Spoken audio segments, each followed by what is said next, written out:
We'll be starting shortly.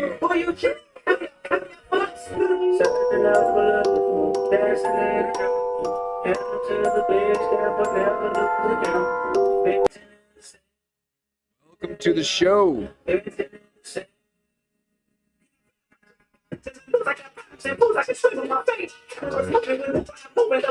We'll be starting soon.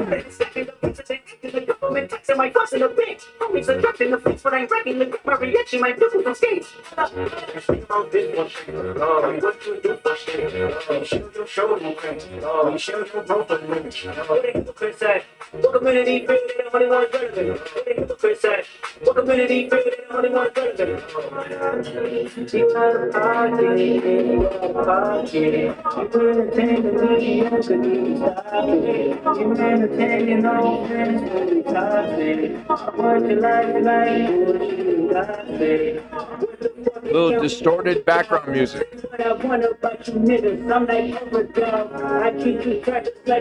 We'll be starting in a couple minutes. I ain't never gonna stop right when I hit live. I'm gonna take my time, but not too much.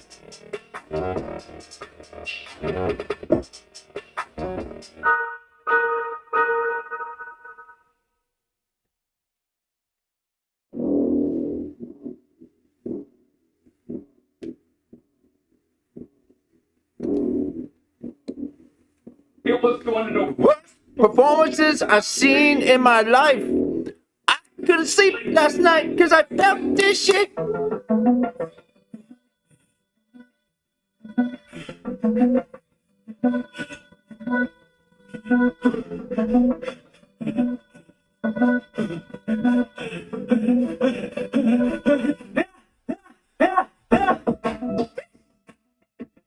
Your father just detox my calling is right on time. Transformation, I must have 1,000 lives and like 3,000 wives. You should know that I'm slightly off fighting off demons that been outside. Better known as myself, I'm a demigod. Every god is creative, sometimes I'm afraid of my open mind. On my mind is heavy. Tear you in pieces cause it's way too heavy. My diamonds, the choker is heavy. More like the grip on the We know what that's about, don't we, folks? Who and I like us. That's them people showing the mangles. There's no one to call.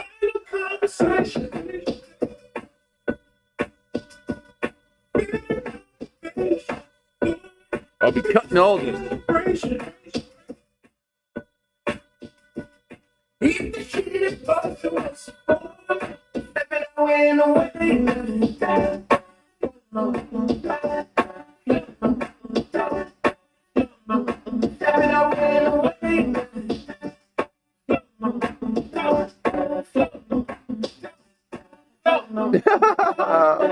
Jamie! Your father sent me meditation, my spirit's awakening, my pain is asleep. I got a new temperature.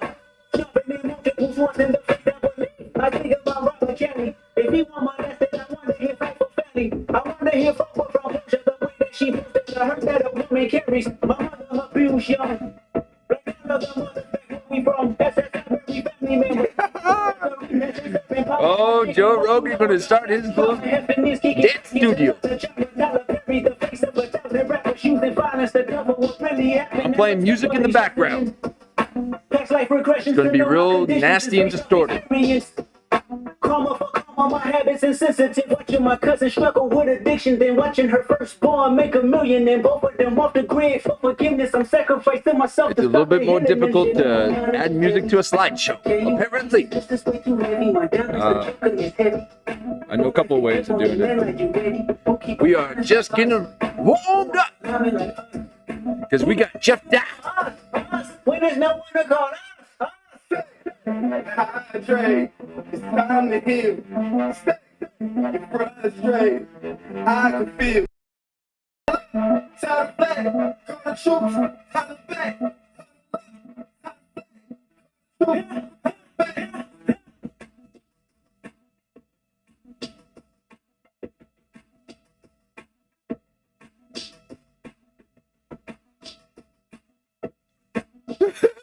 Rogan, going Illuminati.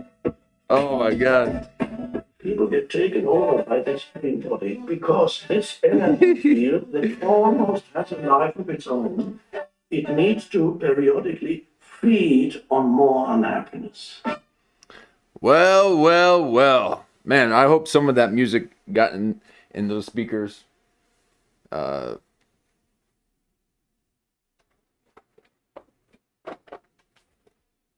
Because music moves my body. Now, I am going to call that a little bit of a pre-show, okay? So I'm going to have a pre-show, which was that. Then there's going to be an intro. An intro is when I'm just going to discuss things up until the moment of the segment, okay? But in that intro, I will be discussing the clips that we'll be going through. Then I will be going through that segment. So now, what I should be doing is just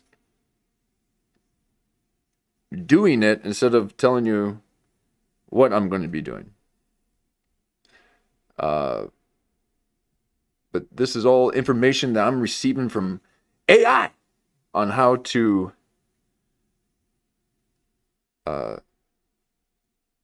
do a little bit of a show. Yes, I did ask old AI and make sure that, you know,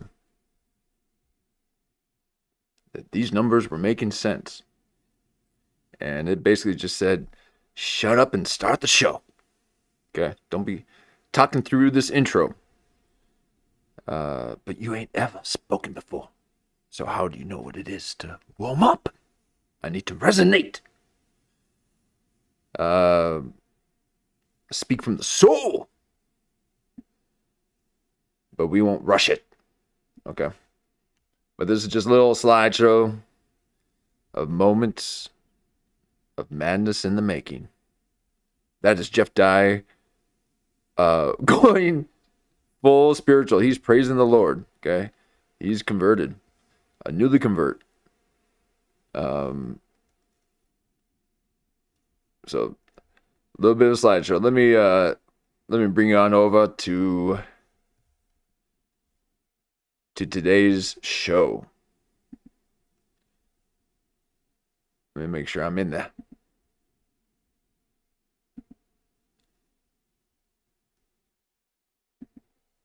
All right. Now, this is a little preamble. A little bit before I put the headphones on. Because I'm seeing all of these professionals that some of them are wearing headphones and some of them are not. So I got to be listening to the audio. I don't get the luxury of just speaking a big old stream of consciousness at you. I do need a bit of a feedback, and that is these clips that we'll be going through. Now, I am going to refresh this. Oh boy. There we are. And there's the show. Okay? So we got a little bit of the outline border. Are you able to see this? A little bit of that upper border there. A little bit of the lines on the side. So we'll see how that goes. I did want to make a few adjustments on the fly, but I think we'll start from here. Again, I got to get that screen bigger during the day. During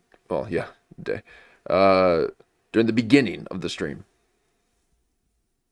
And throughout the stream, that will adjust according to what we're watching. Okay? But I need to make sure that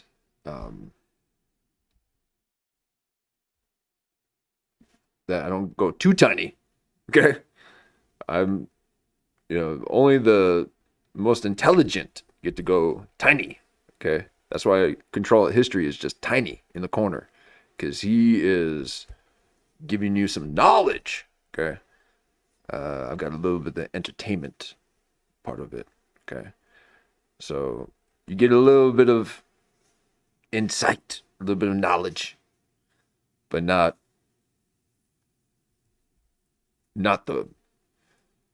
the packaged, experience that you get with Control History. Okay, that's a man of the time. He's a prophet. He's speaking truth, like Kurt Metzger. So I can easily be intertwined into other people's show networks and the other shows that they're into. That's how I discovered old Melton and Mersch. Okay, I'm easily just nudged into other people's show algorithms. Now they're not even algorithms; they're just the show networks that they're part of. So old Metzger and Kyle Dunnigan. Yeah, it's great to check in. Okay. And get some of that source material. So nice to see old Jan in the chat. And that's what we like to do is watch these shows. So old Kyle Dunnigan was live today. And so that was an opportunity to get firsthand experience with firsthand content. And it's not even content, it's a great show, or it's a great experience to in the firsthand world and secondhand. Well, and the third hand would be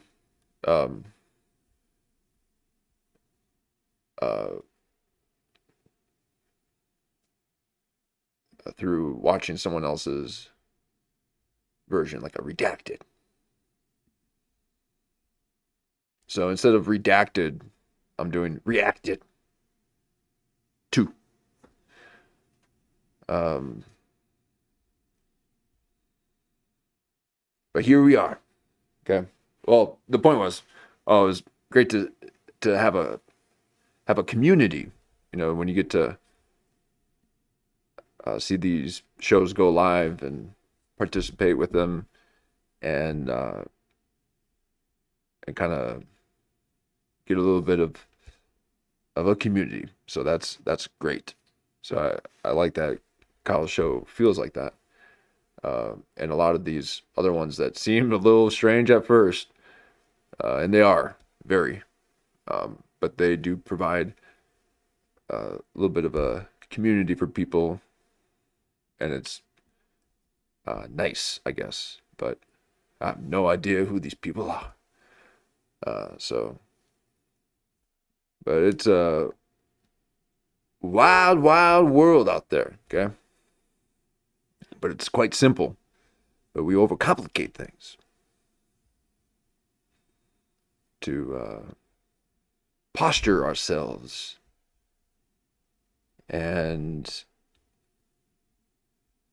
we want to, I hope you all are, keeping up with the things that are happening in the world. Okay, that's somewhat important. Excuse me. And then also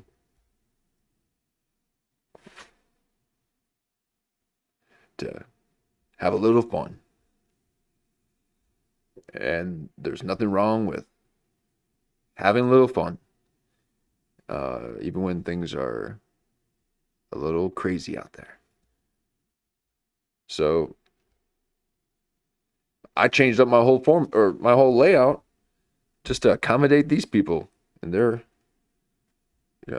color matrix.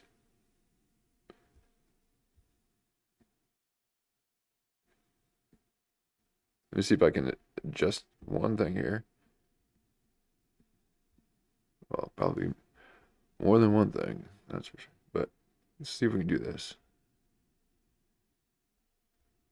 Okay. So I might make a few adjustments on the fly here.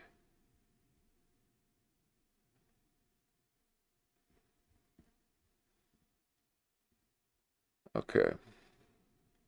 Now you're gonna have to tell me too if that white bar on the edge, if that's too much, because sometimes I do feel like it might be too bright. Oh, we got options. Oh, that could be kind of cool.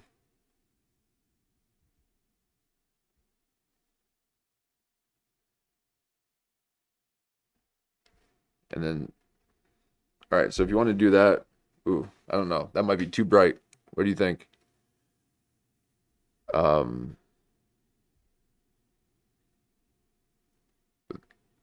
That looks like it lines up pretty nicely up there. Um,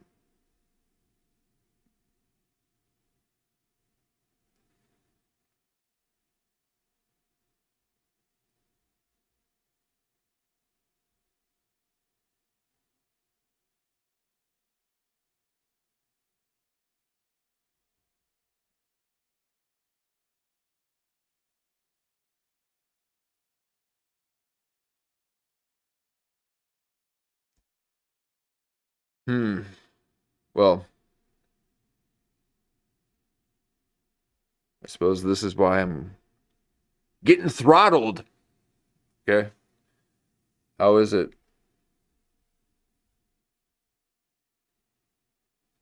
How is it that it collapsed to that? Okay, well, here we are with these bars, okay? So just trying to see if that would be too bright to watch. Yeah, let's.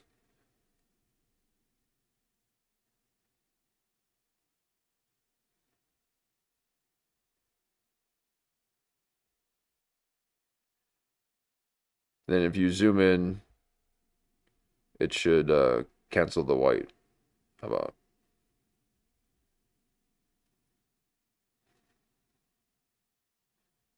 I don't know if I would want to do that to you guys.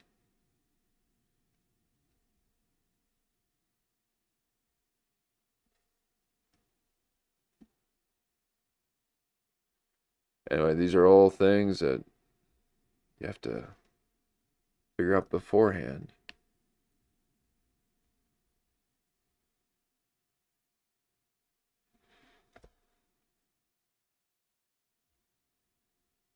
But what I'll do is I'll go ahead and edit this stuff out. Okay, when I post this, I'll clip all this stuff out.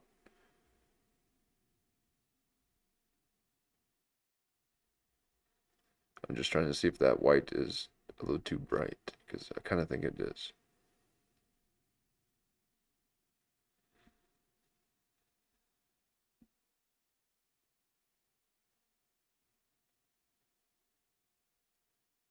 But I like how it looks though.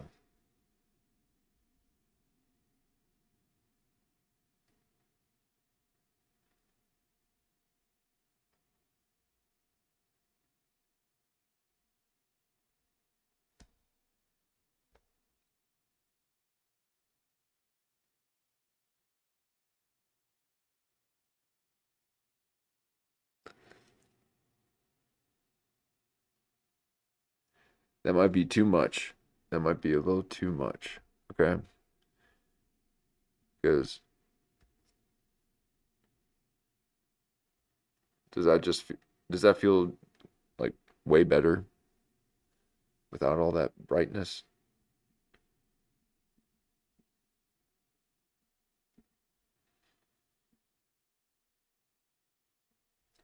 Anyway.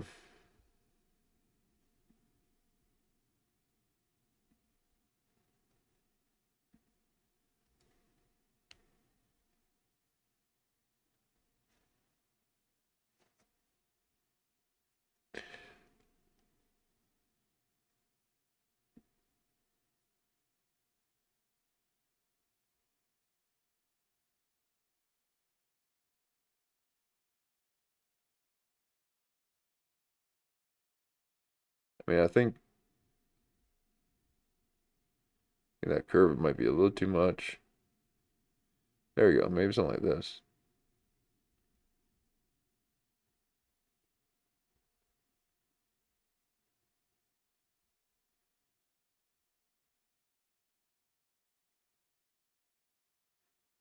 No, I think it's going to be too bright. That white bar is really, I think that's a little too bright, and I don't know. Let's just do something like that. Here I am overthinking things. Okay. But I want to make sure I give you guys a clean experience, not something that has a bunch of banners.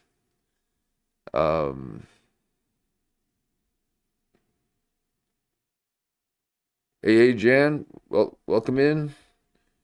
Yeah, still doing intro. But trying to figure out if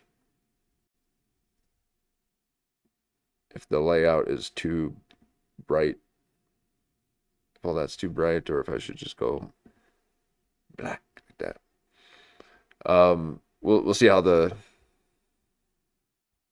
I usually end up having to match whatever the show is, so we'll see how their layout is, and it's bright, so we'll probably have to do it. But yes, so we got another good one here. We got old Jeff Dye. Okay. Now, what I've seen around the forums is old, like, Jeff Dye might have canceled Ben Avery.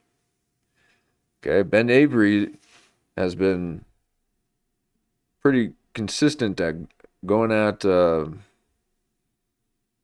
Jeff Dye, and it's one of the reasons why I stopped covering Jeff Dye, because I realized, that Ben was like, that's one of his guys. Okay, so I'm not gonna poach on someone's guys. But the only reason why Jeff kind of came into the picture was through Jamie Kennedy, I'm pretty sure. But it could have very well have been seeing some of Ben's earlier Jeff Dye days. But something happened here, and he might have lost his channels, and it might have been due to Jeff Dye. Now,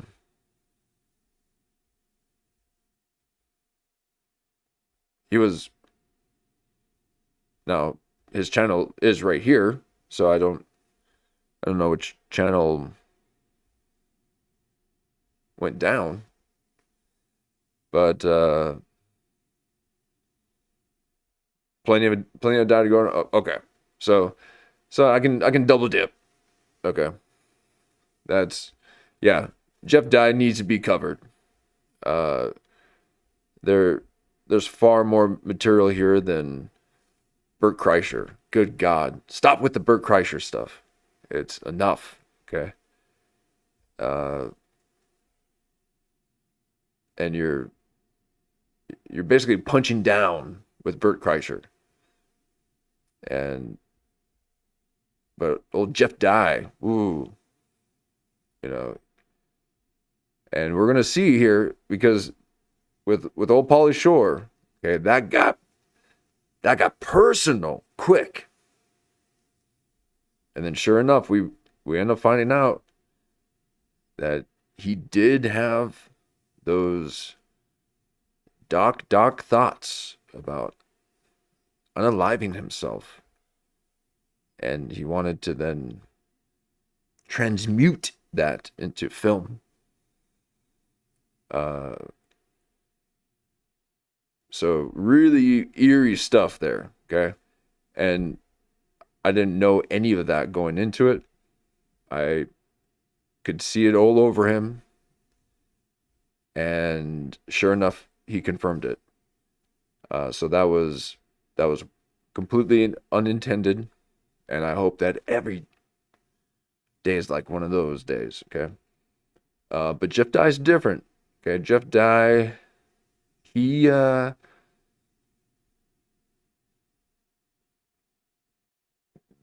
not that, although these are both very victim, these are victim hooders, okay? These are, they both feel like they're victims. Now, it would be one thing if they were, and they're just simply just trying to explain what's kind of going on with their life or whatever.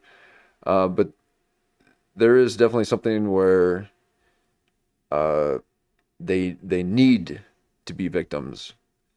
So there's no gaslighting or anything like that on anyone else's end besides theirs. Okay, so people aren't purposely making these people victims of things and then calling them crazy for getting upset about being a victim. Okay, they wallow in it, and it's sick.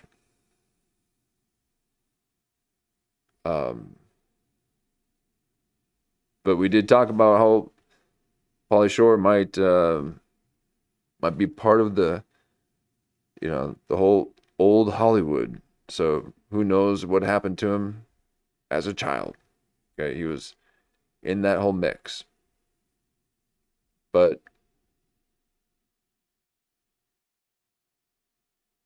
that Hollywood's long gone. Perhaps we can even get a little bit of random show later on. He's checking out Redacted's new drop about Joe Rogan. And I will say, Redacted's coming out with some good ones. So I'm liking Redacted and the one that talks about movies, the drunken Irishman guy or whatever. Where he does just basically Hollywood stuff. So we're going to take a look at Jeff Dye here. Now, we know how Jamie Kennedy is in the solo shows. He's smashing his face. He's picking his nose constantly. Okay, these are everyday moments within these people. Okay, within Jamie. But when he does the interview, it's a little bit different, and he does allow for us to pull focus on the guest. But last time we watched this, Jamie was doing a lot of the heavy lifting, but it was all praising Jeff Dye. And Jeff Dye, right out of the gate, started telling Jamie how much he loved him. So let us revisit this interview, and through a new lens of going past the headlines of Jeff Dye.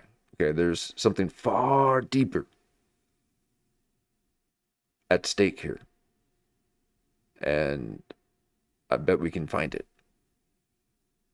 But I'll need your help, okay? Because these are the dark waters, and occasionally I need to have the little beacon of light. But here we are. We got Jamie Kennedy and Jeff Dye. But I enjoyed Pauly Shore's interview. Okay, I can't believe no one covered what we had discovered. I've got to somehow make some videos about that, because there's a lot there, but we must move on.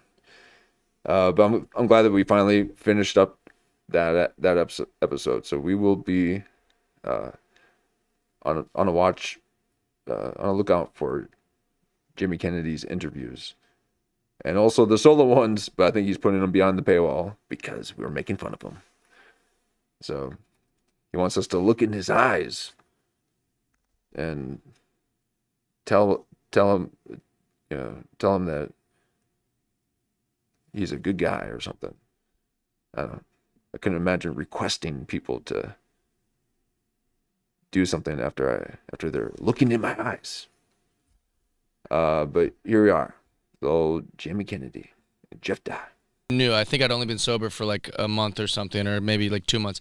Oh, and yeah. my buddy's He's a sober dad, guy. I love old guys. Like me and old guys boy. click. We like all the same shit: baseball, cigars, soup. All American sober. Oh, is there anything worse?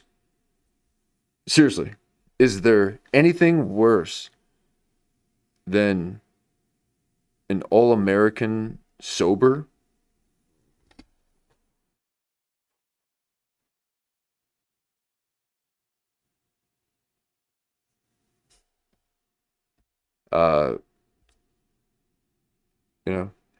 Have your vice, but you're using sobriety as a shield of criticism, and we can see it immediately, and we're sick of it.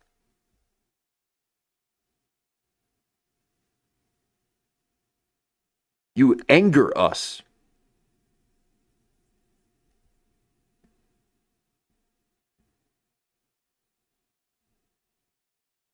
Your ignorance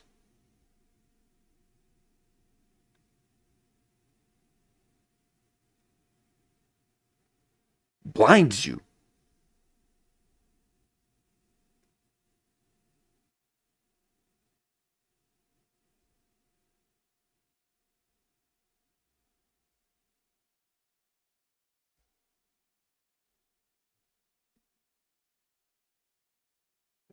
I mean, Jeff Jenko learned long ago that you got to get out of your own way.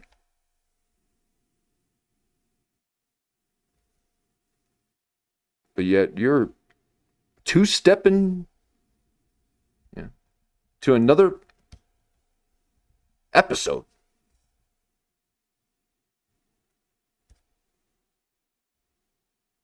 Okay? Quit wearing boots with heels. You're already 6'5". That's insane.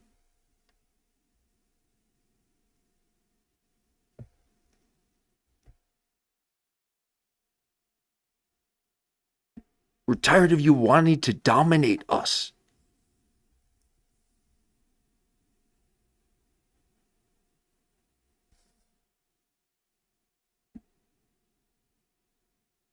You ain't ever going to dominate me with your 6'5", 2-inch heels. Oh, 2 inches. If I could just get 2 inches, I'll be 4'5". Okay, I'm 4'3".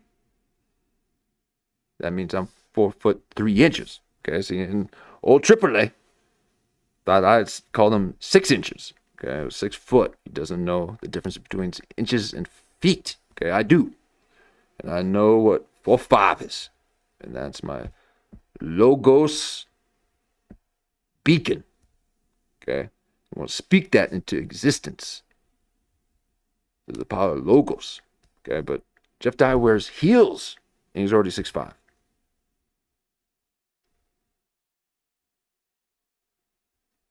So he's a sober. Okay, I forgot about that. I already forgot about you, Jeff Dye. Okay, Pauly Shore has an existential crisis because he found a bump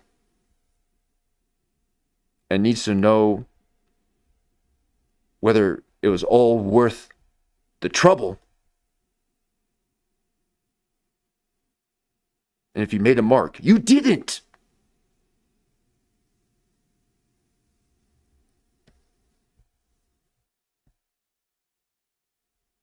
So go about your business and do something.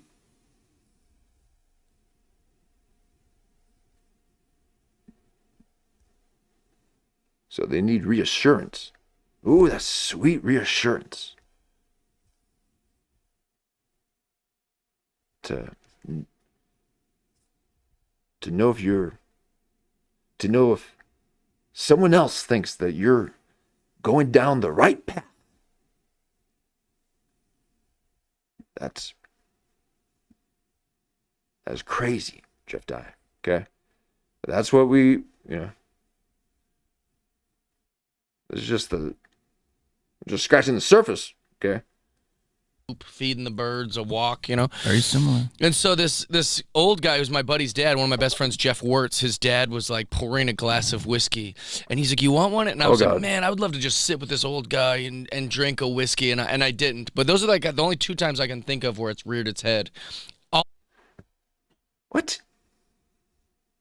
What you talking about sitting around with old men? Now, okay, it's all coming back to me. It's all coming back to me when we first watched this. We're 8 minutes in. This is the first time that Jamie Kennedy has not been talking about Jeff Dye and his accolades. Okay, at least Pauly Shore has got the wherewithal to be the one to sing his own praises. Okay. But Jeff Dye needs the host to do that. Everyone knows how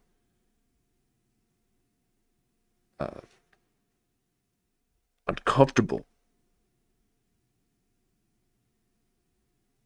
comments are. Or compliments. All right, so you just make a nice little gesture or, a quick little aside and then move on. But you want everyone to be just talking about you. I was shudder the day when people are talking about me. Okay? You're in an upside down world. And you're trying to find your true north. All the other days, it's been great. It's so much better to not drink. Is it okay? Was it the DUI? Yeah, that's what, so I got it. Okay, and again, what he's saying is not about what he's saying, okay? Okay, I agree.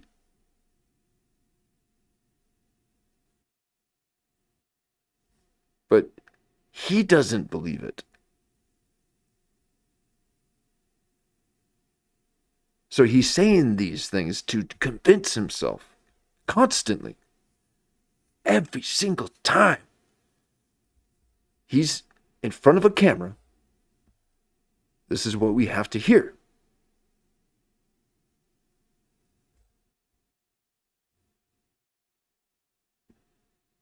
Now, people got their own taste, and he's into sports, okay? So I don't need to even talk about how he's a sports guy, okay? But everyone's got their own thing.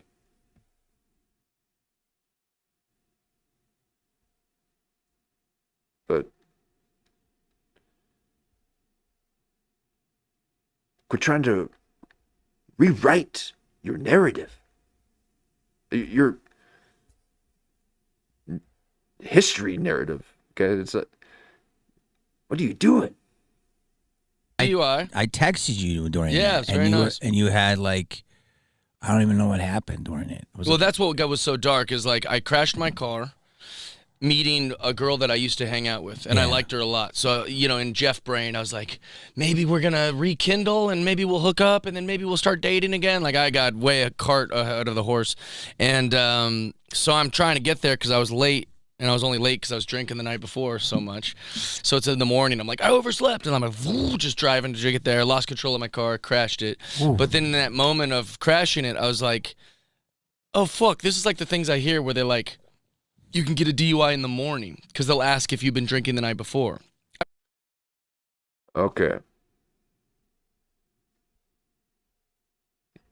Yeah, this is a lot of drinking. Let me see if I can get a better quality picture here.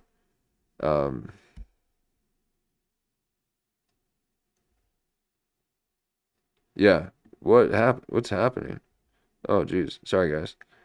It looked really digital. Okay. I don't like that digital look. Okay, I'm going 60 FPS for you guys. Okay, I want to make sure you got a nice image, but not too sharp. Okay, none of that. I don't want to fry your eye like Jeff Dye. There we are.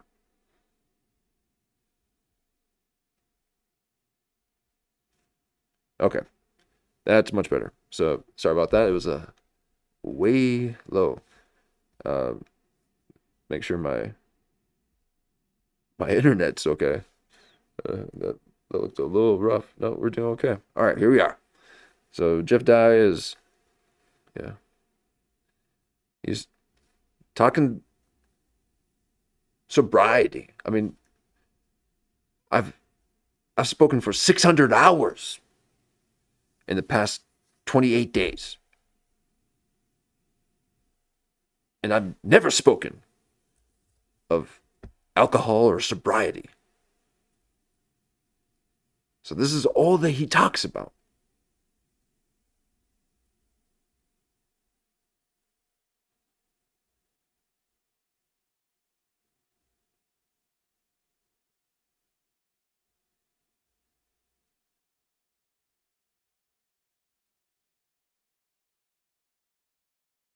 And it would be okay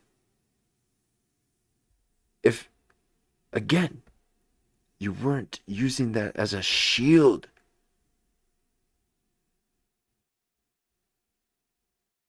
You don't think people can say things about you? You shut down their channels because they don't love you. You want Jamie Kennedy to love you. It's the first 3 words you said at the beginning of the interview. I love you, man.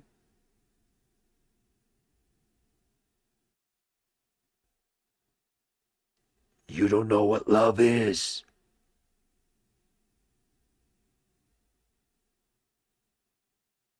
You think you lost your mind because someone didn't want to live with you.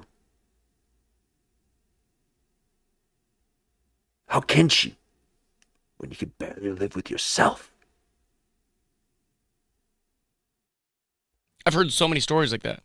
Dude, this is crazy. Yeah, because you met really early. Yeah. But I wouldn't think that you would blow a number. Well, that's the thing is that, like, in my brain, because you just crash, you're not in your right mind.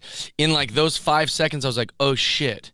What if there's still alcohol in my system? I went to bed, like, 6 hours ago, 7 hours ago, and I'm like, what if they say, hey, how did you crash your car? Were you drinking last night? And then they test me. So I just... He's trying to get ahead of the little story. Okay, a look at that. His hands back in the Pauly Shore angle. So what is he trying to play cover for? That he's trying to make it so that it doesn't sound like he was drinking in the morning too or something? He's just trying to make it so that he was so drunk that night that it carried over into the morning.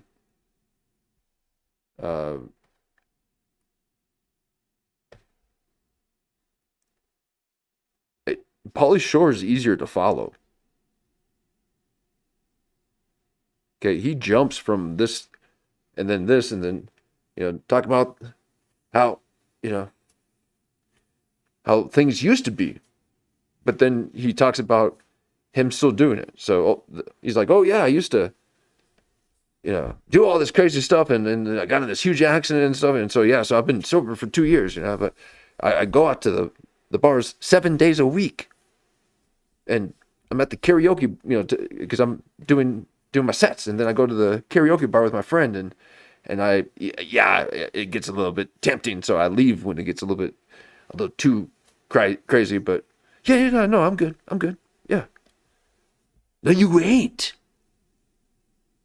You ain't good.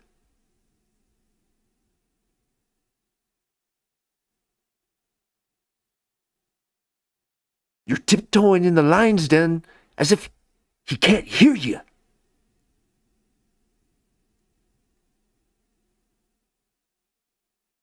What you doing playing with fire when you're so dry?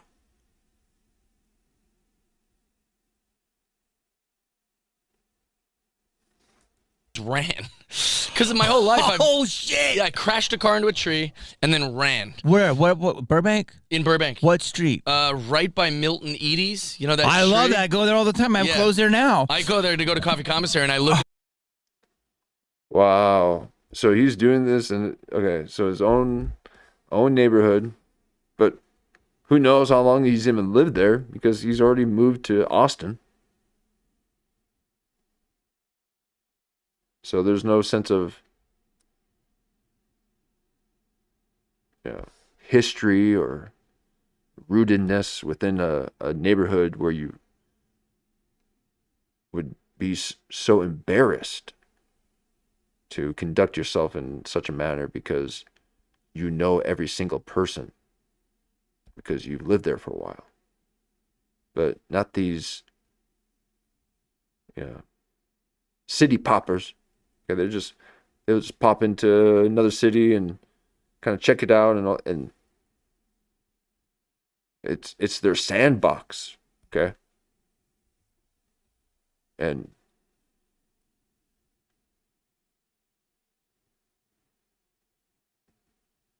it's just this complete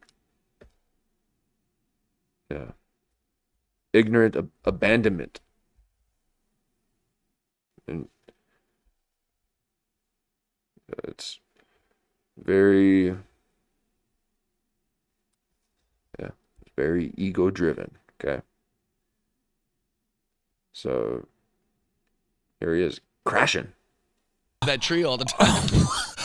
Jacked up. Wait, dude, you crashed into a tree. Yep, and then panicked like, fuck, they're going to maybe know that I was drinking last night. It's not like I was drinking in the morning. I didn't drive home drunk. I thought once you go to sleep. Yeah, right. There it is. Okay. It's not like I wasn't drinking in the The hell you weren't, okay? Did I not just say that? Okay, I was wondering why you're trying to get ahead of this.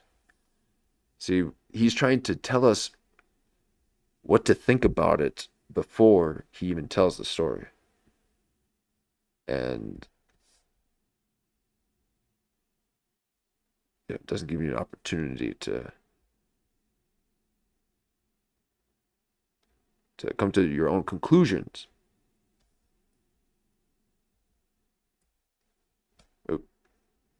And look at Jamie Kennedy, don't believe it. Okay.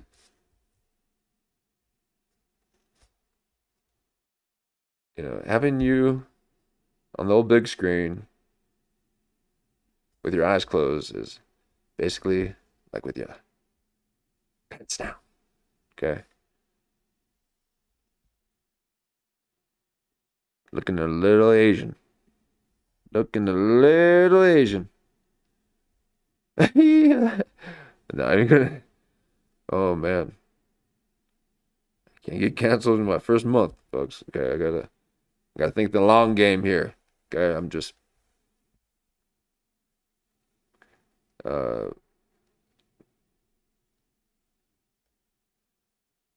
we are Jamie Kennedys, if you please.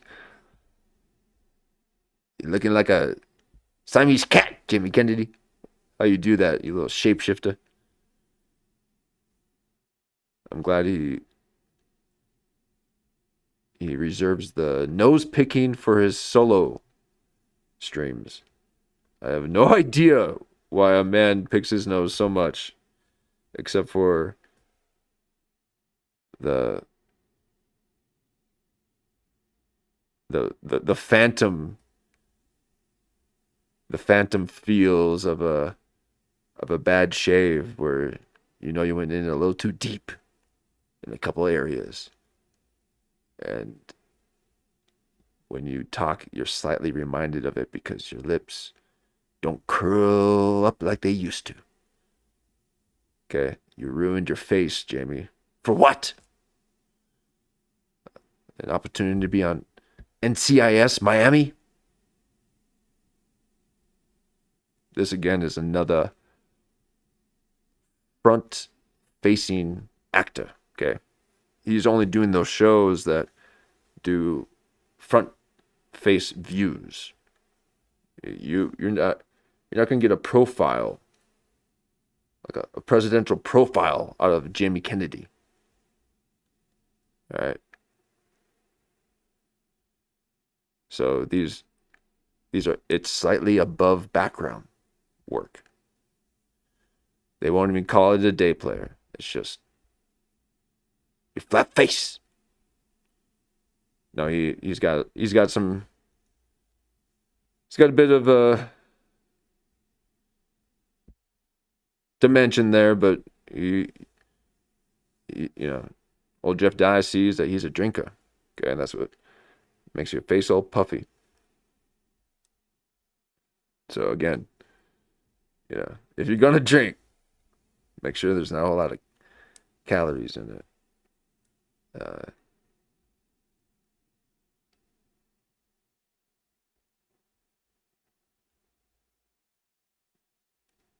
Wait, dude, you crashed into a tree. Yep, and then panicked like, fuck, they're gonna maybe know that I was drinking last night. See, look at him. Yeah, and this is why I ran because I didn't want him to think I didn't want the cops to think I was drinking last night. Or last night. Okay, no. It was last minute. Just a moment before you crashed, you were still drinking. And you ran with the bottles. You ran with the evidence. So you left. You crashed. You did a hit and run. And you contaminated the evidence by taking the bottle of whiskey with you. So I hope you guys can hear this, because you have to hear when someone's trying to direct how to think. And you should never be told or what to think. Okay. But I hope you think this. To go to coffee commissary, and I look at that tree all the time. Wait, all jacked up. Wait, dude, you crashed. All jacked up. Oh, and then you mess up a tree. So you probably killed a 120-year-old tree, a living organism. Into a tree. Yep, and then panicked like, fuck, they're gonna maybe know that I was drinking last night. It's not like I was drinking in the morning. I didn't drive home drunk. Okay. No.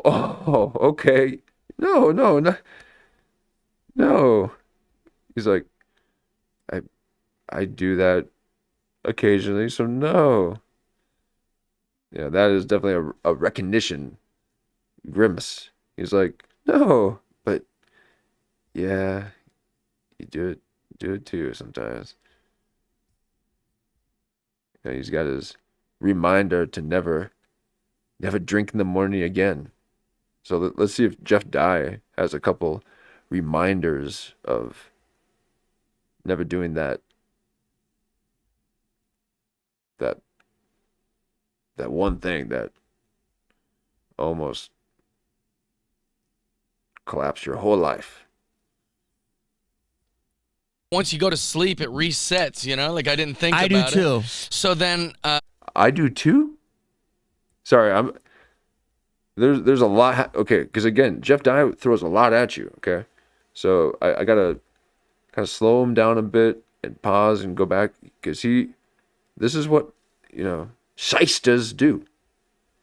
Shysters are trying to get you all disorientated as they're saying these things, and they put in these primer words in order to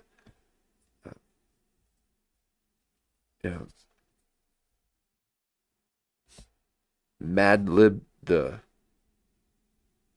story.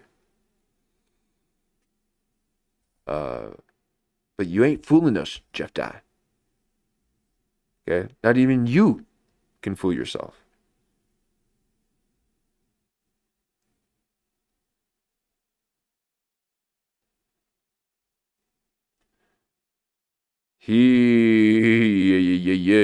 Okay? This is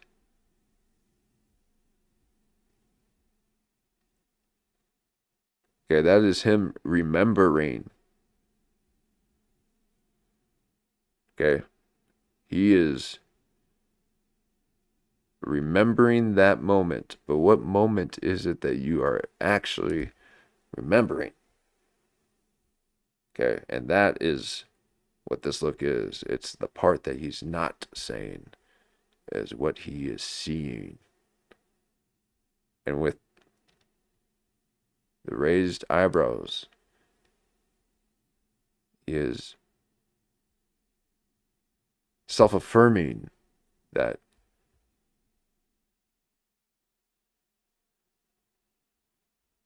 his pitch is working.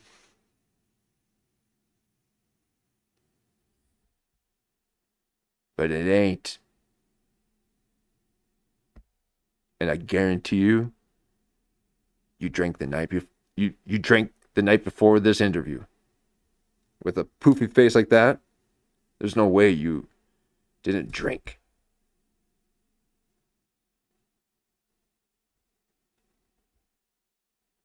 I couldn't imagine someone just not being able to drink. It's just like, oh no, if I take one thing. Okay, now there are things that you do one time and it might rewire stuff or might end you. So I get that. But that's not the case with what he's saying. He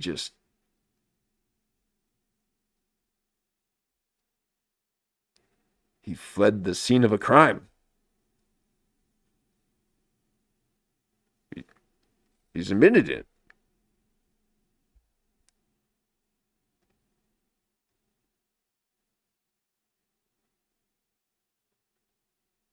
And he's saying, it's not because I was drinking in the morning.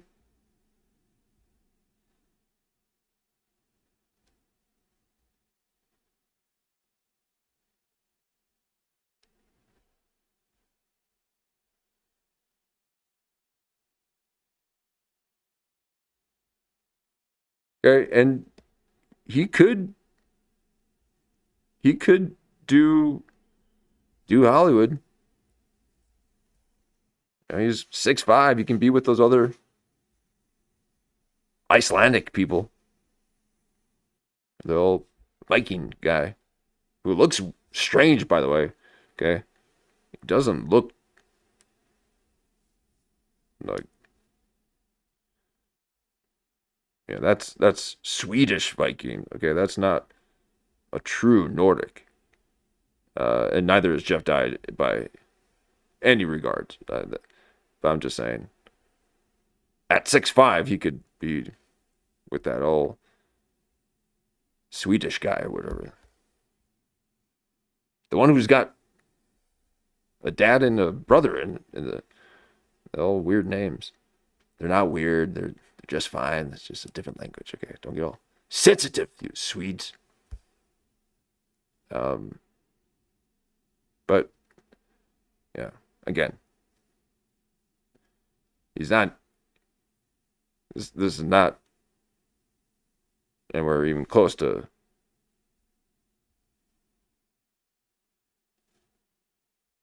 Viking or Nordic. Okay, so this is just a soft guy who gets himself in bad situations and thinks he's cool. You ain't. Wait, all jacked up. Wait, dude, you crashed into a tree. Yep, and then panicked like, fuck, they're going to maybe know that I was drinking last night. It's not like I was drinking in the morning. I didn't drive home drunk. I thought once you go to sleep, it resets, you know? Like, I didn't think about it. I do, too. So then I like, ran, because I've always been a runner, you know? Oh, okay. Yeah. He's a runner. He's a runner. Okay. That's a little bit of that Levi show, whatever his name is. Yeah. Another streamer.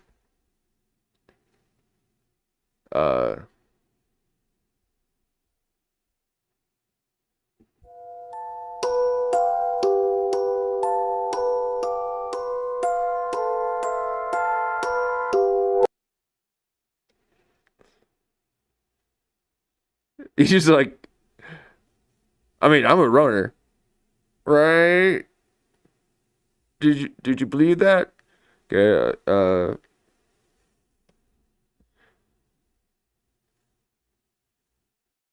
who smacked you in the forehead with the old back of a hammer?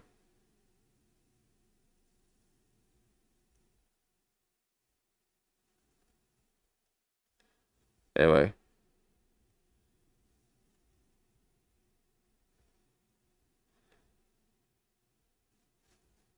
These softies, okay? No sharp lines on this guy, okay?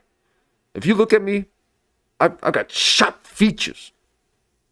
I'm intense.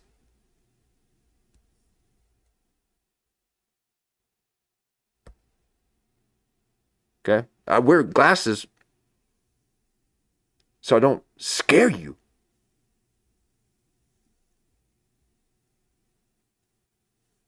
And this guy is not edgy. He's got no defining strong features. But wants you to believe he's a runner. And that's just what he felt like doing after he stupidly crashed his vehicle in his own neighborhood, smashing a tree and fleeing the scene of a crime with, I'm sure, nothing in his hands that would resemble why he got into that accident.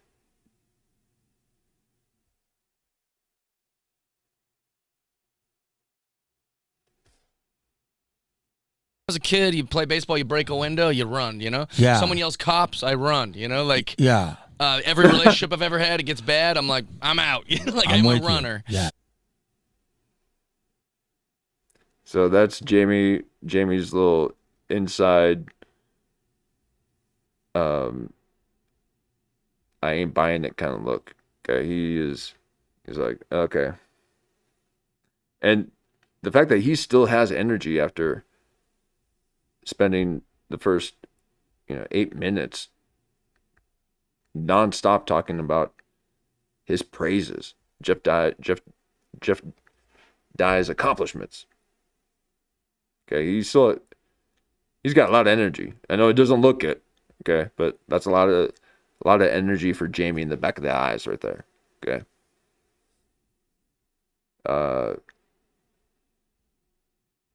It's nice to see a bit of symmetry within his Gary Busey. Okay.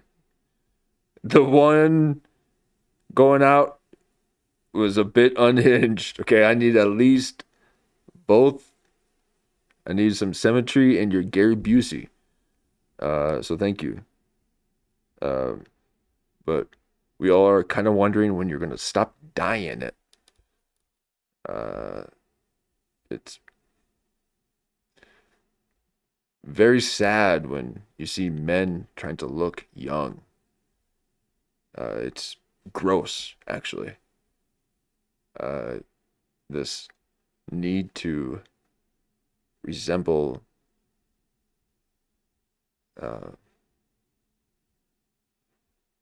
your being an infant is yeah,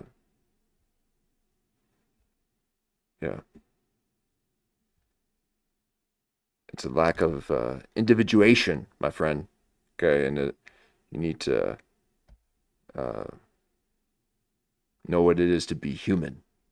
Now, he cares for people, and at the expense of not maybe caring for himself too much. So, you know, when he goes out and hangs out with people, he's having a good time. He doesn't have this kind of like little hidden agenda that old Jeff Dye does. Okay, so you know, we like Jamie.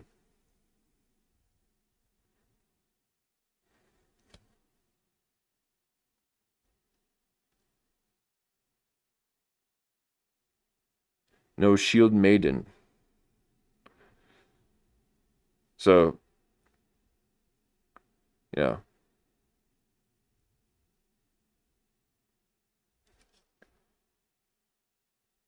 So Jamie's not buying it. Okay. Jeff Dye ran from a crime scene with the evidence in hand, allegedly. And he's got to kind of go with it because that's just 10 minutes in. Okay. You can't just kind of put a halt to something and get a man to explain himself. Okay. You can't reason when someone's being unreasonable. He's not logical in any way. So I ran to the coffee shop where I was meeting her because it was pretty close. It was like, you know, whatever, half a mile. And I got that adrenaline run, you know? I'm all scared. I just wrecked and left my car. So I'm running to her. I get into the coffee shop and just start acting like nothing's wrong. So you crash into the tree. Where were you drinking the night before? The Chimney Sweep in Sherman Oaks, my favorite bar. With who? Just a bunch like of people? 17 of my friends, yeah. Oh. Okay. Yeah. Yeah, right. I ain't buying that. Yeah, right. I ain't buying that. That is what that is. Okay. Yeah, right. I'm not buying that.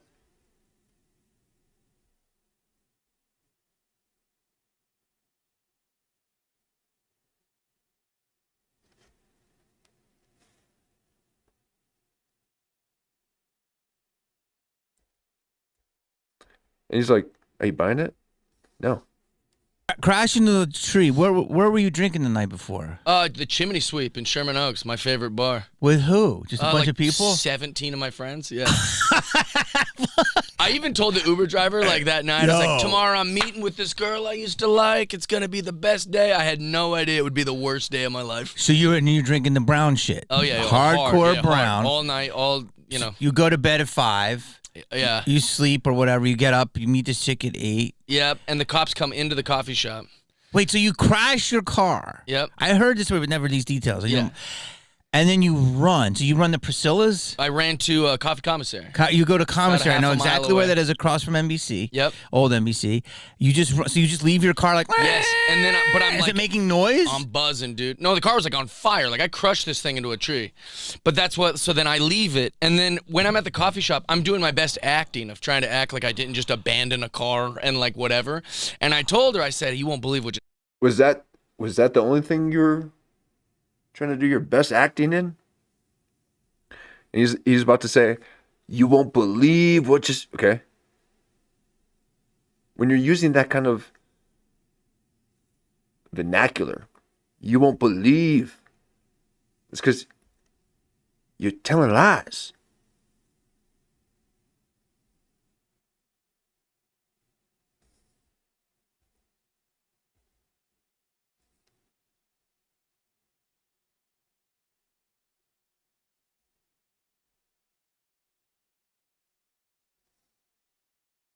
tree.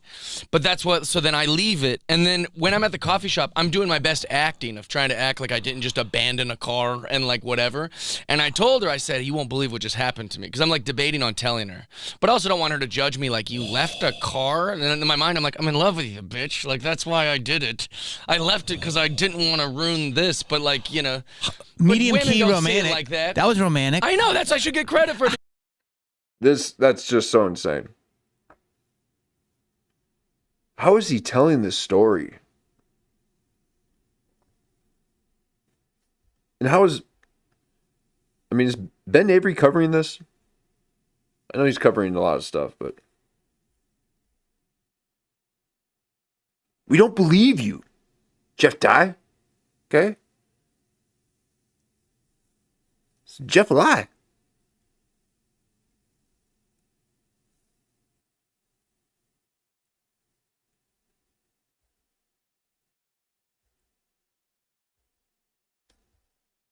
Not one genuine look upon this round-featured face.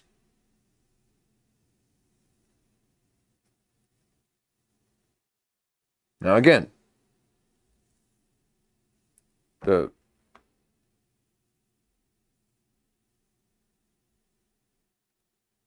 level of critique I put on these people are for these people. Not for anyone else, okay? Not for the people that watch the show. Not even for myself. No, I hold myself under strict guidelines, so that I may be loose for you, okay? That's why I can speak so long, because I don't. Okay? This is the only time I do. That's why I can go 6 hours thinking it's just 2. Now, if I spoke all day, you think I would want to speak now? So I've designed my life according to my way.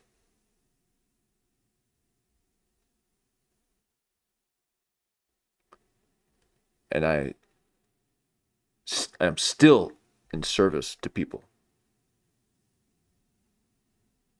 And I love it. I don't consider it service. It's in service to people, okay? And in a good way. But there's not one genuine look on your face. Jeff Lie. To me, because I'm like debating on telling her, but I also don't want her to. Okay, so this is what I want to say. Okay, so now, sorry, back it up here. Now he wants you to believe that not only did he run and just ran straight to the coffee shop, I'm sure he didn't run and get rid of the whiskey bottles first. But then wants to say that he was doing it out of love for this bitch who couldn't see it. And she was probably like, why are you running away from what? You need to call the police. And he's like, no, God, you don't get it. I was doing it for you. God, I love you, stupid bitch.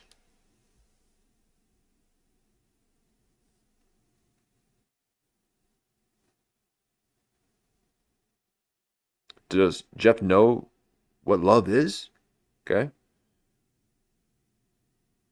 Because love is God. and you're worshiping a false idol. Your sobriety is the shield.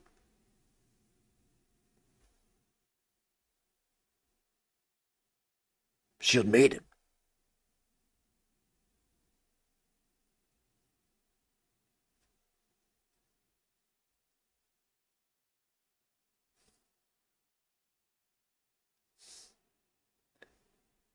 Your story don't add up. We don't even like your story. Quit telling stories about your stupid sobriety.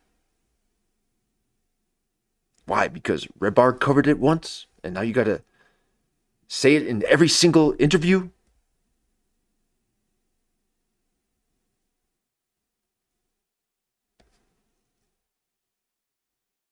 It's hack to even point this out because of how cringe this is.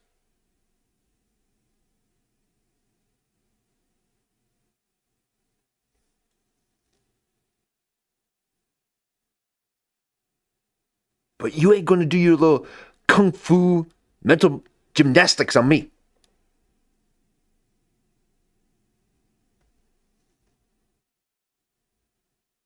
You were drunk, you were drinking, morning, noon, and night. And you had the bottle of whiskey with you. You ran off, threw it in a dumpster, and proceeded to go about your business. Okay, it's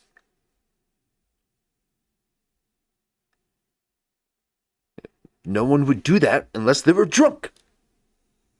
And it wasn't because of the night before, okay? I'm at the coffee shop. I'm doing my best acting of trying to act like I didn't just abandon a car and like whatever. And I told her, I said, oh, so he went in there and was going to play it off like he didn't even do it. So he wasn't going in there and just saying, "Oh my God, you wouldn't believe what just happened. I just got in this really bad accident. It's just down the street, and I kind of freaked out. I didn't know what to do. But I wanted to make sure that you knew I wasn't ditching you or anything, because I can't seem to find my phone, and so I couldn't text you or just call you and let you know. So I had to run over here and do that." No, you didn't do any of that. You walked in and pretended like nothing happened.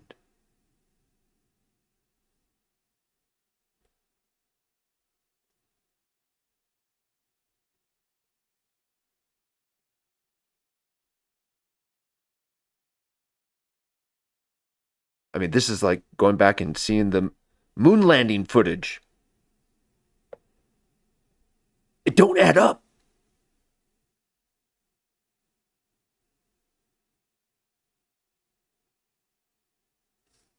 won't believe what just happened to me, because I'm like debating on telling her, but I also don't want her to judge me like, you left a car, and then in my mind I'm like, I'm in love with you, bitch, like that's why I did it. I left it because I didn't want to ruin this, but like, you know, Ruin meeting someone at a coffee shop, okay? Something that people do every single day. What this special occasion of meeting at a very familiar, everyday place. You dumb.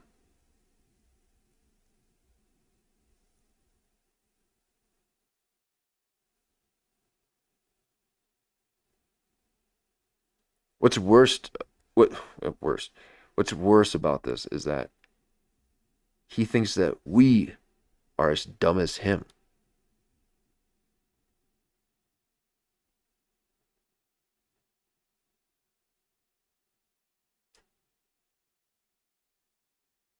Now, he wouldn't look like this if he wasn't constantly trying to make sure he didn't say the quiet part out loud, okay? Or the lie, the Jeff lie. So he always has this, unassured hysteria.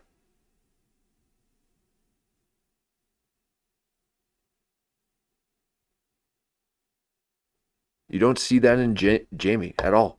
He is settled in his body. He can look at you.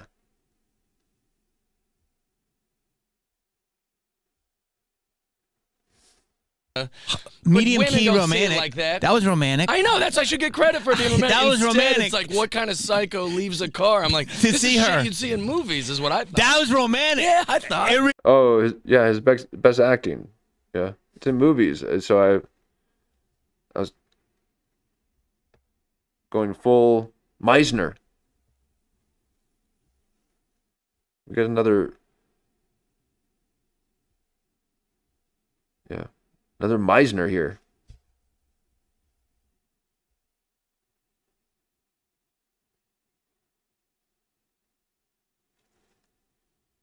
No one believes it.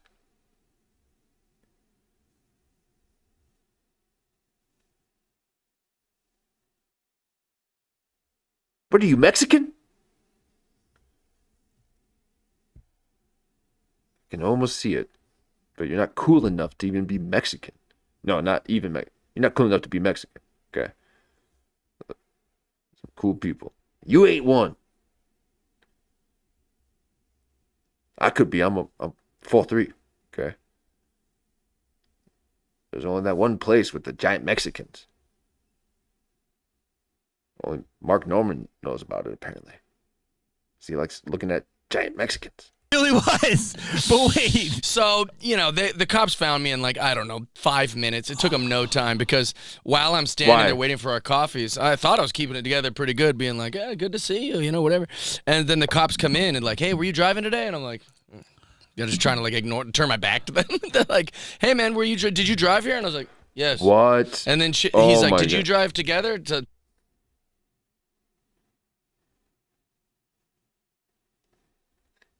Does he think that this is like, I mean, this is, no one believes you.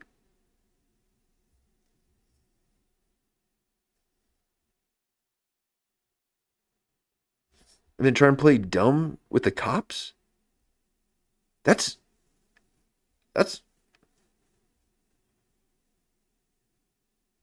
very deceptive. Okay, you're a very deceiving person if you're walking into a coffee shop, pretend like you didn't just wreck your car, and who knows what you did between the accident and you getting to the coffee shop. Okay, so how long of a time span was that? And what did you do? Where'd you go? You went straight to the coffee shop? You didn't go anywhere else? You didn't drop anything off in the garbage can?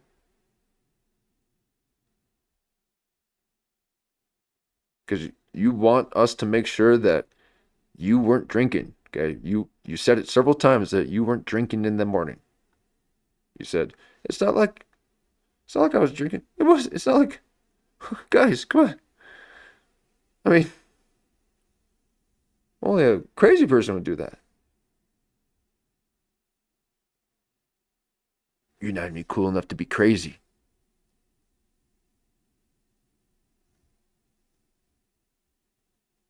talking to her, and I was like, just so you, like, I was terrible at lying. I couldn't figure it out. Still drunk?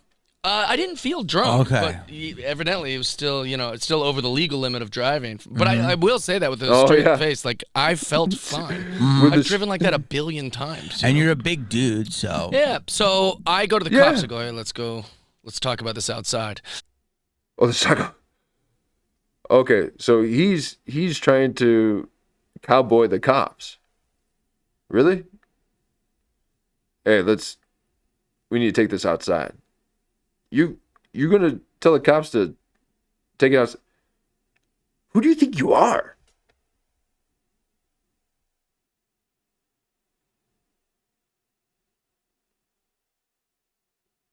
You're dodging them. Pretend like you don't. Like you're like turning kind of slowly as they're trying to say excuse me. You're like pretend like you don't hear them saying, "Hello, sir, sir," and you kind of just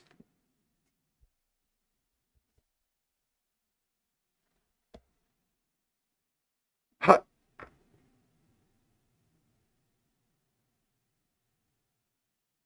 you ain't deceiving us. You're a deceptor. And a shitty one at that."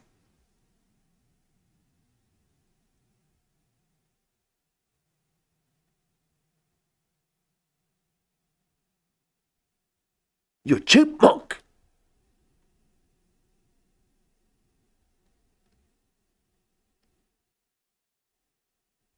That elven face.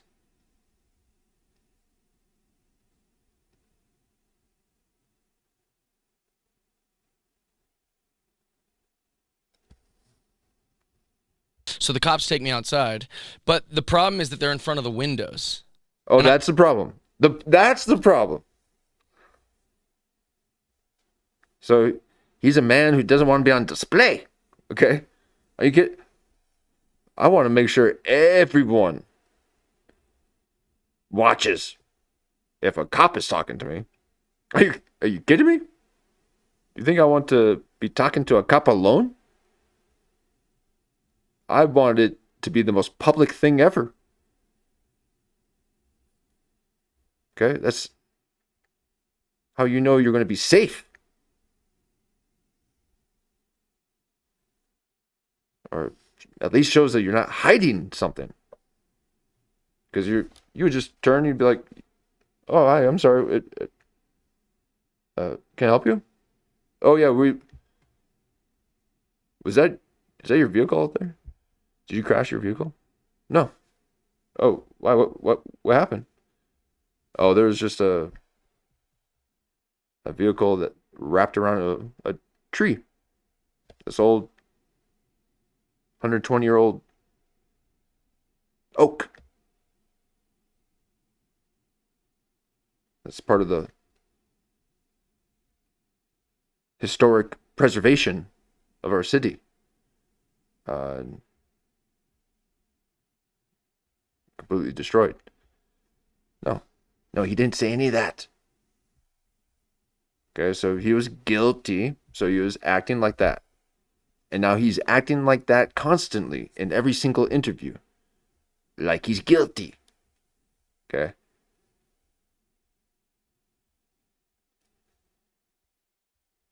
No wonder you like to hang out with old men. Like you got old man hands. Look at that. Look at that ass. Look at that ass crack on your hand. Look at this. You got no turgor? Where's your turgor? Jeff die? I bet I could stretch that and it would just stay. Like Japanese denim.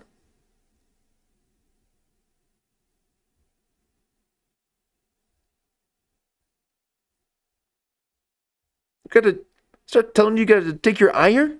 You iron deficient? Little Jeff Lie? Get your shit together.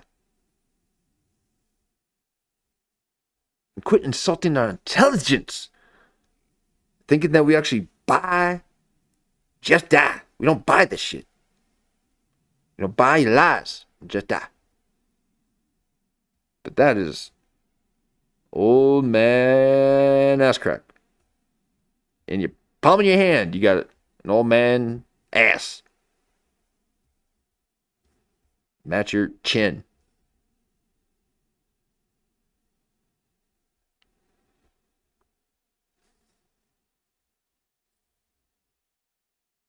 He's got normal ears though. Okay, those are normal ears. Oh, AI got me all body dysmorphia, making my ear look all like goofy. Okay, I got ears. I got perfectly symmetrical ears. I choose to not show them as to not distract from the show.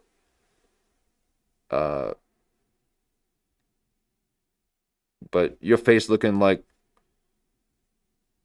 an old stone statue that the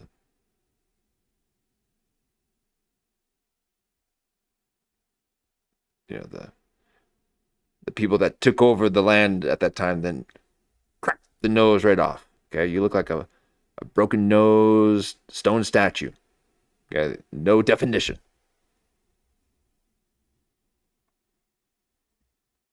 Old man hands. Okay, so he's just trying to tell you about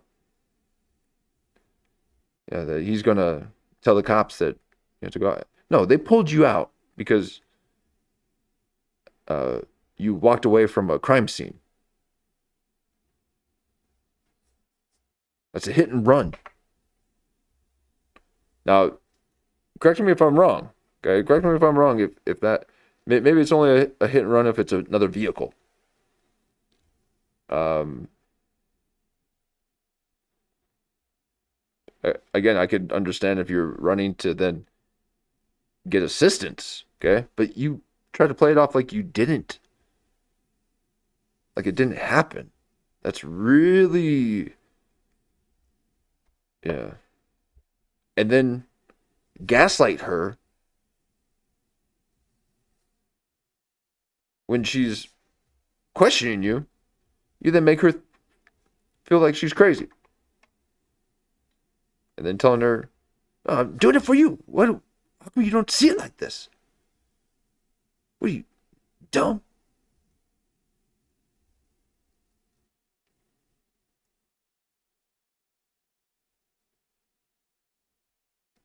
Yeah, he's like, hi, I'm Jeff Dye. I've endangered innocent lives. On a daily basis. Countless times. Well, see? Old Jan gets it, okay? Everyone sees this. I go to this coffee shop all the time. And so everyone How at the coffee shop, embarrassing. even if they don't know who I am or my name, they're like, Oh my God. Oh God, even if they don't know that I'm famous and I'm still okay, I'm still somewhat pleasant to them. Okay, even if they don't know that I'm a stand-up comedian. The cool thing about comedians at the back with you think that this is like comedians, golden era. It's not. Okay, this is a balloon. The golden era was in the 90s. Okay, it was before all this technology. And the last thing they would want to do is to be always talking and recording and all that. Okay, they just reserved that occasionally. And when they needed to go on a radio show and perform a bit, have some fun. But your daily devotionals ain't cutting it.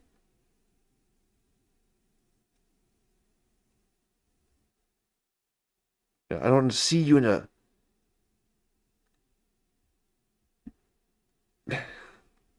No, I'm not even going to go there, okay?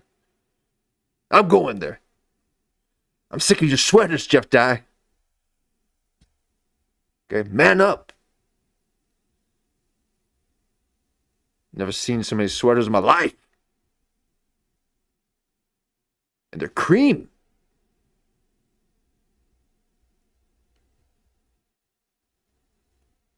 So, again, Jeff Dye just pulls it out of me. like, that's the guy I see here every morning. They know me that way, as far as, like, we're all, like, Every morning. that's our regular coffee shop. Every one of the baristas at that coffee shop knows Oh, me here we by go. name and knows me personally, so they're looking. How pathetic. I make a point that they don't know my name. I always make sure that the things I order never require my name.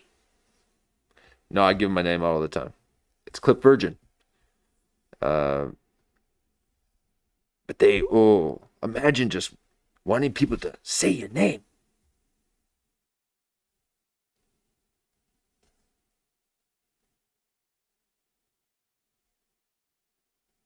I mean, I forget I'm recording half the time. This is just how I watch things.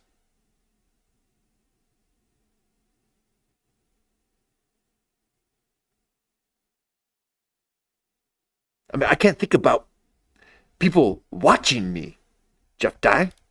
And you want people to be shouting your name.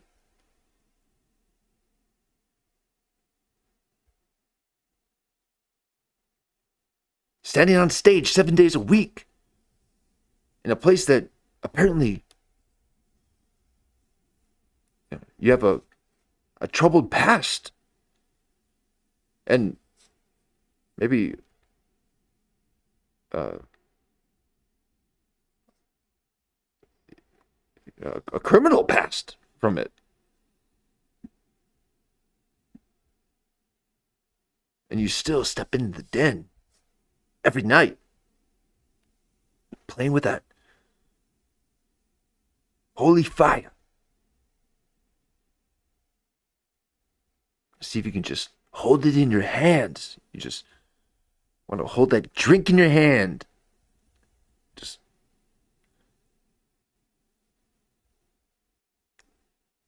a little inhale won't hurt anything, huh?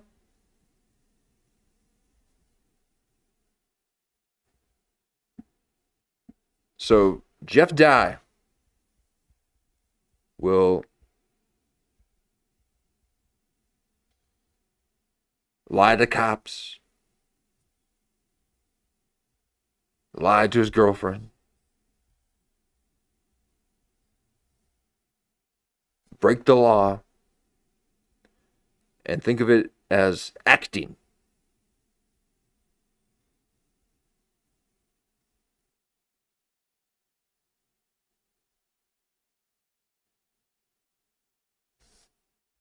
The strangers are looking. The girl I used to date is looking. That's humiliating. And so everyone's trying to make sense of, like, why would Jeff Dye have the cops, like, talking to him? Because nobody... No one's saying Jeff Dye. They're saying Jeff Dye. knows I ditched a car back there. So then the cops start like getting like, all right, man, like, and I was like, hey, can we do this not in front of the windows where everyone I know is watching? And the cop was like, why don't you just calm down? And I was like, I'm not, no calming down. Can we walk down the street? Oh, what a whiny bitch. Can we walk? Can we just walk down the street? I just want to walk down the street. Do you know how much energy it took me to do that? And it just floated out of your mouth naturally. Calm down. And I was like, I'm not, no calming down. Can we walk down the street? He goes, we're not going anywhere. And I was like, bro. And he grabbed my arm. Bro. And he was saying, he said I got a little froggy is what he. Yeah. Oh, yeah. Yeah. You said, bro. Are you kidding? If there's a cop, I'm like, here. Yes, here. Yes, here, please. I won't even move. Whatever it is you want, you get. Okay? It's called respecting authority. Now, I question authority all the time. But that's different than respecting authority. That means you're intelligent. You know hierarchy. You know, a civilized life.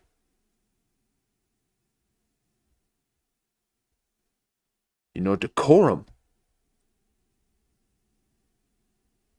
but you don't. So we should weed you out.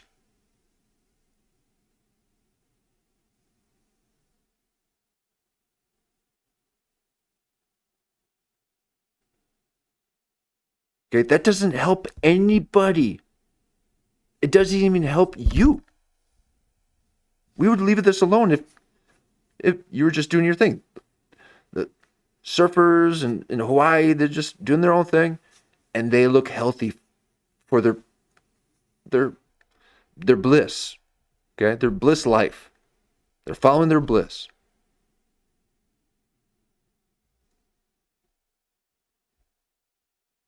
And that becomes a net positive to the whole community because that individual is human, a full expression of one. And you're not even a consumer.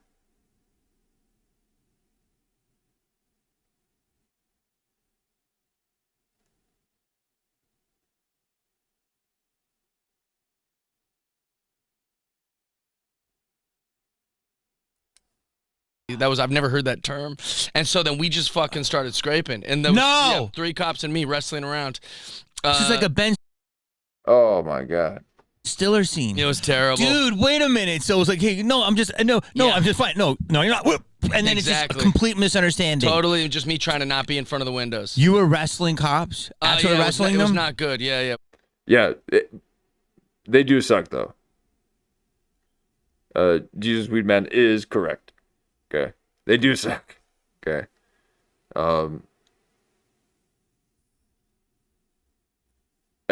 more talking about like the highway patrol. Okay, those highway patrol, you don't look in the wrong. Don't even look strange. Okay, they coming at you with them hats. Okay, they are in a different hierarchy. Same thing with them sheriffs. Whoo. Okay. Anything that has to do with the highway, you on highways. Okay. That is their territory. Okay. You are just bowering the road.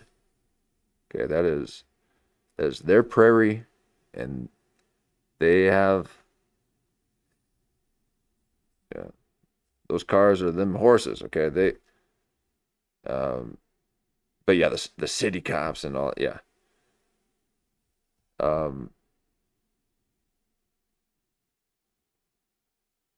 But Jeff Dye wants to wrestle 3 of them because of his vanity. And that's short-term vanity, okay? Not like he's gonna hurt himself if he didn't move to a different position. That was just in the immediate now. People are going to look and it's going to be embarrassing. Well, when have you ever been on the right side of your mind? Not even creative. I'm just talking about level head.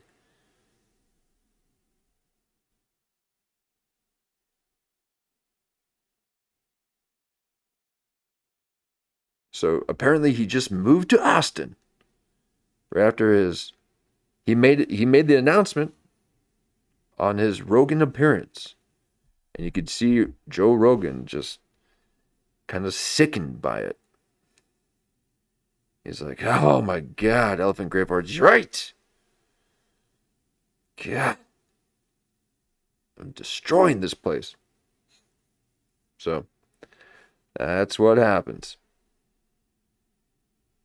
Every cool little pocket and neighborhood that no one knew about, everyone knows about now. Every little spot, every little beach, every little mountain trail, every little thing that you thought you discovered, and you did, all out on your own, that only a few people knew about. Everyone knows about that. So those days are long gone. And Jeff Dye is trying to live in those days where no one would think about questioning Jeff Dye and his car story, okay? And why did he bring it up? Well, because his mouth is open. It was very embarrassing. They put you. There's none of this is on tape. No, none of it's. Well, my lawyer is very. We were very concerned with that. Like, Well, I didn't you're want lucky. the Did anyone body get it? footage. No, but like they have the police footage, which they used in court against me, and then also, so I go to jail. go Oh, would viral. love to get some of that. Dude, it would be terrible. But wait, so they fucking tap. Yes, it would be terrible for you. Okay? He's like, oh, shit. Wait, there is footage out there. Oh, God. Everyone will know that I didn't say, get out my way, buddy. Pal. Whatever you said. So I go to jail. Would go viral. Dude, it would be terrible. But wait, so Hold on, I got it. Hold on. Sorry. I saw it. Get I it? gotta get it. No, but Look at him roll. This is what Jeff Dye does when he doesn't want to see reality. like they have the police footage, He'll do this. which they used in court against me, and then also, so I go to jail. All right, I go viral. jail. Dude, There.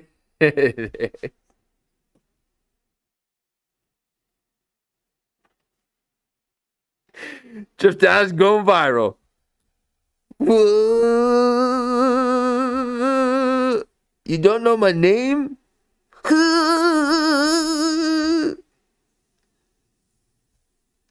Oh, it's Jeff Dye. Oh, God. Oh, my God. Dude, you're done.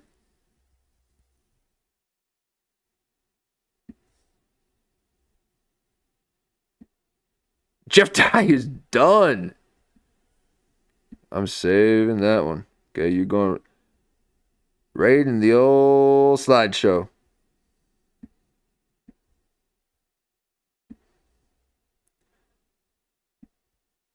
I gotta arrange it so I don't have to spend that much time to do it. Okay, that is nuts. Okay, and that is not the first time. Okay,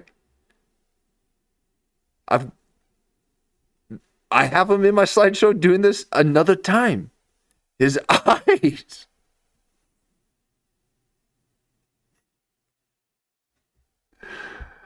Come on.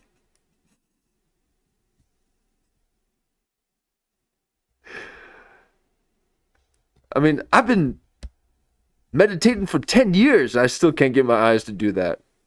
I can't look at my third chakra.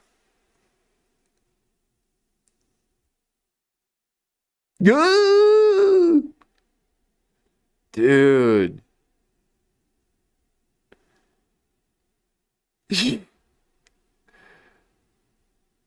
Imagine wanting to just lose control, man. Yeah. Yeah. Yeah. Oh, that drunk frat.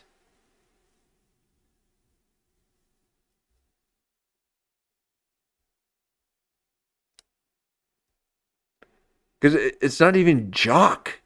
Okay? You're drunk frat reject.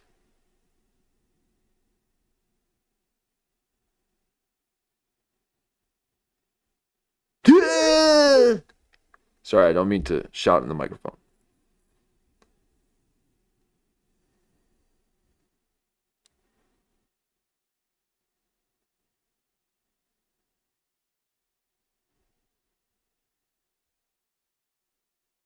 Welcome to the chat.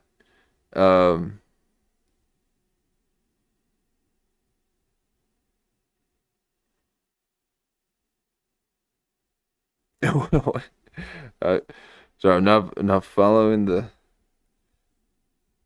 Uh,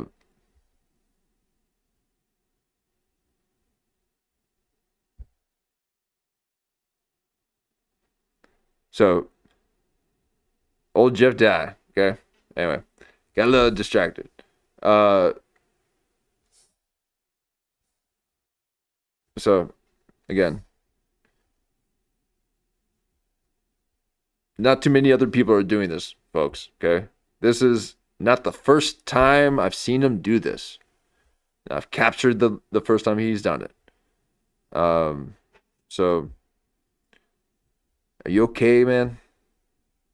You don't look so hot.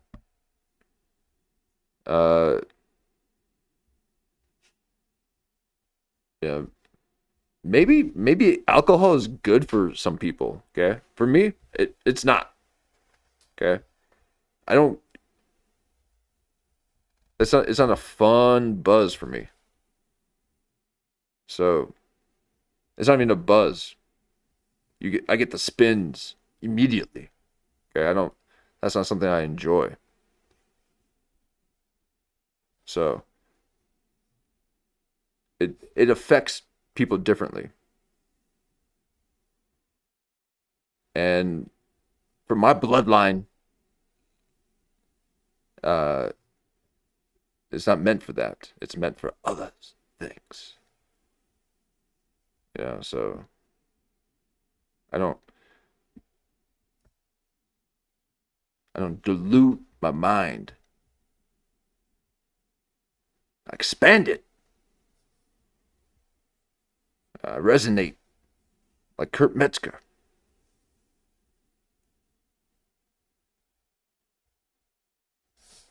Would be terrible. But wait, so they fucking tackled. Also, you know why I don't want that footage? It's because I'm like such a little bitch in the video. I'm like, I used to love this girl, There and then it now is. we're meeting for a couple. So That's that would be sweet. viral. Is that why? And then I'm like, also I tried every angle. I'm like, she's famous, you know. I don't know if you want to do this. She's very famous, you know. Oh, really? Is she? So it's all about the fame for this guy. Okay, he wants people in the coffee shop to know his name, to know that he's Jeff Dye. Ooh, God, I couldn't imagine people in the coffee shop remembering me.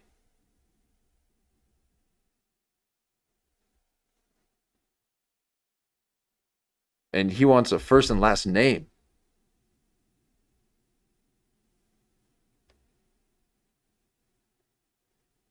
I want to be forgotten.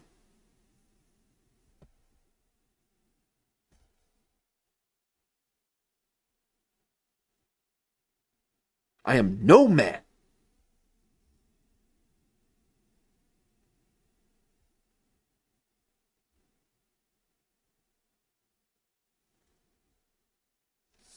I'm trying to wiggle out of it any way I can. Bro, the fact that you wrestled cops is crazy. It was not because good. they It can is. get. Thank God somebody recognized. And luckily, you. no one. Thank God someone recognized you. So thank God that you were famous. That you're not. This is what I'm saying.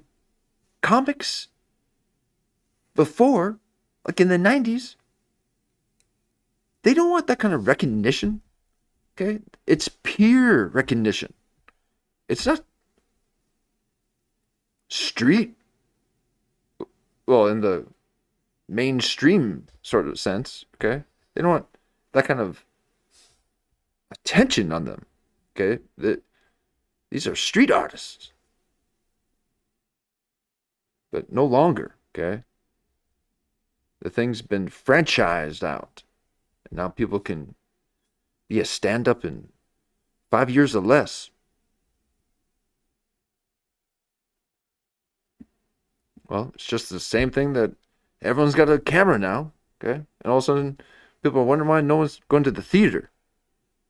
Because we're making our own shit.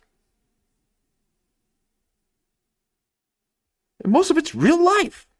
You're not going to watch fake anymore. Okay, and if you make a movie that looks too real, I'm out. I already talked about that. I'm not going to watch someone go full method. Okay, they're doing all sorts of crazy ceremonies.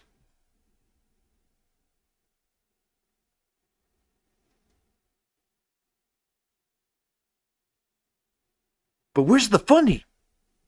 Honey? Because all I'm hearing is Jeff lies. Yeah, it was tricky. So So, the go other part ahead. of it was, so I get out of jail, and while I'm in jail, How long are you in jail? Probably 16 hours. Okay. Long time. That's pretty good. What, Burbank? Yeah. That's probably a nice jail. It was scary. We're not made. Maybe you are. I'm not made for fucking. Oh, look at that. He wants an ally constantly. He's been trying to include Jamie into his mental apparatus.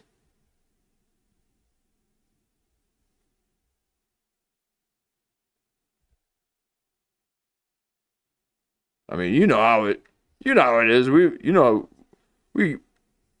always have a difficult time doing this. Well, I mean, at least I do. Maybe you don't. Maybe you're much better than, someone like me, who's got a condition. Okay. You're about to get a concussion.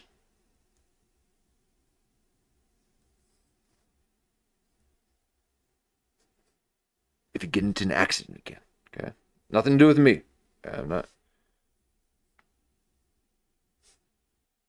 walking the other way when I see this guy. I'm not Burbank? Malibu's most wanted, dude. Malibu's, it's Burbank. Actually, I might be Malibu's You most might wanted. be, bro. You're doing some gangster shit here. He wishes he so wait was. a minute. So I'm like not cut from that cloth. I spent all this time in jail. I'm freaking out because the whole time I'm in there, I'm All this time. 16 hours? So much time. I did hot time. An afternoon. Midday, I was out of there. It's tough.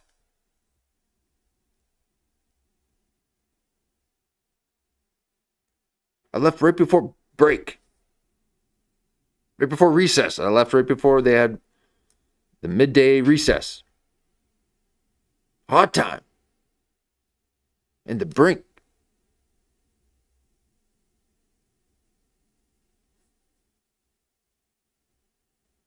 I was selling cigs to the highest bidder.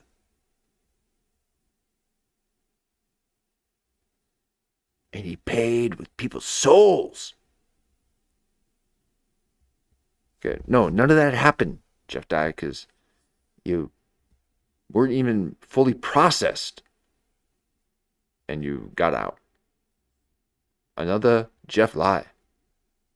like, either everyone knows about this and they're gossiping about it, like in my circles, like in comedy or in Already? well, because I don't know. I just don't. He's a paranoid one. Ooh, this might be.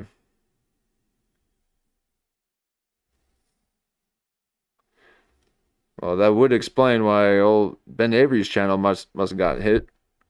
He's getting a little paranoid. Well, I don't know. I just gotta know. I just don't know I gotta know that you love me, because otherwise, if you don't love me, you're against me. Then you're gonna attack me and hold me accountable to the things I've done. And I can't have that. So then you're my enemy. And if you're my enemy, I found a way to completely rationalize how to mistreat people. And it's by calling them my enemy.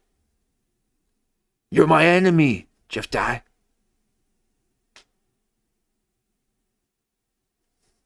Know what happened. I did leave a car on fire, and I comedy. Either everyone knows about this and they're gossiping about it, like in my circles, like in comedy or in Already? well, because I don't know. I just don't Thank know you, what Jamie. happened. I did leave a car on fire, and I.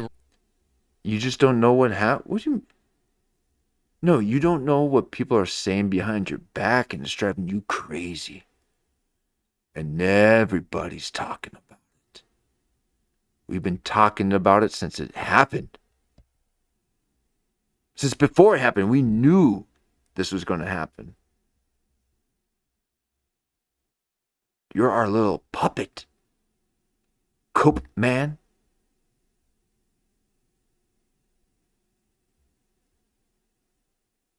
And you're just doing everything that we knew you were going to do. We talk about it all the time.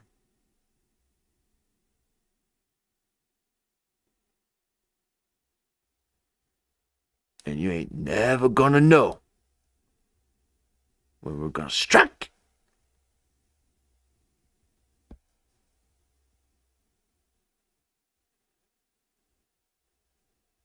With a mean comment. Okay, no actual striking. Okay, we're not talking about being physical with these people. These are two-dimensional beings on a flat screen. I dehumanized you to justify my behavior. That's a Jeff Dye philosophy. No. These are human beings, but not this one, folks. Okay, he is subhuman. Ran to like, you know, a lot of things happened. Yeah, I said it. So I'm like, either A, everyone's talking about this. Why did you leave it on fire again? Just because you freaked out? Yeah, I didn't want them to Thank you, give Jamie. me a breathalyzer. Okay, got it. Because I knew that I. Oh, Jamie's pressing them. Okay, Jamie. See, that's what I'm saying. Jamie, Jamie will let them kind of do their thing, and he's professional, and will kind of like let the thing go, just to keep the thing moving. But he is kind of throwing these questions at him, and look at him. There's a panic in his eyes. He's like, wait a second. At the beginning of this interview, you told me you love me. And now you're about to ask me questions about a story that I already just told you. And now you want me to try to tell you that again? You know how difficult it is to keep all these lies in order? I mean, you know how difficult it is to remember? Yeah, we can see it, Jeff Lie. And Jamie sees it too. And it ain't adding up. So you didn't hit a tree and run to a coffee shop, did you?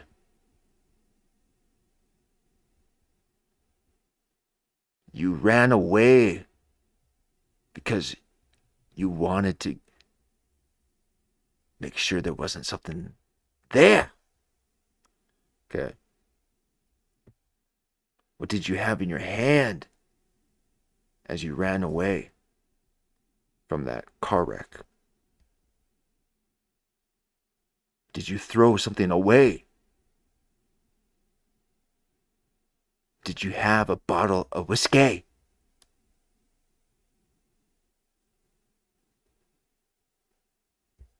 And he wants you to believe that he didn't. To the point where even when I said before he actually said it, I said, why is he kind of preemptively trying to tell us all this stuff? Is it because he wants us to think that he wasn't drinking during the day? And then all of a sudden, boom, he says, because it's not like I was drinking during the day. Okay? Your eyes tell us the story.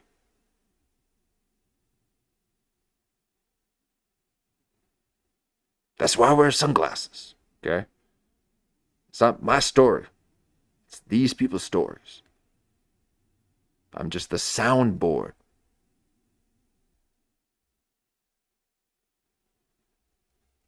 Okay? I'm not full screen.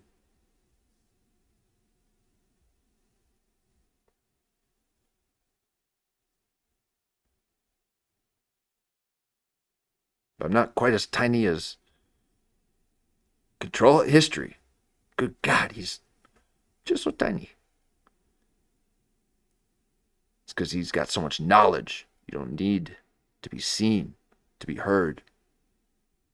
But Jeff Dye needs everyone to see and say his name.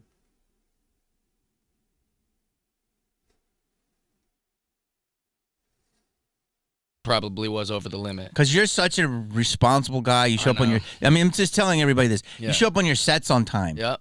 No one does that. No one does that. So the fact that you do that, I show up when the show starts, yeah, too. he does. Yeah. He watches other comics too. Yeah. Like a nerd? Like a big old dork? Yeah, you're the only one that does that because no one does that. It's like being the first one at a party, Jeff Dye. Oh, sober Jeff Dye, first one at the party. Oh, now it's all. Now we just gotta talk to him. That's how he wants it. He doesn't want you talking to anyone else. Because you could be talking about him behind his back. He doesn't even think that you guys are just having your own conversations. He thinks that you are talking about him. And he wants to be in control of everyone's conversation about him. To the point that he could have potentially shut down Ben Avery's channels because Ben Avery was covering him. Not Jamie. This guy. Jeff Dye.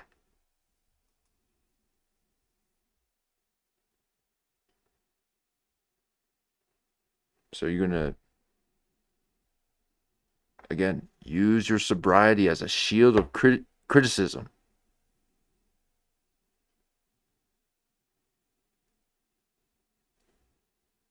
When you're playing with fire every single night, you put yourself back in that spot every single night. And you want us to be sympathetic to your mental breakdown?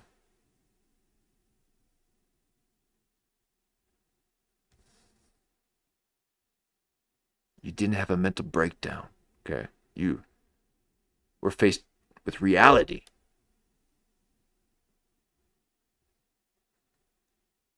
So That's insane. my thought process in jail was like either everyone's talking about this and they're all making fun of me and trashing me and I'm the butt of the joke, or B, no one knows, and that's what I'm hoping. So There you go. Okay.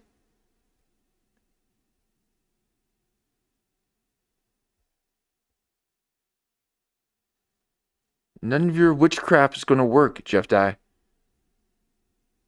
You can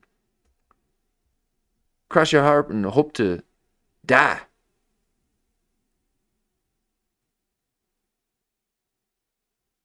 It ain't going to work, okay?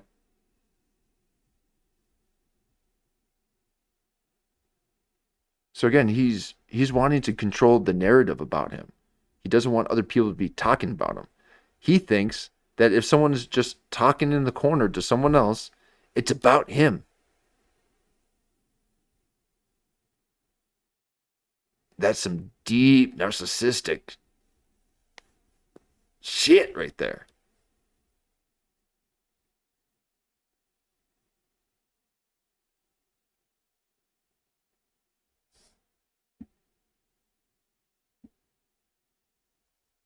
I mean, you guys tell me what it is. You tell me what this is.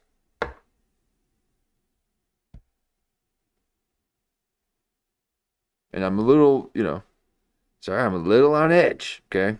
Old Jeff Dye does that. Okay, I was way more concerned with Pauly Shore, okay? I was never upset with Pauly Shore, I don't think. I was shocked and awe. But this is just pathetic.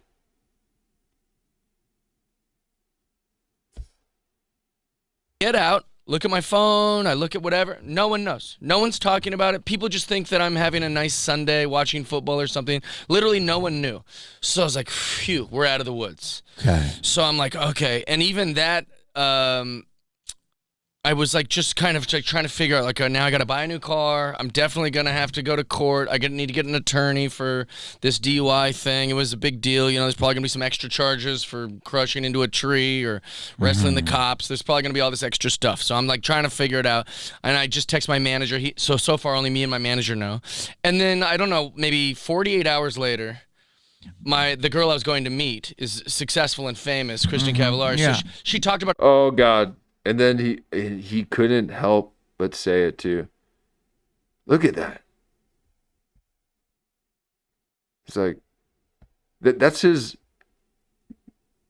look of I'm upset at Jamie for, you know, posing this question on me again, but you know, I thought we were bros. Okay? I thought we were bros. You said you loved me. A minute into it, okay. Oh God, I couldn't imagine someone telling me that they loved me.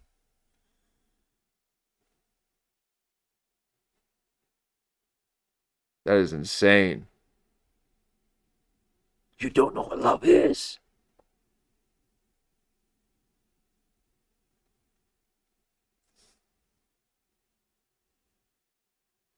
the girl I was going to meet is successful Finger and famous, Kristen Cavallari. Yeah. So she talked about it on her podcast. Because she was there. So she's like, you won't believe what happened to me. But then also, like, she's like, but I didn't say your name. But, like, everyone knows who you're talking about. Yeah. Like, you're in California. No, it's not we like don't. I'm no one. So they're No, able you to... are. You are. Okay. Look, he doesn't want to be a no. I want to be a no one. Okay. I don't want to be known. Okay. He wants to be known and wants people saying his name. He's afraid of being a no one.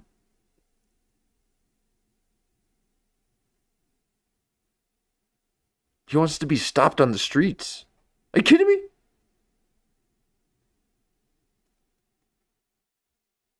I freak out when I see a neighbor down the street.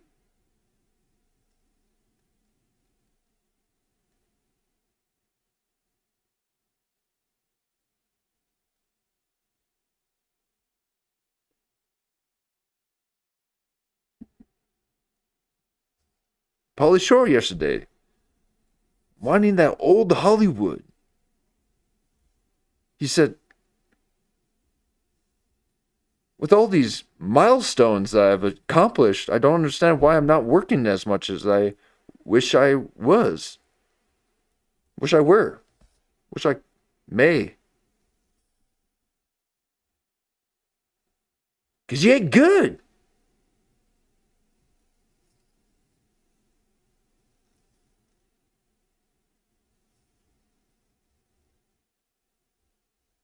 But maybe you could get there, you know? Adam Sandler putting out some serious stuff. Okay?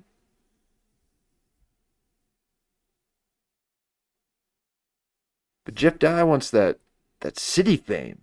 Okay? Walking in. Sometimes you want to go. Well, no one's going to say your name. Jeff Lie. Tracking every time she even gets coffee with someone. Like, she's so famous that, like, everyone knows who she even texts. Yuck.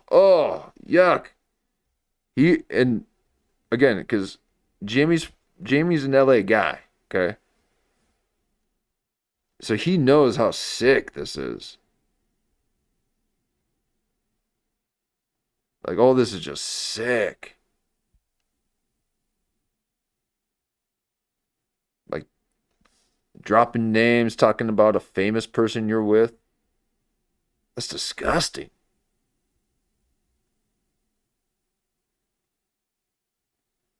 You're green. Jeff Dye. You're green. Coffee with someone. Like, she's so famous that, like, everyone knows who she even texts, let alone a guy that she was with for a little while. So everyone put it together immediately, and they're all trashing me, and now it's like in the whatever. She also posted photos of my car. Because I only texted her, like, you won't believe, like, so she posted the photos of my crashed What a car gossip. on her social media. No. He's a gossip. Oh. And it was on a podcast. No. Yeah, and so everyone's just going, well, you're a fucking loser. Like, who would leave a car like that? Blah, blah, blah. Why did she do that? I don't know. I still don't know. Why did she do that? And then when I got mad at her for it, she was like, oh my God, like, why are you being, like, weird about this? It happened to me, too. I was there. I go, yeah, but, like, how about some, if anyone should know privacy, it's her. Yeah. Because, like, she gets mad when anybody's, like, sharing her private moments because she, you know, when she had a divorce or her kids or anything. Like, she understands privacy, but she didn't care about it with me. And so it was, like, a really big kind of kick in the stomach. Okay. Quit talking about people's private moments. Jeff Dye, okay? Yours wasn't a private moment. That was a very public moment.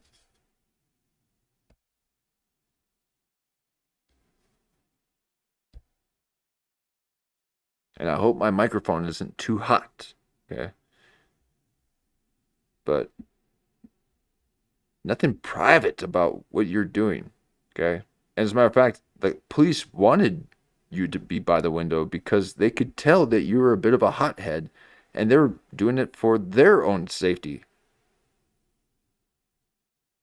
So that you couldn't lie about the situation.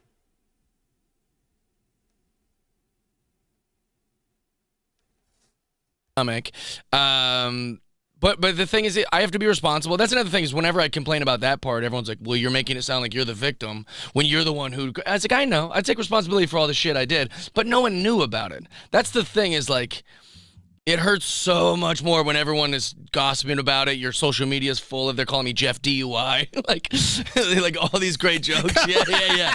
But I'm just sitting there, pretty funny, just in my house wearing it, going, God damn it. And also, I could have just dealt with this privately. Like, because anyone who's ever listening to this who's had a DUI or, a domestic violence or anything you might have went through that is not, you're not very proud of, you at least didn't have the entire internet shitting on you.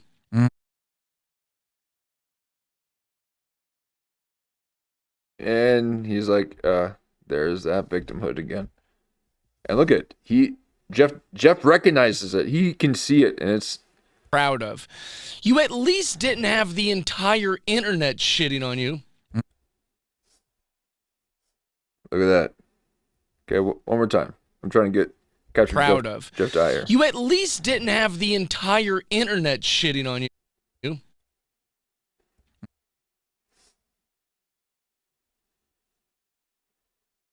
Right there. Okay. Even he sees how pathetic what he just said was. Okay? And if you guys are just joining me, stick around because you'll know what's happening. Okay? It might be a little odd coming into it. But we are taking a look at Jeff Dye, okay, and the stories that he weaves. He's a weaver, and there's a bunch of holes in his basket. And Jamie senses it and has pressed him.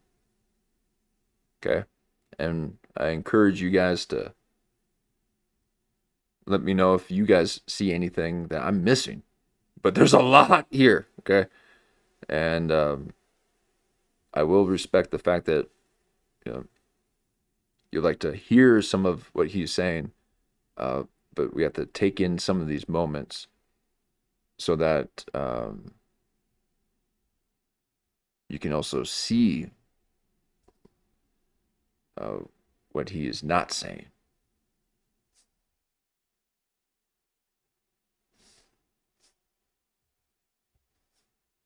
DUI or domestic violence or anything you might have went through that you're not very proud of, you at least didn't have the entire internet shitting on you and your colleagues shitting on you. It was so humiliating once it was public that I was like, all right, I'm gonna kill someone or myself if I don't stop drinking just to deal with this. So I was only not drinking to deal with that week. Harvey Levin is texting me oh man, I heard that from TMZ. Harvey did. Yeah, we're pals. Yeah, but he didn't put it on TMZ. I think it initially was, but I think I saw it on TMZ. Okay. Old Harvey. I got a nice little picture of old Harvey. I'll put it in the slideshow for next time. But are you guys hearing what he's saying? Texting me oh man, I heard that from TMZ. Harvey did. Yeah, directly. Harvey just to, all right, I'm gonna kill someone or myself if I don't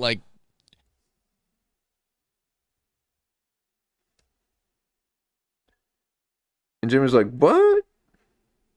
You say what? What was that, Jeff? Once it was public that I was like, all right, I'm gonna kill someone or myself if I don't.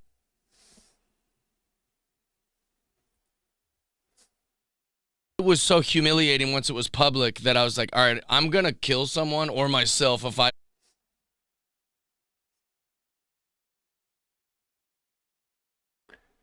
So because something was so humiliating,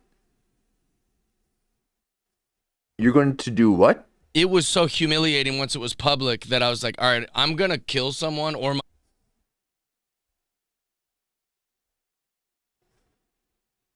I dare you.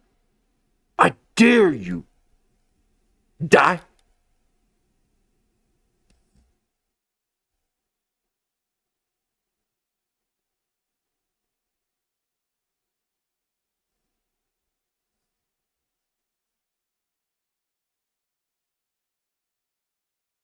Triangulate my position. Die.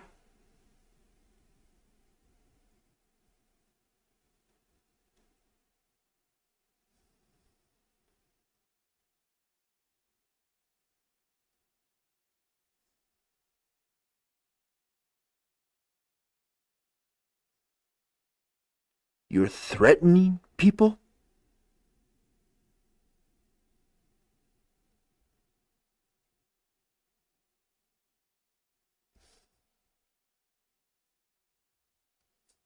On you. It was so humiliating once it was public that I was like, all right, I'm gonna kill someone or myself if I don't stop drinking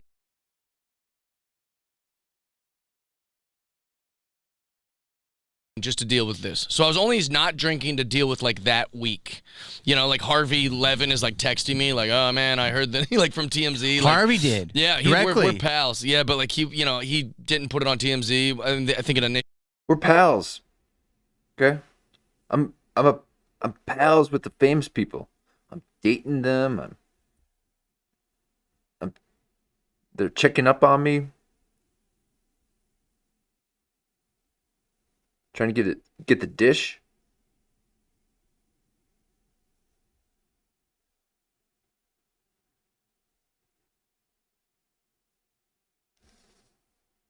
Was, but I then, think I saw it on TMZ. Yeah. So he was very nice, and I'm trying to deal with it now that it's a public thing. But then that's what started my sobriety, because then I was like, I feel better, my joke writing's better. Also that will show everyone how sorry I am about what happened, because You think so? I think I was a pretty good drunk, but evidently I'm not. I couldn't handle it well enough to, I let that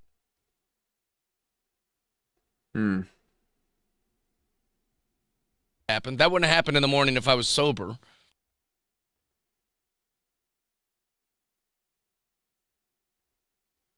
You seem drunk now.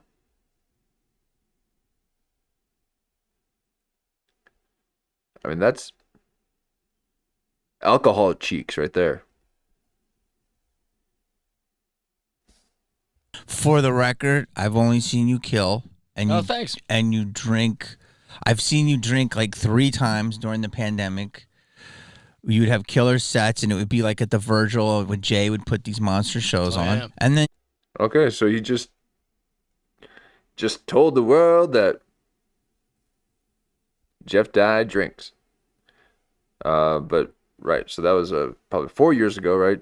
Pandemic, and so Jeff Dye is saying that he's 2 years sober, and almost slipped 2 weeks ago. It got real for a moment there. He almost wanted to take a little sip. So you would bounce. Well, I will say, You didn't like, drink. You weren't ever sloppy or anything. I used to always get car services at night. I would always go when the sun goes down. I get car services, and I would always go, I'm never gonna get a DUI. I'm too smart. Didn't know you could get them at 9 a.m. You know, That's insane. I didn't know you could. I was like, fuck, I didn't.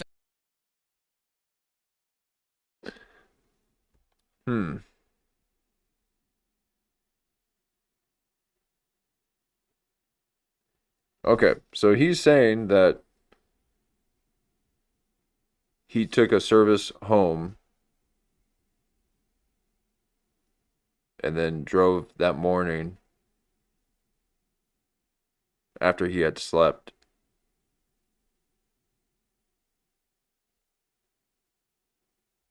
To go back, yeah. After that. So you had to blow the thing and all that. Oh yeah, we did all that. We did it a couple of times actually. Because you might have got. Oh, well, you got the number, but I was gonna say if you didn't wrestle the cops, you might have beat it. Maybe. But if the number was the number, the number's the number. I've also thought about it. If I'd have just stayed at the car wreckage, maybe they wouldn't even have asked me if I was drinking. See, and that's all he cares about. He's like, I've been thinking about it a lot. Like, how can I make it so that they would just never ask me if I was drinking?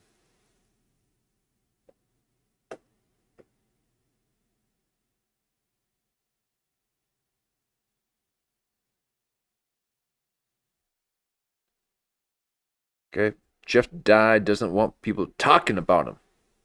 He thinks people talking to each other are people talking about him.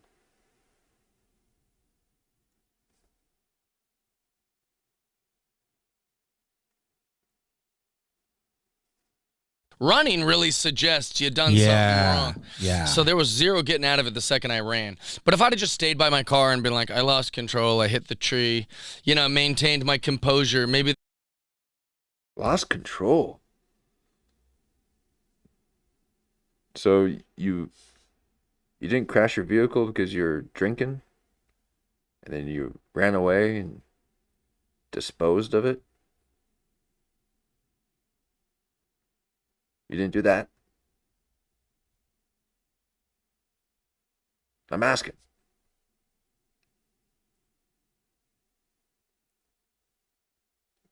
I'm not a lawyer. I don't.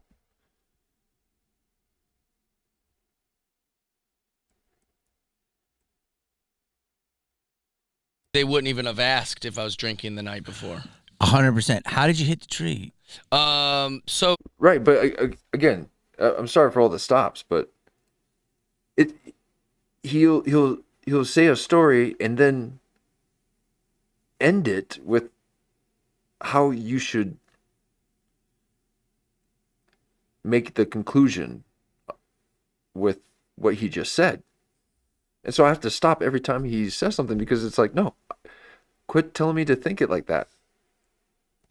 Or to think like that. Okay? That's not how I see it. Okay? You keep trying to frame the narrative. So that's manipulation. You're trying to manipulate the way I see. And not very well. like, I lost control, I hit the tree, you know, maintained my composure. Maybe they wouldn't even have asked if I was drinking the night before. 100%. How did you hit the tree? So Teslas are really quick. It was a Model Y Tesla, and I punched it to go up this ramp. And enough with these. We get it, okay? He's a proud boy.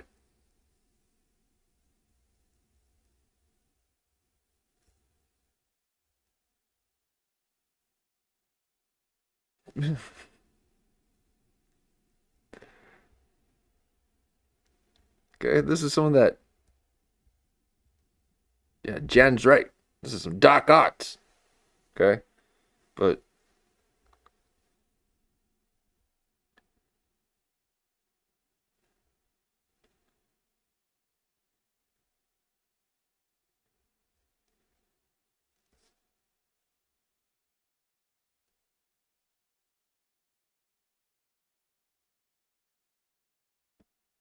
he's listening to that Kanye song.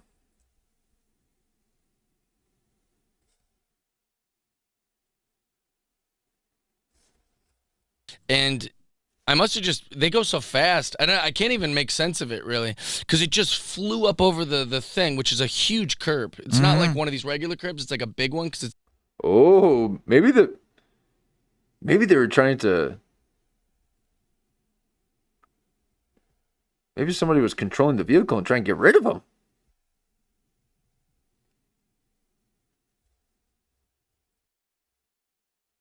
Flew up over the thing. They go so fast. I can't even make sense of it really, because it just flew up over the thing, which is a huge curb. It's not like one of these regular curbs. It's like a big one because it's in the middle, separating the 4 lanes. I know. Oh God. And even to this day, because I go through that intersection every day that I'm home in LA, that there was no cars coming. Like, that's the real good part of the story, is that, like, I didn't kill anyone. Is it? I didn't hit anyone. I didn't hurt myself. Like, that's the blessing.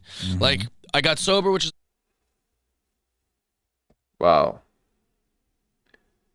So, yeah, this is a pretty big situation. So it's always in the back of his mind.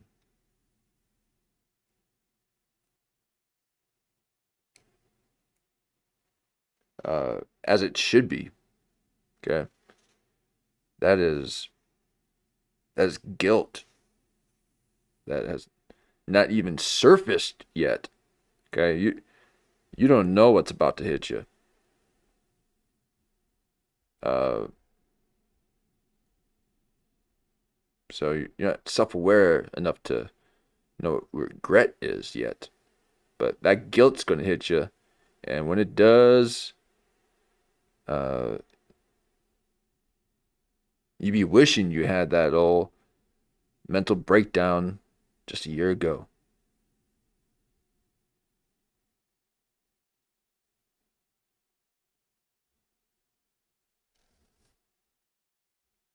A blessing. I went to rehab. That's a blessing. All these things are a blessing, but the biggest one is that I didn't hurt anyone else. So that's another reason I'm happy to not drink.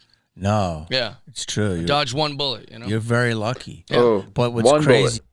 bullet. Dodge one bullet. Okay, why? Okay, again, it's what he says. Okay, and so why is it gotta be one bullet? Because look at that. He's like, ooh. He is not happy that Jamie made him talk about it. Okay, look at that. He's like, you said you loved me, man. God. I'm never coming on the show again. Yeah, oh, gee, Jeff Lie. You're 6.6 thousand views, okay? Pauly Shore got 30,000, and he's right next to Andy Dick.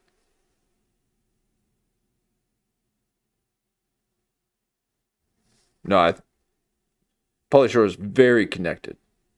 It's scary how connected he is. Okay.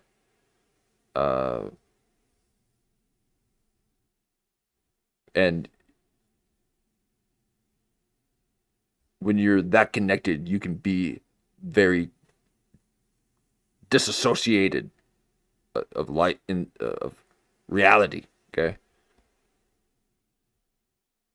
So he just wanders about LA.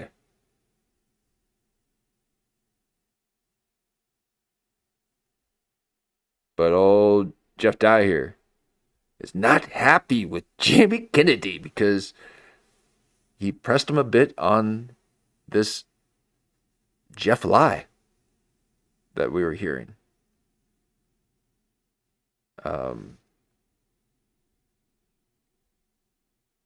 But another couple weeks of doing that, and you be looking like Ellen DeGeneres. And this is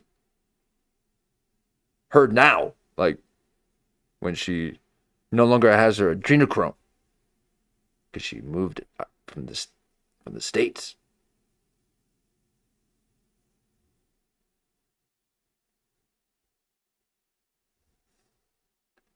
You're looking like an old lady. Okay. Earlier on, he was talking about how he likes old men. He wants to talk about baseball and smoke cigars like old men.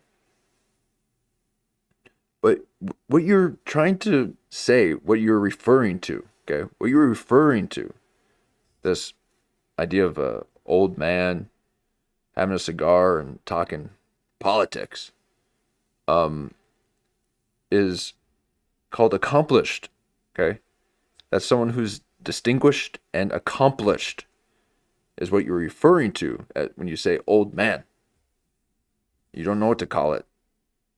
It's something you've never experienced. It's only something that you've seen from the outside. And when one is accomplished, they don't seek accolades. There's just the still inner knowing that there was a time when you used to shine, and those times are long behind you. And the sooner you accept that,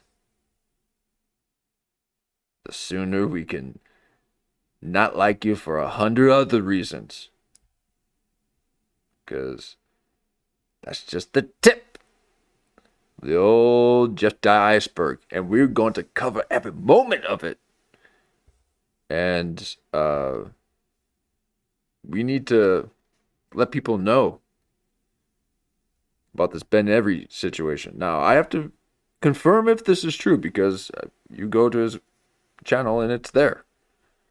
So people are saying that maybe it's just a little bit of a prank, something kind of funny to play on old Jeff Dye, and that maybe Ben Avery's pretending that his channels went down.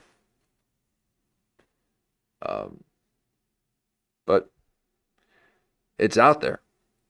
Now, I saw that early on, and I wanted to let this situation breathe a bit before I discussed it.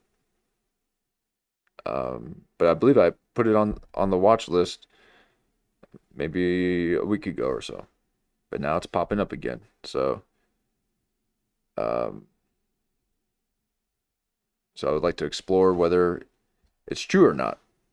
Because it would be absolutely insane if Jeff Dye had Ben Avery's YouTube channels canceled or taken down because he was making fun of him. Okay? And you heard what he would do if he was ever embarrassed. Okay? He said that he would take someone's life or his own.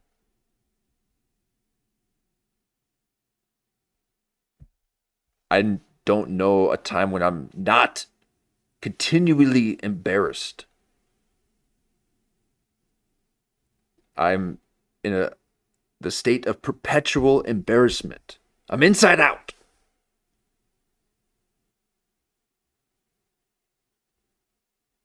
So that we can all participate. But not you, Jeff Lie. No. Yeah. It's true. You're, Dodge one bullet, you know? you're very lucky. Yeah. Okay, But one what's bullet. crazy is you could. Right, so okay, so you're saying dodge one bullet. Oh, because there should have been a couple there. And so there is at least one other thing that you didn't dodge then. Right? I mean, I dodged one bullet. You would say, ooh, I dodged a bullet on that one. Ooh, man. Yeesh, that was a close one. I mean, I didn't just risk my own life, but I put other lives in danger. And no one got hurt. I dodged a bullet on that one. Okay? That's what Jamie can see. No, I'll just say it for myself, okay? Okay, I don't need to be speaking for Jamie, but you can see that Jamie can tell that there's something up. But that's how you would say it. But he doesn't say things like this. All throughout this interview, the words that he's choosing are trying to frame your conclusion.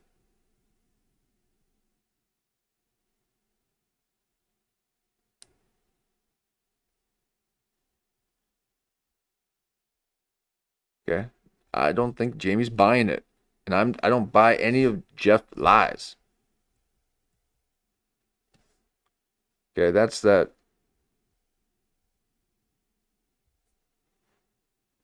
bit of not quite knowing why things are not panning out look, okay? It hasn't quite hit him yet. He's seeing it all crumble down, but he hasn't figured out why. So Jeff, why?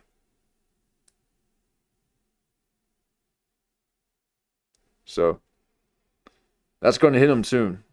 That'll hit him soon. And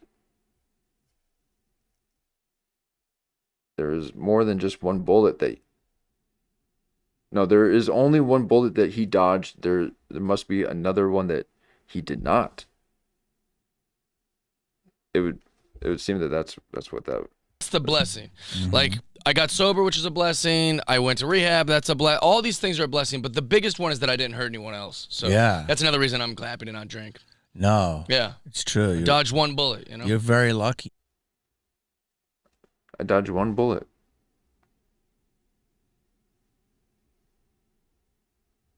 That's another reason I'm happy to not drink. No. Yeah. It's true. Dodge one bullet, you know? You're very lucky. Yeah. But what's crazy is you... And then you raised... Yeah. Look at that. No. Yeah. It's true. Dodge one bullet, you know? You're very lucky. Yeah. Okay. What did I say before? Okay, when you're doing that, you're trying to convince. That's... Trust me. So you do that when people then say something to you, and you have to take it in. And so he is now trying to convince himself that what Jamie just said to him, which is about him, is true. And he doesn't see it that way, so he's trying to convince himself. Happy to not drink. No. Yeah. It's true. Dodge one bullet, you know? You're very lucky. Yeah. But what's crazy is you could argue that the car, like, because I don't have one, but I've driven them. I feel like they sometimes take over. I feel like it might have. I mean, Dude. but Oh, oh yeah. And Jamie's like, dude, yeah, they have a way of kind of taking over. And usually it's with people that they're trying to weed out. Because you ain't even good for a cultural vibe. So people will just find ways to weed you out.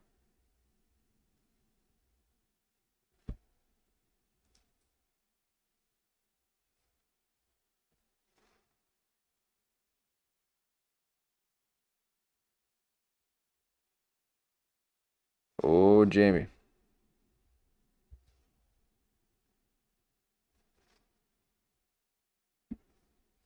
So, you know, we've gotten our baseline with Jamie. Okay. We know how Jamie acts in the wild. And when he does this, you know, this is his way of kind of doing a little preemptive work for his editors, you know, or yeah, his editors to clip, because these are his strong reactions. But when he does this, this is even though it's exaggerated, it is a genuine expression of what he thinks about the situation. And he sees that is also kind of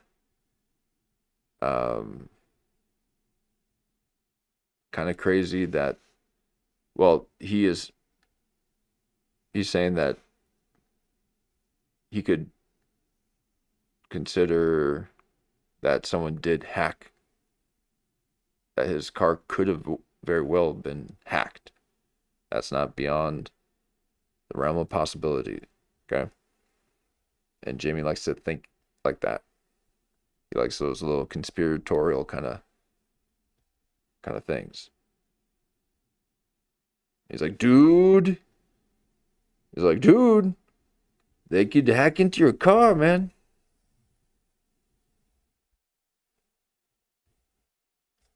I've heard people are doing that. One bullet, you know? And Jeff Dye's like, oh, God, I should have just been saying that. That's how they could have never asked me if I was drinking. These things get hacked all the time. Or I'm famous and people are trying to hack into my car. I'm a victim of being loved too much.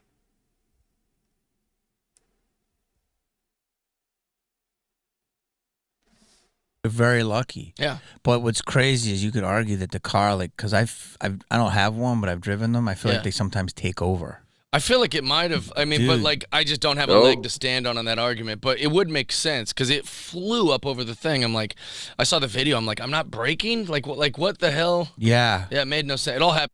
Oh, but you could only remember that if you saw the video.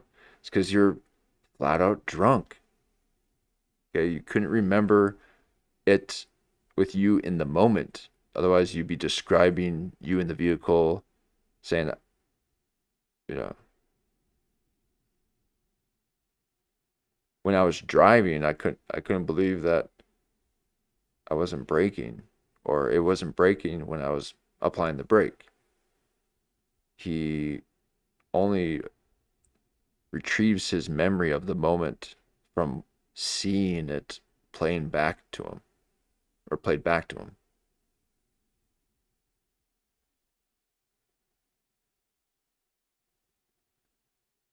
And he's saying, I didn't apply the brakes? No, you didn't. Because you're drunk. You're wearing your 2-inch heeled boots and it slipped. And you hit the accelerator.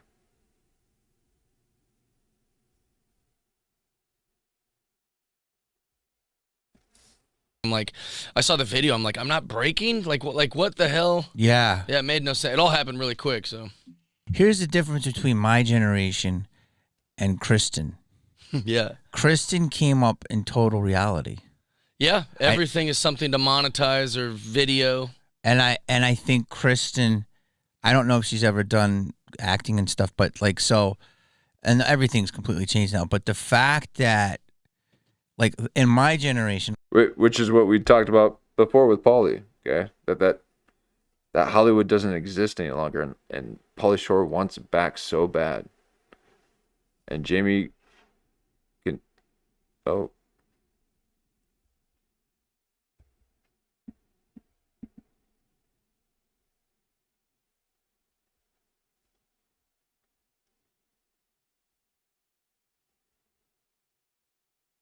1 second.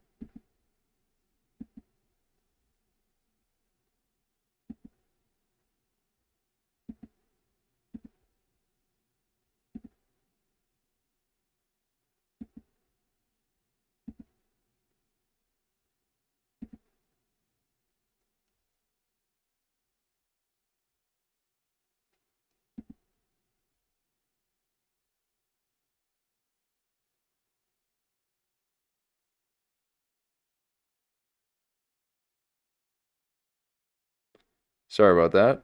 Looks like it kicked me out there for a second. But since I'm on this page, so it's hate to break it to you. Hate to break it to you. Crack, crack. It's broken. So I guess he did like to break it to me. All right, let's play this and see if we can get it back to where we were.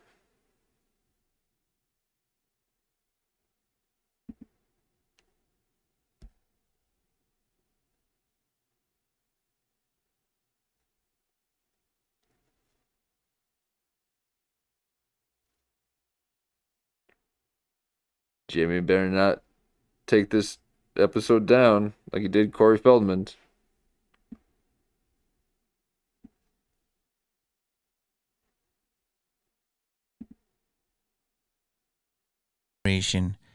And Kristen. Yeah. Kristen came up in total reality. Yeah. Everything is something to monetize or video. And I think Kristen, I don't know if she's ever done acting and stuff, but like so, and everything's completely changed now. But the fact that, like in my generation, not to sound like an old man, Yeah. it would have been You like, are. hey, You're let's mid-50s. fix this issue and Oh. keep it private. Yeah. You know what I mean? You didn't do anything illegal. Right. You made a mistake. I think Well, it was illegal, but it was a she just mistake. didn't respect me. Like she just didn't give a fuck. But that's if crazy. I was gonna if I would care. Like you could tell girl, like, hey, let's just keep this under. I know. I think that that's crazy, dude. Like that's I crazy. Wish, here's what I wish she would have done. Is Oh, just okay. kept it to herself.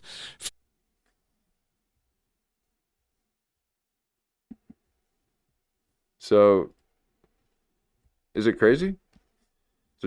So Jamie's like trying to maybe move on or something. Crazy. If I was gonna if I would care. Oh, let me get the quality back up here. Look at that! Wow. I don't know why it's not just. That's the auto.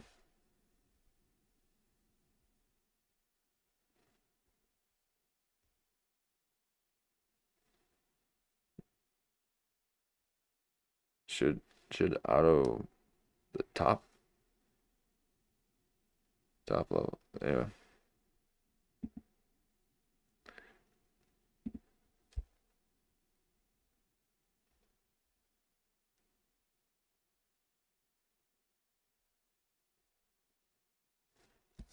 Care. Like you could tell girl, like, hey, let's just keep this under. I know. I think that that's crazy, dude. Like that's I crazy. Here's what I wish she would have done. Is just kept it to herself That's crazy. for a while. You know, like maybe like in a year, like it'll be a funny story to me. But why did she But go? like not right away. Like literally they brought her up in court. She went. So she went so hard in the paint. I mean, When here's I was in court, they brought up her podcast talking about it. I'm in court with my attorney listening to a girl I thought I loved being like, and he smelled like booze, which I didn't. I didn't smell like booze, but they're using it as testimony in my court in court against me. here's what's crazy. Wild. I just don't. I can't think of any chick that I've dated that would ever do that to me. I think she just didn't care. That's crazy. Yeah, like she would have never. So her ex-husband Jay Cutler got a DUI like last year or something, and I was like, I wonder if she's gonna go share all that bullshit on her podcast. Like, but no, she respects Jay Cutler and she respects the father of her. So he's just doxing everyone. I mean, I pretty much say that if you're saying someone's name in a negative and vindictive way like this, that's a dox. Might as well be a dox. because you want it to cut.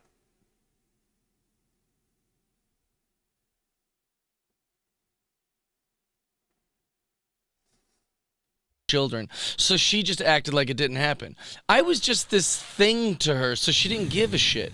In fact, she said terrible things about me, and I was like, oh, this is not fun. I thought about getting vindictive, like, Oh, did you? Did I just say that?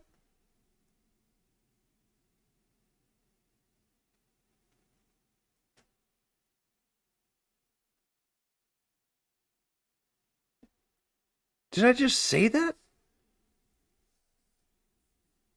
the day after it happened. I like even posted on my social media, like, I got some shit. Yeah, if we're, I just won't say her name. How about that? And I was like, just gonna Oh, really? Yeah, because you just said her husband's name. share a bunch of things I know about her, and then I was like, that doesn't really help anything. So I just didn't. Oh, but if it did, you would. And you're thinking of all the things that you're gonna do to Jamie for making you tell this story.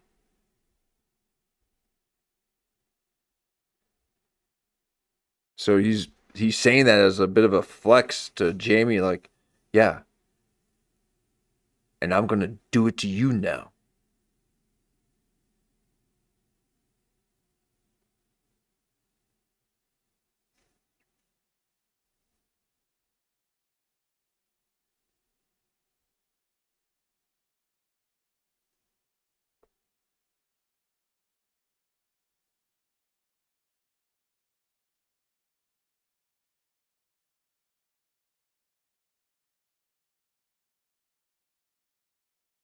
Good for you for Yeah. being the bigger person. But I wanted her to know I could. I wanted her to know that I got one in the chamber. I could literally say some stuff, and I don't want to. I don't want to do that to anyone.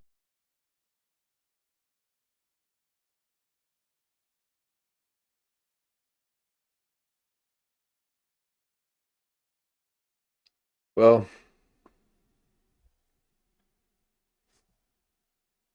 I don't.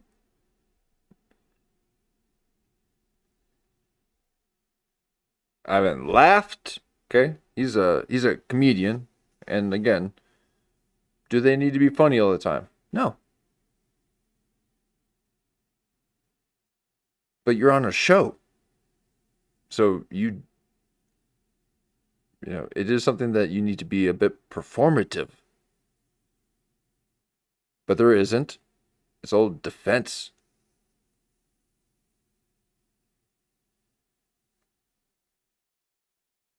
Or defensiveness.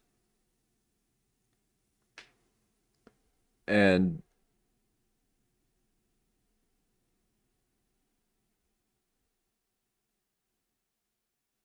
the vindictive nature of Jeff Lai.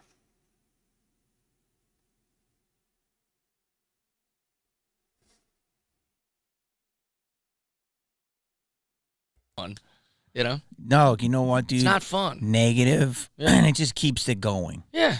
Let it go. Everyone thinks revenge is so sweet, but it's not. It's like revenge ends up leaving everyone fucked, you know? Like forgiveness, that's the message. You know, like going up. Clip it. Clip it. Okay. So you guys heard it here. Okay, forgiveness is the message. So anytime Jeff Dye tries to attack you for not loving him and having a different opinion than he does, and actually having conviction in your life, and want to stay clear of people that, one, don't have any self-preservation, two, no consideration of others, three, threaten to end people's lives because of humiliation, or four, self-harm, that you would do it to yourself.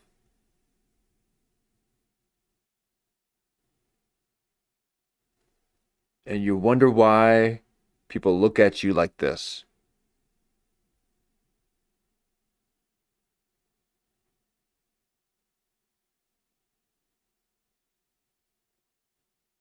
Okay.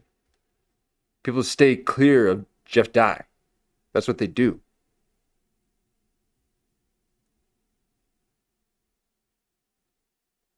It's not a hang.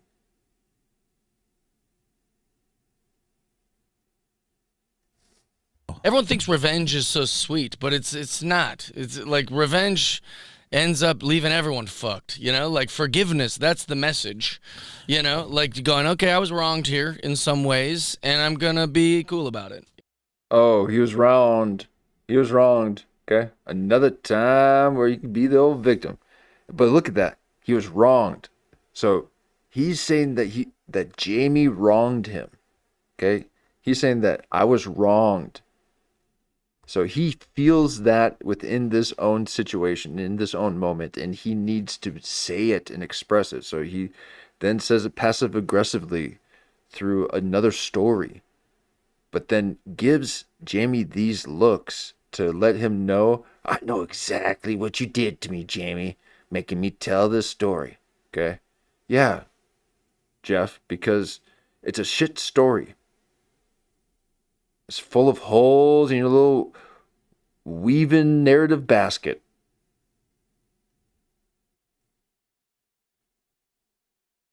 And Jamie's done tooting your horn. You spent the last 10 minutes. Well, it looks like it might have been just gassing you up. Just to pull a little rug underneath you.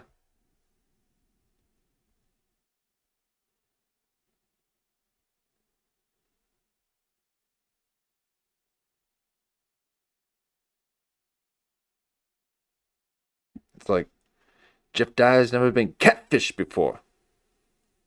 Okay? You spot them a mile away. They all do the same thing.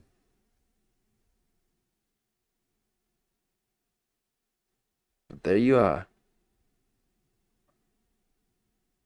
Not even ballsy enough to say it. So you gotta say it through other stories. In a passive-aggressive way. Okay, he feels like he was wronged in this moment by Jamie Kennedy. By pressing him slightly, the slightest, about this whole car accident that he had.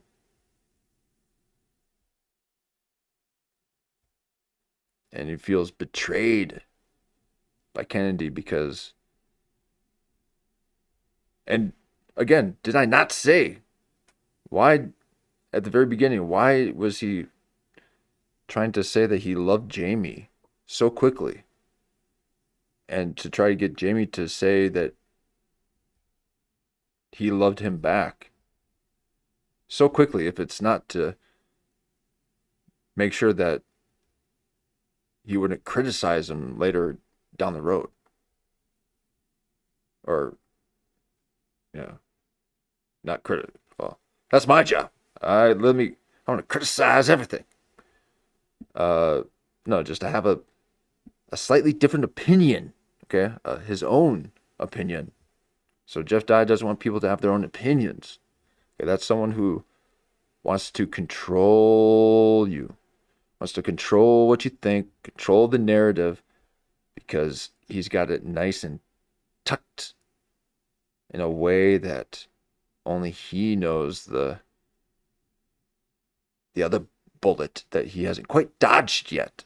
So he says, yeah, I dodged one bullet. Instead of, yeah, I dodged a bullet on that one. He says, yeah, I dodged one bullet on that one. What else happened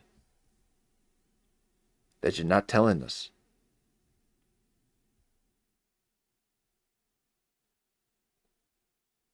So this is how he speaks constantly. No, I'm going to go, okay, I forgive you. I love you. No, it's the bigger thing to do. It's harder. I mean, not to sound all, religious, but it's like Jesus. Yeah, it's forgiveness. It's literally grace. is. It's like literally turning the other cheek. Yeah. It kind of renders the opposition powerless if Yeah. you just are a bigger person. Have you ever? I don't know if you ever heard about I think it was the Green River Killer, Gary Ridgway. And so one of the parts. Oh, who? Are you talking about a scientist or a teacher? Are you talking about other things, other professions that have piqued your interest? No, who are you talking about? I don't know if you ever heard about I think it was the Green River Killer, Gary Ridgway. Oh. And so one of the parts of his sentencing, this guy killed a ton of prostitutes. Oh. Do you know how many times I think about someone doing that? Never.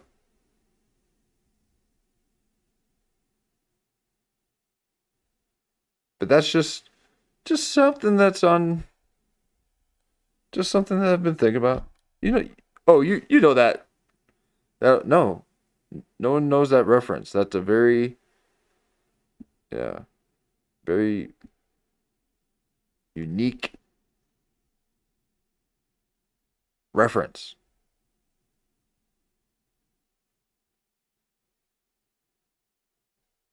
But you dwell in that world so much that you think everyone knows these murderers. Okay, this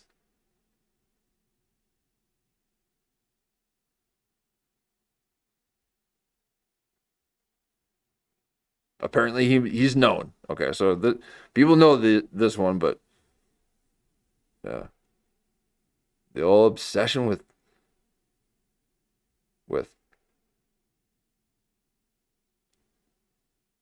pew-pewing. Yeah, I still don't even know what you can even say on this YouTube. But this guy just said it all. Okay. Yeah,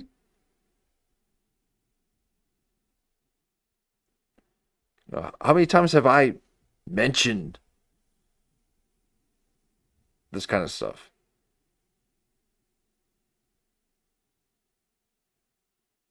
This is all that he's been talking about.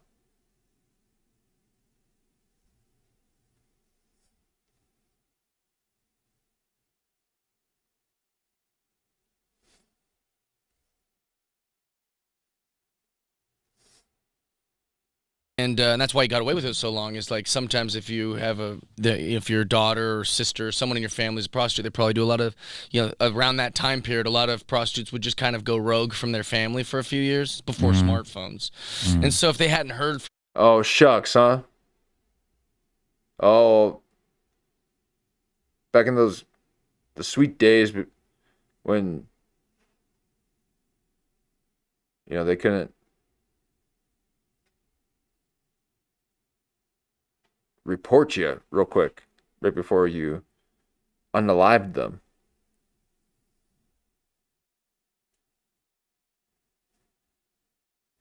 Wow, dude.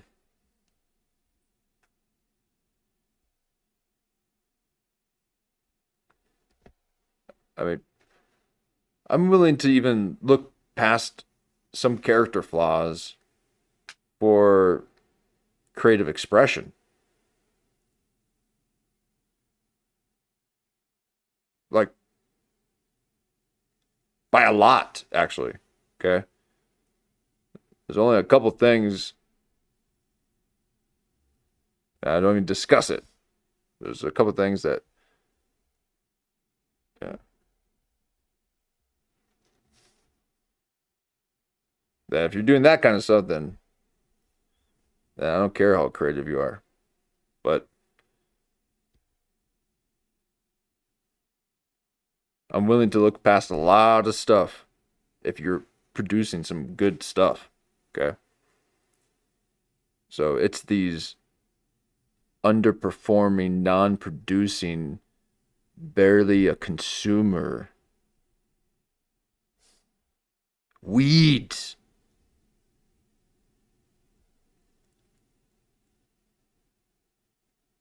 that are taking over.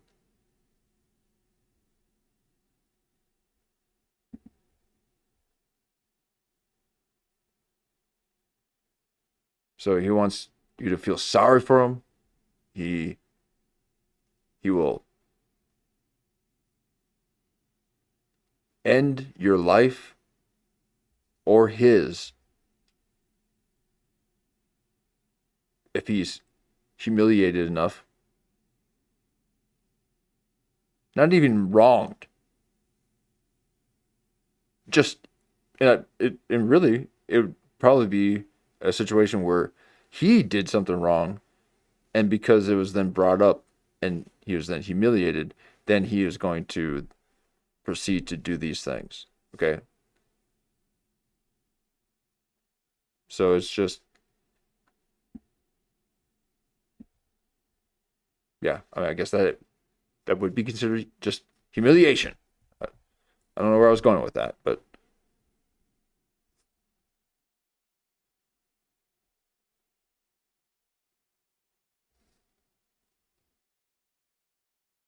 from that daughter or cousin or sister or whatever, they go, oh well, sometimes she doesn't check in for whatever. So a lot of these women were being murdered, and then he just got away with it forever. Part of his sentencing was that anyone who knew any of the girls he murdered were allowed to say whatever they wanted to him. So it took days in court of people just going, you killed my sister and we hope you burn in hell, and you killed my daughter and you've changed our. okay, he's about to go through a list, and there's going to be a lot of slurping.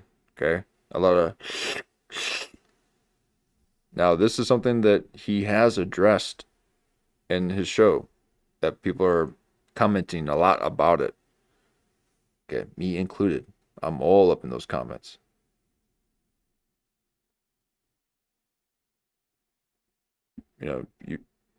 It's not good if you don't see me in other shows. Okay, you should be in other shows and enjoying it, that firsthand experience. Okay, and if I wouldn't want to listen to somebody who's not participating. And Jeff Dye is not even that. Okay. Life forever, and we hope you get everything that's coming to you, blah blah blah. And the only thing that affected Gary Ridgway, because he was just stone cold in the thing, was a little old man. You can find it on YouTube. He's got white hair. He has a tie-dye shirt that says Another like old Jesus man saves reference. or something. And he just said, you've made it really difficult for me to ask myself if I really believe what I claim I believe. But I want you to know that I forgive you. So he's putting himself in the shoes of the murderer, of all these people's daughters. And he's trying to vicariously experience a bit of humiliation ritual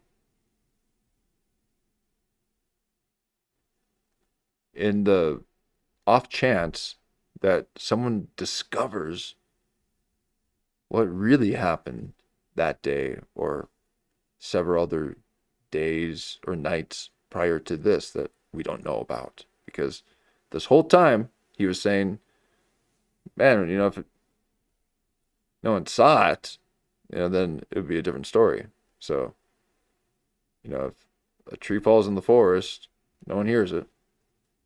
Does it really make a sound?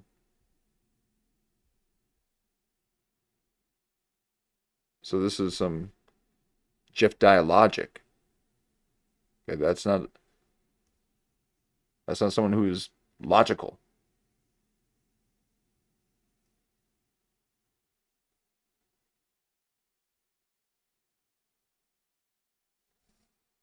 What you've done. And Gary Ridgway breaks down. Oh, and so here he is trying to put himself in the situation, someone else's situation, and a murderer. It's the only thing he could think of.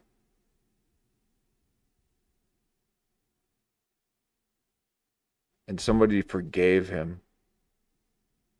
And so he's just in awe.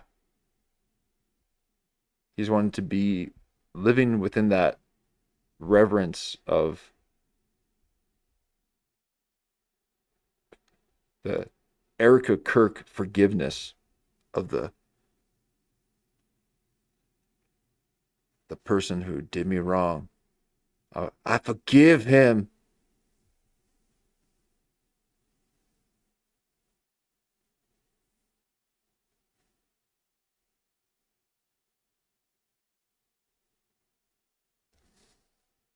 Because like he wasn't prepared for someone to forgive him for it. Like the grace of Jesus like made him go like, well, I don't deserve that. Like that was way more affecting for Wow. him. Yeah. And the guy was like, yeah, you killed my daughter, but like I love you. And Oh my God.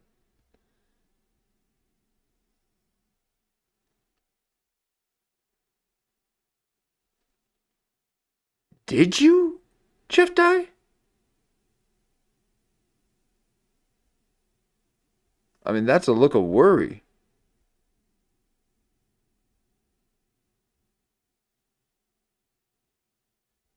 Did something happen? Man. I mean, he's already mentioned how he's a terrible liar. Okay?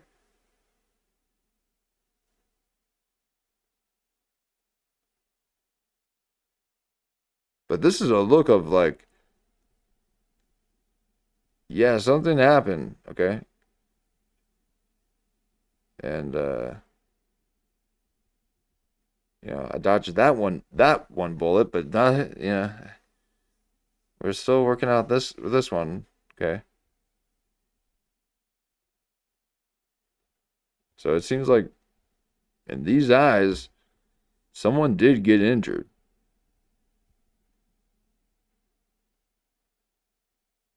Now, he's trying to put himself in the shoes of a murderer.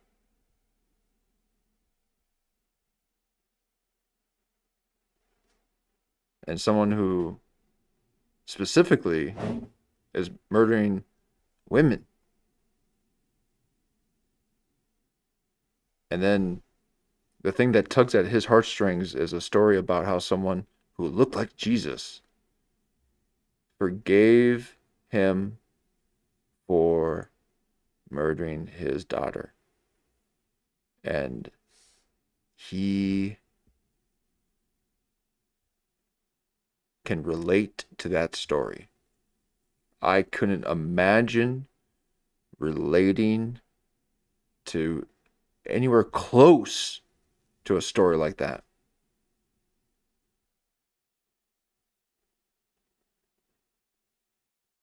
Yet he does, and he wants everyone to love him. At least accept the hate. But you won't.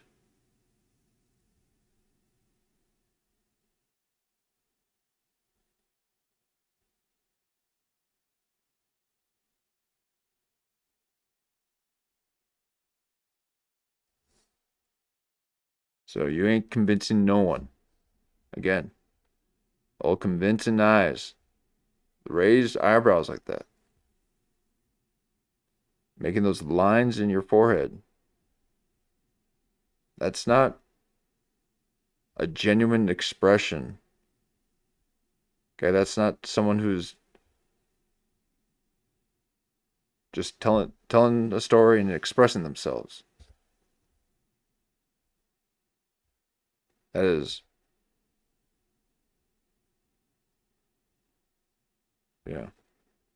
again, do you believe me? That's, I'm trying to convince you. It's really good. It's people like that. No, this is really good. You should try it. You should buy it.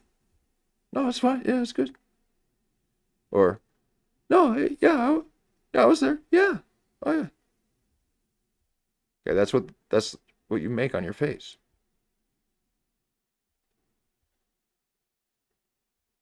So anyone says that lines on forehead is just because they're expressing themselves, it's either that or they're cyclists and they smash their helmet and they got to look up and you got the forehead. Okay.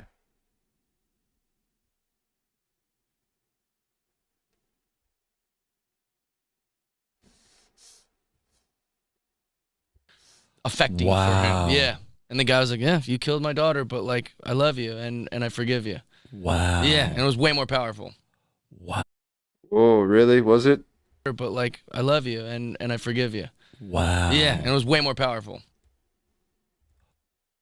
And there it is. That pierced lip kind of, like, you know, it's that gulp, like, gulp. Trying to swallow your guilt?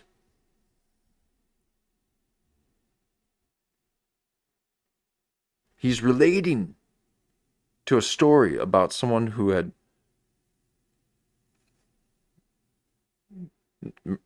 didn't murder just one, but multitudes of women. And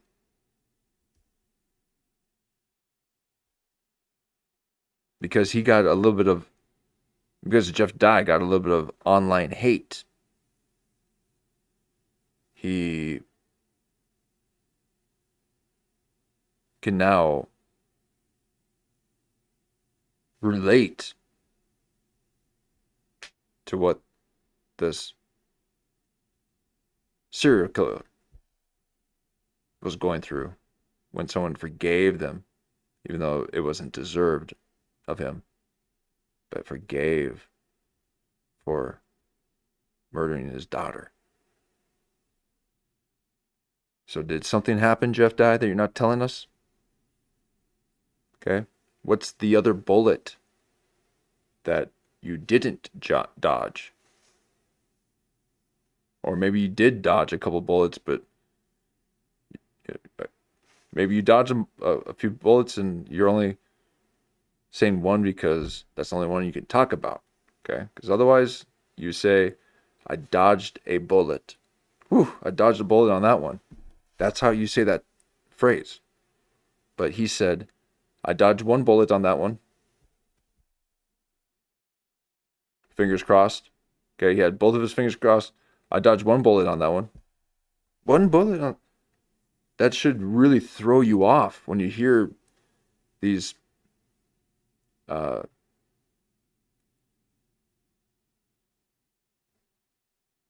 these little manipulation markers.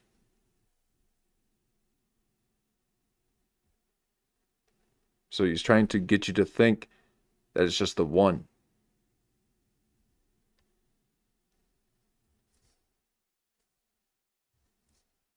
And then he's looking like this after telling a story. Now, if Jamie Kennedy had a daughter and he was looking like this and he's telling a story like he did and like he does with a bunch of other stories,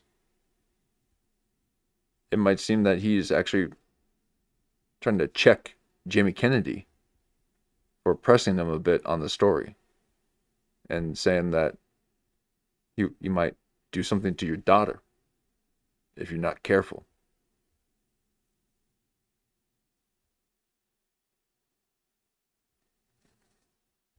Wow. Where was that at? The Ridgeway Killer. Up in Seattle area, the Green That's River Killer. Where you're from? Yeah, we knew about the Green River Killer our whole lives. People talked about it all the time. In fact, there's a guy named Jeremy. Really? Really? Did they? Never heard of him in my life.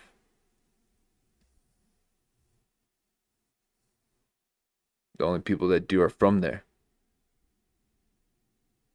Paul, who dated my sister. People talked about it all the time. In fact, there's a guy. You're from? Yeah, we knew about the Green River Killer our whole lives. People talked about it all the time. In fact, there's a guy named Jeremy Paul who dated my sister, and whenever he'd come over to the house, he's like, "I work with the Green River Killer," and we just thought he was some stupid boy that's like hooking up with our sister and daughter. And then like Wait, years what? later, Sister, Green yeah. River Killer, what? What? Yeah, what? Wait. Sister and daughter? What? You didn't know him. he said he sister and come over to the house. He's like, "I work with the Green River Killer," and we just thought he was some stupid boy that's like hooking up with our Boy? sister and daughter. And then like Wait, years what? later, The Green River Killer, what? You didn't know him. he said the girl. Oh! Yeah, he said he knew him, and we always dismissed it. But then years later, the guy that got arrested. You guys saw that, right? And just go back to it. And then like Wait, years what? later, The Green River Killer, what? You didn't know him. he said the girl. Oh! Yeah, he said he knew him, and we always There we are.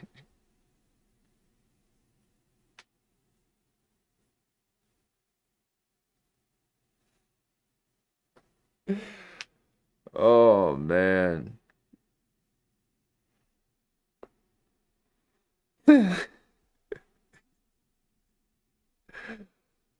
Everyone's got one. Besides me.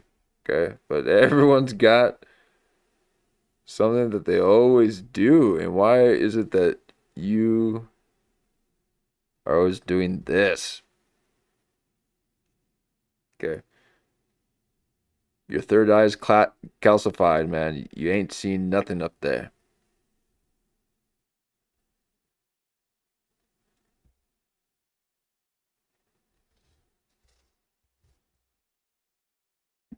dismissed it. But then years later, the guy right. that got arrested. I missed it. Oh, 1 second. Oh! Yeah, he said he knew him, and we always Oh, man. It's always better when you catch it on the first try and not try to go back a bunch of times to get it. But What? You didn't know him. He said the girl. Oh! Yeah, he said he knew him, and we always.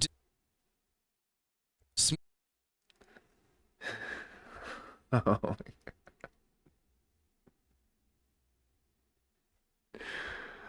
All right, hold on a second.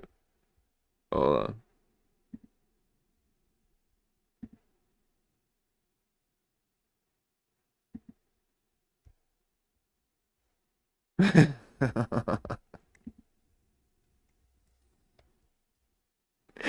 Look at that old man hand. Doing that fancy move. You a fancy man, the old man hand. Just Jeff Lie. Fresh. Oh, stop it. You talking about me in that corner over there about my accident that I ran away from? Oh, stop it. You fresh.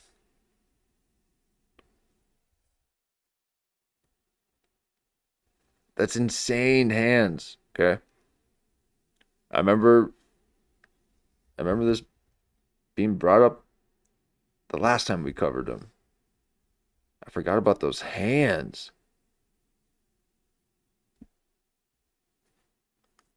I mean, that's like Seinfeld man hands. It's too big. Jeez.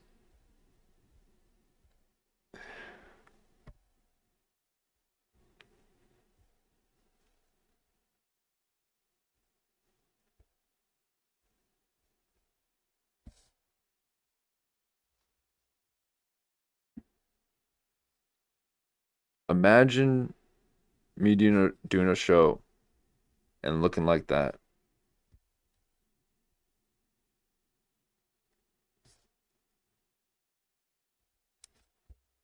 He knew him, and we always dismissed it, and we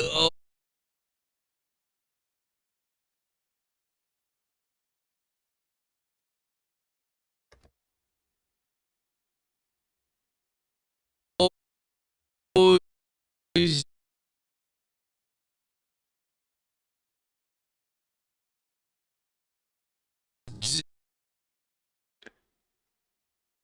Okay. So are you supposed to believe someone when they look in the back of their skull? Are you supposed to believe that story?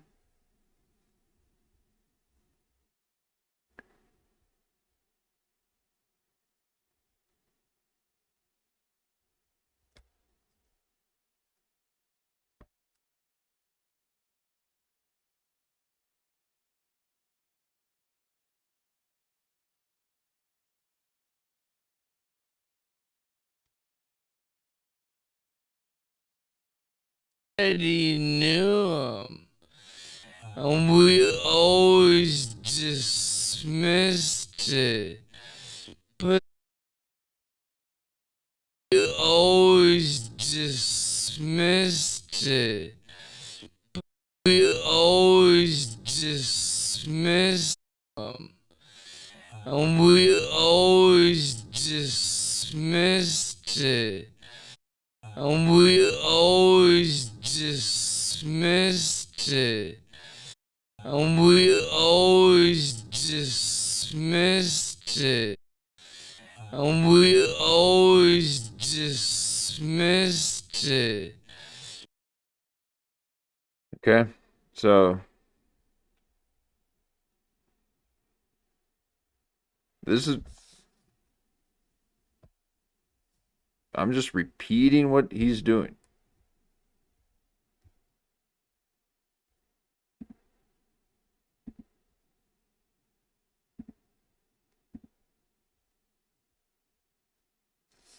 But then years later, the guy that got arrested was the guy who worked with Jeremy at Kenworth. What's Kenworth? It's like a machinery company of some sorts, like that's one of these big warehouse kind of machinery places. Look at that hand. But isn't that crazy? That's and we were like, that insane. guy that was dating our sister, like he was right. It was. Do I have this up too fast? Is that normal? Good God.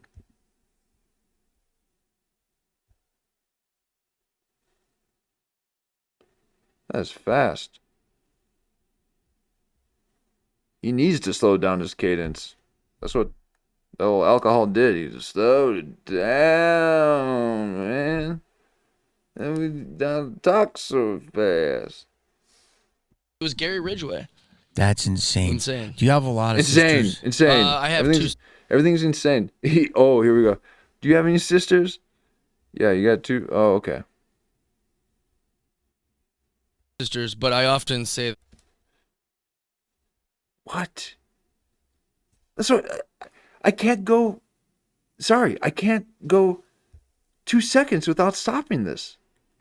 Everything he does is a way to manipulate the way that you should think about this. Okay, I'm about to tell you something, but think of it like this. Okay. Oh, okay. So you got two sisters. Okay. Why are you overcompensating so much?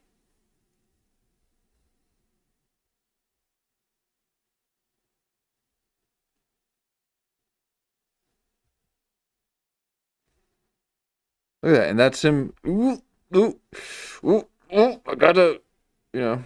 Ooh. Yeah, that was a close one. Almost. And he's like, wait, what? Okay, this is another Jeff lie. Okay, Jeff doesn't tell stories. Jeff tells lies. He's Jeff Lie.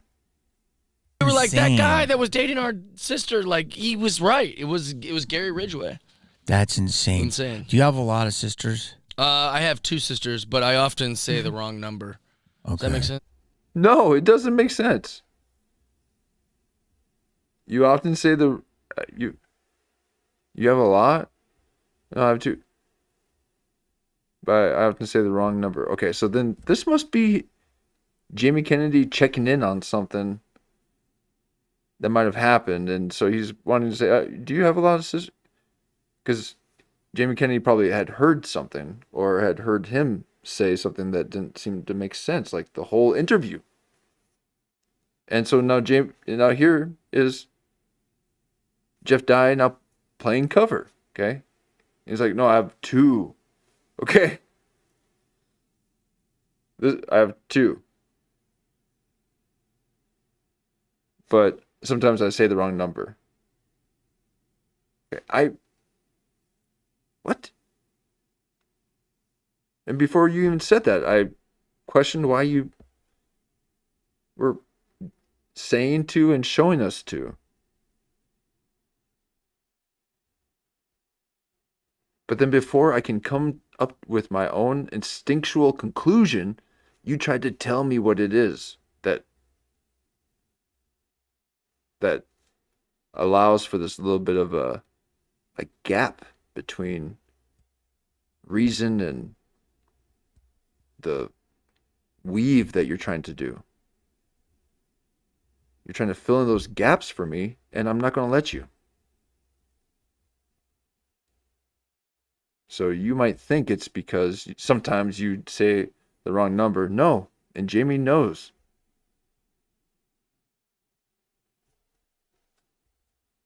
Yeah, it makes Because we're sense. comedians. Yeah, we do. So I'll go, I have 6 sisters. And It's you take liberties. dude, big liberties. Like,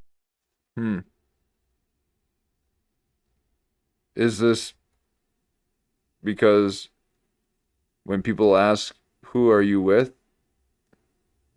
You've had to say several times, I'm with my sister? Wait, but you're with your sister? I thought you only had 2 sisters and they're in Maryland. Oh no, this is my other sister. I got I'm a comedian. Yeah, so that's why he's saying 2. 2. I got dos.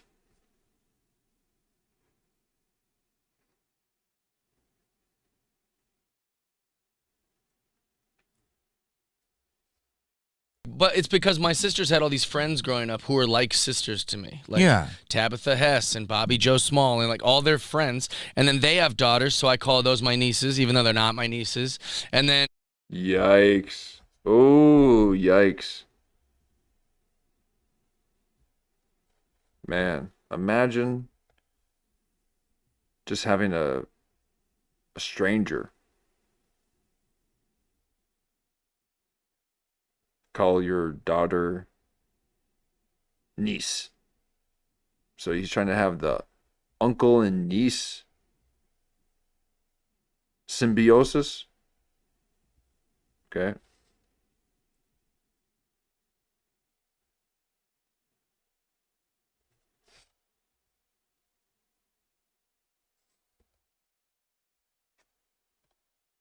I've got to let this play out a little bit longer so that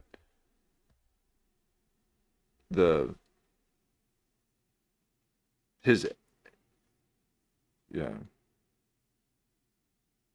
essence can be felt.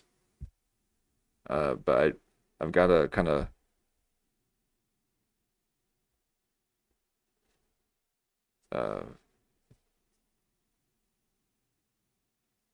clean up the waters a bit. Okay, he's muddying the waters with all this filler.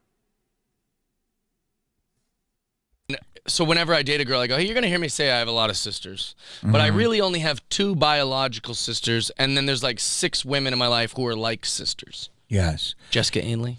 Did you play baseball? I played all the sports, but I was never good at any of them. Cause I didn't know. Like you seem like don't you have this thing where you go to every stadium? Yeah, I've been to every stadium multiple times. Wow. So you love baseball? Love baseball. It's my favorite thing. Another old guy thing. Are you a golfer? I don't. I golf, and I'm trying to get into it, but I haven't gotten obsessed the way everyone is. Are you golf? Yeah, I mean, I'm not that good, but do you go pretty often? I try to go once a week. It feels like going to the beach to me. Why? You gotta plan a whole thing. You gotta schlep your clubs around. Keep them. You got room in the truck. I know. Keep them in the back. That's what I should Go up here. Start right at Encino. Yeah. You're right by it. Okay. It's yeah, good. I want to get into it. And you'll run into everyone at Encino. And everyone I like golfs. Yeah. That's the only reason I'm trying to get into it. You want to jump into a round? Just let me know. Okay. Yeah. Like, because so many of my friends, like Andrew Santino, is like, yeah, we're going golfing. And I'm like, oh. So Jamie Kennedy just kind of let Encino know that, hey, old Jeff dies out there, so You need to be picking some weeds. Trimming some dead branches that are not producing fruit.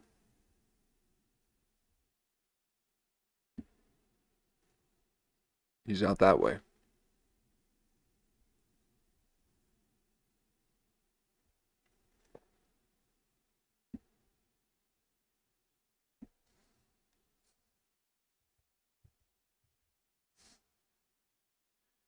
Because Jamie Kennedy don't like Jeff Dye.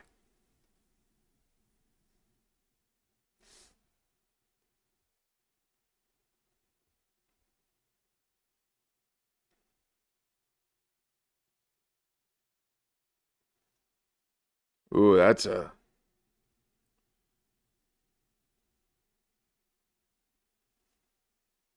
troubled man, if I could even call him that.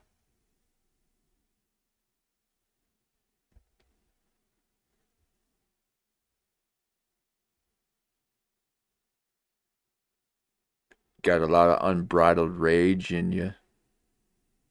Makes you look weak.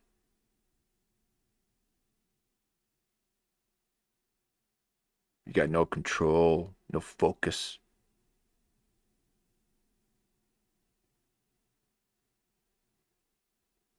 No ritual. And look at you.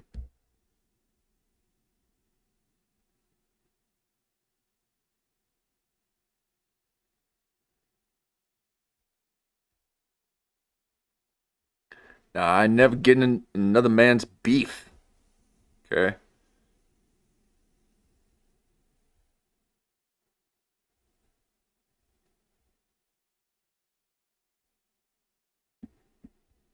But if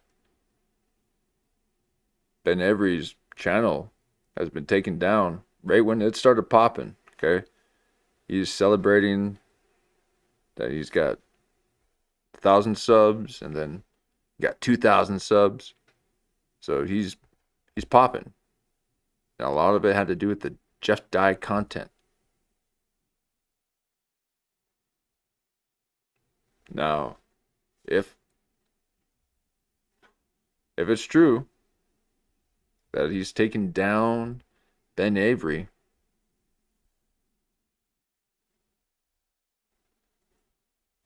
I would say that that's pretty sick. Now, I don't know. I think if you go to Ben Avery's channel, it's up and running. Maybe he's no longer able to post. I don't know how that whole thing works. I do know how nice old little strike feels.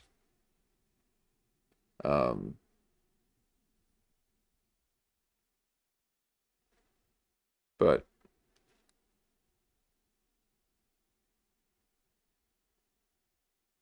you ain't fooling nobody.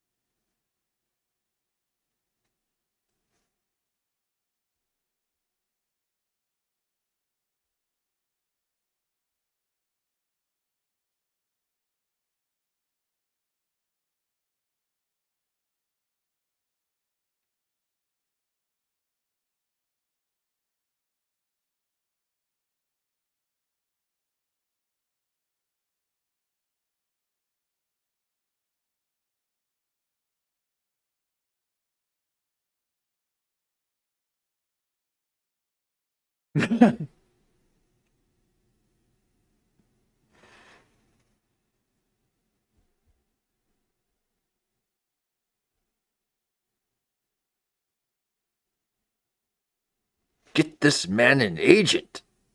He is ready for the big screen. He is Angry Man number 2. Ready.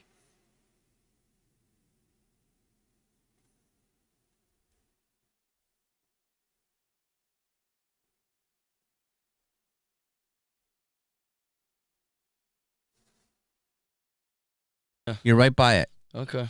It's yeah, good. I want to get Okay. schlep. It's like going to the beach to me. Why? You gotta plan a whole thing. You gotta schlep your clubs around. It's Keep a. them. You got room in the truck. I know. Keep them in the back. That's what I should Go do. up here. Start right at Encino. Yeah. You're right by it. Okay. It's yeah, good. I want to get into it. And Literally, you'll run into everyone at Encino. and everyone I like golfs. Yeah. That's the only reason I'm trying to get into You it. want to jump into a round? Just let me know. Okay. Yeah. Um, Because so many of my friends, like Andrew Santino, is like, yeah, we're going golfing. And I'm like, oh, I don't, Nate Bargatze, hey, you want to go hit some balls? I'm like, no. Okay, Santino pulling in 1,000, 1.5 mil off of Theo. 1.6 probably.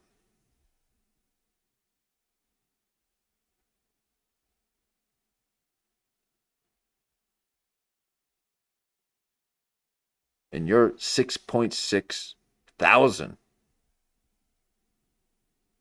Can't figure things out. They're telling you right now. You need to go out and play golf. You're boring.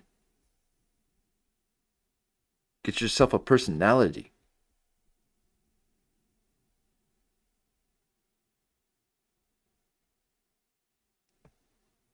But you're obsessed with the old man archetype, trying to pass down ancient wisdom to you so you can figure out life when everyone around you is letting you know how to do it.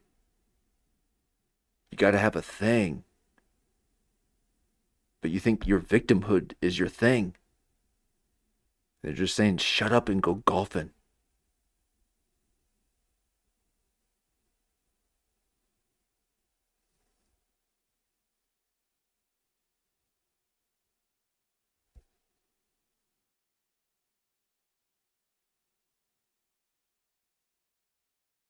I don't, like, you know what I'm saying? Like, I love these people. I'd like to spend time with them, but I don't golf. Yeah, Encino's good because it's really wide, so it's Okay. hard to lose a Yeah, ball. that's So if good. you go, dude. So I gotta go back because there's so much you just said. Dude, you had a lot of information there. Yes, exactly. What? Exactly, Jamie. Okay? He sees it. He's like, "What?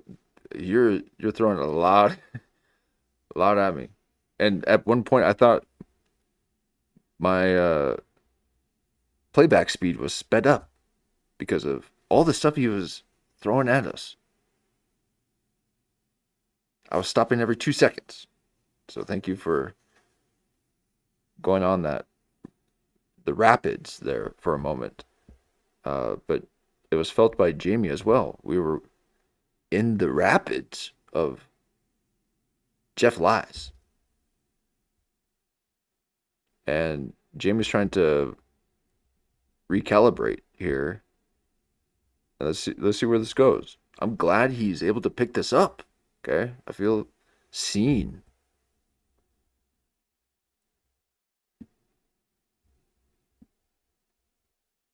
Which was great to see Janvier on, I don't know if I should even say it, but on the show's screen. You made it. They pulled your chat on the screen. Oh man. And what's even more wild is the odds. The odds that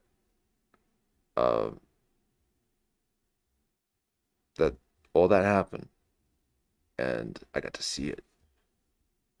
That's a little bit of the first-hand show experience. I love the first-hand experience with these shows, especially with the chat and people's live streams. And I'm glad that I occasionally get to be able to participate in that. But old Jamie needs to reorientate himself from those rapid waters of Jeff Lies. Oh,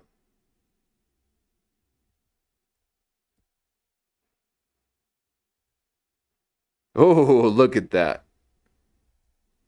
Oh, I hope you're watching. I hope you're watching.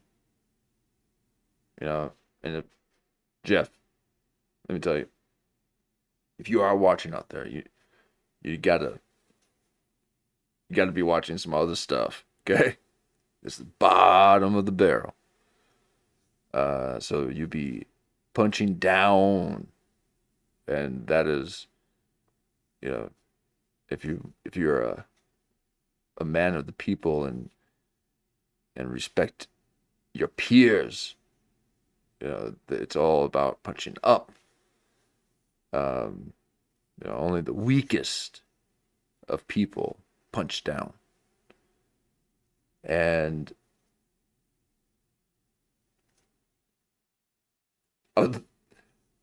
just like to say, maybe you should take up some golfing. Okay. But make sure you got some long sticks, because you are a tall one. And be careful of old Santino, because he might give you a short pair of clubs and you'll end up having back issues and you don't know why. And it might have been Santino the whole time. Okay, because Santino don't like them tall folk either. Okay, he'll chop you down at the knees if he could. So he's going to let you borrow his extra set clubs, some Callaways that were given to him. And really, he knows that they're too short, and you'll end up having back issues for the next 7 years of your life.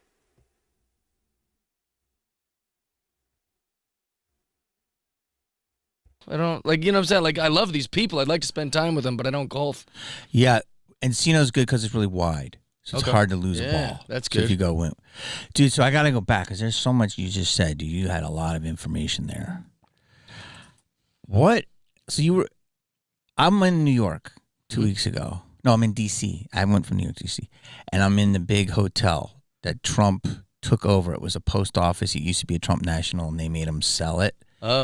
And no one said anything about Jeff Dye. Okay, is what I hope he's about to say.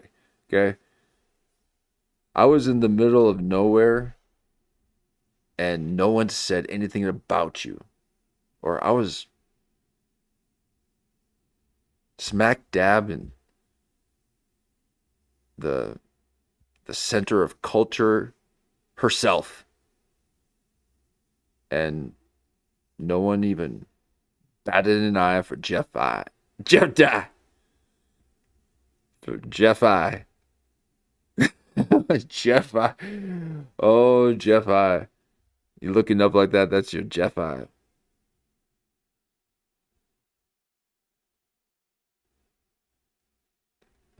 Ooh, yeah, Jamie. Oh, okay, nice. Yeah. So, well, I don't want to say, I shouldn't say because I don't want to dox, but that, nice. Yeah, and I'm sure Jamie's a cool hang too. I bet, like you'll and just kind of be cool and hey, what's up, and just go about his business. But old Jeff Dye wants you to say both of his names. Okay, this isn't Brian Austin Green, folks. Okay, don't be fooled by the attempt. Okay, Brian Austin Green is chummy and fun in public. Okay, this man wants you to say both of his names.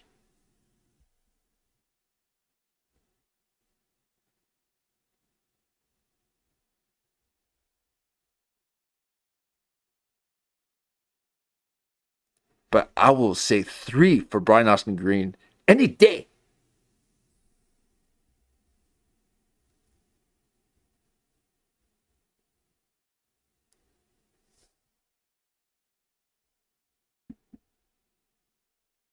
So that's called respect.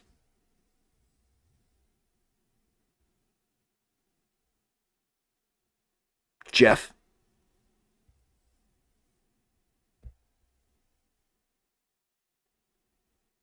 And rename it a Waldorf. They got to put those immigrants somewhere, They say, you got to sell this. We need to put people in here for free. And it's the Waldorf. Yeah. And they have a huge TV there. Nice. And underneath it is a big football game. Yeah.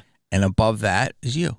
Oh, yeah. And you're on Fox News. Oh, yeah, that's right. And I was in New York 2 days before that, and I did a bunch of Fox News, and it says comedian Jeff Dye, and you were the clip on a segment I was on about you leaving California. That's right. And so you've become this touchstone. Yeah. So I want to. Oh, have you? Can I touch? Can Ben Avery? Can only Jamie? I mean, he announced that he loved you, but he then pressed you a bit on the old car accident. Eee! That will tighten you up. Now Jamie's trying to see if he's still safe. No. No one's safe from Jeff.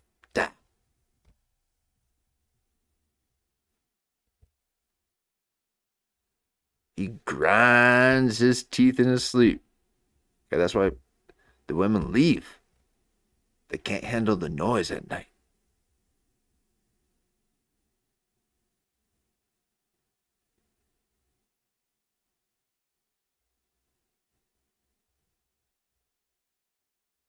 In California. That's right. And so you've become this touchstone. Yeah. So I want to ask you some questions. Sure. You said in one clip to somebody, I think it was to Lauren, you said you don't want to leave California Right. because you don't leave when things are tough. That's a bitch move, and I agree with you. But this is my home. Like, Yeah, you love it. I'll never leave LA. I love that. As much as I love the business part of it, even though it's changing, I just like your commissary, right? Yeah. For me, I've got my Phil's, I've got my Love taco it. stand. You know, Danny Oh, the Trejo's taco my boy. I stand. grab a donut. Even you know what I Love mean? it. Like, this is my hood. And LA's great. Then why are you leaving, Jeff?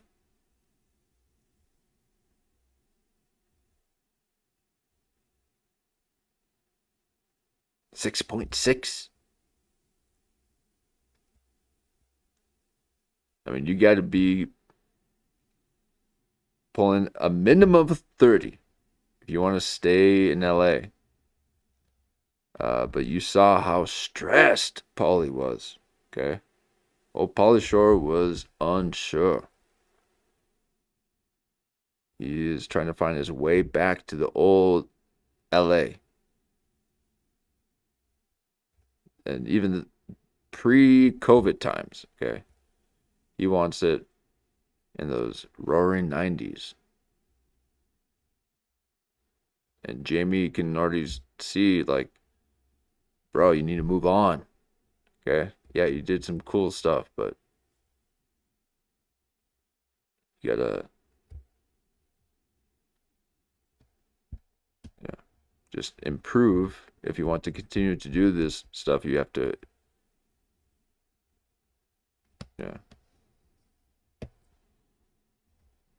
improve in some facet of your life, okay? You can all imagine how difficult it is to constantly chase, to have to pretend to be someone for pay.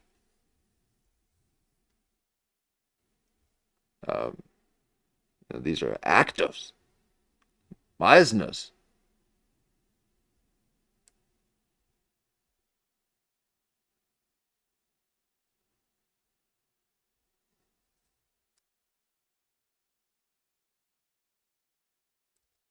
These are circus folk. Carnies.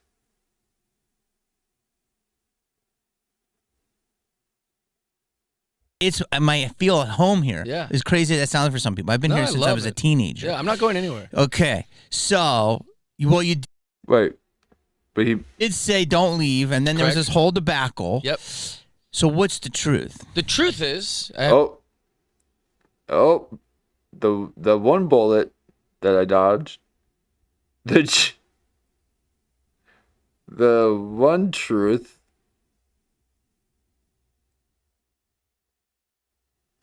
What's with these numbers? Okay, these numerologists, man, trying to create this geometry to get you to be enwebbed in their matrix.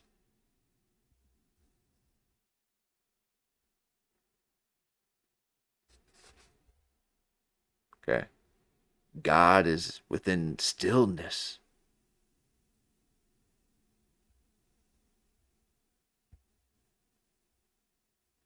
And you're moving all about, saying that you're number one.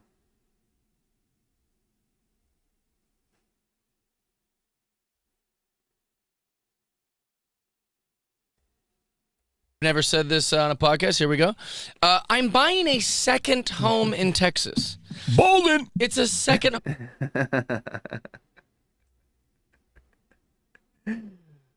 Oh, wait. Second scare quotes? Oh, yeah, I've got a lot of. Oh, okay. So no, we got two now. Okay, hold on. So, has he rehearsed this? Okay, we've got ones and twos. It's the truth. The truth is. There's one. And you're saying the truth is. Okay, that's like saying after speaking to someone for a while and then you say like, well, to tell you the truth, I mean, and then, well, why are you saying it like that? The only reason why you'd be saying it like that is if you weren't telling the truth before. Yeah, that's how I think. But here we are with number one. Now, before he was going to share how many sisters that he wanted you to immediately think he had, which is the truth, but it wasn't for him.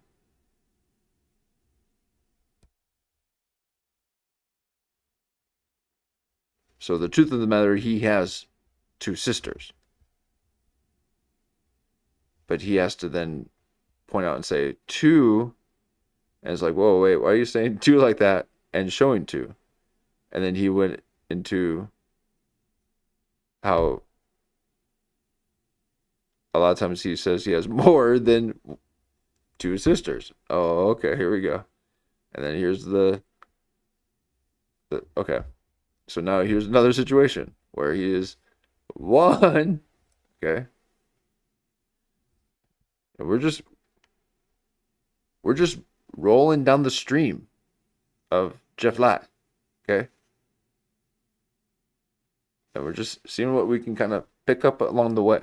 But we are water, okay?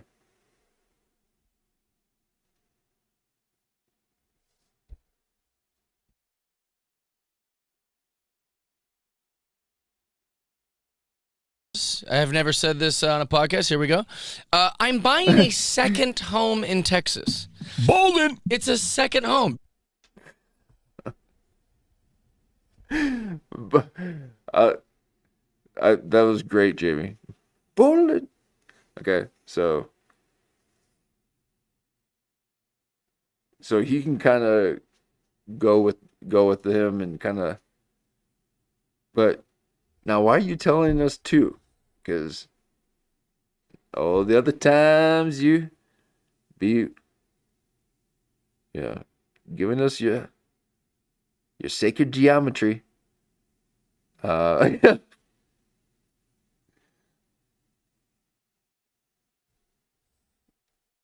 trying to get us to think that, yes, that is the case, but it's not, though.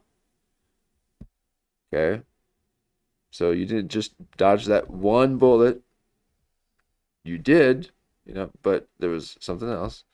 And You didn't just have 2 sisters. Yes, you did, but it was because you say that you have more. So now here you are about to say, yes, I'm about to buy 2 houses. Okay, that does seem like it should look like that on paper, yes, but how many are you buying?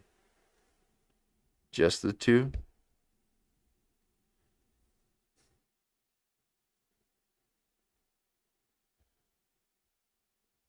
Or do you really want to let go of these little tips and just poke out these 2 more?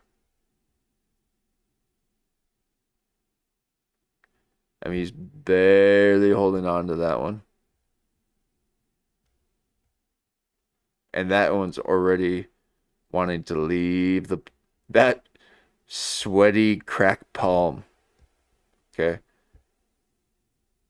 There's a lot of interior with this one.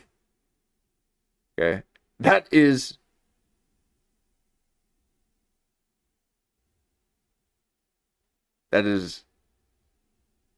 depth, but not strength. Okay, that's just his mush. Okay, he's got a lot of palm mush.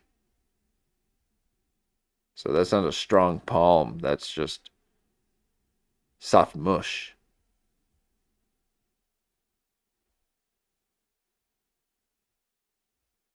Yeah, just kind of like that thing right there. It's just like a soft mush.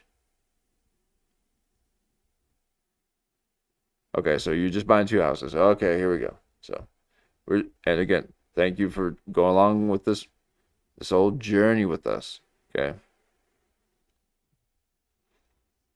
This is how I watch things, and I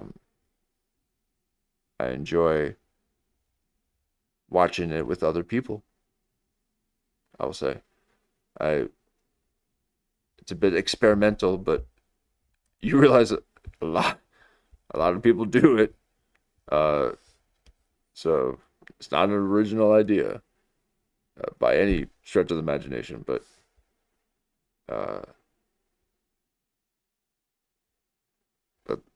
yeah, this is fun stuff. So don't strike me. Okay, I'm too new, man. I'm too new. I'm too new. And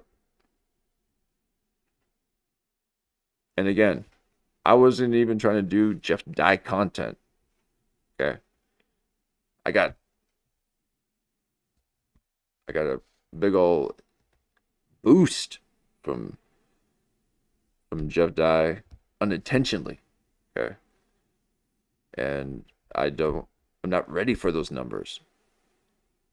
Okay, that was too many. Too many. See, he's doing that old magic again.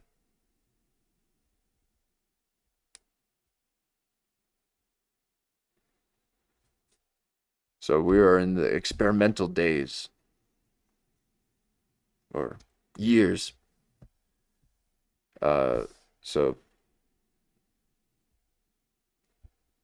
no punching down, okay? But Jeff Dye wants to say 2.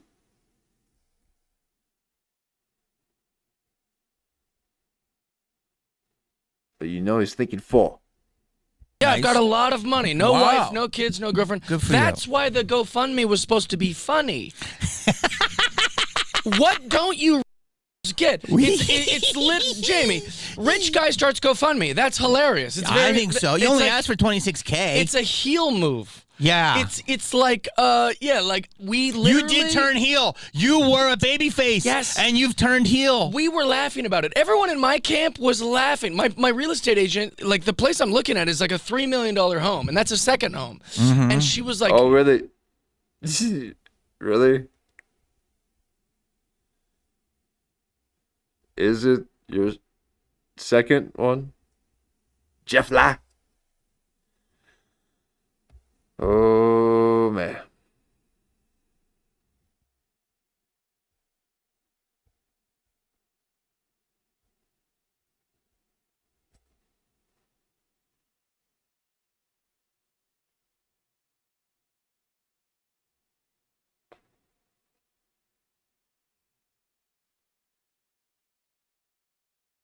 I mean, that's some.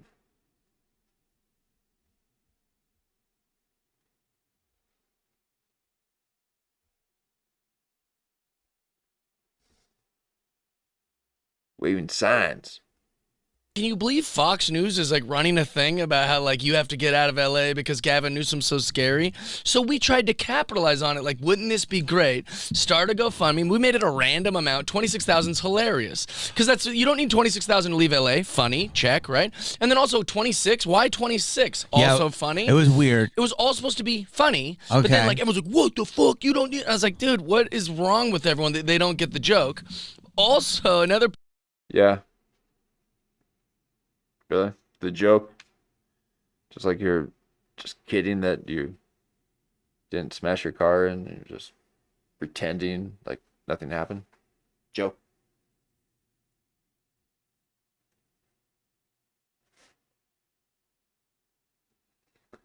But yeah, this is my first introduction into old Jeff Dye. I'm not a Jeff Dye seeker. So these are all fresh eyes on Jeff Dye. And yes, the old ass hand Jeff Dye. And yeah.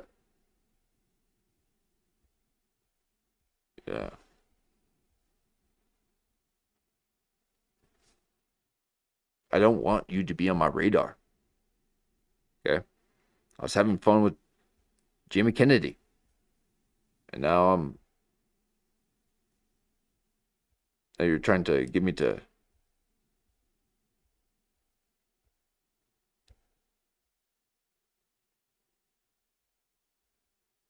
Nah, I'm not even going to give you the attention that you think you need in order to justify Jeff Dye.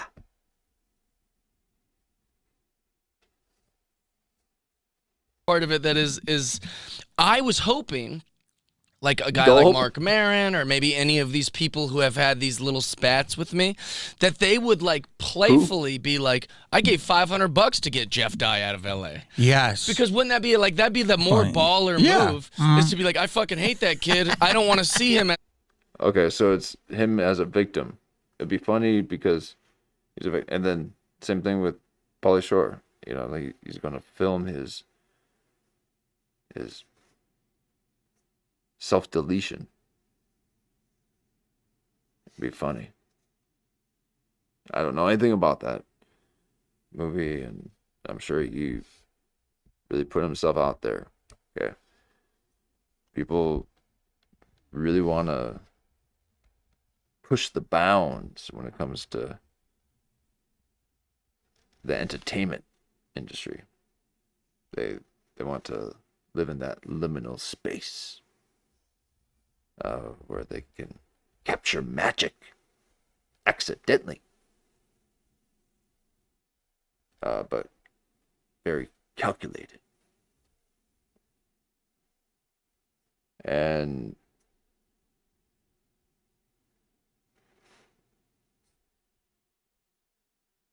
Jeff will never see that world. No matter how famous the people that leave his life will be. I mean, he just listed all the things. He doesn't have this. He doesn't have, yeah.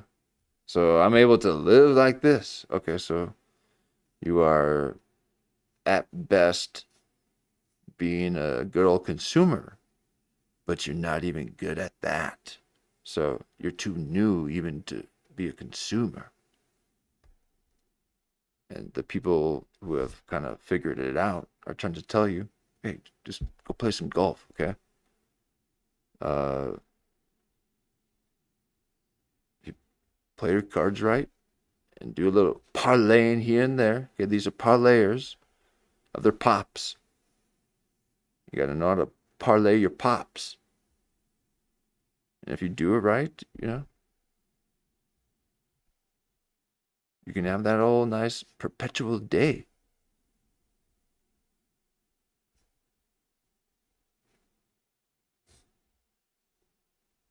But you got to be careful, because that's that liminal space. Okay? So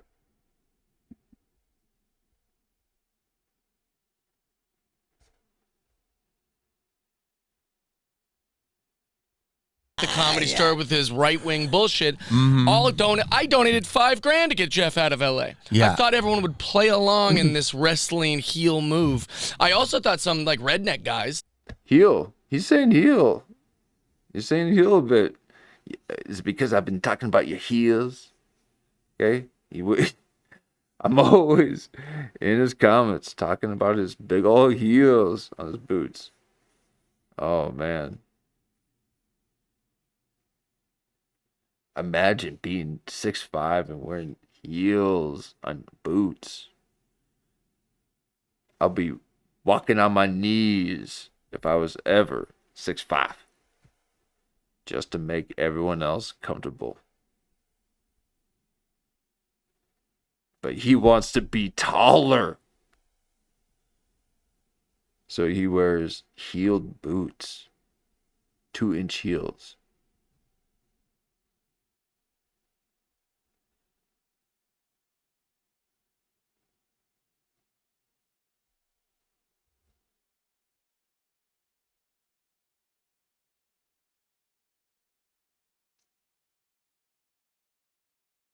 Yes, just very much a dork, and that's the thing. Like there's no depth, there's no edge. It's pathetic, and it's not even funny to kind of watch unfold. Okay, there's something very tragic that's happening with Pauly Shore, and he's ready to lay it all out for you. So there's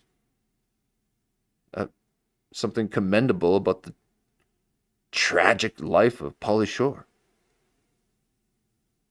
even if a lot of it's self-inflicted. But a lot might not be.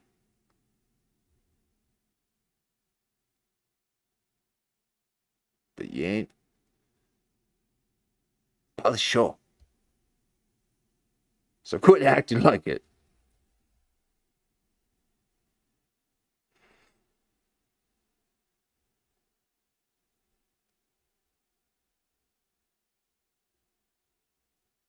I know a lot of like rich, like Republican guys. I thought they would be like, Oh, yeah, God. I'll put $5,000 on getting you out of that dump LA. That and could then they have could worked. also get publicity for it, All right, so okay.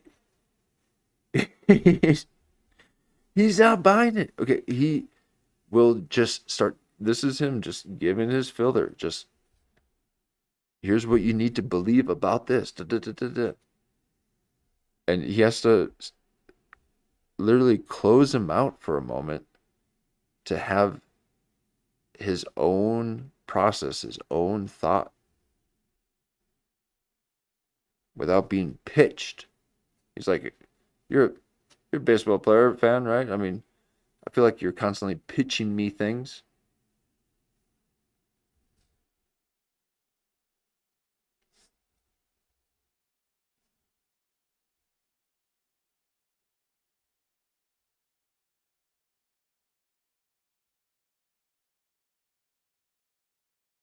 Get this man his SAG card.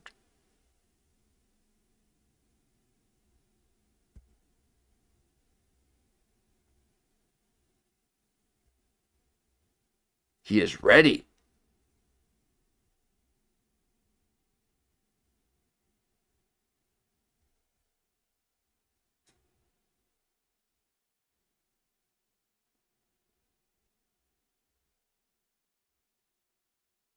If sitcoms still existed, you wouldn't even have a chance. Okay, you're not even. You're not smart enough for sitcom. You got to be. You got to be a smart dork for sitcom. Big old dork. They're a bunch of dorks.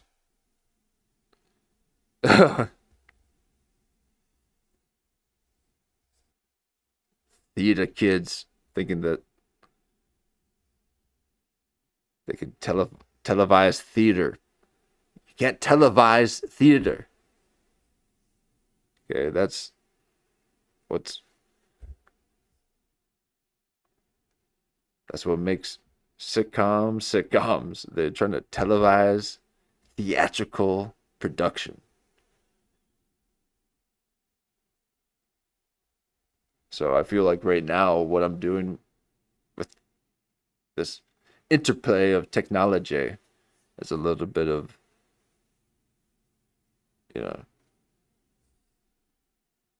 sitcom in its best sense of being the in-between space of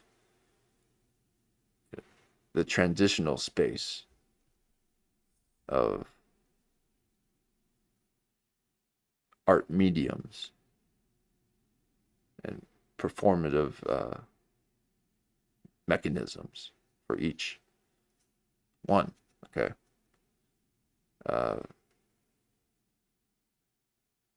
The theater spoke to the last seat in the house when all the action is right in front of you. And now I speak as if I'm talking to millions, but you're right in front of my face.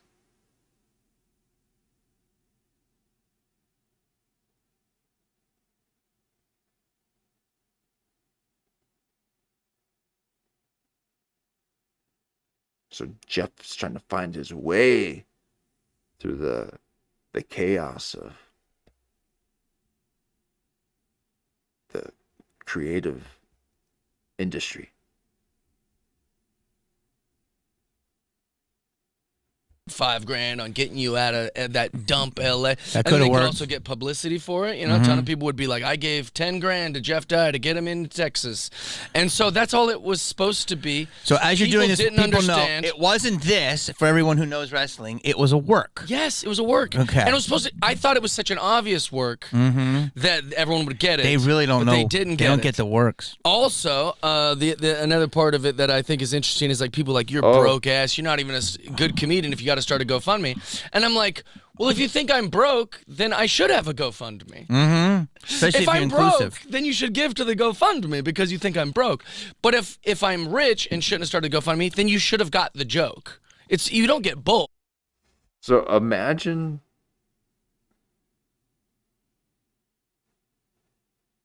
taking a comment that someone gives you and you get all contemplative about what you're going to do to the person or yourself. Okay, you already made it clear what you're capable of doing. Okay, you said yourself that you had to consider one or the other. Am I going to inflict deep harm on an individual, or is it going to be on myself because of humiliation?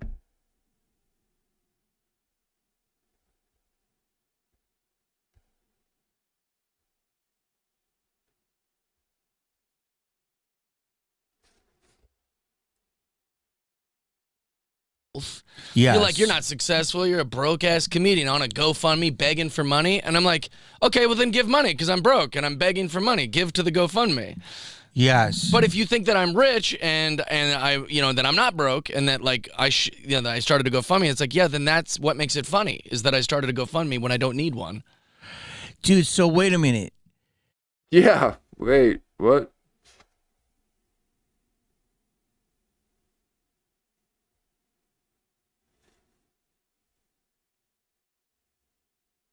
Old Jamie gets it.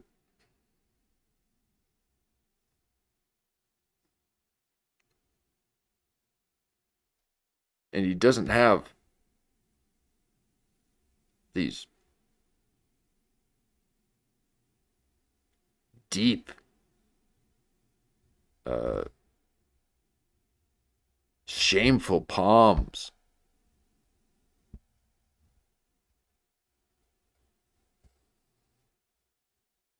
I mean, Jeff Dye should keep his palms covered.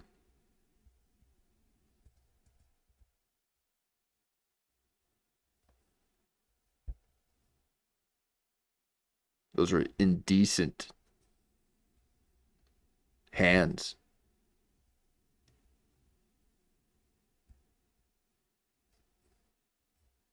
And Jimmy Kennedy is trying to sort all this out, okay?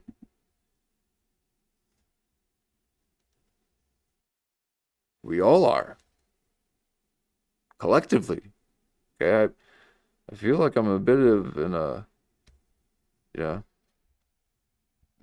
the rapids a bit. Okay, I need to I need to make sure I'm steering the boat. All right, he's trying to steer you in this direction and that direction.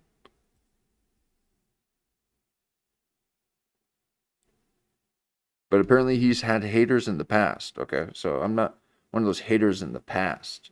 This is just me being aware of him through like third or fourth hand experience.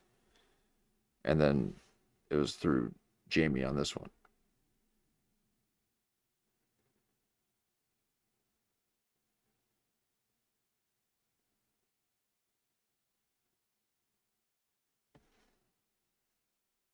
No, I've been the one ever since the beginning, Jeff Dye.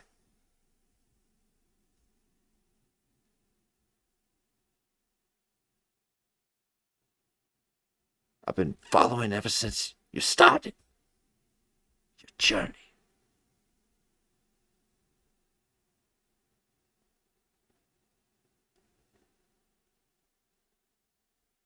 No, I barely know you. No, I barely know anything about you, but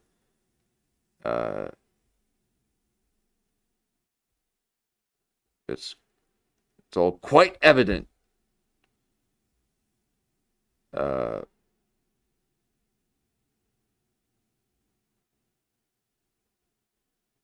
Makes it funny is that I started a GoFundMe when I don't need one. Dude.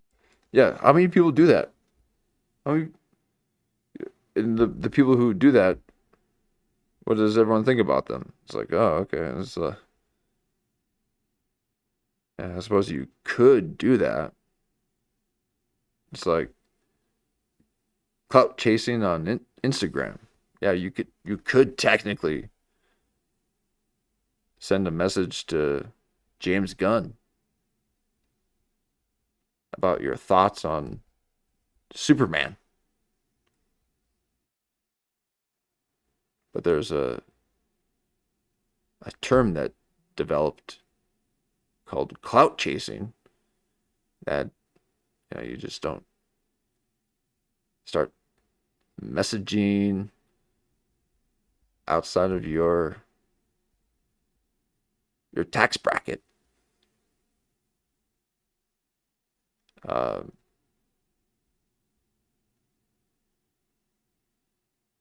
But old Jeff Dye is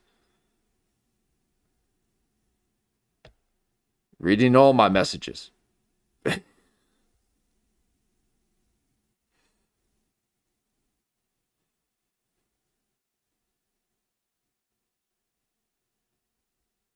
he needs to know. So wait a minute, because I know where you live. So you Yeah. have a. Oh yeah, here he is. So now, this is a little bit of a, you know,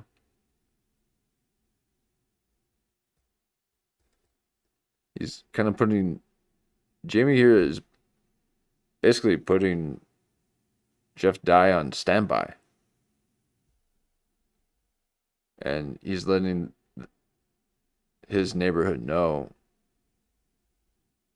hey, yo, and anyone else, so-and-so is, yeah, in this area.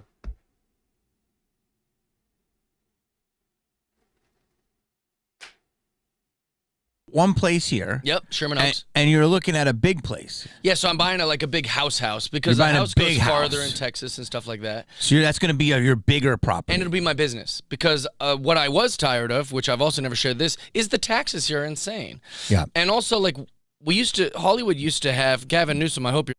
Wait, are you moving because of taxes? Never heard of such things.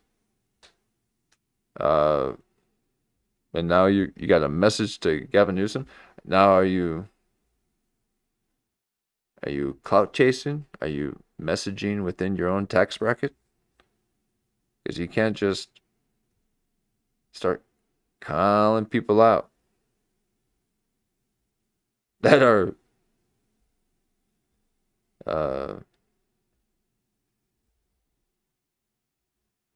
well, you can call, you can't try to wheel and deal. Because, yeah. We are okay with punching up. But imagine if I had this shining in your guys' faces all the time. Watch out.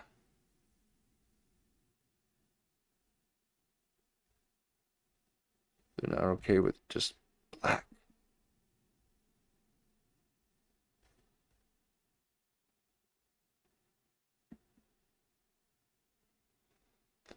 Well, I would say that the black looks nice with their colored backdrop.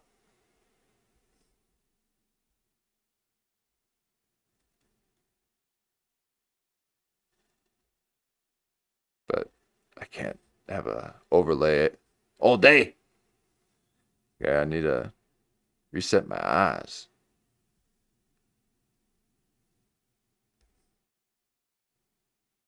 But Jeff died. Listening. We used to be able to work here. Mm-hmm. A big part of living in Hollywood is we have Hollywood. Mm-hmm. I booked Hollywood. a game show with Harvey Levin, actually, and we had to. The Hollywood. With Hollywood. With Holly. Newsom, I hope you're listening. We used to be able to work here. Now, people have mentioned this, and even Pauly Shore just mentioned all that too. Hey, we used to work.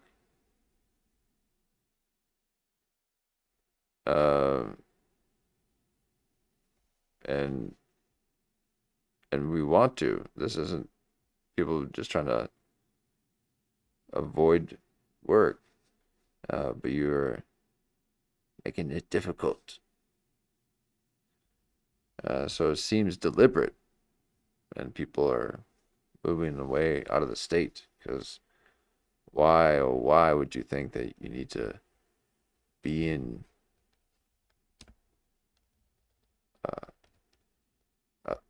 a particular place to create?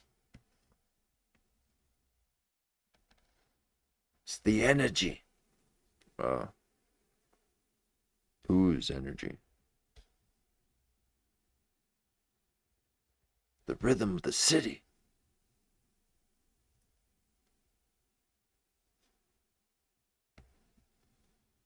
Align mind to nature.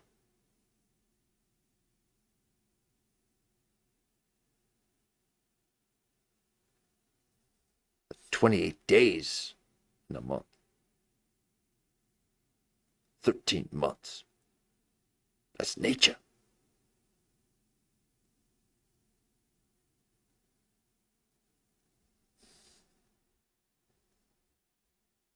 A big part of living in Hollywood is we have Hollywood. I booked a game show with Harvey Levin, actually, and we had to like move to Atlanta for 2 months. Well, I booked a movie and we had to shoot in Detroit. I booked Hollywood Squares. We shoot in Ireland. Why is Hollywood Squares shooting in Ireland? Yeah. He's like, damn, I never thought about Hollywood Squares. I could be going to Ireland.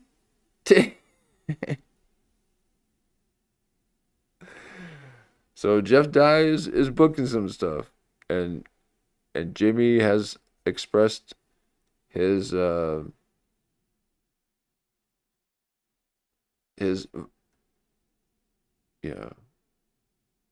re-entry, and I can only imagine this little CSI Mississippi with a mustache looking like that.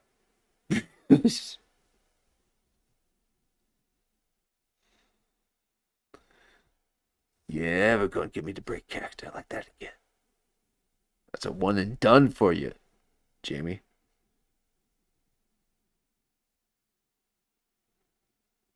Fine, it's a 2. But definitely only those. Not a Jeff Dye 2. Okay, it's a ClipVirgin.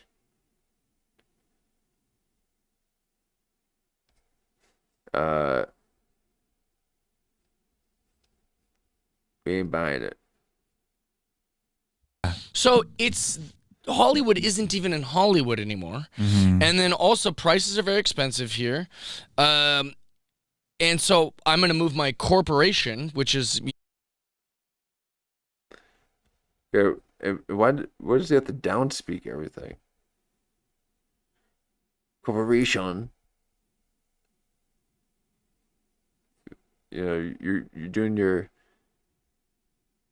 Jeff Dye justifications. Okay, he's trying to.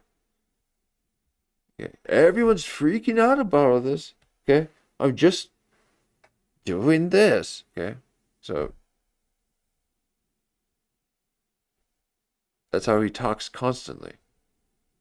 He doesn't make statements. He pleads.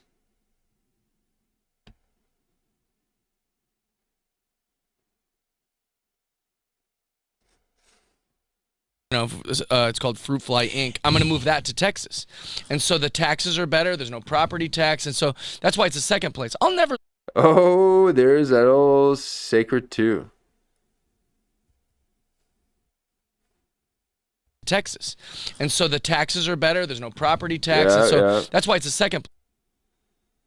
Okay. I mean, get those meat mushers out of my face. Okay.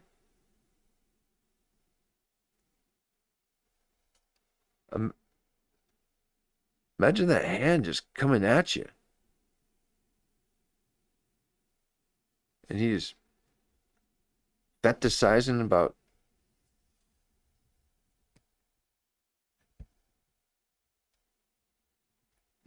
serial killers.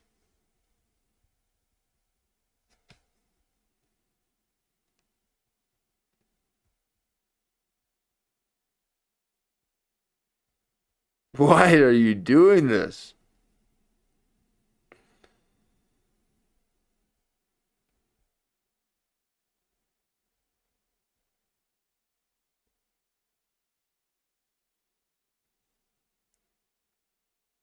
Jeff, why?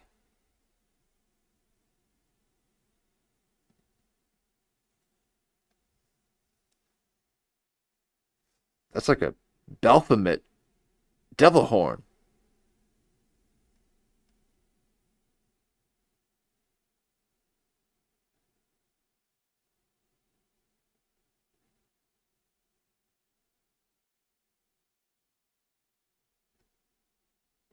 just any way to get those two cheeks touching.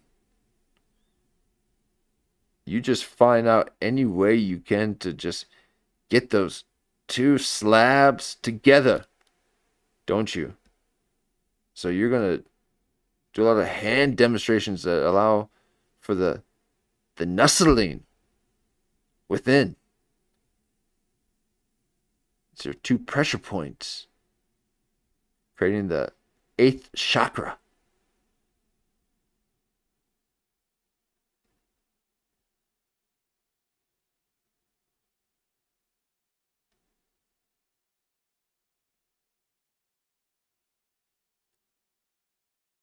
That's too big.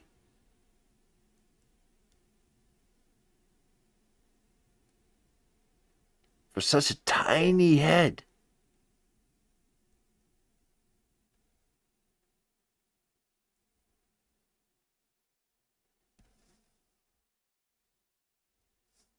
Again, you have the head of someone who is 5'6".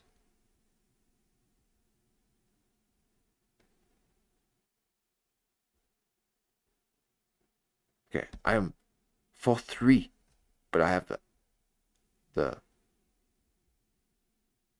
presidential profile of a Jeff Dye 6'5". Okay, unique New York.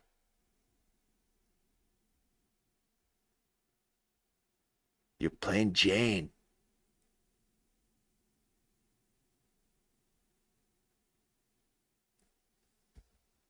I'll never leave Sherman Oaks. I love my place there, and I love my neighborhood. I love my friends here. I love that I have 4 big comedy clubs that I can work. Technically 5, really. So I love it here. So that'll be your main hub. So you are actually making a main hub in Texas. My main hub is a suitcase in a hotel room. Yeah. Oh, yeah, a suitcase in a hotel room where they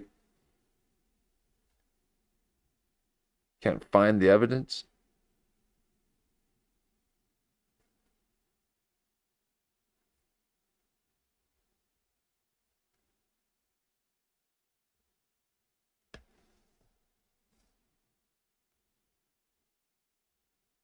The life of a comedian,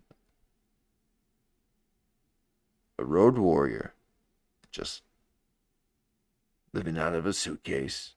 Don't mind me. I got nowhere better to be. Just roaming around a bit, looking for public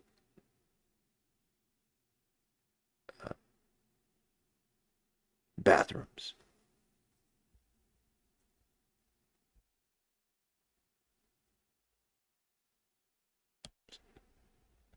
These are roamers.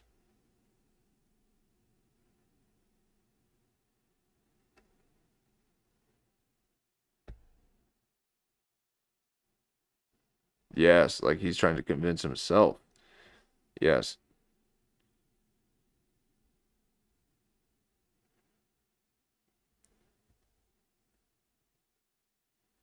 Yeah, because occasionally it does sound like he's trying to respond to haters, but there's a lot of times where he's repeating all this stuff, like he's trying to convince himself that these are good moves. No, these are your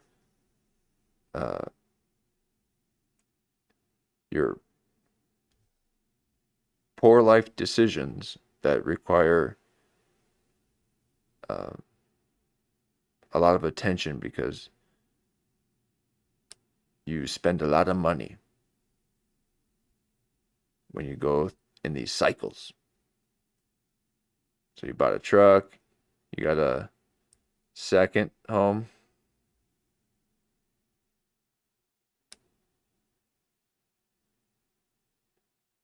Got your corporation, you got the base.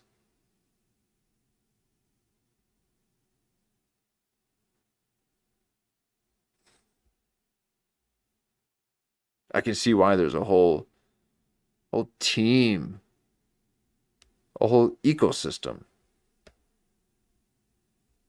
that is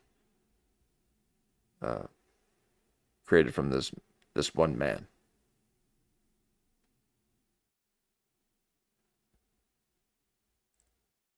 If I even call you that. Neighborhood. I love my friends here. I love that I have 4 big comedy clubs that I can work. Mhm. Technically 5, really. Mhm. So I love it here. So that will be your main hub. So you are actually making a main hub in Texas. No, James is considering it. Yeah, he's doing the old chin rub, putting the thoughts together. Okay. So he's like, oh, actually, that's not that bad of a move. Okay. Yeah. Things are kind of more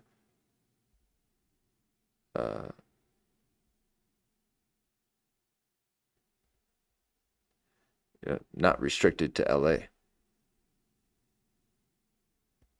So people don't have to live in LA in order to participate in the entertainment industry.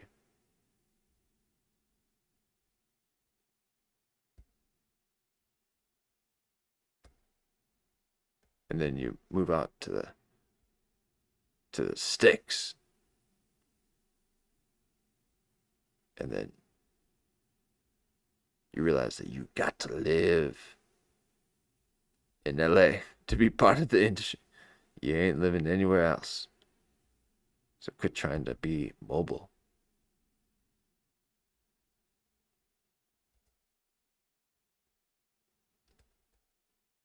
Pauly Shore wants to feel My like main hub is a suit.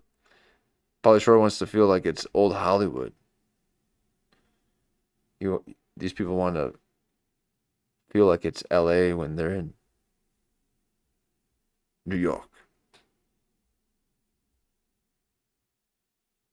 Ain't happening. Case in a hotel room. Yeah. All over the. I literally work 350 days a year. So. I know, dude. Yeah. So you will. What can you say? I don't want. You don't have to say where in Texas. Just Lake Travis area. Okay. Yeah, Spicewood. Okay. Yeah, I don't care what people know where I live. Okay. Oh. This.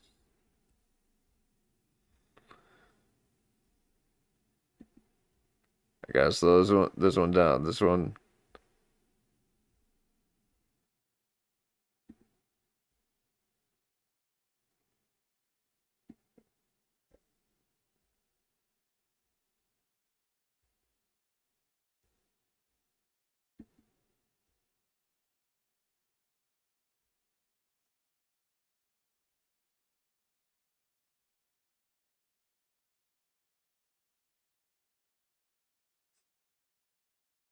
Can you say? I don't want. You don't have to say where in Texas. What city? Just Lake Travis area.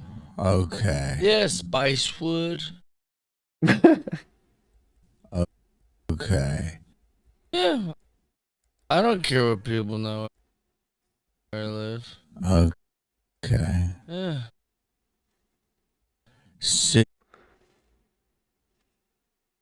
All right.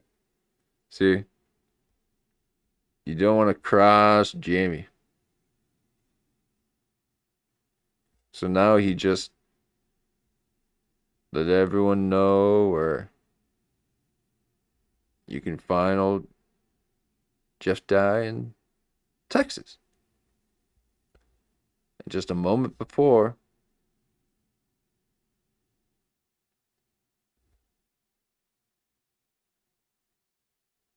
he let everyone know where he was in LA.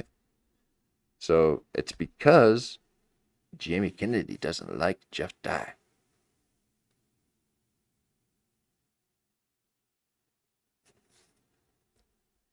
So he wants to see if nature takes its course. It doesn't take much, just a little nudge to see the Mandela effect that occurs when So it bounced off the walls.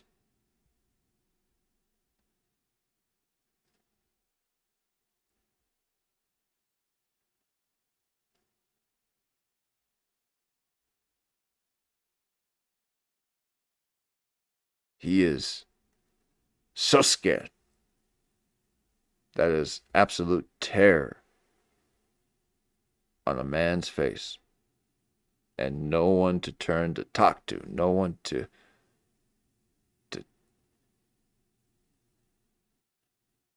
calm Jeff Dye down and just say, hey, you're spending too much. Slow down. You're making hasty choices.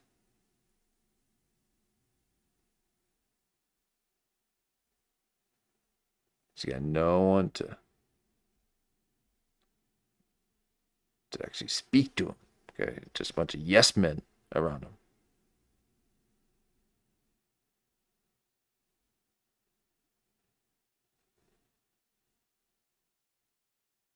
Yo, Munchkin.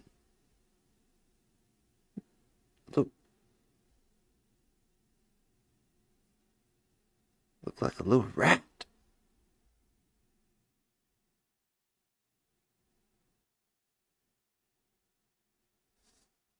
Yeah, I don't care what people know where I live. Okay. Yeah. Okay. Like Travis area. I don't want you don't have to say where in Texas. What Oh, city? just like Travis area. Okay. Yeah, Spicewood. So I what? Just like Travis area. Okay. Yeah, Spicewood. Okay. Yeah, I don't care what people know where I live. Okay. Yeah. He's like, good. Good, I'm glad you don't care.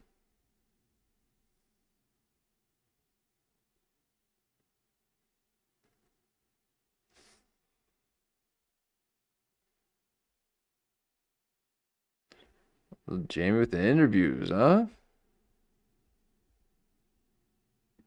So you can catch it.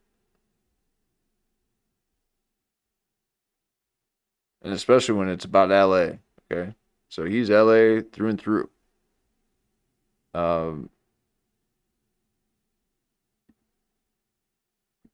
And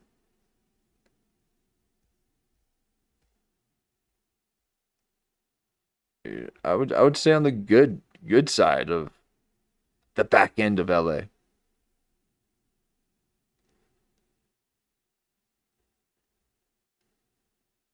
Very much so. I mean, he's not on the back end of anything. Okay. So he's forging his own way. He's not waiting for things like these other people. They're trying to get these handouts. They feel entitled because of things they did in the past.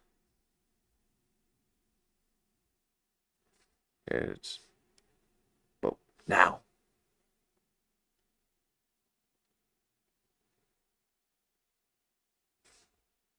So you're gonna do it. So the GoFundMe didn't stick. I'm thinking about starting one every month. Yo, dude. Just do another. Bro, it was Until GoFundMe's like, hey man, you gotta stop starting these. So here's what, because it's like, so again, for everyone listening, and there's a good amount of wrestlers that like this pod, actually. Yeah, I love wrestling. And well, I learned about it through my buddy Stu, and so. What, that fake stuff?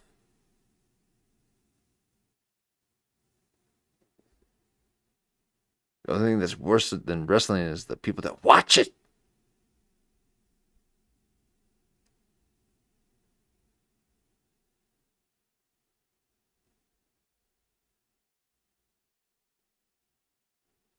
I dare you to say that, Jamie. It takes a crazy man to say that. Okay? Because that's a fighting community. So I respect them.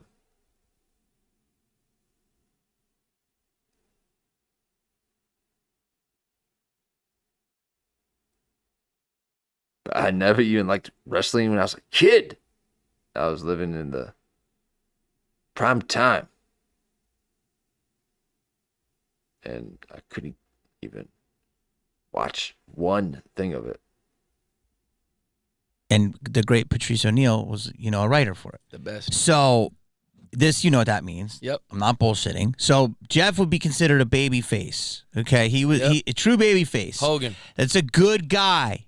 And then they have what they call a heel. A heel turn. A heel turn. So it's like, like Trump, to a lot of people was a heel. He was probably never the baby face. Never. So Jeff naturally did a heel turn in our business. Absolutely. But then he did a work on top of it and leaned in. Yeah. And people who Like are supposed when Hogan went bad, people went crazy. Yes. And people, I even think The Rock did a heel turn. Oh, yeah. And so Jeff thinking that people in comedy have levels to their humor and understand fucking... Also, because they know me personally. Yes. I've been doing this 20 years. I thought, Yes. So the biggest response I've gotten from comics... And they took him literally. Are people going, I actually thought it was hilarious. Like, that's what everyone keeps coming up to me and saying. But I think that's because all the comics piled on so aggressively that like now like it's almost contrarian to go like I get what Jeff was doing. Like a lot of people have come up to me and gone like, dude, I actually thought it was fucking hilarious. Now, this is what I want to talk to you about. Yeah. This is what I could talk to you about for an hour. Yeah, let's hear it.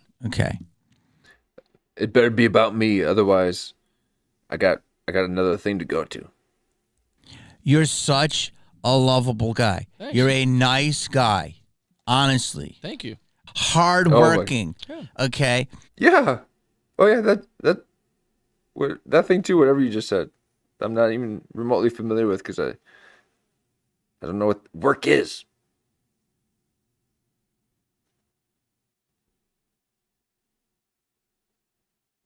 You fly to Ireland and call it work.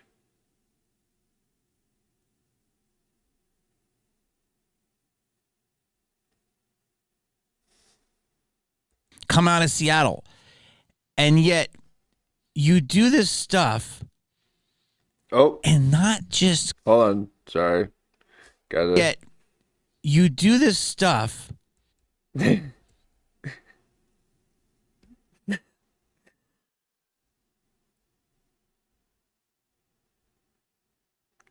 He's just taunting me now.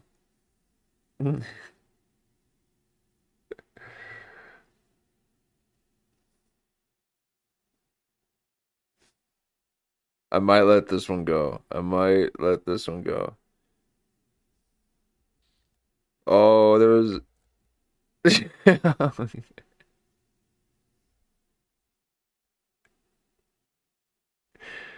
That's what I'm saying. He misses the...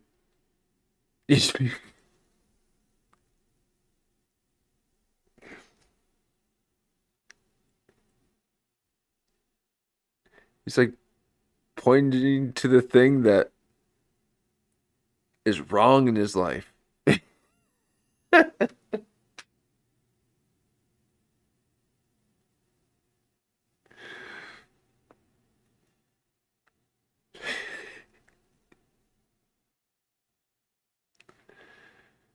like, this is what... I don't know. That's what I've been saying, okay? He clipped it all wrong for a audition. Okay. You ain't ever gonna get on NCIS Mississippi looking like a beaver. Just trying to play old Chicago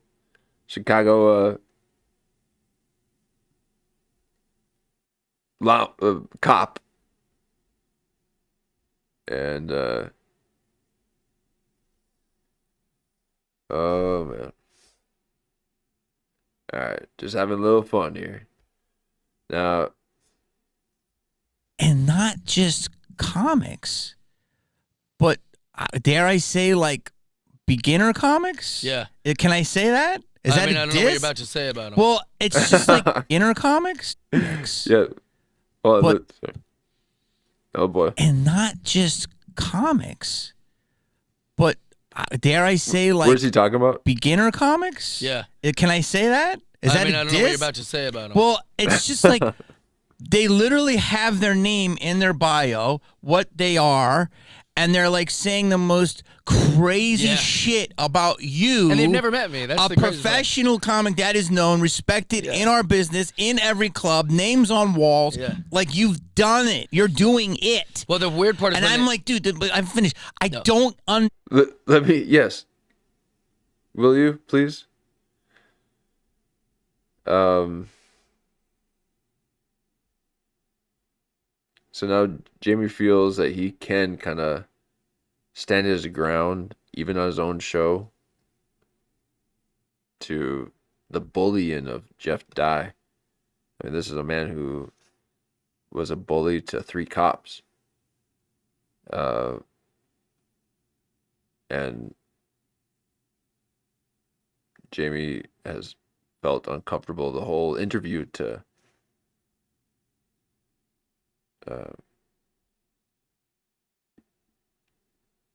steer away from continually singing Jeff Dye's praises. Okay, in the brief moment that he asked just a couple questions about a strange, curious story that Jeff Dye just brought up on his own, you could see that Jeff Dye did not like it.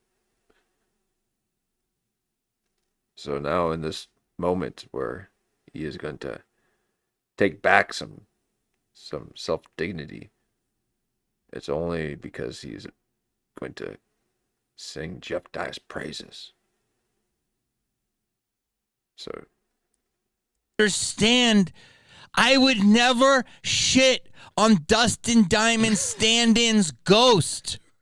Like, I would never fucking do that. By the way, I love Dustin Diamond. He was a good guy, very misunderstood. But, like, this business is insanely difficult. And it's this big when you're successful. Because successful people all know each other. Yep.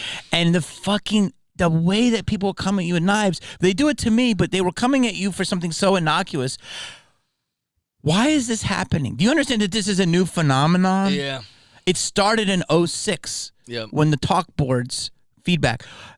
Are you? I'm fucking completely amazed by it. I'll tell you why they're coming for me, and they're coming for you too soon. Don't worry. Thank I mean that because you. So I believe our hero. no one's coming for Jamie. Okay, he's again trying to include him on the criticism. He's trying to use Jamie as a human shield of critique.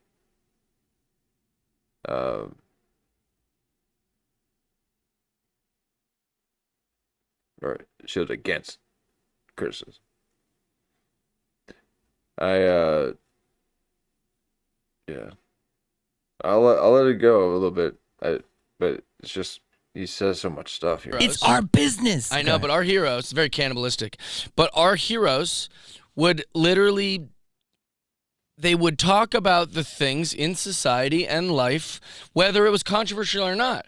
I never thought comics would become such pussies and go, you can't joke about that. Like, I never thought we'd start PC policing each other, but it's because modern times has made... Well, maybe it's because of what you're saying.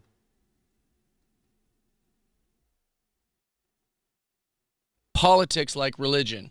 So now, like, I saw a comic at the Improv, she was like, it's good to be in California where I have a choice of my body, and the whole crowd claps, and I'm like, where's the joke? There's no punchline. You're just crusading, you know, like you're going out there. Okay.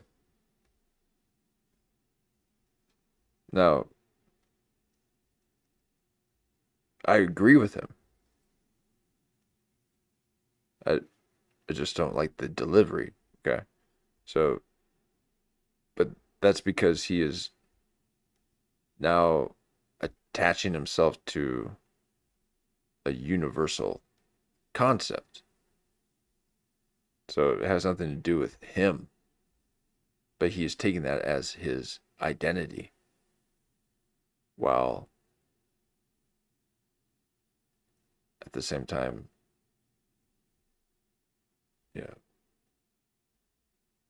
talking about how ridiculous it is that people are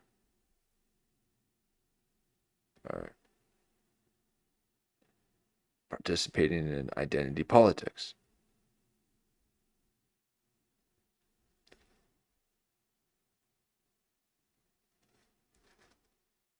Give it up for the troops or any sort of bullshit that isn't a joke. Mm-hmm. And so that's all this kind of like, it's this new idea that like, as comedians, we're supposed to be virtuous or something. It's like, fuck off. I do gay jokes. I do jokes. I just want to joke. I want to be naughty up there. I want to have fun and play.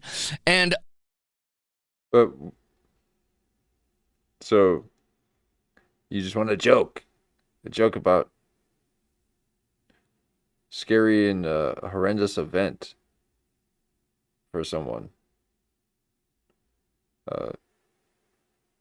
Someone that potentially is weaker than you. And someone of the opposite sex, so a female, okay? And you were just speaking of how you're putting yourself in the shoes of a murderer and how amazing it would be to be forgiven by a victim's father. It's really Jeff Dye of you.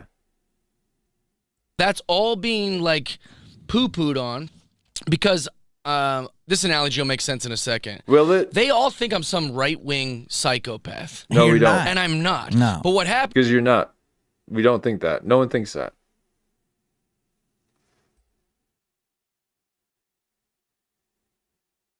No, you're an identity politic grifter. That's why you're dry. Jeff Dry. You're not saying anything that's edgy or new. You're saying universal statements. And acting as if it's your own. And all you do is just say, hey, wouldn't it be crazy if... Or, hey, I have an idea. How about we just... Okay, so you're not writing. You're just taglining.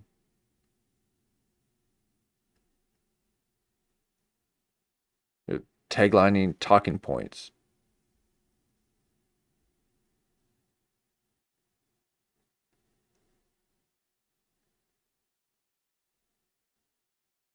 And act as the victim in every single aspect of your life and stand up in essence.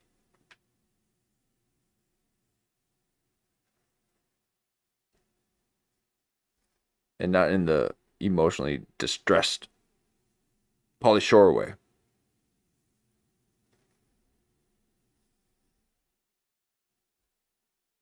You're in the very new Octavius Thunder stages of life. Way pre-naive. Okay, you're still in the fantasy of play.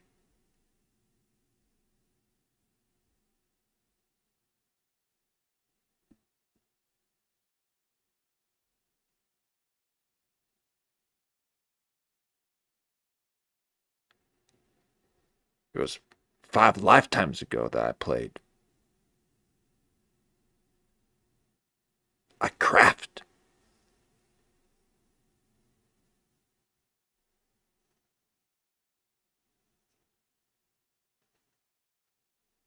These are Peter Pan men. Never wanting to grow up. Take responsibility.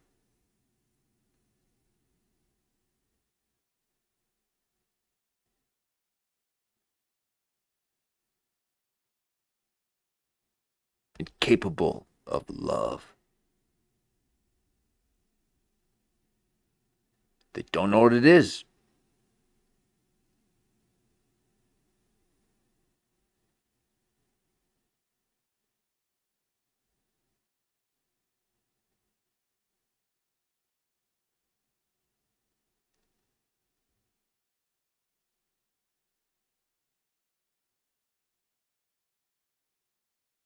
These pleasure seekers.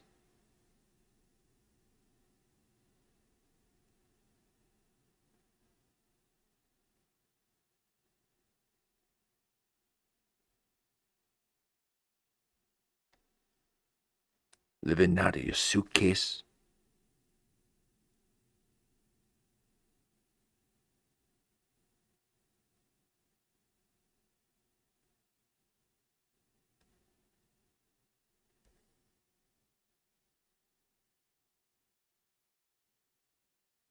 I never had a suitcase in my life, let alone live out.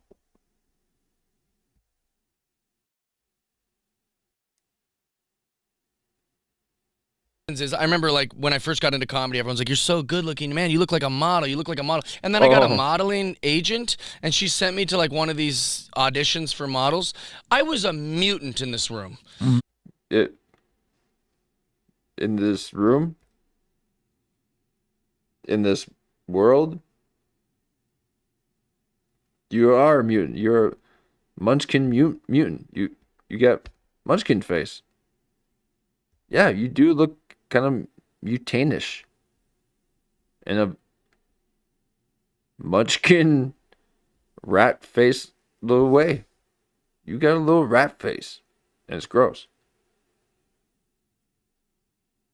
But you want to tell people that you're a model and you dating famous people and you got auditions and shows that you booked in out of states with a ketchup stain on your face. We ain't buying it. You got too many moles on your musha.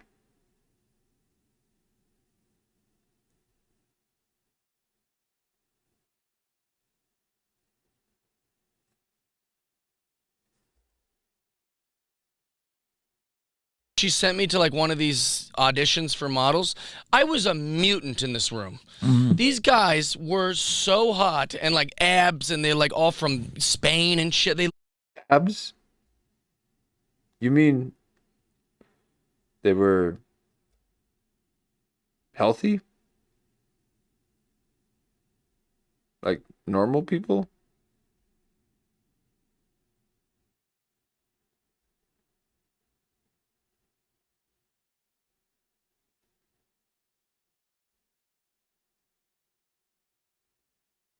I couldn't imagine someone not having abs.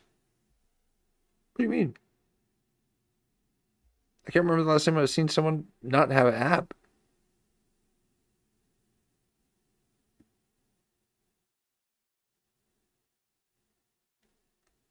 But that takes you right out of the contenders circle. No longer a contender when someone's got an ab right next to you.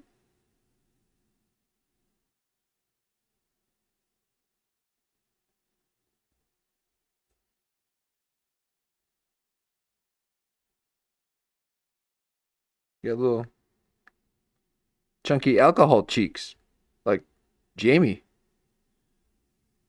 You sure you haven't been sipping on all Grandpa's cough medicine? Is that why you love the old man archetype? Because you sipping on Granddaddy's cough medicine?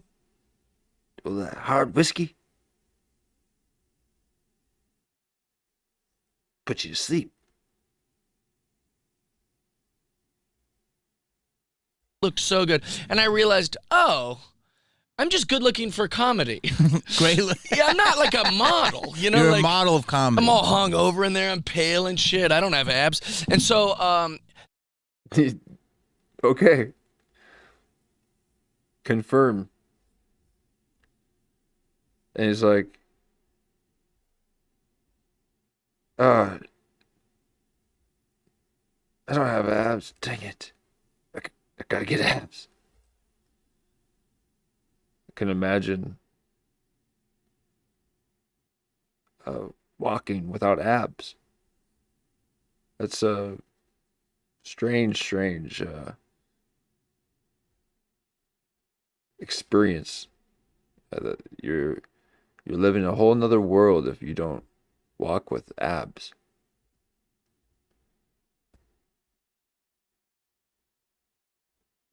And apparently, old Jeff Dye has never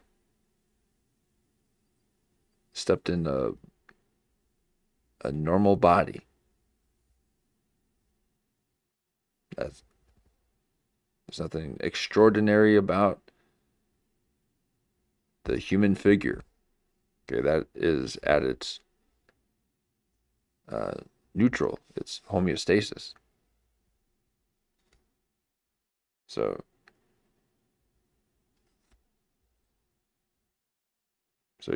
you haven't found that, and you want us to believe that your mind is balanced? That's kind of what's happening with comedy in Los Angeles. Is to them, Really? Who are you convincing?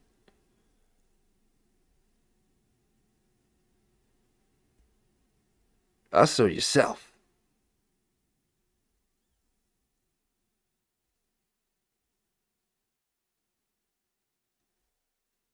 Whoo, man.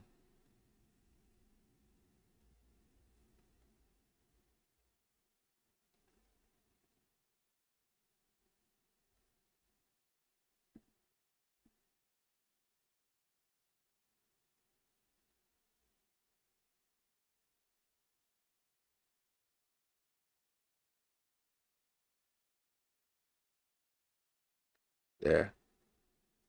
I kissed your tear away. Jeff Craft.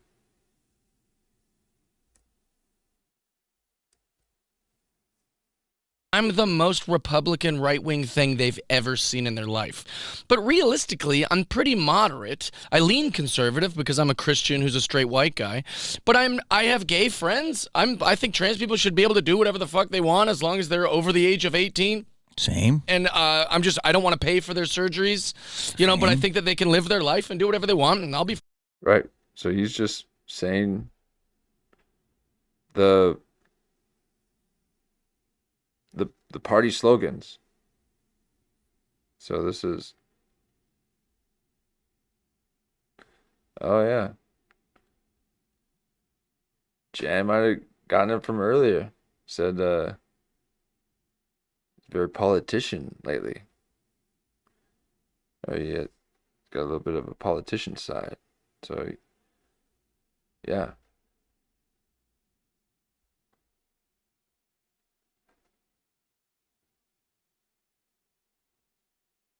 And he's dodged that one bullet. So maybe the other bullet is the old blackmail they got on him. And they'll let him be a little politician for a bit. But then he's got to not talk about the scandals, the fraud. They'll pin it all on him. friends with them and hang out. I'm polite. Like I said, I have a lot of gay friends, right?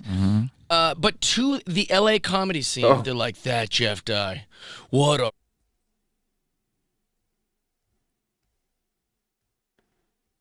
Let me bring it back here. Just want to see that point.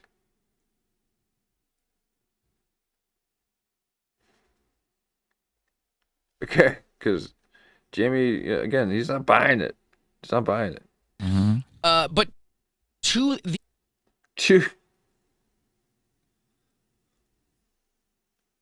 So he's saying LA scene and pointing to his temple.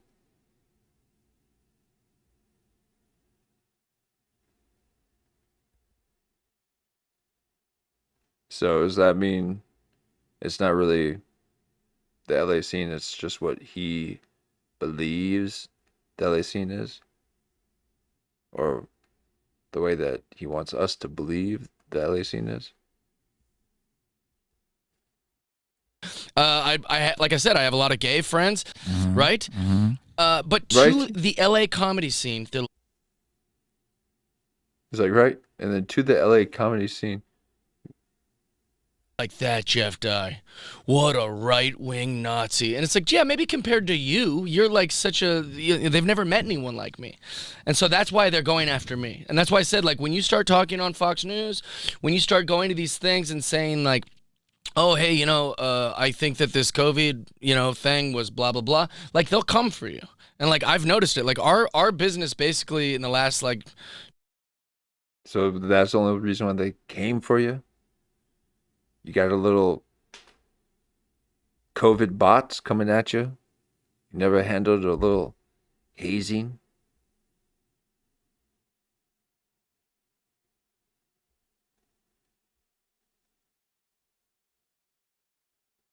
$20 has been like comedy. Say whatever you want as long as it's liberal.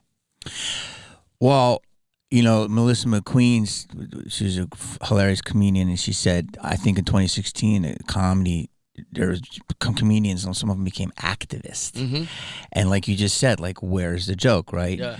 But I think it's leaning back now. I think it's becoming more, there's a lot, because I say a lot of shit. Yeah. I mean, they think you're a crazy right-winger Nazi, and they think I'm a crazy homeless right-winger Nazi. Like, because I look, whatever. I still have to cut my hair, but it's been so crazy, like, seeing what people say. Yeah. And it's like, I'm just like you. I agree with, most of the stuff you just said. You know what I mean? Like, it's just like. See? Right there. You just said it too. Yeah. People can agree with those things that you said because those are generalities. Those are just old general statements. And they're just value statements. So there's nothing unique perspective about it. So what it seems like is that you're trying to even grift on this and really just use this to deflect something else. The way that you think that that's comedy.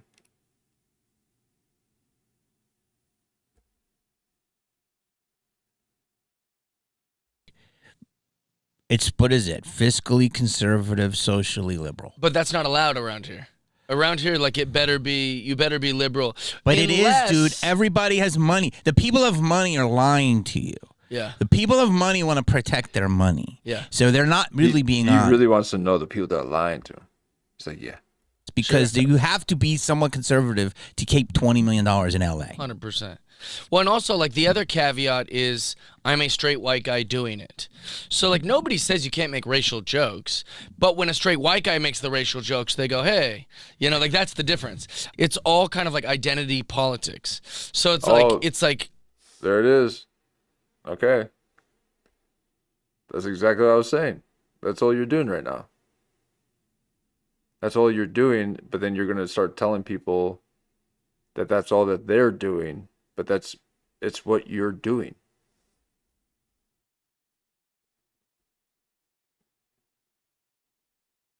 And it's a grift.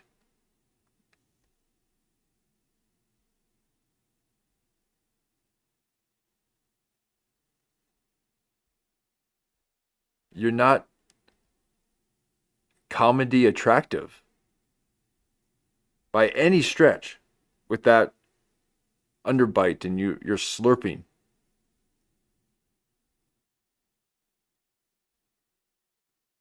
You're a defect.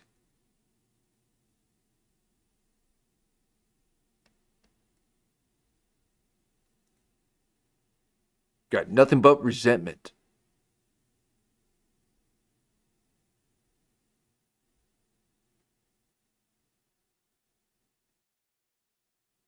And premeditation. Just fantasize about what you're going to do to the next person that speaks ill of old Jeff Dye.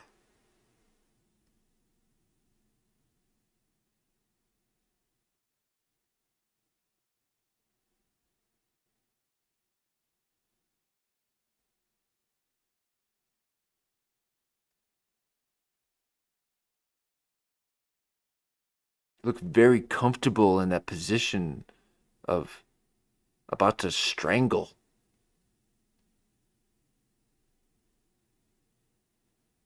That's a very muscle memory twitch response.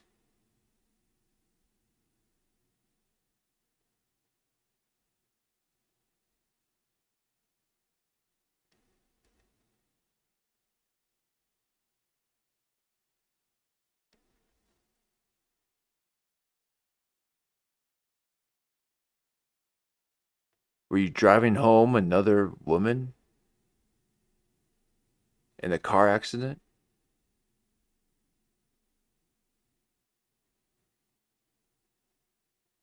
We're going to drop her off before you met the other one for coffee and then got into an accident?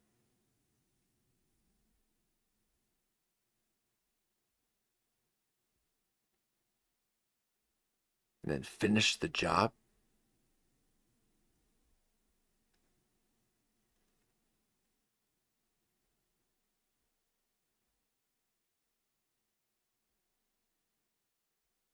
It's just a question.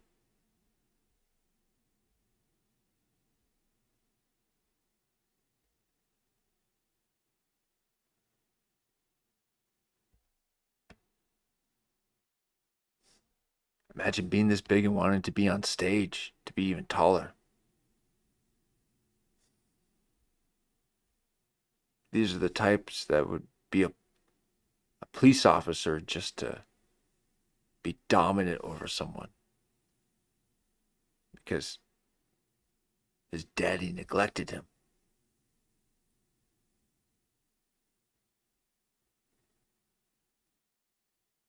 He liked his 2 sisters better. They don't like that I'm doing it. That's what's bothering them. And it's working. That bothers them even more. But dude, what do you think when you see? I've let it. Working. That bothers them even more. They don't like that I'm doing it. That's what the politics. So it's like, go, hey, like that's the difference. It's all kind of like identity politics. Look at this pointing and... Okay? He's pointing out, then pointing at him, doing 1, doing 2. Hey, this guy's okay. Who's okay? This guy right here. Hey, over here. I'm a good guy.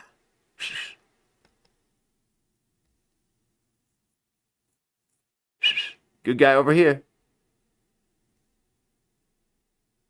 Who's a good guy? Right here. No, you ain't. Makes the racial jokes. They go, hey. Okay. Another. Boom. Like that's the difference. It's all kind of like identity politics. So it's like they don't like that I'm doing it. That's what's bothering them. And it's working. That bothers them even more. Okay, so they don't... So he's saying that he thinks that people don't like that he's doing identity politics, and that when he does do identity politics, it's working. So it works for him, but it doesn't work for the other people who are having to step into identity politics to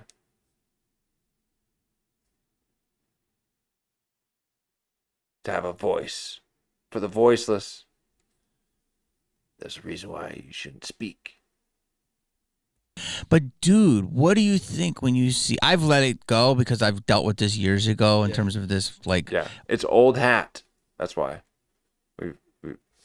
we've kind of gone beyond this, but old Jeff Dye hasn't.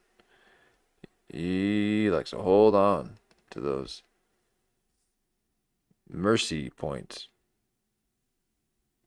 of being a victim. Heckling is one thing. You're being heckled by our community. That's wild.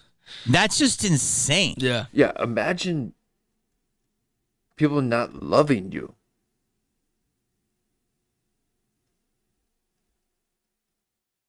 He's a little scared for his life.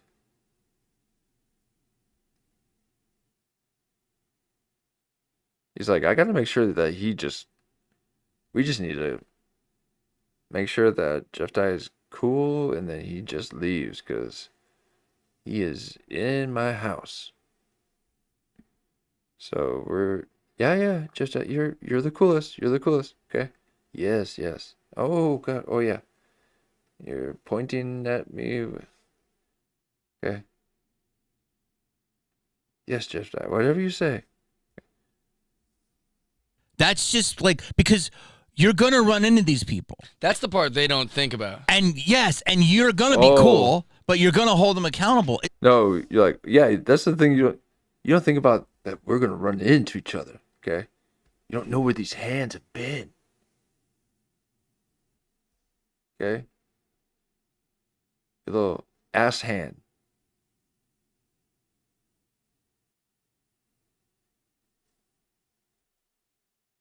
Always going like this.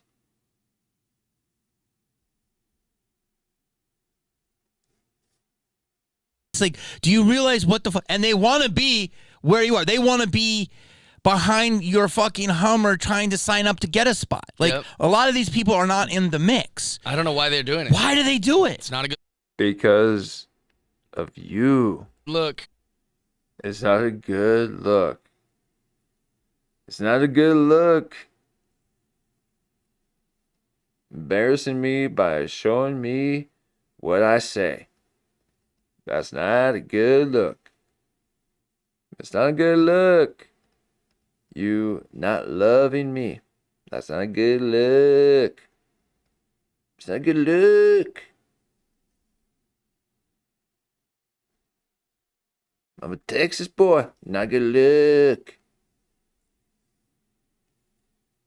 You wanna not like me? That's not a good look. Okay, we are all part of the same community. The people who talk jokes. Never talk jokes of the joke talkers.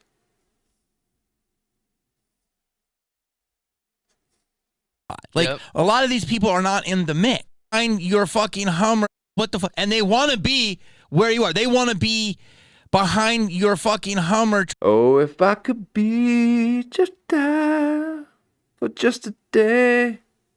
Just die. I wanna be Jeff Dye for just a day.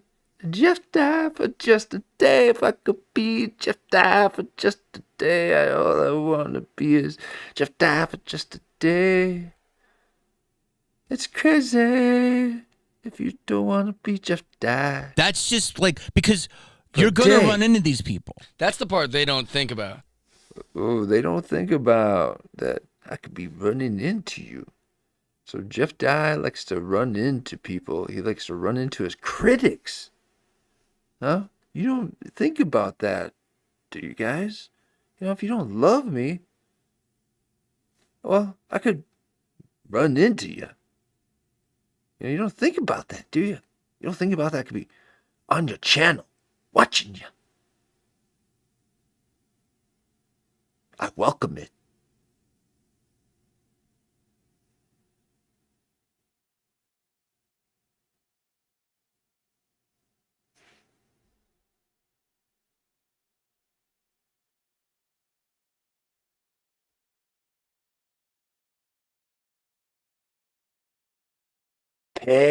Petty, just that. Ooh.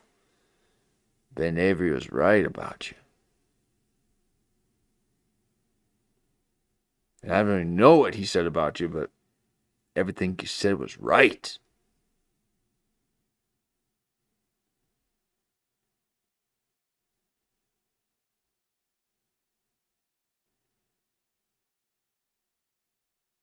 Yeah, I barely watch another man's coverage. That's only reserved for a few people. Yeah, I obtain my own coverage. That's why I barely watch redacted stuff. Okay, that's another man's coverage. And I don't consider Elephant Graveyard anywhere close to that, okay?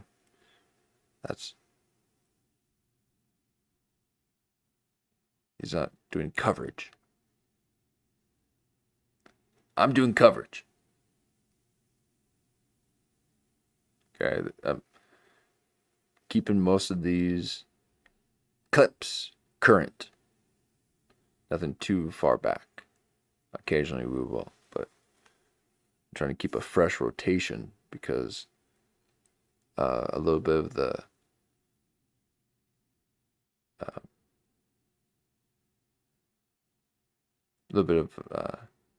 cultural continuity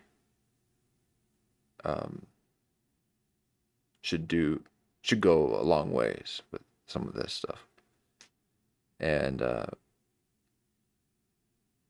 instead of just jumping around watching a bunch of random stuff.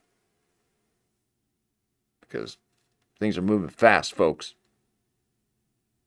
And if you ain't on Jeff Dye's page, yeah, he could be paying a little visit. They don't consider that. That could just be walking on up right behind you, right before a set. I heard what you said about me. I want you to say both my names. And yes, and you're going to be cool, but you're going to hold them accountable. It's like, do you realize what the fuck? And they want to be where you are. They want to be behind your fucking Hummer trying to sign up to get a spot. Like, Yep. a lot of these people are not in the mix. I don't know why they're doing it. Why do they do it? It's not a good look. Not a good look. It's not a good look. Why are they doing this? Why are they not loving Jeff Dye? It's not a good look.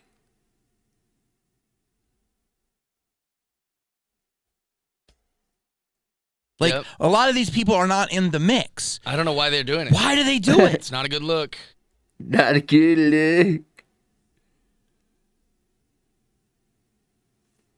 Gotta get on that Jeff Dye page. Otherwise, it's not a good look. I don't know why people are commenting about a scene that they're not fully immersed in. It's not a good look.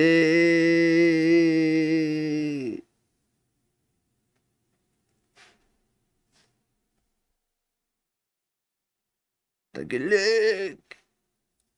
Oh, Jeff Dye. It's I'm just- also but really it's just- generous. I give all these comics like spots on my shows. 100%. I remember their names. I like have them at my house Both for of the Christmas. names? Like I literally. So it's not a Which not one? a wise Wait. look. if So they wait, wanna these are have- actually, I was talking about just randoms. You're actually talking about people that you know. Well, they're people who Yes, There was exactly. one comic that I really liked, said something about you, and I was like, why would they do that? Like, this is bizarre. well Oh, Yeah, who could that one be? And he's trying to think. He's like, wait, there is one more? I thought I got them all. Wait, who could it? it is weird. I don't know why. Oh, and there it is. So when he doesn't want to face reality, he wants to roll those eyes back. Okay, so he's looking up. Now, any other time before, those eyes went all the way back in the back of his skull. I don't think he's going to do it on this time, but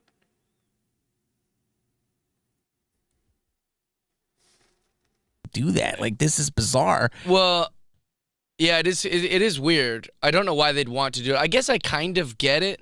Like they're trying to pile on. Like maybe if I say this, then these comics that are also saying that, well, like it becomes like a thing, I guess. I don't know. But you're in our business. You know how hard it is to do a bar show in Pacoima. Yeah. You know how Yeah. hard it is to lose a job and you go to 6 auditions. I mean, but I don't understand it. I'm around. I go to all these things. I'm going to a bar show tonight that's for free. That Bar you know, like show? whatever. I see all these comics and I was like, "What's up, man?" Like I know exactly who they are, and then they have to go. Fuck, I probably shouldn't have said that. Will you shit." address it? No, I don't address it. I let them off the hook, because I think that like I wish you didn't. I'll I wish address- you filmed it. I address Ron Funches, Steph Tolov, like some of the bigger ones who talk shit about me. They like, they did? oh yeah, publicly, and put it on their Instagrams and shit like that. And Oh, so, how but what's great is dare like they. I'll go after them because they're big enough where. oh, okay. So you'll go after the big. So he's a punch upper. So You know, maybe he didn't take down Ben Avery's channel.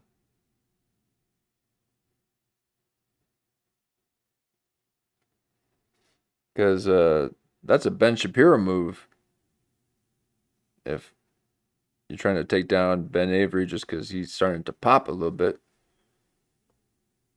And get 2,000 subscribers in a very short amount of time.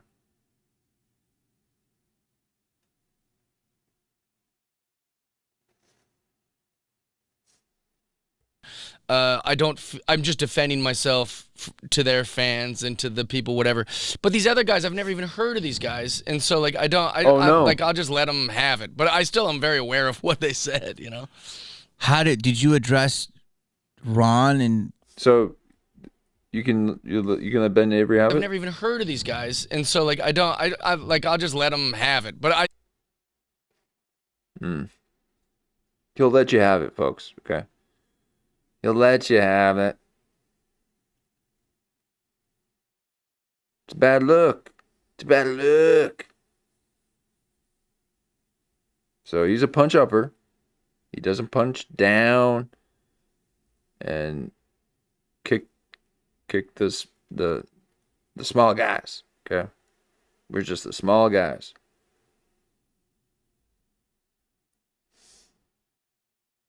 So maybe Ben Avery didn't lose his channel. But these other guys, I've never even heard of these guys. And so, like, I'll just let them have it. But I still am very aware of what they said, you know?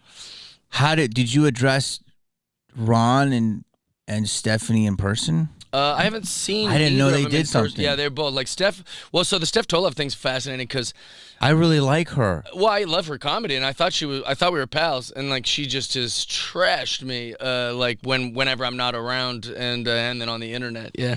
Why? Have you ever had a weird interaction with her? This is the best I can recall it. I posted a shirtless image of myself. Big mistake. That was like as embarrassing as the GoFundMe situation. I was like working out a bunch, and I took a photo, and I'm like flexing as hard as I can. It's also like shadowy lighting. You got jokes. It was professional though. You got jokes. It was a it's professional. image. And it was a moment of like me being like, yeah. And so I posted like this body positivity post. I think it was like 2000, I don't know, 19 Yeah, when? or something. Yeah. It was no, probably earlier than that. Was it? 2017. It doesn't really matter. The point is, it Maybe it does. wasn't a good look. I posted this Not photo. a good look. Not a good look. Not on the Jeff Dye page. It's not a good look. It's not a good look. You don't loving Jeff Dye. And if I don't know you, what you talking? I only let people that I know talk. It's not a good look. 2017. It doesn't really matter. The point is, it wasn't a good look. I posted this photo of myself, and I wrote some pithy thing like, yeah, if we're being body positive, like, I always feel like I need to grow my hair out. The thing like, yeah. The point is, it wasn't a good look. I posted this photo of myself, and I wrote some pithy thing like, yeah, if we're being body positive, like, I always feel like I need to grow my hair out long and wear baggy clothes and shit because of the way I look in comedy. I was trying to make that analogy and being like, well, if we're allowed to like just be proud of our bodies, like this is what I look like. Yes. Everyone trashed me, my friends and which is fun. It was playful. Everyone was trashing me. It was playful. I wasn't offended. This was the Friends and who? fat positive era. Yeah, and then Steph Tolev, who I didn't even know she would later become a very successful comedian. I didn't know who she was when she commented. She wrote, "What are we supposed to feel sorry for you, bro?" Like something kind of aggressive thing. And then she wrote a second one. I wish I could remember since we're filming this. She wrote another one that was like an insult about me posting thing. I didn't even know who she was. I didn't later know we would be crossing paths all the time, so I blocked her. And so then this has been years, and we've had many interactions that I thought were pleasant, and I was always nice to her, and she was nice to me, so I thought we were, like, cool. And then now I'm getting sent all these things she's saying about me. And then I was like, what the fuck did I do to Steph Saying Tola? online? Yeah, on the internet, all internet shit about how, just all these mean things. I can't believe because she's so sweet, she's so hilarious. Yeah, I've always said nice things She's so about her. welcoming. Yeah. Like, I don't understand. Like, what did you do? I think she just done like my comedy, or maybe that like she's been psyoped by all these other comics that she I'm is some very right-wing. strong in her opinions, though. She's not scared to hold back. But then when I was like just defending myself, saying I don't know why Steph Tolev's coming after me, everyone's like, she can't even defend herself, bro. You blocked her. But I didn't even remember blocking her. So I went through all the people I've ever blocked for the last 20 years, and I was on that unblocked list. her. But she's still hiding. All these people that talk shit about me are hiding. They don't want to resolve it. They all write these mean things, and then they just hope don't they find never me, see Jeff. me. What did Ron say? Everyone's just trying to hide from Jeff Dye. Okay. Not good luck. I know you're watching. You watch everything. I tag you in these things just so you can watch it. I'm done experimenting.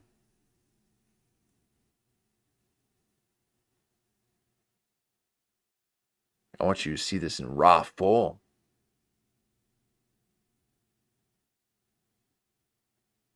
I'm not going to polish this up for you. You're not worth it.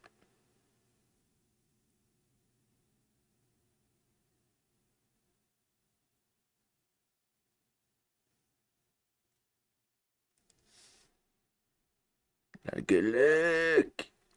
Ron, Another guy I love. yeah, well, I'm not crazy about him anymore. I used to defend him. He said that he's happy I'm leaving because of my stinky cigar smoke at the Comedy Store. That didn't bother me. That didn't bother me at all. By the actually. way, I thought that was funny. I want you to go in on that, but I owe you a cigar. Oh yeah, let's have a cigar. No, I took one from your box. Oh nice. No, that's not my box. I brought that for the store. He bought, just so you know, this bastard, this piece of crap man bought a fucking beautiful, expensive box of nice cigars humidor, yeah. when he got. Oh, and there's his consumer. Okay. So he's trying to play the role of the consumer if he can't be the creative. And so he's just going to buy his way. This is Jeff Buy. Okay, he's going to buy his way to your silencing so that you don't ask about those tingly topics that get Jeff Dye all puckered up.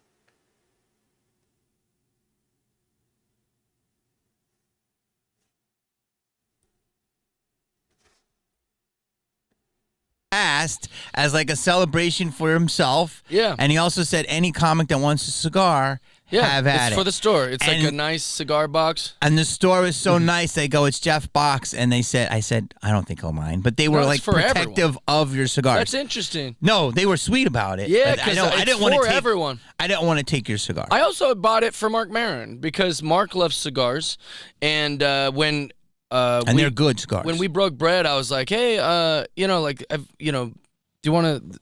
He You ain't saw me bake- walking with a you cigar, ain't and he's like, "What do you breaking got?" or And I showed baking it to him, bread. and then he really liked the cigar. So I was like, "Well, this would be a cool thing for the store to like have like a."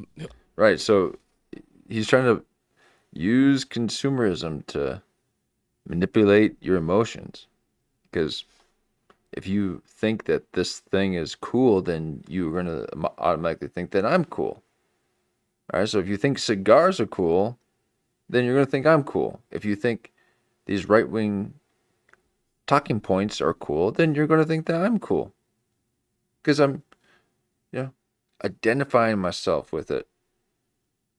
I'm creating these emotional bonds.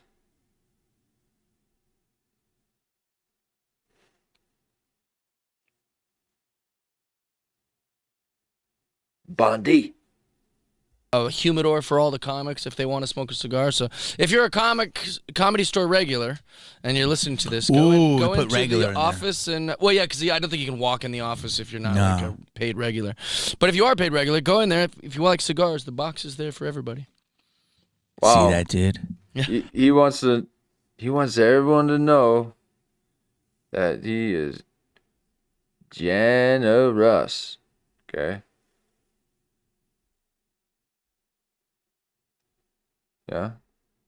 It's like, hey, just so you guys know, I did that for you guys. So if you like that, then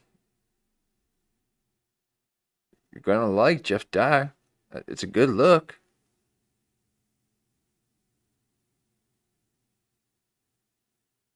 I'm a model for comedy.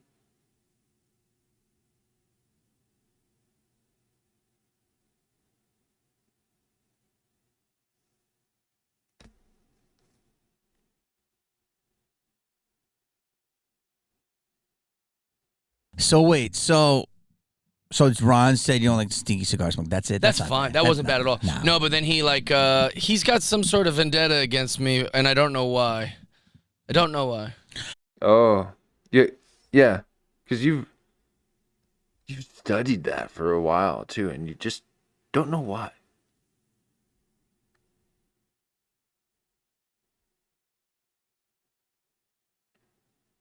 Why does he have a problem with Jeff Dye? Don't know why.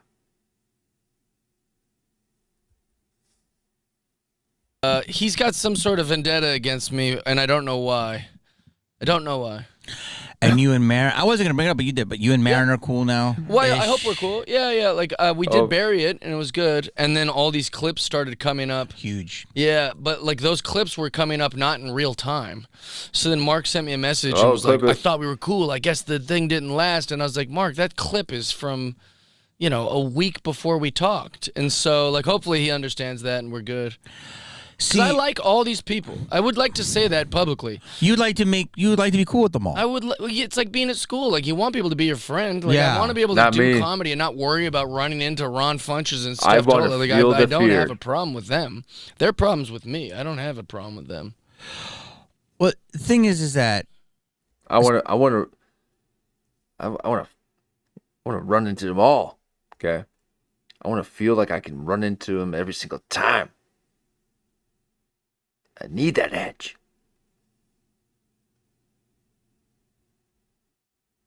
You're too safe, Jeff Dye. You're not edgy.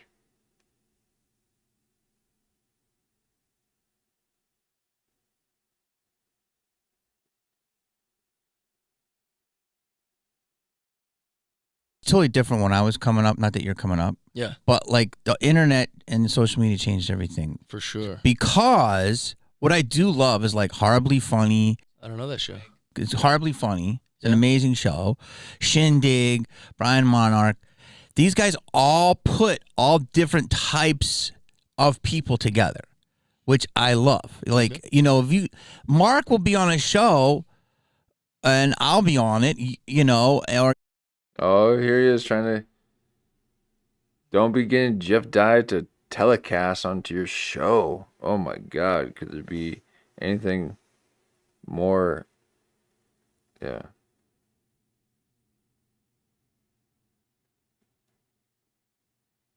Bland than that.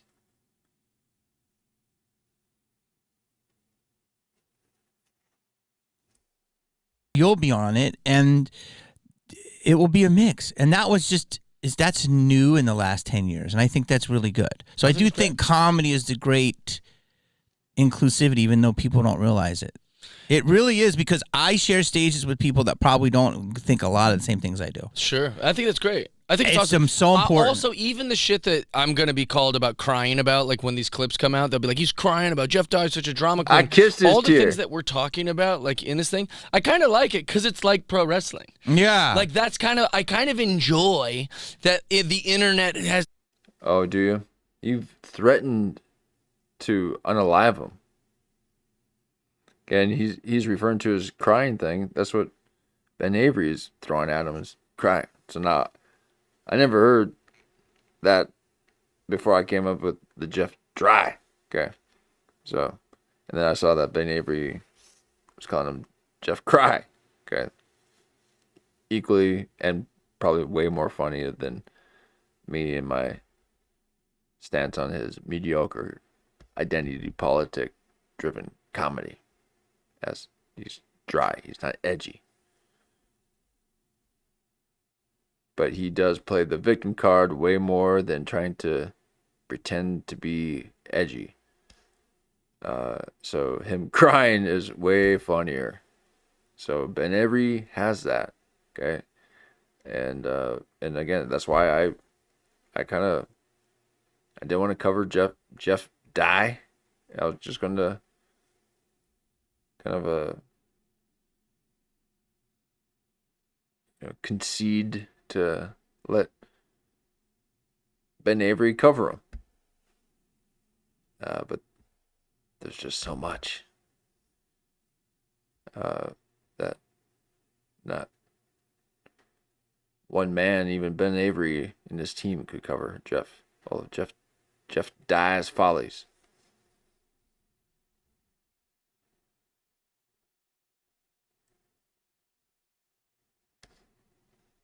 These clips and there's two comics. I kind of like it. So in a you're way. almost a mark for it. Yeah, I like it. You're a But big mark. I'm not. I kind of like it. So in a you're way. almost a mark for it. I like it. Do you? That's what Jamie will do. He will let everyone know who the mark is. That's what he was doing. He's like, okay, so you live where? And yeah. Kind of like it. So in a you're way. almost a mark for it. Yeah, I like it. You're. I guess that wasn't as funny. But. So you're almost a mark for it. Yeah, I like it. He's like, I just got done telling you that I don't like people talking about me, and I can't figure out why certain people are. And now you got me to say that I like it. Jamie's a little wizard. He's a whimsical wizard, Jamie. Okay. He'll get you thinking it's 2 when it's actually 4 properties. But he likes it. Well, since he likes it, then that just takes the fun out of it. I guess I don't want to say all the things I think about Jeff Dye. Because if he likes it, then I only do things if people don't like it. That's what Jeff Dye wants you to think. That's what he thinks people do. It's like, people only do things, they only say critical things because they don't. The jealous thing. Just don't like it. No, I love you. That's why I say these things.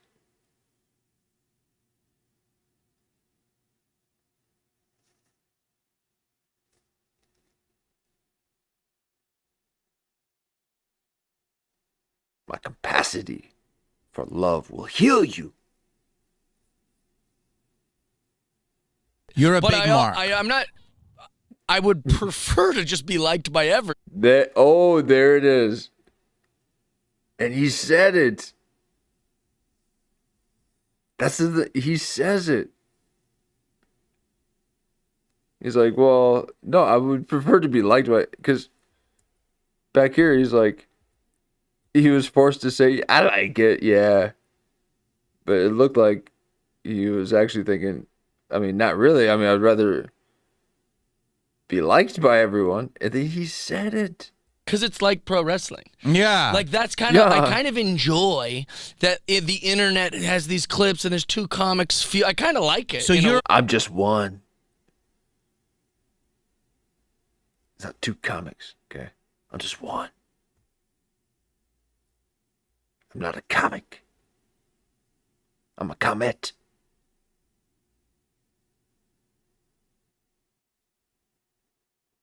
Almost a mark for it. Yeah, I like it. Yeah.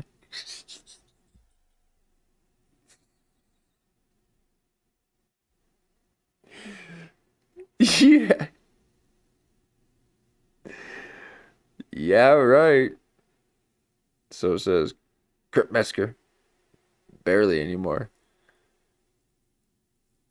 Because I made him self-conscious. Sorry, Kurt. But you just say a little too much. Yeah, right.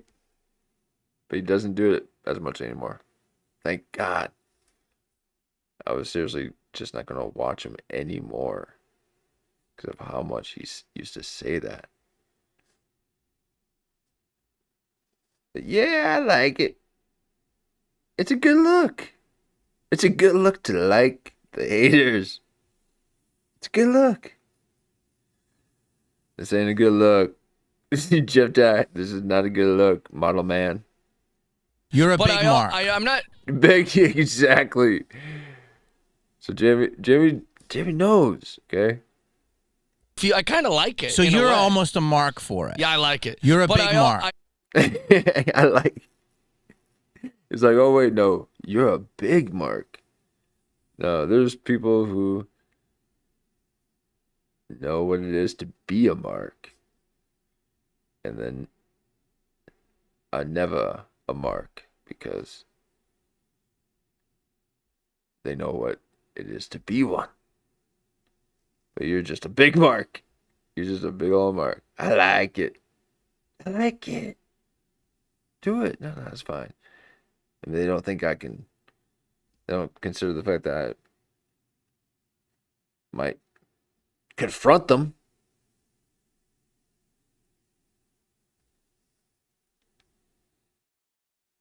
It's like, oh, you're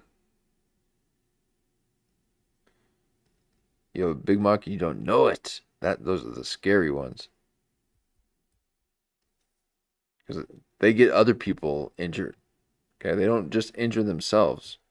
Those big marks that don't realize it, they get other people injured in their own antics. And they need the support of other people constantly in a sense of to validate themselves, not in the other support, like financial support. Even though he still did that as well. I'm all about financial support financially. No, but the second I get those little tips on there, I'll be asking for coffees or little tips all the time. Now I can imagine having to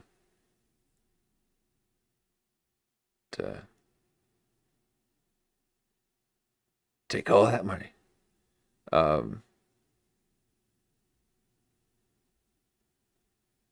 That's a lot of tips. No, but they all want they want you to like them. They're okay with it.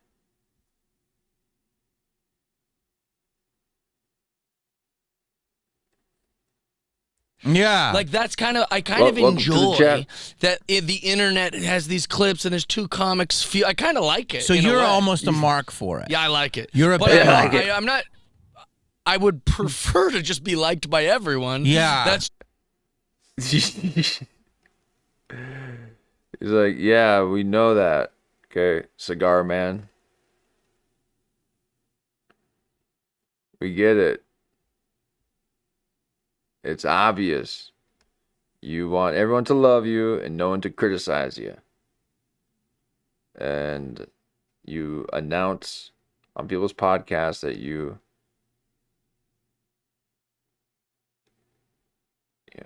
gift things to the store so that other people can enjoy it and stuff. It's really petty, pathetic, passive-aggressive stuff. not ever gonna happen, and I've let go of that. But it's crazy though because you really Of that, don't but step. what have you not let go of? Okay, I let go of that. Okay, whoa, oh man, he just has so much. Okay, I don't stop this much. Okay, I usually let these things go for a while, but he says so much. But it says so little. to people, in my opinion, than the Yeah. little bit I know about you. No. I've never seen you step. Well, I did have a comic last night be like, man, the stuff you put on the internet is wild. I'm like, what? Where were you at? What am I putting on the internet that's wild? He goes, you know what you're putting. I go, no, I'm not. Where were you You don't at? know what I'm putting on. The Improv. And you did a set? Yeah. No. I almost want to ask you who said that. Comics are such pussies. Yeah. They- Yeah, Jamie's pressing him, okay? Because he, that's how you try to unravel someone's lies. You just ask why.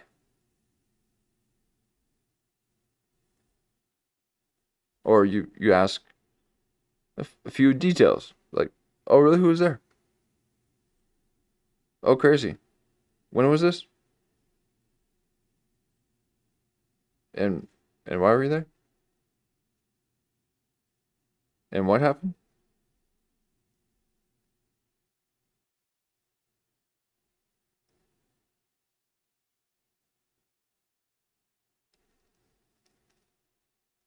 They didn't used to be, and now they are. Like, it's very fascinating. I'm sure the joke he was referencing was I said, Hedberg. Hedberg.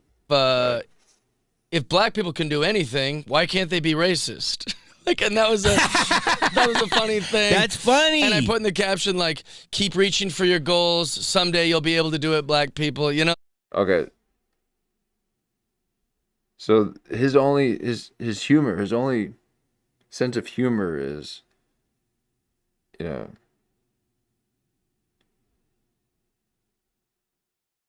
trying to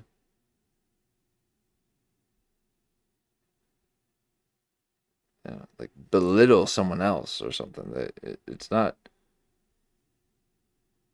You don't have the cool sense to self-deprecate. Okay, you haven't figured that out yet. So this is why I think his comedy's dry. It's so dry. There's nothing there. Okay. And he even said too, he's just jumping on them identity politic talking points. That's all it is. That's funny. Yeah, it's just but now, so black comics would be fine with anything I do, and then when I do a racial joke, they go, he's nuts, right? And then gay comics are like, he's so funny, Jeff Dye, and then I do a gay joke, and they go, man, I can't believe he posted that. So it's like the comics are kind of being like the way audience. We don't care. No one cares.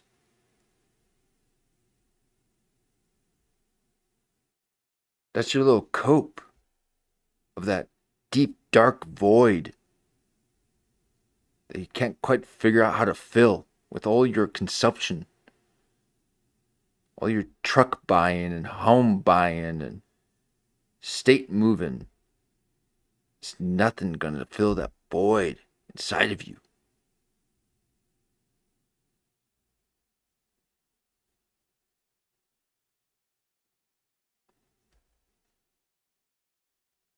Exactly. Decay. Or dice gay. He's faux hunky. Okay? Not quite there. Got too much mush. You got no sharp lines, definition. Okay?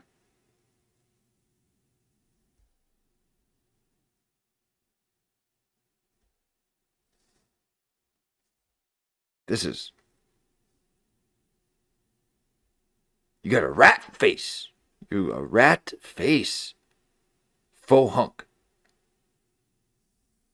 Used to be where they'll laugh at anything that isn't their little circle, and so I'm noticing that in the LA scenes is they're fine until I post a joke about whatever they're sensitive about. Sometimes people will just start conversations like that with me. They They'll just be don't want you hey, in you their still circle. pissing people off on the internet, and I'm like, yeah, don't say hi to me like that.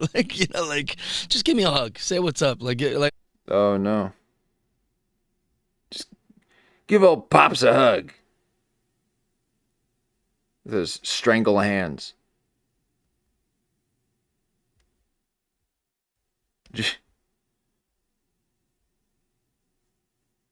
Jimmy's having a full crash out right now. That's a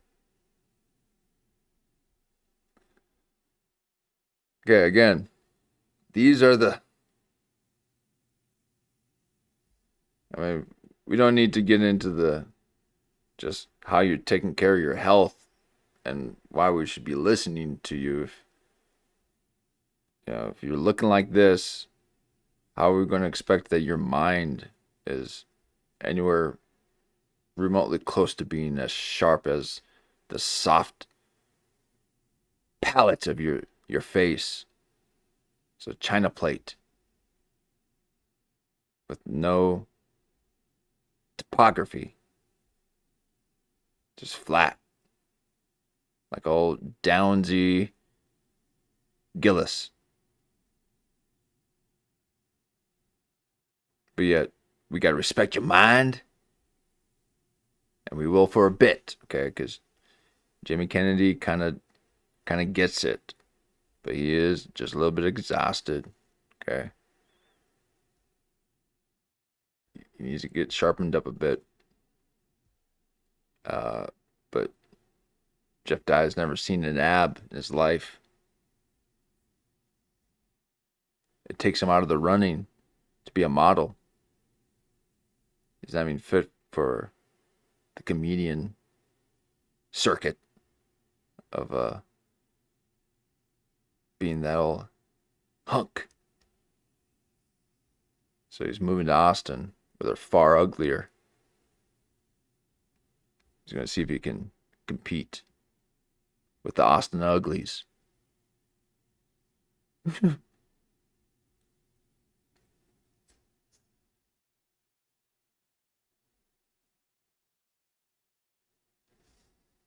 Like, Yeah. don't say hi to me like that. Like, like, just give me a hug. Say what's up. Like, I don't know why they're like feeding into this thing, Well, when Charlie Kirk died, Oh Tough boy. week. that fucked me up. I know. It did mess up Jamie. He started the whole world is burning segments. The world is on fire. Okay. No, we will experience those bi-weekly. So get ready.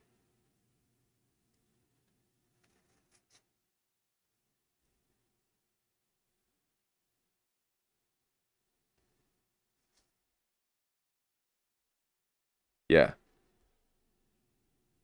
We are CK, okay?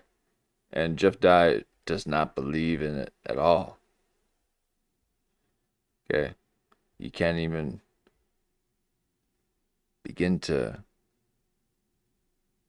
raise any spatial awareness in his periphery to even second guess his theory of Charlie Kirk. And he has none because he doesn't pay attention to anything outside of himself. Okay, I've got 100 theories of every guy. The last thing I do is think about myself. These people are fixated on 15 minutes of written material that they're going to call work. And they're going to go on a stage and say it for the 100th time and still feel like they didn't get it right. You're not mad. You're dumb.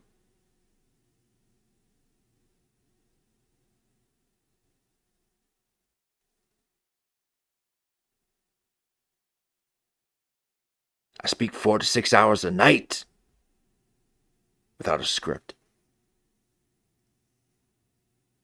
I couldn't imagine repeating myself. They want to be repeaters and get paid for it. This is stuff that they've recited over and over.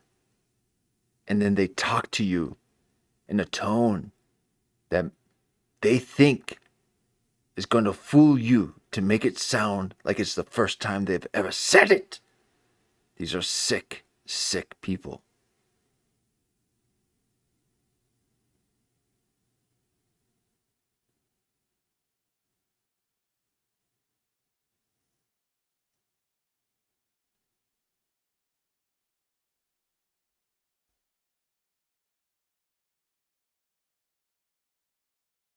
So you don't know what thought is. You don't know how to tap in to anything.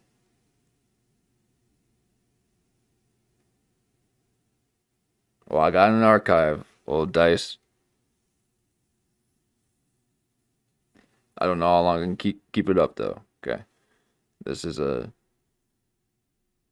new venture. I'm a month into my marathon. So every day. There's a few 3-hour days in there, but I'm in that sweet 4, 5, 6. 4, 5. Oh, 4, 5. Oh, 4, 5. I know one day I'm gonna be 4, 5. Okay. Jeff Dye is 6, 5. Okay. I'm 4, 3. And I know if I just get 2 more inches, I'll be 4, 5. I'll speak it out using logos to make it be. But old Jeff Dye is confused on why people don't like him.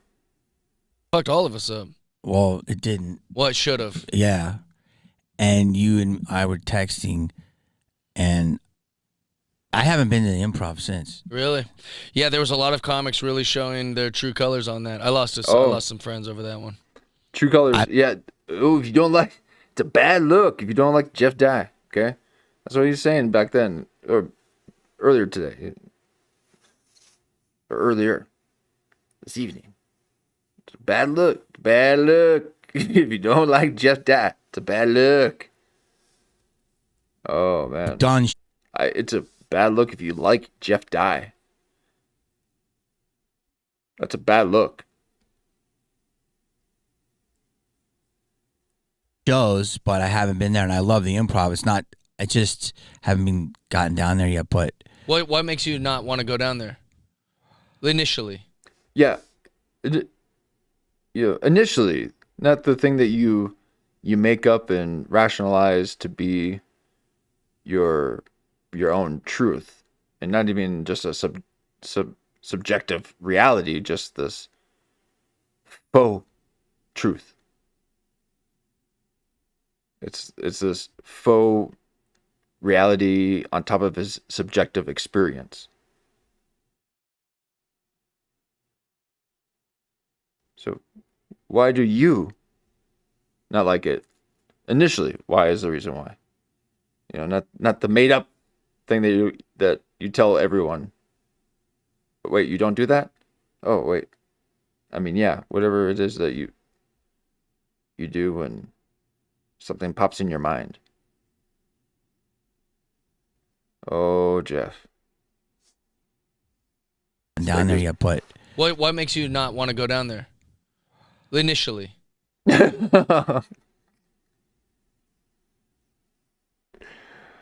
at that deep concern. Give him a SAG card. He's ready to be on the screens. Okay?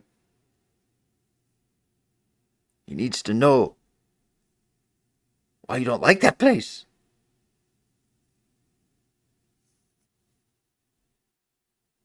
And tell me the initial thing. It's called the truth, Jeff? You looking for the truth?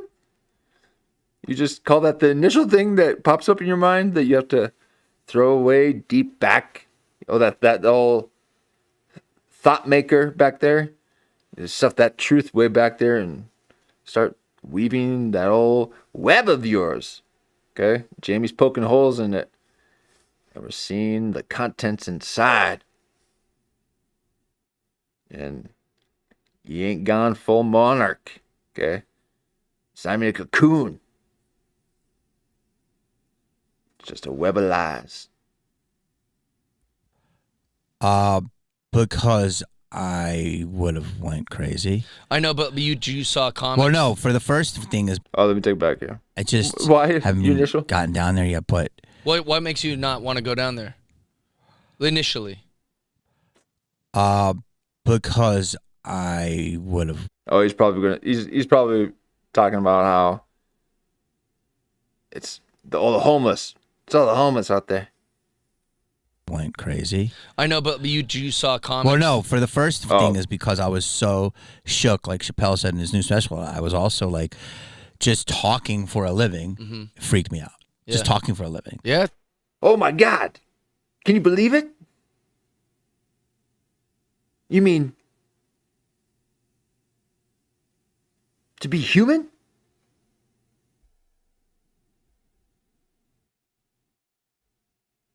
Usually I get paid to shut up.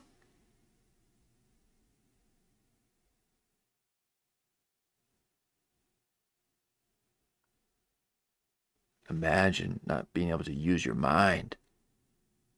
So instead, you create this apparatus that you call a brain. And you let that lead your life. But yet you second guess every choice and you don't know why. Because you never tapped into the mind.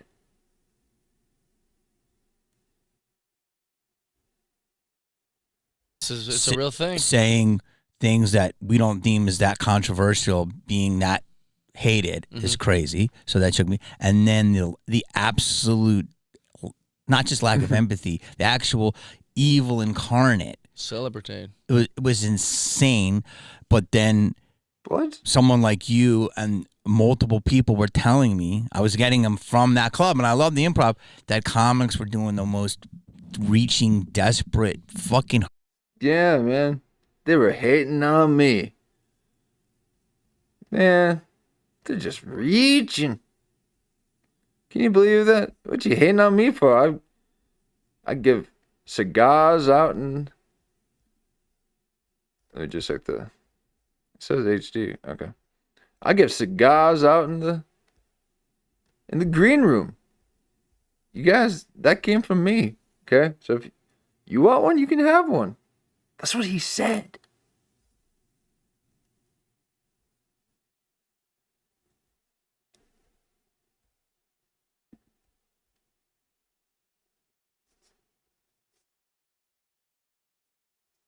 I love the improv, that comics were doing the most reaching, desperate, fucking horrific shit. Yeah. And I almost wanted to go down one night and say, yo, can I close the show? And fucking go nuts and make sure they were all there. But I was just in my own little funk. But I will address it one day. But like, it was ugly, awful, ugly. Yeah. Was it terrible? Terrible. Yeah, it was very sad and very gross. I've noticed it. I saw it a Disgusting. bunch of times. I saw it a ton of times. Because I saw Also- shit online and I thought it was disgusting. When also, like, just to give you like a little like what Comedians. about? I know people hate like what about arguments, but like I very rarely hear George Floyd jokes, and it's been like 8 years. No, So 5. 5 years. Sorry. So if you're going Mhm. like I like value, or if you're saying, oh come on, No. so So, see, and now his humor is these political, little watermarks. He's gonna play the old political line. Now, we weren't talking about politics or George Floyd were we? And also, he's going to use it as an example of his own, situation in life. about. I know people hate like what about arguments, but like I very rarely hear George Floyd jokes, and it's been like 8 years. No, So 5. 5 years, sorry. So if you're going for like the shock value, or if you're saying, "Oh, come on, we're comics," it's like, well, where's your George Floyd jokes? Like because people wouldn't have had the gall to do a joke about George Floyd the same week that it happened. Think about this. What? And if you say George Floyd was way. What? Wait, hold on. Before you jump and say that, he's all the... Okay. Whether you agreed with the situation or not, I don't know if there's a situation to disagree. But why are you looking for a time frame to joke about it? You think that that's what's needed with a social commentary? Usually,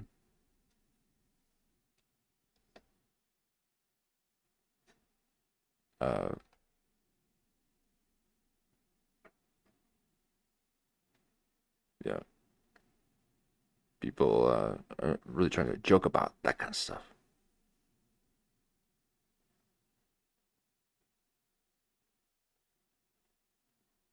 But you're trying to search for that commercial edge. Yeah, you're very commercial edge. And yeah, I don't know too many people that are wanting to bite at the bit, George Floyd bit.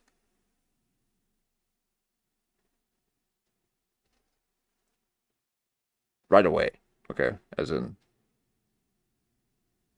yeah, now that everyone knows he was all hopped up on fentanyl and, you know, I don't know all the other things about him, but imagine there being a tragedy and just seeing the things that they can maybe joke about and not riff about, okay? Not speaking for, yeah, for hours a day. It doesn't feel like hours, just so you guys know. Okay, these are brief moments of my life. And I thank you that I get to share them with others. But these feel like very just brief moments. So it doesn't feel like, okay, long time. I don't know what time is. Okay, I'm in the boundless state. Okay, there's no time or space. And I'm one of these time checkers.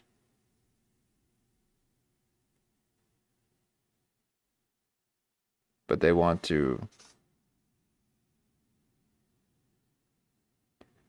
create art by reciting the same 15-minute slop set. And then consider themselves a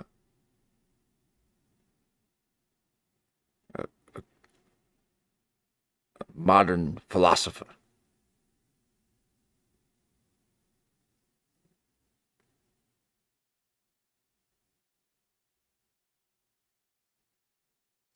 Okay, they don't even have an irony. There's no self-deprecation. There's no depth or substance besides the stuff that's stuck in the crevices of his ass hand. Okay, he's got the palm of an ass. It's so big and massive that the two cheeks together create the biggest ass I've ever seen since J-Lo in the 2000s.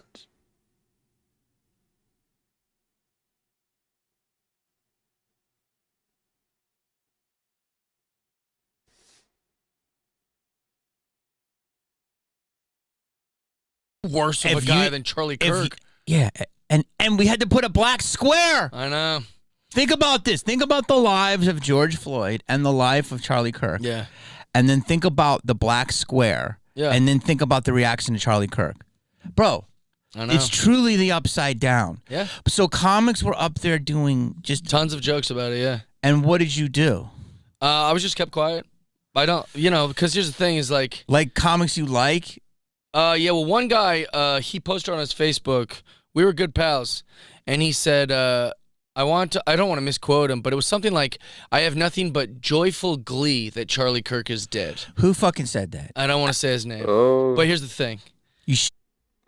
He knows Jamie's trigger now. Uh-oh. Okay, this is not good for Jamie because he's been blocked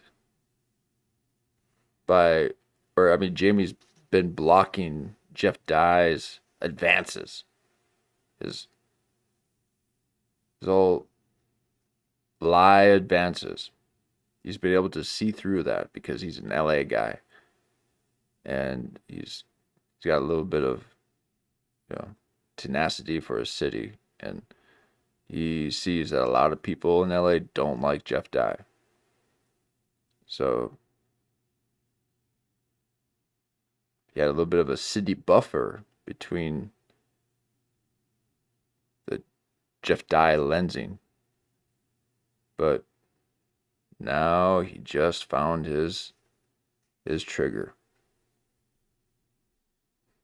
So if Jamie's not careful, Jeff will use that to trigger a deep emotion, which he will then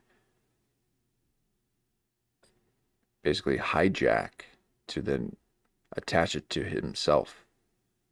So just the same way that he's handing out cigars to people and saying to Mark Maron, "Hey, yeah, no, we're good because I gave him a cigar and he liked it. He liked the cigar." He thinks that because someone likes something, that they have to let Jeff die the same way. So he's attaching himself to goods and services and political middle road talking points. Trying to hijack the identity. Good. And I texted Who him. fucking said that? I didn't comment. I just texted him. I said, "Hey, bro, is this like what you would say about me if I died? Like, I talk about all the subjects Charlie Kirk does, and you could argue I'm more insensitive about it because I'm a comedian. I'm making jokes about this." Okay.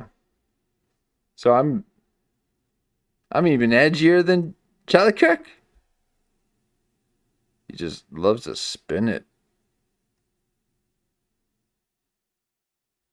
And always looking like this, like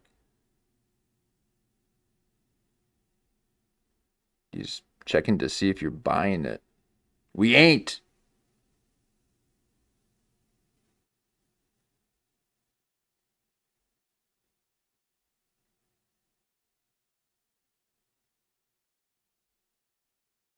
There's going to be a lot more Jeff Dye coverage, okay? This is unexpected. Okay, I was not trying to cover Jeff Dye ever. But we are going to cover Jeff Dye.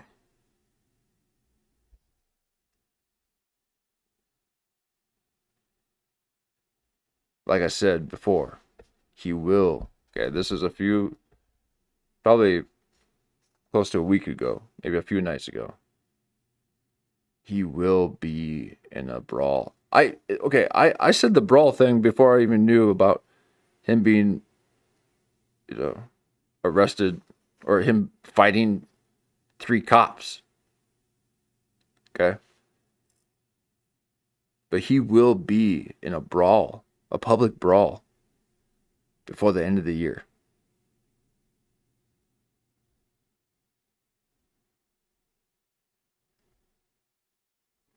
So just we'll pay attention.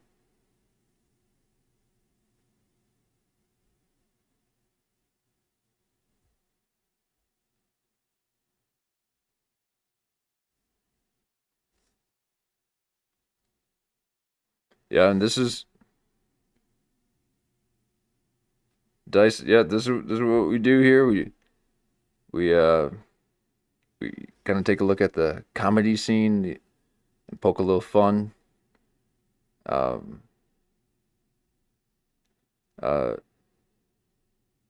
I'm aware of O&A. Not too deep into all that, but some of the people that I enjoy watching came out of there slightly, but not too much. So not too deep into them, but I know a few. But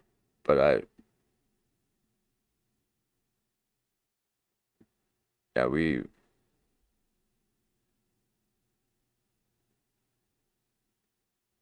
like to,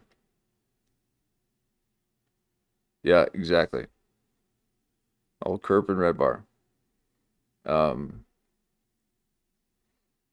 So a lot of my O&A access is through the Red Bar universe. Never from New York radio or anything like that.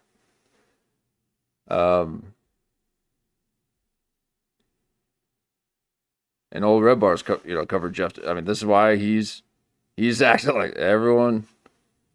So that's the thing too. These are just the little scraps and the little pickings after Red Bar went to town on them. So that's what opened all this up. It was never like this before. And yes, he covered the crash too. Yep. Man, that felt like an eternity ago. Yeah, he did cover that too.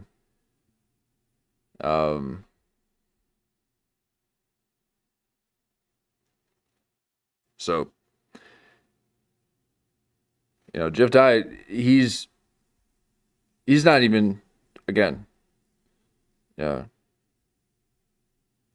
old Janarino said, hey, Jeff looks like he's actually trying to convince himself a lot. Okay, he's trying to convince himself more than he's even trying to convince other people now.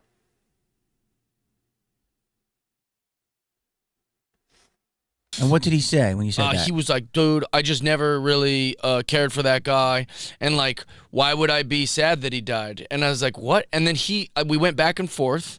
And then he said, yeah, well, sorry, I didn't know you knew him because I knew Charlie.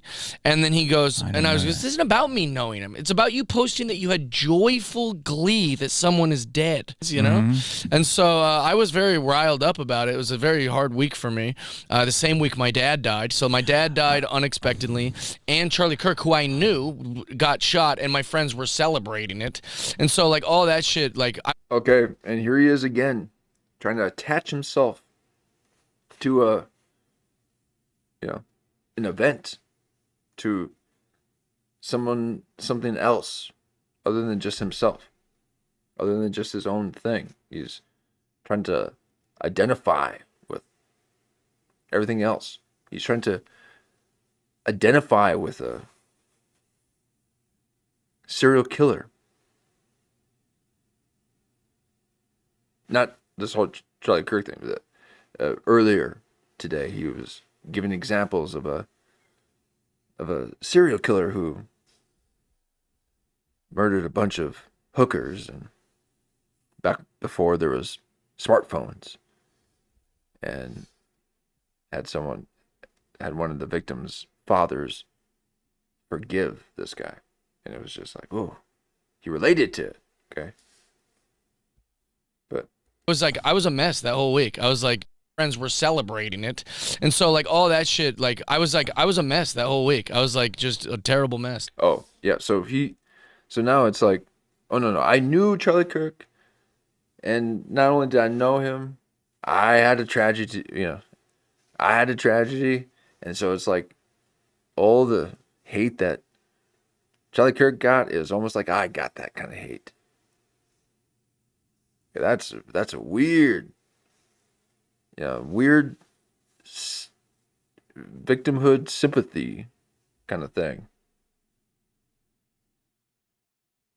That's grifting. You're just sympathy grift. Can't believe someone wants to be a victim so much. Yeah. The Charlie Kirk thing was tough. It's really tough for me. Because I knew him, but still wasn't tough enough for me. So then my dad had to die. So I had my dad die, and I knew him. And so everything people said against old CK, I took it personally.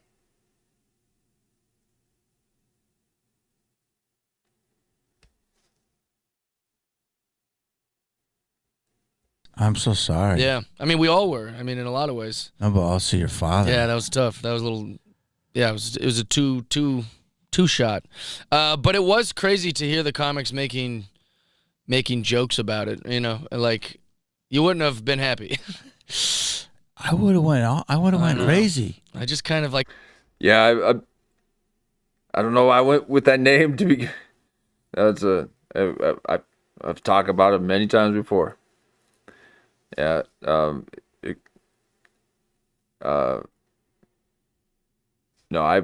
I'm not casting a very wide net. You know, I'm just too experimental right now. Can't have too many eyes on me while I'm in the art of play. You know, I need to. This is a slow roll. You know, people need to kind of get a sense of the direction and the humor. And but if you know, for the people who stay and get a sense of it, it's not something you can just jump into. But if you stay a little bit longer, you'll get the idea. And sometimes I even forget. I forget what the idea is. Okay, but it all seems to happen like magic every single night we do it. Some more than others. Okay, some nights then be tired nights. Okay, but not tonight. And I encourage to even fall asleep, okay? Because it helps my numbers. It helps my watch hours. They're trying to figure out how I got the dedicated followers, okay? Because we're just in it for the ride, okay? No destination. So we're just having a little party.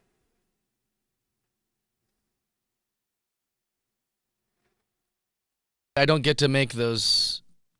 No one's told me the names yet. There was Yeah. two I saw online that I completely unfollowed. Yeah, But these people are ugly. I know it's very Ugly strange. souls. They also don't know what they're talking about. No, they're ugly, but they're So ugly. like I talked about this on Rogan, but Marilyn Reiska did a joke Oh God, about please, how she I was, love her. I Don't love tell her me. too, but Don't like she tell did me. a bit where she was like, I was talking to this guy.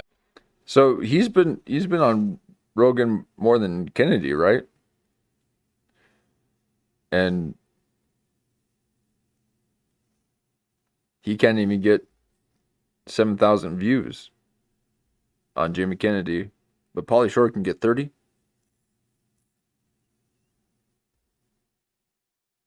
Make that make sense.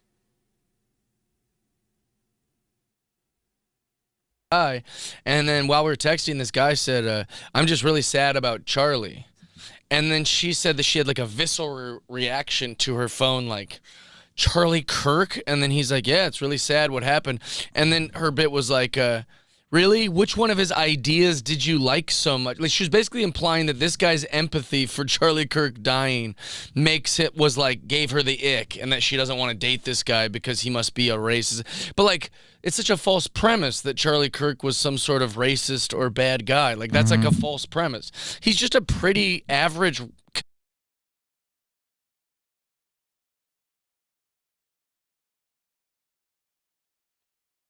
Yeah, I can see why he would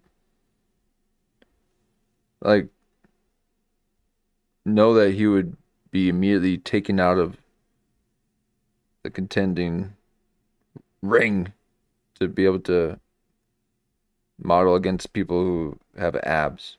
Okay. Like, again, this is very disproportionate. Okay. This does not pass the Turing test. Okay, this hand is for a Nephilim. Okay, but you got a head of a 5'8" at best.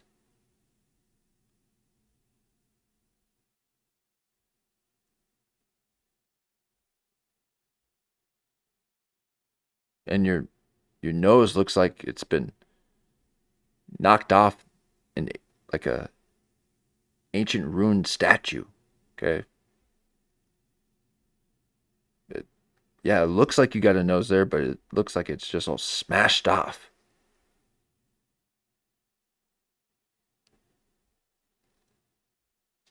So those layers are trying to hide his pudge. He's got an old big pudge. His layers are trying to hide. The most generic face in existence. And not even the funny kind. Like Kyle Dunnigan. Okay, Kyle Dunnigan will just snap a laugh right out of you. It'll just one look. Not Jeff Dye. Not once have I laughed.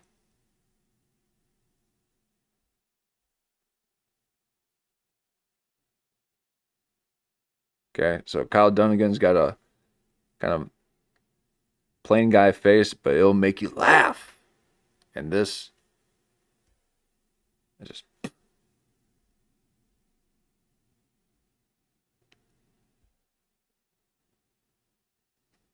So keep your disproportioned, clearly not golden ratioed body out of my screen.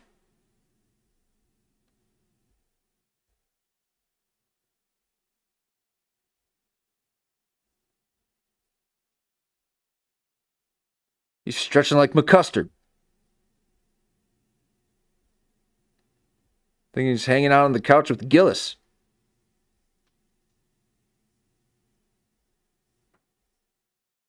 Tuck in your feet, boy.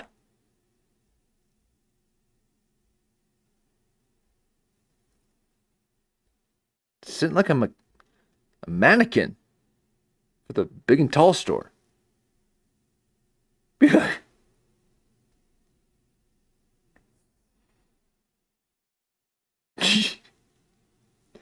You're a mannequin model. You're not even hot enough for comedians. They didn't say you can model. They said you look like a mannequin.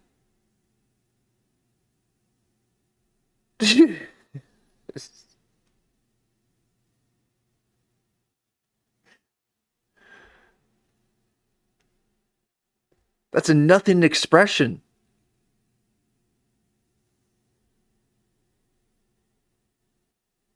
That's not even dead behind the eyes. That's just mannequin.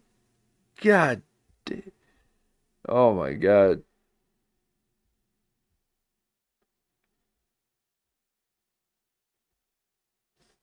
Conservative. He wasn't racist. He wasn't like a bad dude. And in fact, if you want to find anything that shows he's a bad dude, you can find it, but it's very clipped up and out of context, which you could really do with anyone. Yeah. So wait, how did the crowd react to that?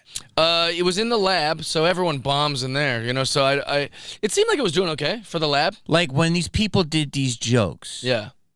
I would assume Which the ones? crowd was not with them. The crowd would groan. Oh. So like, Which is not comedy. it's not laughing. Yeah, it's they go, oh, like this. So they were getting credit for being edgy, you know. But it wasn't like, well, it wasn't killing. But you got to, unless you're, oh God. Yeah, just a bunch of confusion happening.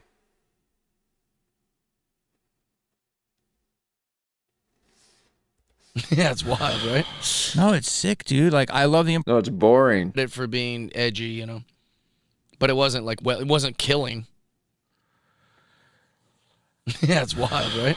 No, it's sick, dude. Like I love the improv. I've just been busy, so I haven't really been going anywhere. But I have done a couple clubs. I have to go there. But that was where everyone was telling me these comics would go in. Which the improv has like raised me. Like that's where I was born out of. Like it was the most showbiz friendly club, and it is like would you consider like America's entertainment? Yeah. And so for these comics to go in there and just say this dark shit is like, yo, dude, you're fucking with my like home. Right. You know what I mean? Like what the fuck, dude?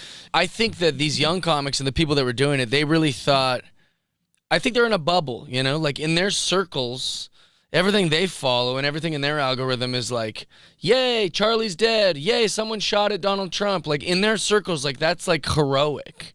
And so they're in such a bubble that they think, well, who would disagree with this? You know, like no one disagrees with me. Look, everyone hates the president. Everyone. So like when they go up and do like anti-Donald Trump jokes, they don't realize how many tourists come through Hollywood who are in that audience who are like, this isn't funny to us, you know, like. So he's only concerned about hitting that line that can't be criticized. He wants that to be his identity. You know, hey, you can't go against this. This is the party line. If you like the party line, you like me. So he even said he wishes that he could be liked by everyone. I couldn't imagine being liked. But please like and subscribe.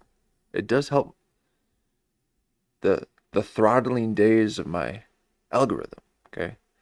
It's a contraction and expansion, like breathing. You gotta breathe this thing into life. I've got amazing hour watch time. So thank you so much for the people that go along for the journey, okay? That is gold for a channel. So thank you so much. And I just got to clean up the beginning parts, and that helps with the click rate because people don't want to be watching no intro. So I get it. So I'll trim that up when I publish it. But in the lives, when I'm live, you get it raw. And then when I publish it, I trim out the intro. But I still need to start writing on the subject according to old AI, which used to give me a summary all the time until I had AI write a summary of the AI summary and yada, yada, yada. And all of a sudden it became self-conscious. And I no longer got to participate in the beta. But those AI summaries only took from the first hour. So I got to get to the point of things within the first 5 minutes, if not 3. It takes me an hour to warm up, okay? After my first hour, I'm now ready to do the show. Okay, so that's why I tend to go long, especially when I get to talk a bit more, okay? It's those conspiracy nights that I'm just kind of soaking in information that maybe I'm not as active in the brain. But ooh, Jeff Dye he just pulls it out of me.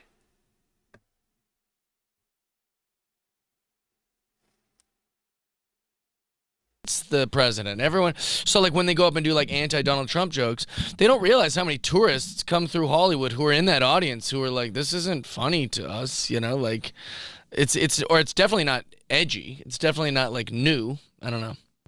So you said when you go to certain clubs, there's people that don't want you in there. Did you say that? I said that about the one club in particular had comics who complained to the booker when I got past. 7 hours. Yeah. Now, and it's not about quantity. Okay, but I am on 7 hours right now.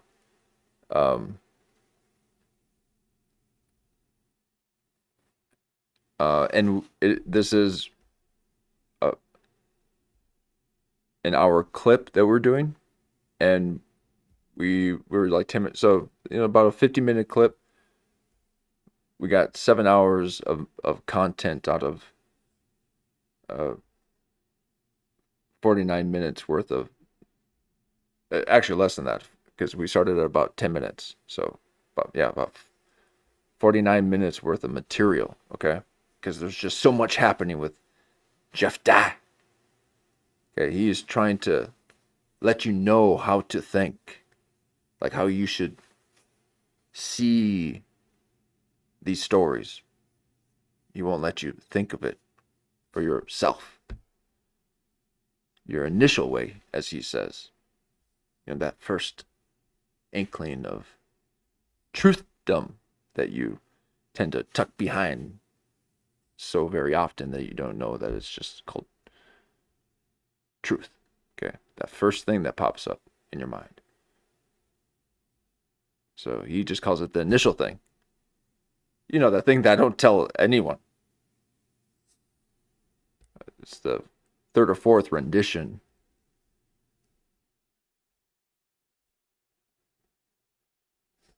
And he said, and they don't realize that I can just show up and, you know,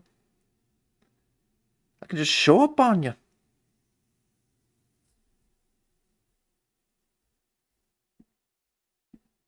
He's fought 3 cops at once.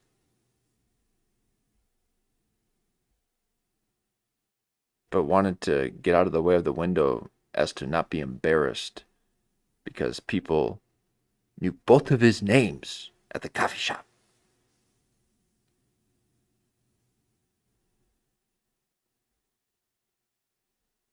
I will never refer to you in 2 names to you personally. I will, for production sake, for show, but never to your face. You're just Jeff. You're just Jeff. Okay, but here we are. You Jeff die. Okay. But yes, it's not about the quantity. But I suppose in these beginning times, it's a good way to just get thrown in the fire. And then I'll taper back a bit and get back to my editing dungeon. Start chopping these up. But until now, we'll just go live. But old Jeff die. Oh, Jeff die. You're double naming now. Like, he does gay jokes. And she's like, so what? Do you know the people that complain? Yeah, and I text them, and they just ignore me. No, what do you say? I just said, hey, what's up? You know, because, like, again, my Oh approach my is always, like, nice. God. I go, hey, I thought we were friends. You know, like, what's going on? And they just ignore it. They just leave it on red. Yeah. And you haven't run into them. One of them I run into all the time, and he just hides from me. The Comedy Store is an easy place to hide.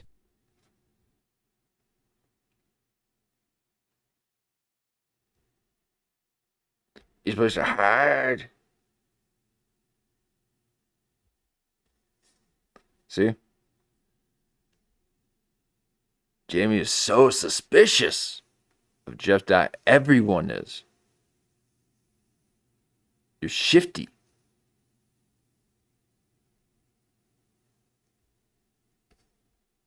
Okay, Jamie doesn't trust you.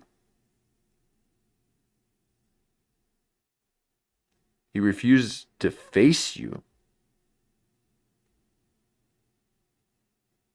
So if you're getting a side eye from old Jamie Kennedy,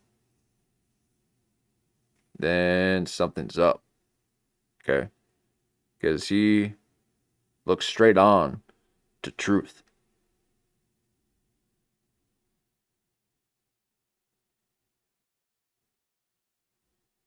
So, and this ain't old theatrical wide eye, side eye. This is, man, this guy.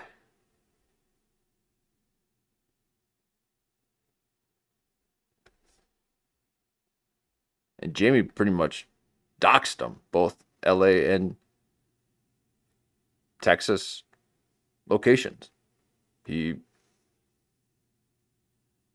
asked him basically where he lived. And Jeff Dye just told the world. And that was just after Jamie called him a big mark. Okay, not just a mark, but a big mark. And then Jeff Dye said he laughed and he did, oh, I love it when they attack me. But I would rather just have everyone love me. Oh, yikes. I couldn't imagine everyone loving me.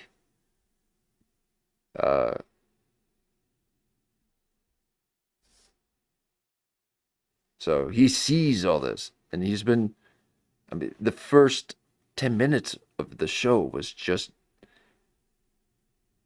Jamie having to recalibrate after the love bombing that had happened within just the first minute of them admitting their love for each other. Okay, I love you, I love you. Wow. Those are the first few words that you guys said to each other on camera. The thing that Jeff Dye is so concerned about. It's like how to get it on camera.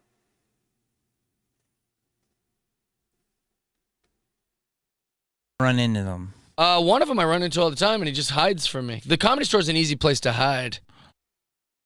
Because you're 6'5", dude. Okay? And you know the places to hide. Okay? You've had a lot of people hiding from you. One of them I run into all the time, and he just hides from me. The Comedy Store is an easy place to hide. I'll be going. I have to do it one more time. It's the eyes, okay? He likes to get all drunk, rolled back in the eye. You know, those drunky boys love to roll them eyes back. Okay, so that's not even some cool, meditative thing that he learned out in the Amazon. That's him blacked out drunk. That he's muscle memorying before our eyes.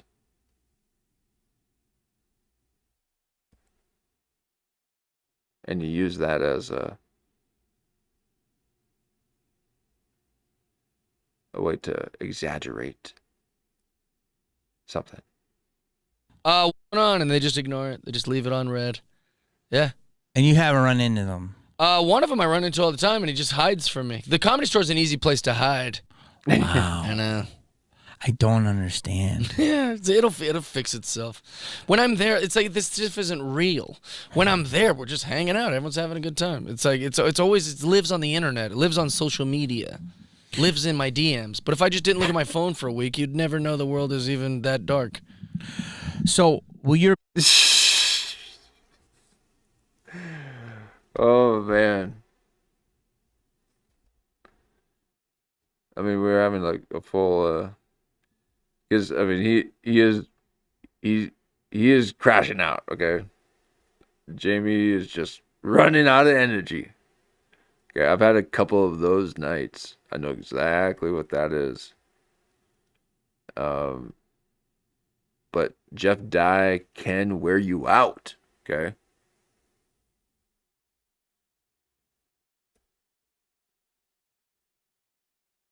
It will really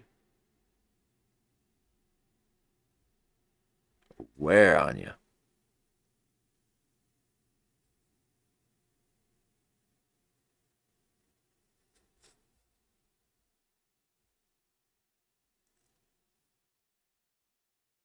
base still a couple things?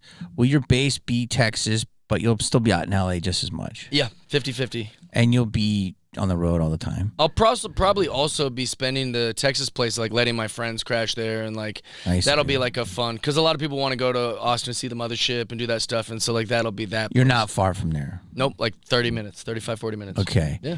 What do you want to do in comedy? Because you know how much it's changed. 30, 45 minutes is a long ways out of Austin. Most people live 45 minutes out of the way. You're not,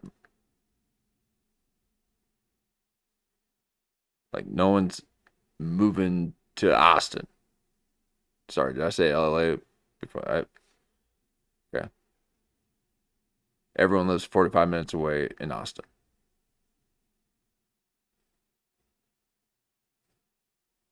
Very few people now are moving into Austin city limits. Okay. It means something. That's why they say it.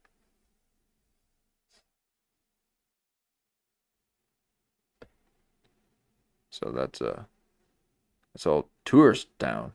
The South by West.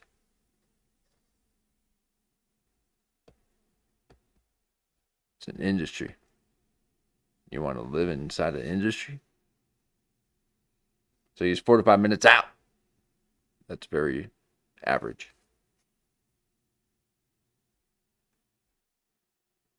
And that's a hard 45 miles too, or 45 minutes. That's some boring road. So all you can think about is all your depressing life.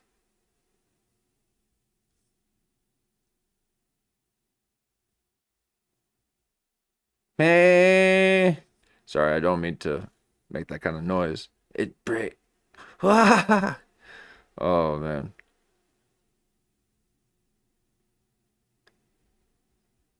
You're the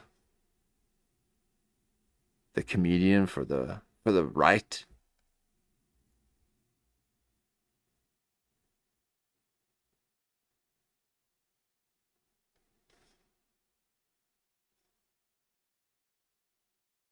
They brought the best, I guess. I'm sure it was a hard pass. Okay.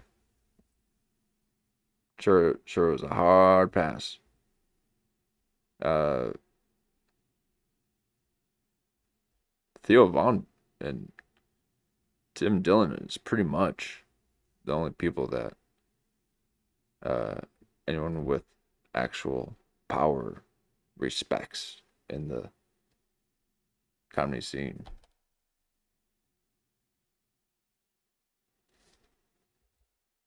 It's amazing. Tim Dillon created a anti-Hollywood like Peter Thiel.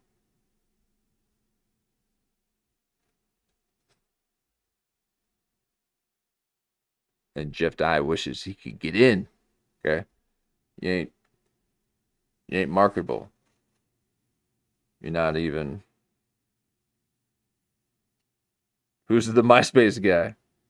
The old crinkly face. The old crispy face. Okay, you're not even marketable, like.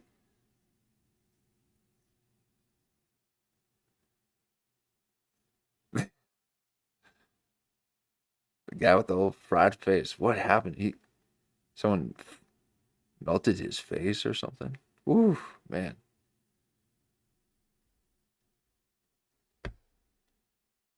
Dean Cook.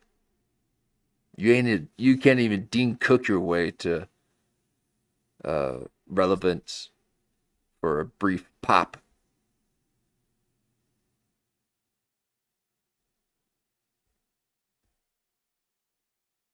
He says he's a model, folks. He's a model. I'm a model. Okay, models tend to have striking features. Symmetry that defies all odds. What are you thinking, man? Get yourself a tissue.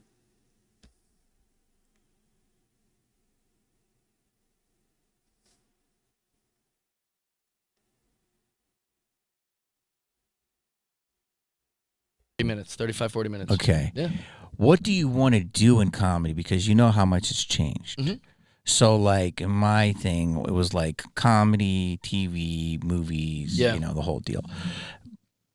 Do you and even now care about podcasts. movies? No, and no one else does. And anyone that tells you that they do, lying to you. So you are doing the correct thing, Jamie. Okay, he is now in this world. Okay, I'm in that liminal space. I'm like a TV sitcom that films himself acting like they're doing a theater production. Okay, I'm in that in between space of mediums. And Jamie is at the helm, creating these great interactions with people that are so desperately wanting this old Hollywood.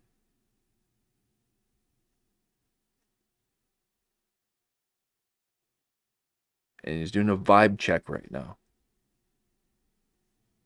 on the state of Hollywood. Yeah. You know, the whole deal. I think I want to do in comedy because you know how. Like 30 minutes, 35, 40 minutes. Okay. Yeah.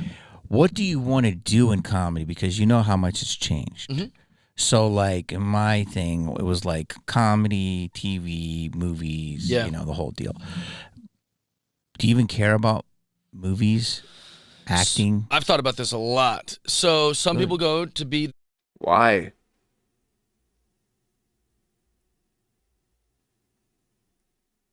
You should think about that far less. With your grandpa archetype hands. Okay, your hands age far exceeds that smooth and never seen a harsh day in his life face. Okay.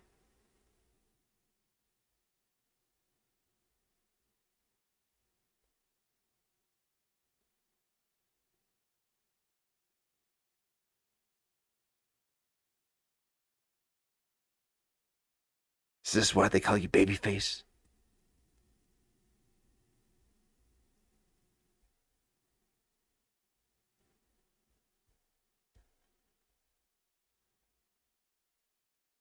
Well, just because you call yourself a comedian doesn't mean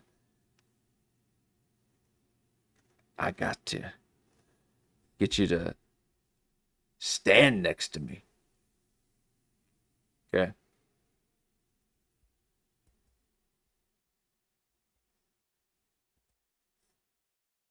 I mean, this right here, he's like, all right, here's what's happening. He's, you know, relaying the information that he's gotten back to the other people, allegedly. He's like, okay, we got this, and then he's got it. He's got a whole network of people working to make sure that people love him. And anyone that thinks differently than the old Jeff Dye, it's just not a good look, man. It's just not a good look. Not a good look.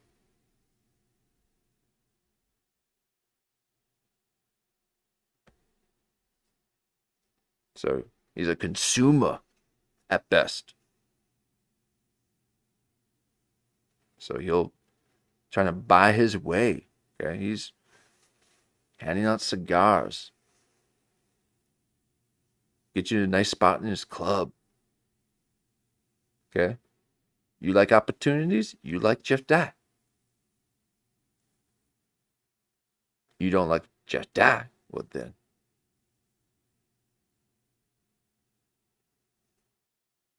It's not a good look.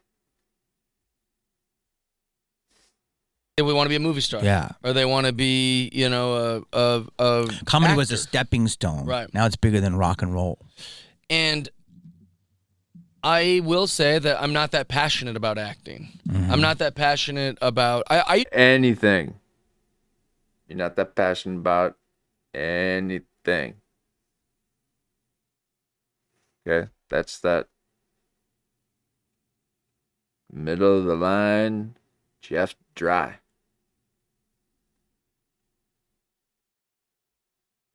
And then, why doesn't people like me?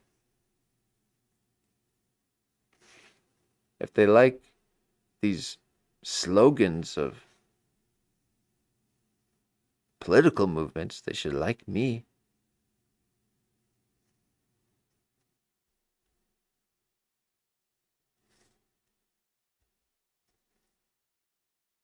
I will say that I'm not that passionate about acting. Mm-hmm. I'm not that passionate about I used to Then why are you thinking about it so much? Because he said, I've actually been thinking about Stepping that. stone. Right. Now it's bigger than rock and roll.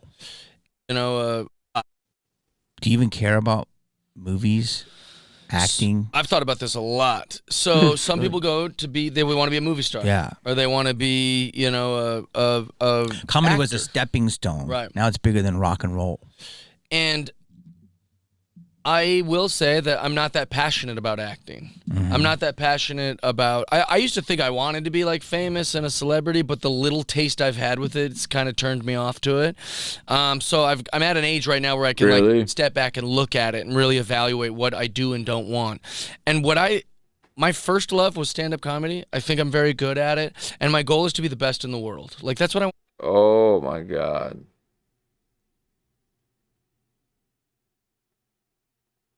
In the world. What? Please, give this man a drink. He's not fit for sobriety.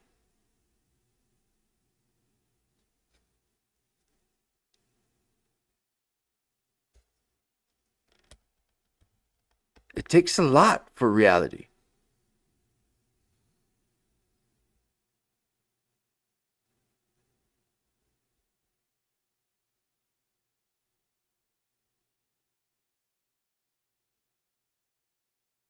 The best in the world?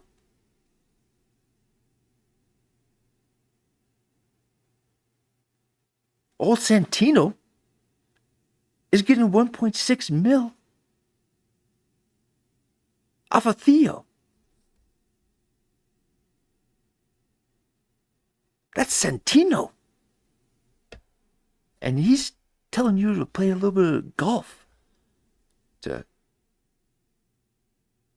get your mind to stop rattling around because you're pestering people. But just because it's not something you do, you don't realize the function of it. So Santino's a parlayer. Okay, he's parlaying his pops so that he can have the perpetual day. The day that goes on forever.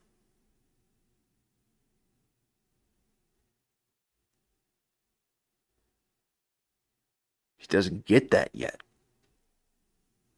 He doesn't understand that kind of existence. He thought it was just reserved for kings.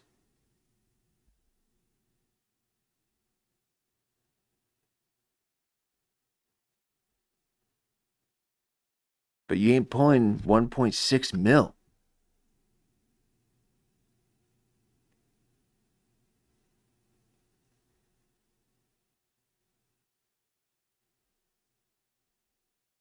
I don't think even Santino has said something so cringe.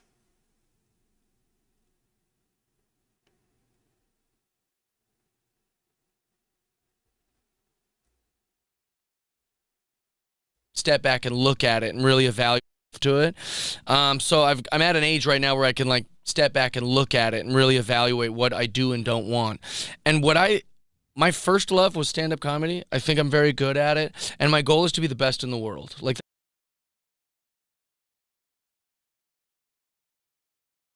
my goal is to be the best in the world. I'm at an age where I can step back and really look at it.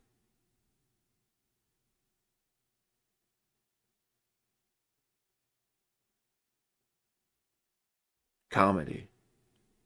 My goal is to be the best in the world.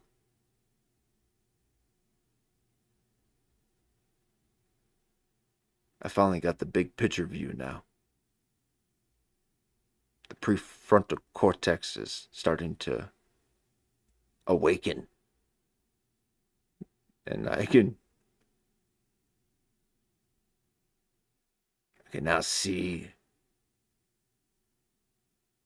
the results of my choices.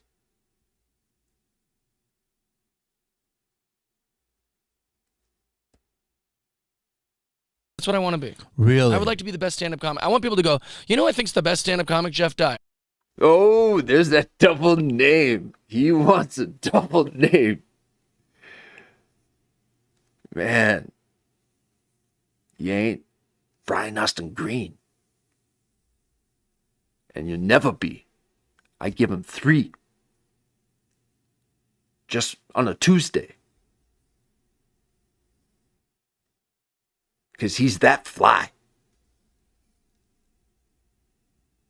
And you ain't ever gonna be Brian Austin Green. Jeff Dye. So that's 3 names. That's my max.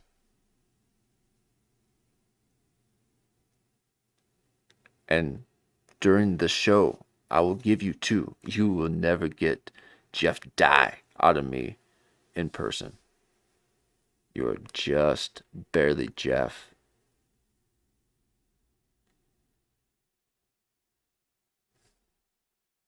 But you want everyone to like you. You want everyone to say both your names.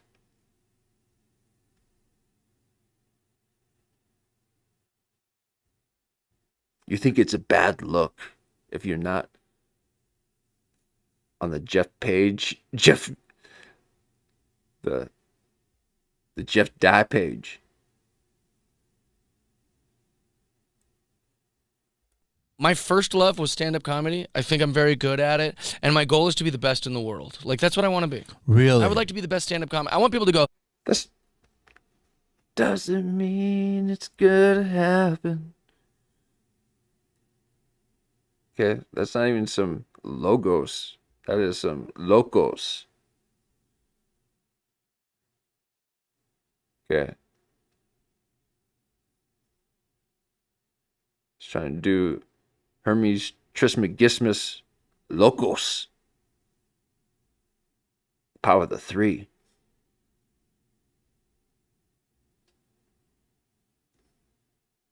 The 3-timed. Man. Wow, what are you talking about? Best in the world. Now, I recently gave a crown. Okay, I love giving crowns to potential comedy kings. That's currency in the comedy scene, is to get a crown. But as quickly as you can get one, you can get it ripped right off. And Stavros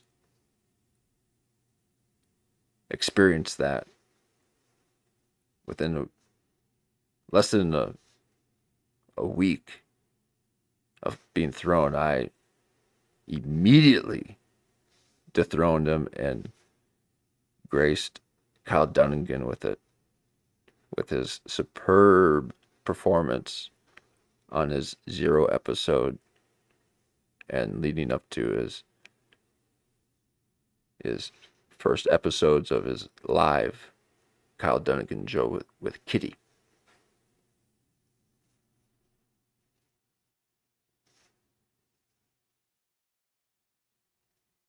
So this is all talking about other people than Jeff Dye. Okay, that's how easily I can do that. Because you have no frame of reference within my vernacular.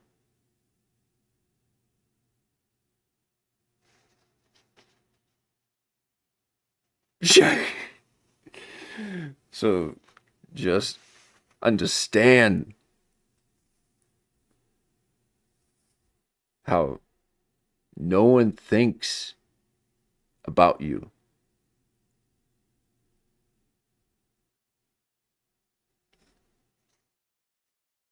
I couldn't imagine wanting people to think about me. You're wanting to be the best in the world at something that you believe that you're really good at.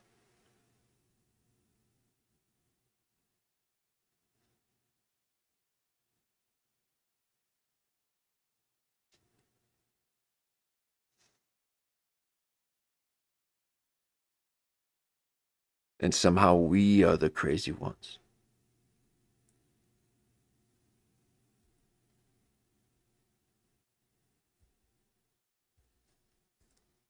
Do and don't want.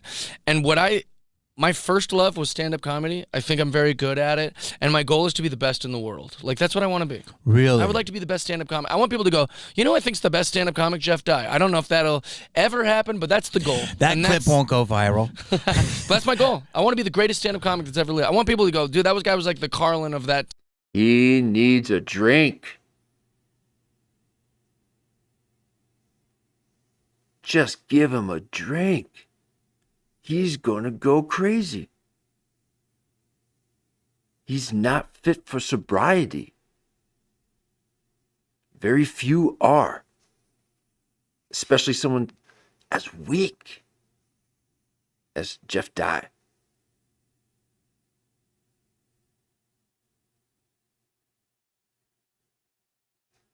And it's not to trip him up. It's to shut him up. Just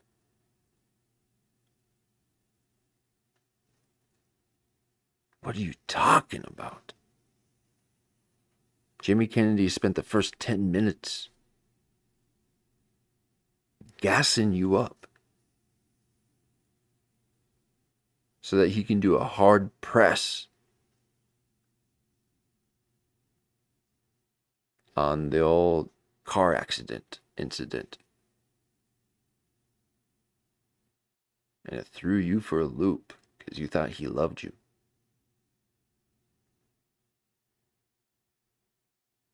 And you want to take us on this wild ride like you're going to be the best at something that everyone doesn't like you in.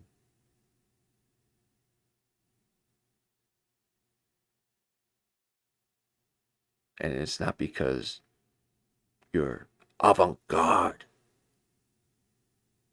and just a little too ahead of your time. Or not good at managing time and you're too ADHD to be organized.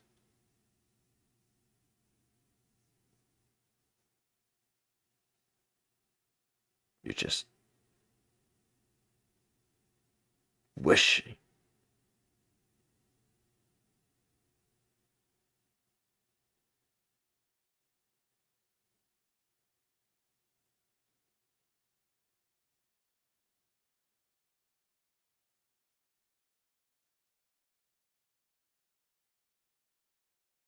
Faith without works is dead.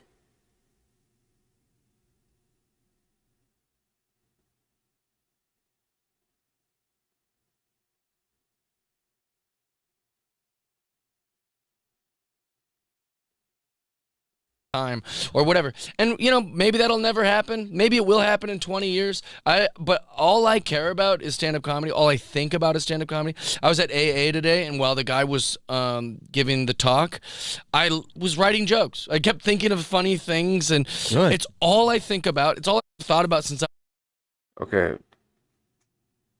I wish I could just play this out just to let his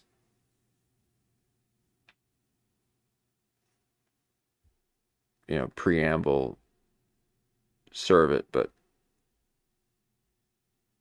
now he doesn't even know that the so we're going to be starting to hear some of the AA jokes now. Okay, this is the airplane trope, the airlines trope for comedians, that they start making all their jokes about airplane stuff because they're always traveling around. So now the other thing is AAs. Okay, that's very invasive.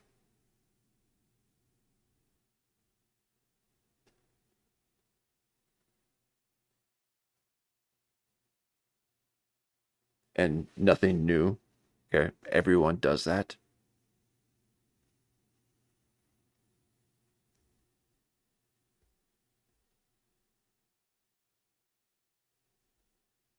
But you got your old grandpa hands here. Think you got some wisdom behind your actions. I was in first grade was like I was Comedy? just trying to get the laughs. I knew I wanted to be a comedian my whole life. Really? Even in class, I was like, because I didn't know what stand-up comedy was, but I remember watching like Chris Farley and John Candy and Adam Sandler like on TV and going, well, they're not working. Mm-hmm. Those guys don't work at a warehouse. Oh, so that's your motive, is just to not work. I couldn't imagine having a day where I didn't work.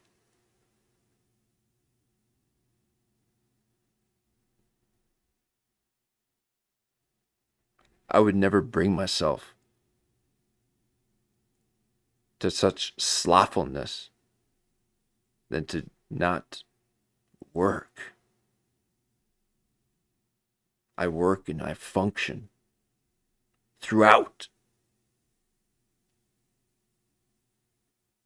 But to be able to not work, you don't understand that you're in the matrix.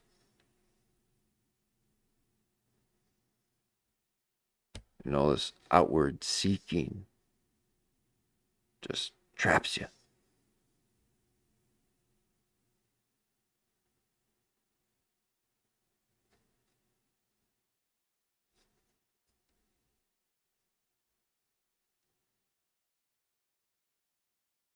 To not work is something that he wants.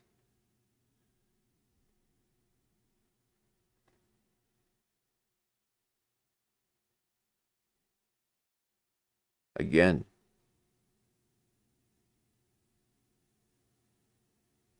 if you do not bear fruit, then you perish at the vine.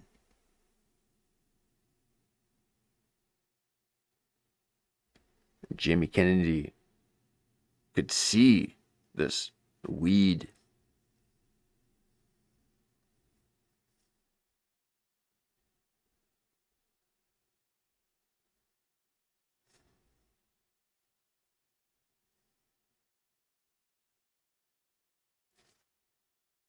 Like my dad, like Or they were. whatever I you was want like, so I'll just be funny for a whatever you want living. to call it. And so I was class clown from first grade all on. Ask anyone that went to class school clown. with me. So my brain is trained to just think about the laugh, just try to get the laugh. What is funny? And so I don't.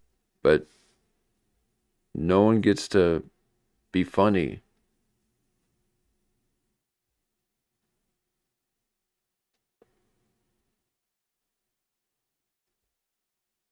if they're saying anything about you, though. Okay, that's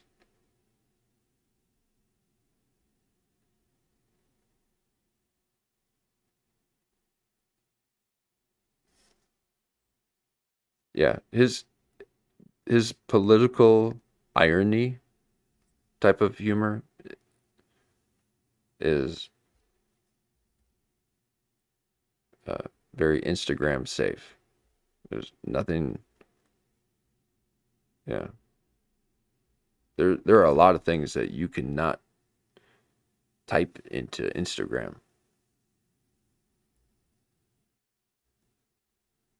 that people who would follow Jeff Dye politically, would wish that you could type some of this stuff in.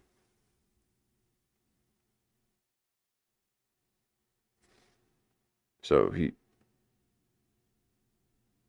is middle of the road.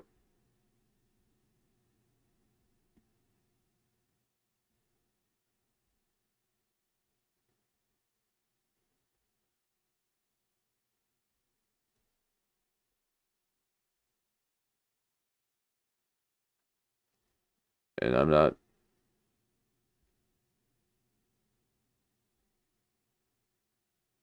not even claiming any kind of edgelord stuff, okay? He wants to be edgy, though.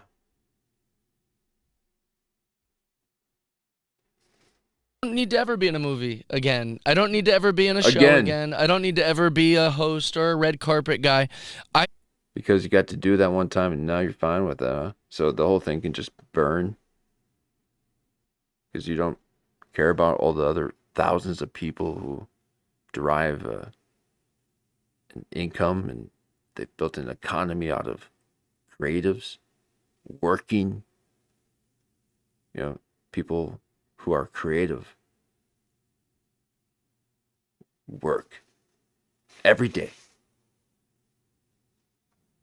But it's play.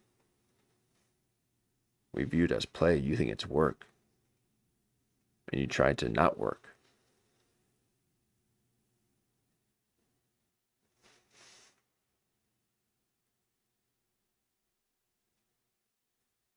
just want to be the best fucking stand-up comedian alive. Oh.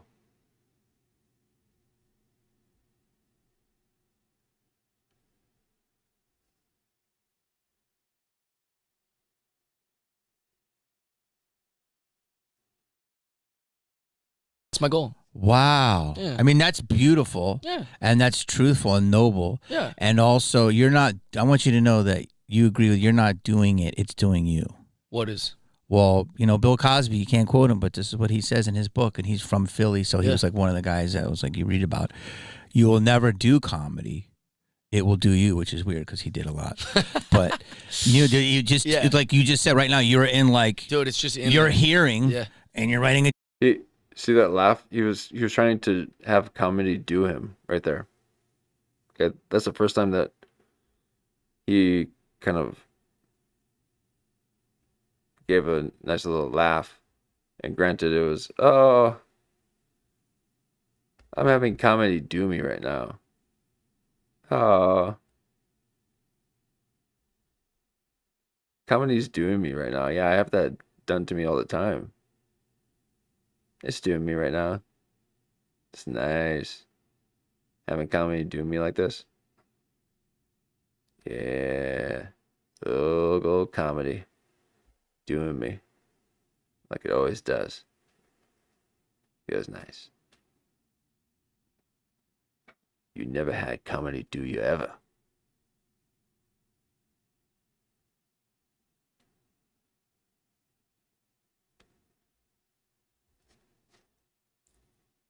Never do comedy. It will do you, which is weird because he did a lot. But you just like you just said right now, you're in like, dude, it's just in you're there. hearing, and you're writing a joke, or you're in your. It's all I care about. Yeah, you're just writing a joke. I mean, first grade, I wouldn't have known I wanted to do comedy. Exactly. First grade. See, Jamie gets it. It's like, first grade. Are you kidding me? No. Like, what? No. you know how obvious it is that you are a liar, right? So, first grade? That's like the architects that have to rationalize their school loans. They say, oh, I wanted to be an architect ever since I was putting those Legos together. Oh, I could just tell that I was meant for them skyscrapers. I needed to get my design out there and make an impact on the world through my upward ability of building. I built down.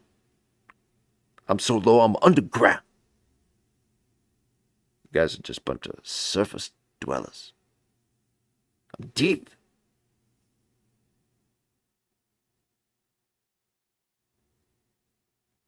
And Jimmy ain't buying it. He's been pushing back the whole time. I commend Jamie for being able to handle a full hour of Jeff Dye delusion.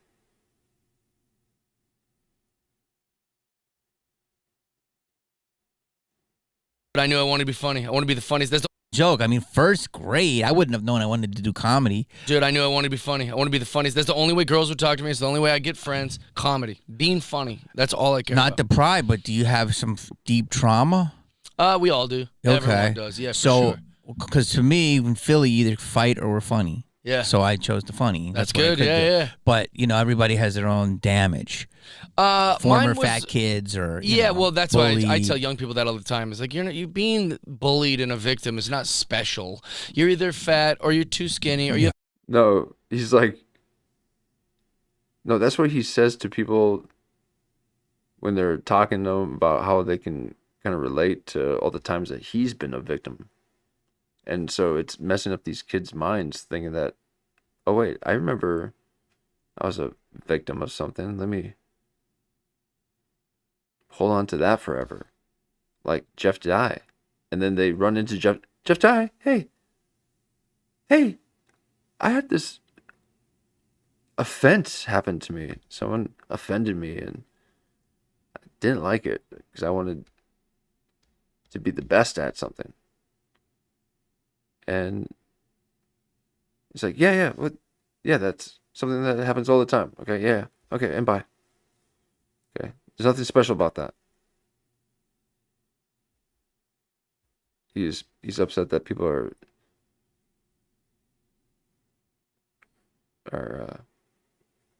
relating to his grift. Former mine was- fat kids or Yeah, well, that's why I bullied. tell young people that all the time. It's like you being bullied and a victim is not special. You're either fat or you're too skinny or you have Yeah. glasses or braces or zits. buck teeth. Your parents are too rich or your parents are too poor Yeah. or like there's something. Imagine telling a kid that. Are you talking to kids a lot?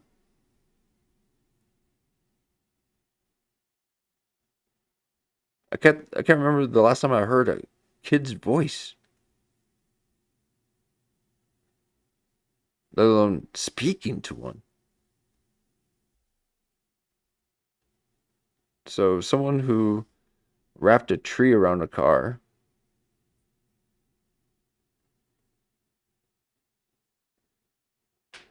and also a car around a tree, or maybe it was even a truck,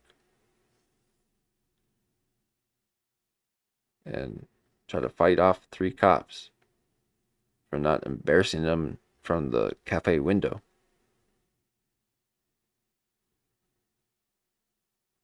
Is telling kids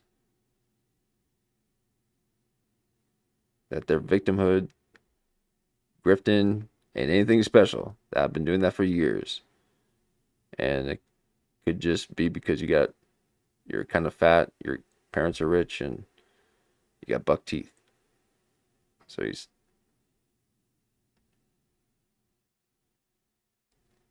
making fun of children. bullied and a victim is not special. You're either fat or you're too skinny or you have glasses or braces or zits. Buck teeth. Your parents are too rich or your parents are too poor or like there's something. And it'll get you 10 minutes at the Improv if you do it right. Yeah, and that's the thing. The trauma was good. The bullying was good. All that stuff was good. So all my shit was, it's not that exciting, but I definitely got a bunch of shit, you know, so it's good. Oh, we can't wait to hear about it. Old Jeff Dye. Okay, all your shit. So you got a bunch of it? Well, you seem to be quite upset when people talk about it.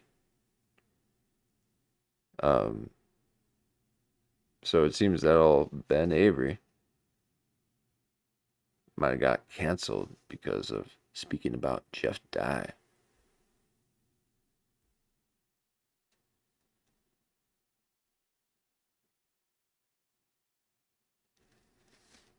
So from first grade, that's pretty crazy. Yeah. I remember it happening. Joseph Garrell was a kid that sat next to me, and the teacher said something, and then I mumbled a joke to Joseph Garrell. And then Joseph Garrell said it out loud, and everyone in the class laughed. And I looked, and I was like, what are these hand gestures?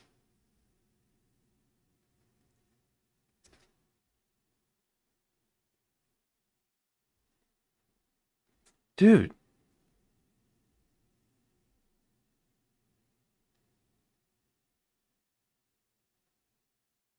You're not even goofy looking.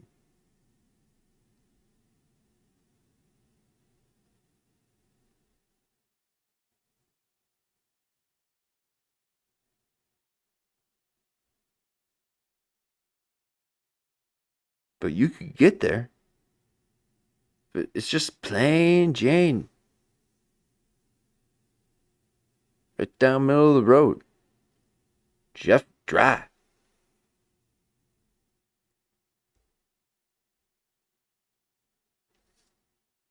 He wants everyone to like him and he wants to be the best. Oh my God.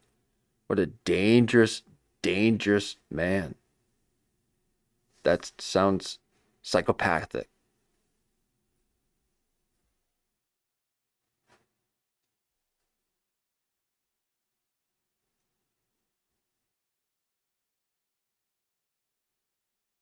Couldn't imagine wanting, let alone wanting to be the best at something.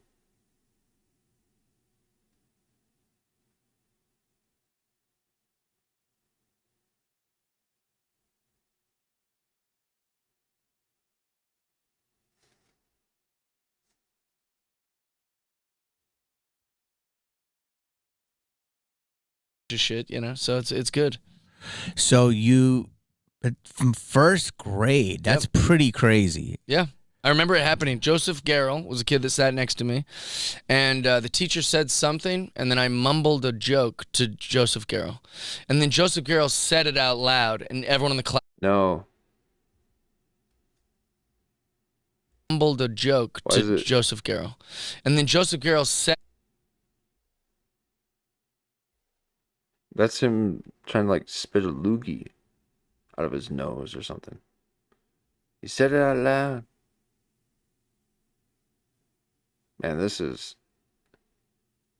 some rehearsed fakery. This is Erica Kirk. Yeah. It out loud, and everyone in the... Oh man, I had it.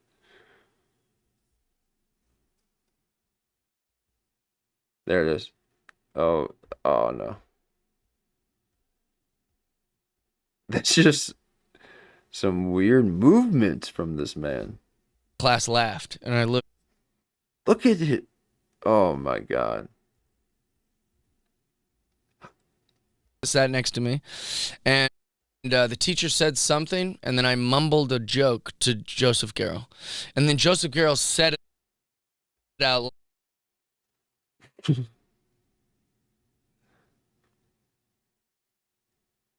No, he didn't. If you're doing that, there's no way that anything that you are saying right now is the truth. You said it out loud.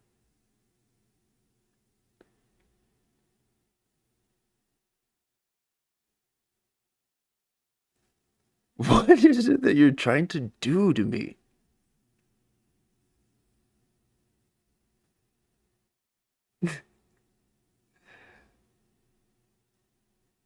This is some like decoy shit right here. Okay, these are decoys. He's trying to distract you.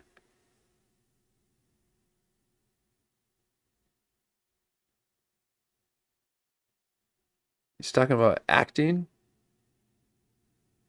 I never seen someone indicate more in my life.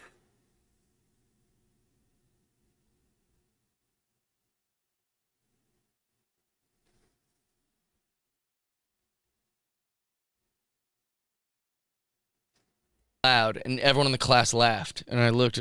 I was like, what the fuck? That's what I said. And so then she said another thing a few minutes later, and then I mumbled a joke to Joseph Garrell. Joseph Garrell said it out loud. Everyone. No, you're being a sarcastic punk.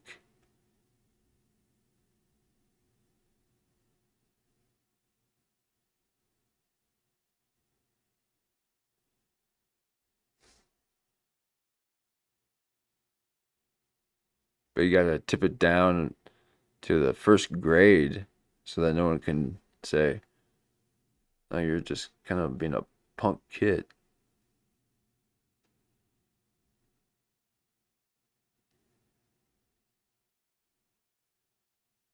You know, he mentioned earlier he needed to think about how it could be that the cops wouldn't have asked about any kind of alcohol during the accident, but for whatever reason, his actions made them ask about alcohol. He couldn't understand why.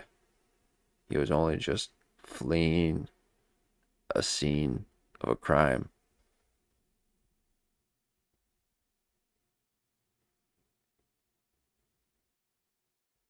This is just a man who wants to be the best comedian. He wants everyone to love him and say both of his names.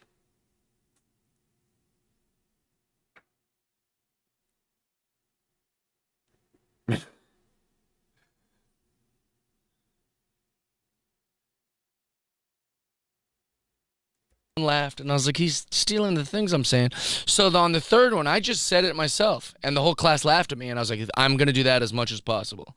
And I was like, the first thing, like, I was like, dude, I want to do that. Also, I'm in a unique position where everyone, like, Watch all my out, you heroes, guys' like fingers Billy out. Gardell, you know, Shout out Billy. Okay, he's listing things, okay, but he's not throwing up the numbers that you need to believe that they are, because he believes them too.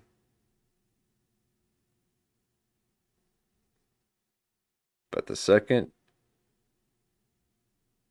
that he doesn't believe it, he's got to give himself a old friendly reminder.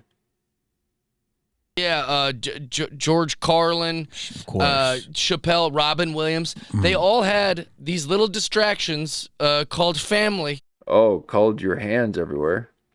Yeah, that's exactly what I just called your hands. I just called your hands a distraction. Little decoys. That's what all your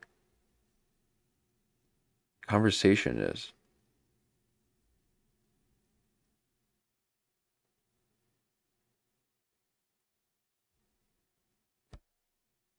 Chappelle, Robin Williams, they all had these little distractions called family and a wife and kids and things they valued and stuff like that.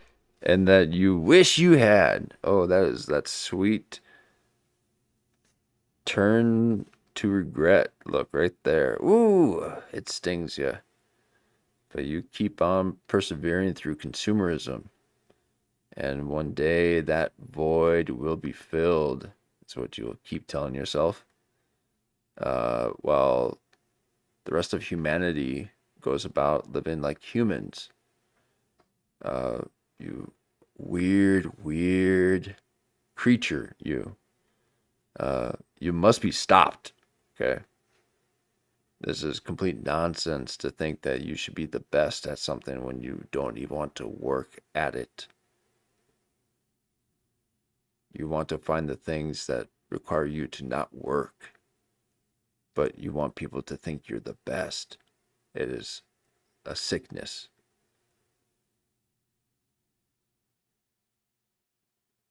And alcohol might actually be the thing to cure it. Or actually, you know what? I think nicotine, okay, with some nice old tobacco leaves, none of this cigar stuff. Like back in the day. So people are going back to nicotine. And I'll be very careful in them pouches. So, but it kind of helps you contemplate before action. Okay, it allows for a little bit of the pause, a little bit of the thinking. And this man hasn't stopped this rattling mind since the last time he had a drink. Some people need it. Okay, I don't.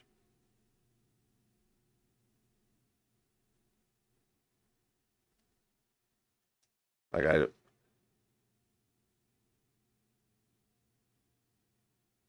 there are people that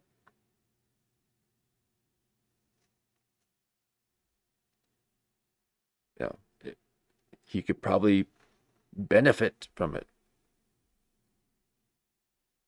Anything to just shut him up. If I didn't pause this would feel like it's 2 times speed. How fast he rattled off what his life goal is, what he wanted to do since a child, how important it is to him, and that he really believes it.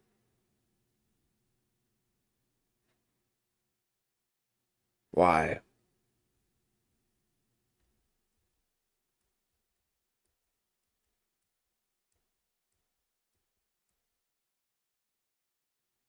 Jamie doesn't buy it. Pretty crazy. Yeah, I remember it happened. Who- It's not that exciting, but I definitely got a bunch of shit, so it's good. So you I'll let this play from out. first grade. That's pretty crazy. Yeah. I remember it happening. Joseph Garrell was a kid that sat next to me, and the teacher said something, and then I mumbled a joke to Joseph Garrell. And then Joseph Garrell said it out loud, and everyone in the class laughed. And I looked, and I was like, what the fuck? That's what I said. And so then she said another thing a few minutes later, and then I mumbled a joke to Joseph Garrell. Joseph Garrell said it out loud. Everyone laughed, and I was like, he's stealing the things I'm saying. So on the third one, I just said it myself. Which must and the be whole class the worst. laughed at me, and I was like, I'm going to do that as much as possible. And I was like, the first thing, like I was like, dude, I want to do that. Also, I'm in a unique position where everyone, like all my heroes, like Billy Gardell, Shout out Billy. yeah, George Carlin, Of course. Chappelle, Robin Williams, they all had these little distractions called family and a Yeah. wife and kids and things they valued and stuff like that. Like, Right. Things that they would fight for. You've already mentioned how you were close to ending it just out of embarrassment. So you don't even know what it is to struggle, let alone face reality. So all those idols of yours, they had an integrated life.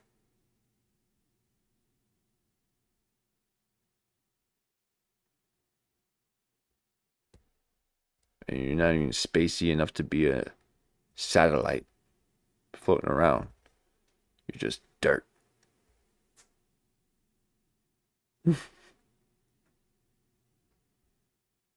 Just dirt.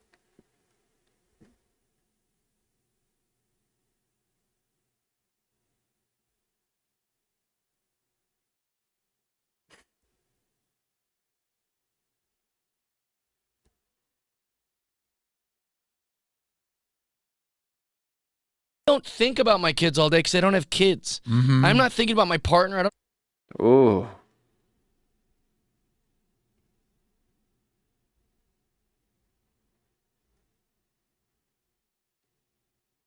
Yeah, you're not thinking about kids because you don't got kids. You're not thinking about a partner because you don't got a partner.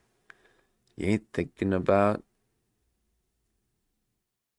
it.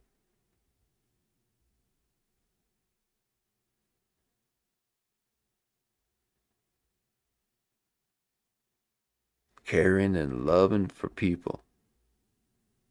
You got the opportunity to just think about yourself. Congratulations, you have arrived. Oh, holy man. Your words must be utter gold and pure. For you have forged a way to not work and live in this space.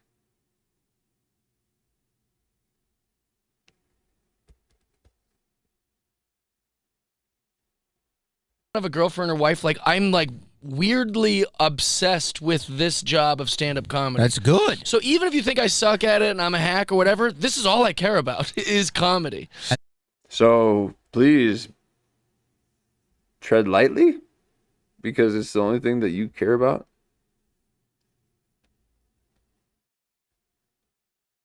Because you said before that you would do something criminal to them. You know, it's illegal to want to unalive someone. So you're willing to wrestle cops and break the law just to combat embarrassment.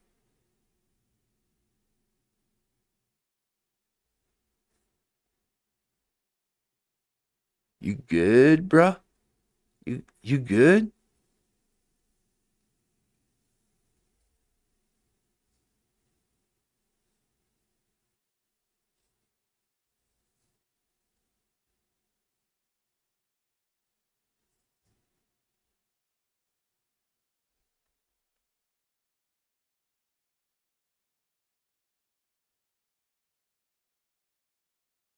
Like, I'm like weirdly obsessed with this job of stand-up comedy. That's good. So even if you think I suck at it and I'm a hack or whatever, this is all I care about is comedy. And that's what you want to keep doing. All I do. Yeah. So you don't care about, you're not thinking about a family. Or I don't think about it. No. I think Yeah. about jokes all day. It's my favorite thing. That's why I like. If you ever meet the real Jeff, if you ever want to, The real Jeff. Okay. That's confirmed. Fake Jeff.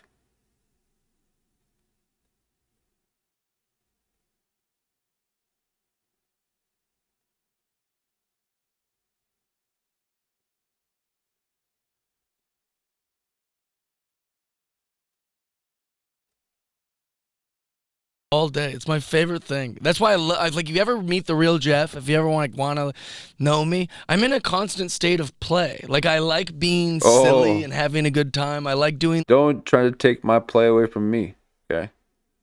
You trying to now identify with play?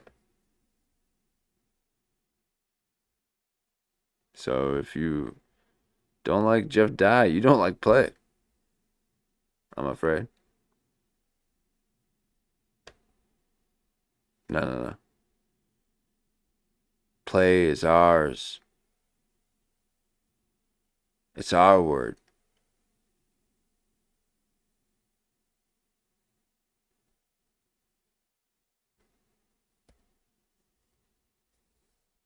Like, I think it's fun to be giggly and naughty. Like, you kind of go like, isn't it? Oh, There was a hard edit. Right when you say giggly and naughty. That was a hard edit.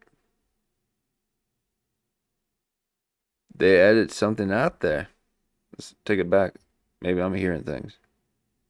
A good time. I like doing like, I think it's fun to be giggly and naughty. Like you kind of.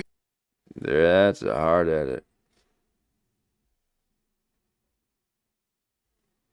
And he's even like, whoa, man, that's a bit too far. We might need to edit that one out. And sure enough, a big old fat edit. Right when you said giggly and naughty. So, if there's ever a thing that he's trying to let you know is Jeff Dye is handsy, okay? Apparently he's handsy. So it's like, what? I got big hands.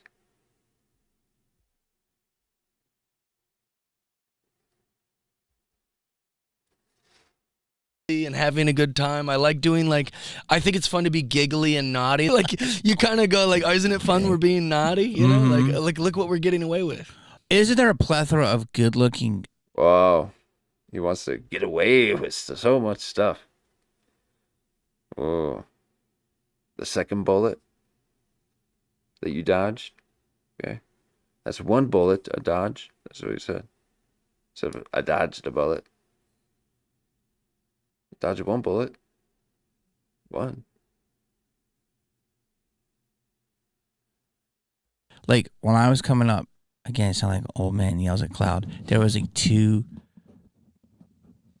pretty comics, but well, Janine Garofalo is beautiful and Sarah's beautiful. Sarah's gorgeous, yeah. But those weren't in. They were already ahead of me. I'm talking about in the open mic circuit. There was like two like cute chicks, and the rest, all of us were freaks. We were all freaks. But I don't buy that. But no, I'm gonna tell you something. Yeah. Not freaks. I'm not a freak, but it was like everyone had a M. Oh, he just said he doesn't buy it. So the first time, actually, this is the second time Jamie has had to stop Jeff Dye from talking about himself. That he needed to kind of lay the groundwork of reality again.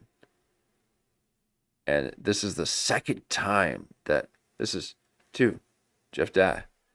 Second time that Jeff Dye tries to interrupt him with an insult. And one of which is the very thing that we could see all over Jamie's face, which is, Jamie ain't buying this. And so he then used that as a passive-aggressive jab.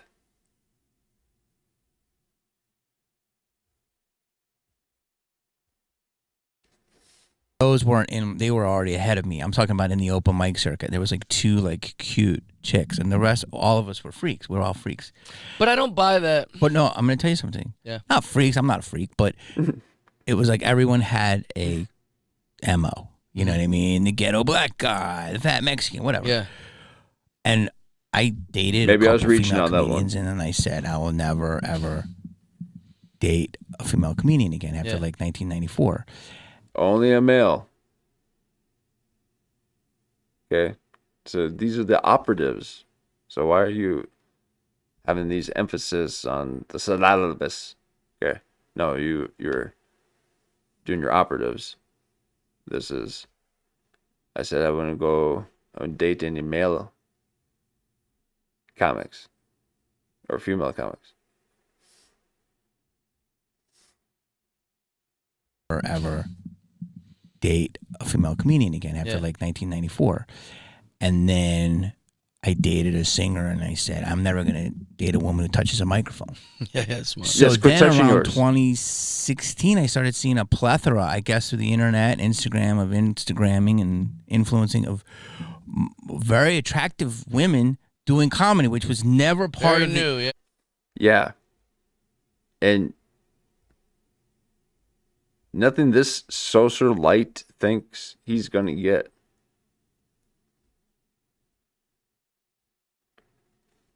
Seriously, what Chicago neighborhood do you think that Oh yeah. That's new. You know that. you are attractive?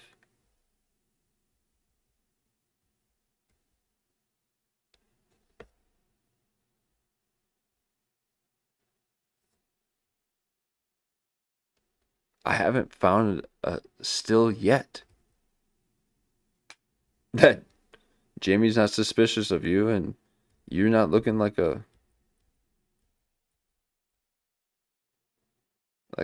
you look like a drunk constantly.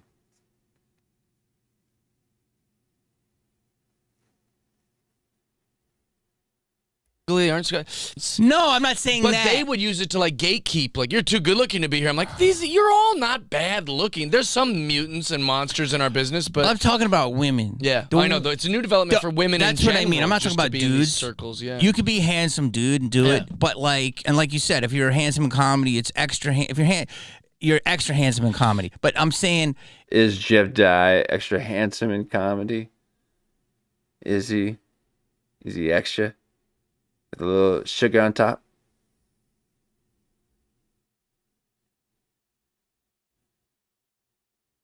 You sure about that? Because Luis J. Gomez is about as cute as they come.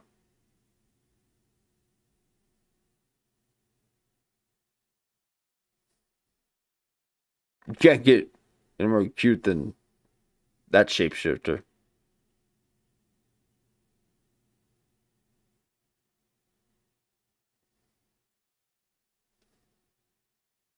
But what you talking about?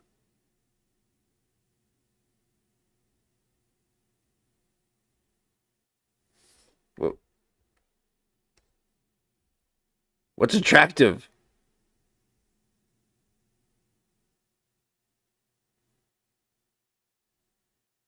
Imagine having to have that approach you.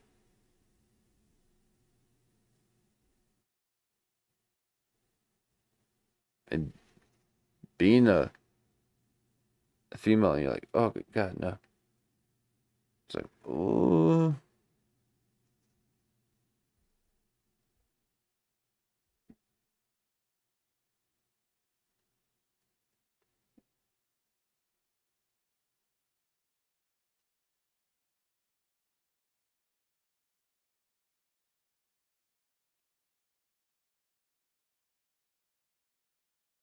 Woohoo!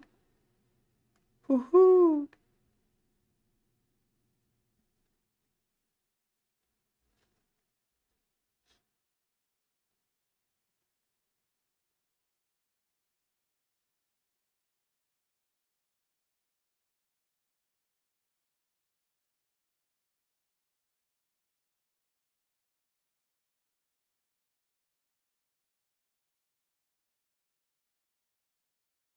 He's ready for the old silver screen. That's a rom-com right there if I've ever seen one. I did it for you, but I didn't realize I hadn't done it for myself.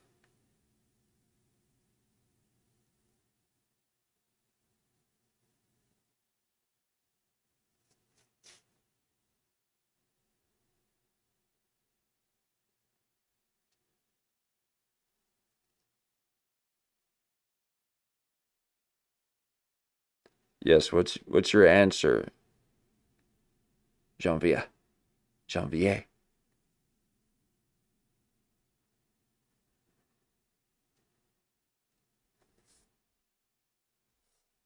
mutants and monsters in our business, but I'm talking about women. yeah, I know. It's a new development for women. That's in what I general, mean. I'm not just talking to about be in these dudes. circles. Yeah, You could be handsome. Oh, just trying to sell it to you. Just talking, getting you, you know, rolling up in circles.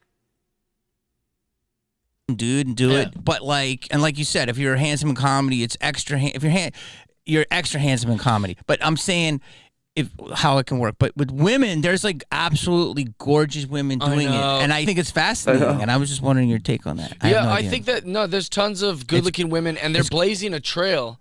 Like as far as like, look at you, an ally. Well, no, I will say, well, I just like good comedy. I don't care if you're a chick or trans or gay or black or whatever. They like if you're a good comic, that's all I care about. Like I love that. I love that.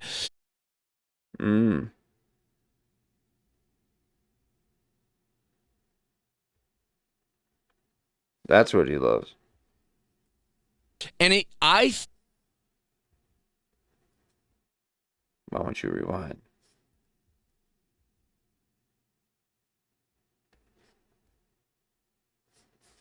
I don't care if you're a chick or trans or gay or black or whatever. He doesn't care about any of that. Okay. Just as long as you're comedy. So if you are those and you're not, then look out. Okay. Oh. Well, we got some compliments.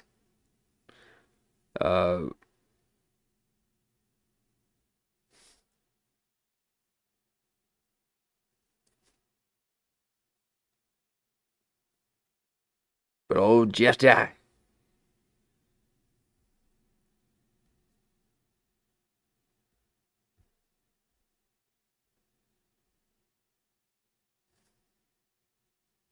You're never gonna make it. But he wants to be the best.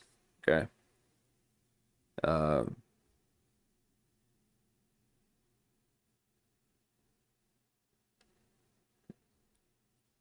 We'll see. Like if you're a good comic, that's all I care about. Like I love that. I love that.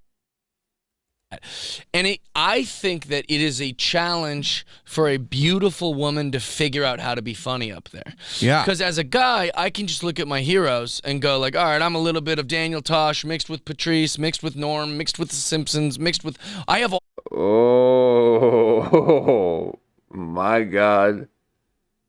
Give this man a drink quickly.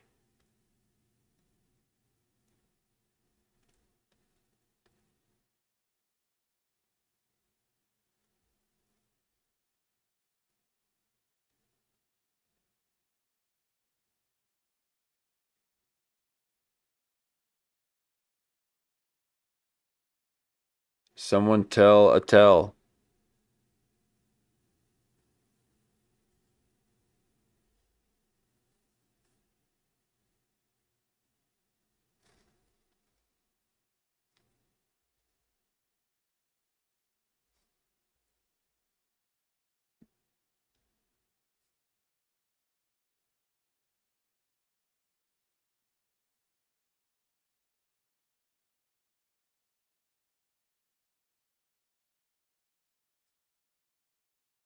I mean, should this man be trusted?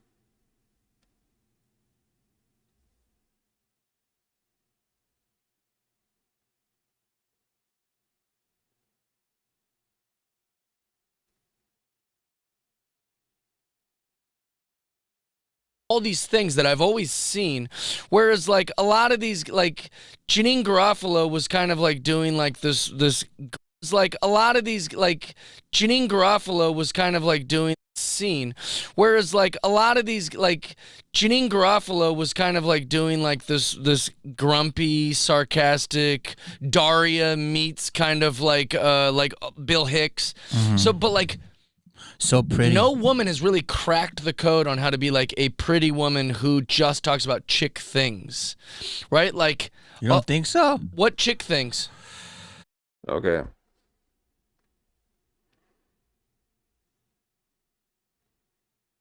He's like, wait a second. I said chick. You should have just immediately knew that Yeah. Bro code. You're like questioning the narrative again. And he gives this face. Like, come on, man. Really? We can go over this again?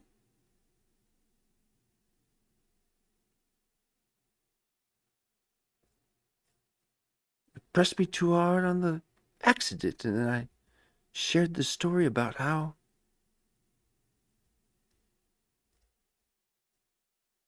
a serial killer is my fantasies.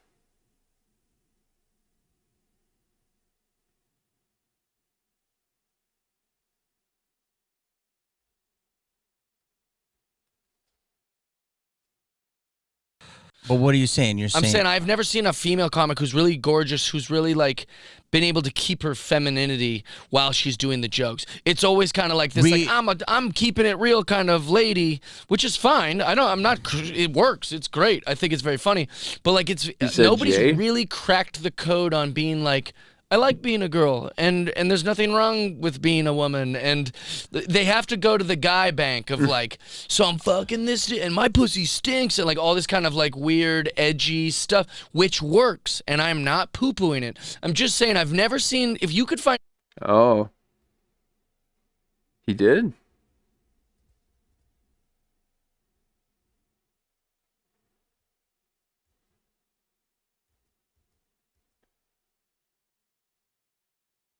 Oh, Jane Garoppolo loves to hang out in the streets.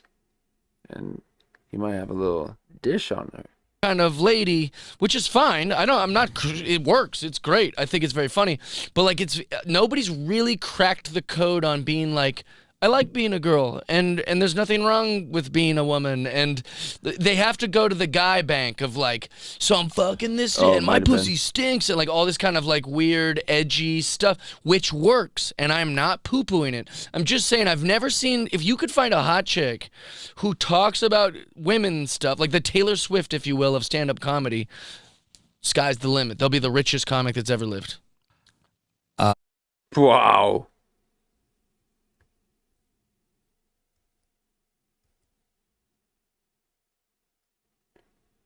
What is he on? And Jamie's trying to figure it out. He's like, is this Adderall? Is this some kind of speed? What were you on? Like, so I'm fucking this, and my pussy stinks, and like all this kind of like weird, edgy stuff, which works, and I'm not poo-pooing it. I'm just saying I've never seen, if you could find a hot chick who talks about women stuff, like the Taylor Swift, if you will, of stand-up comedy.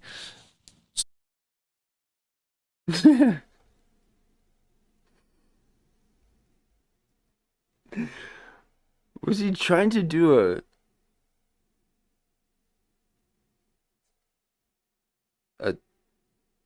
tobacco can finger slap thing?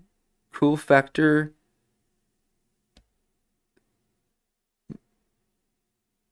Thing? I can't remember the last time I've ever seen anyone do that. Oh, IG, dude. Yes. It's like, booyaka shot. Okay, that is insane, dude. What are you going on about?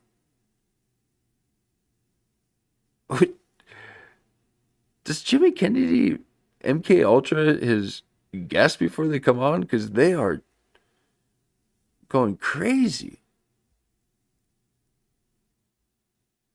He's like the old psychiatrist that drugs them right before they go to court. And then they're all crazy in court. It's like, totally, man. Yeah. I mean, that is drunk behavior right here. Okay? That's like, that's the best. Ugh. Yeah. Okay, his body's going through this repression. So it mirrors it through muscle memory.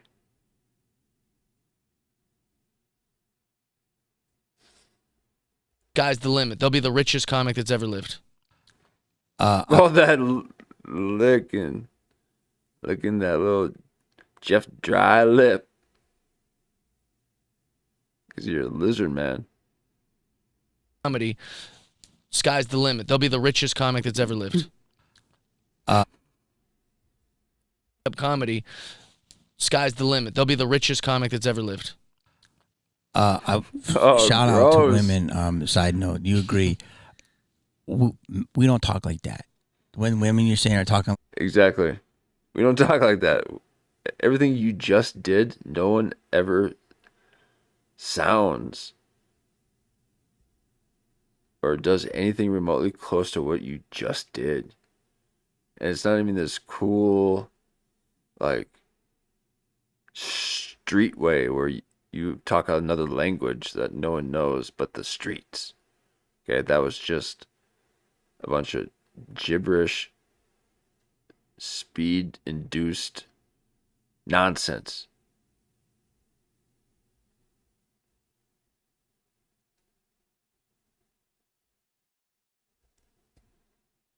What are you going on about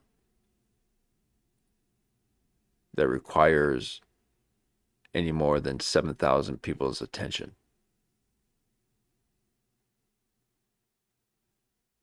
Okay, quit saying you're going to be the best when you don't want to work.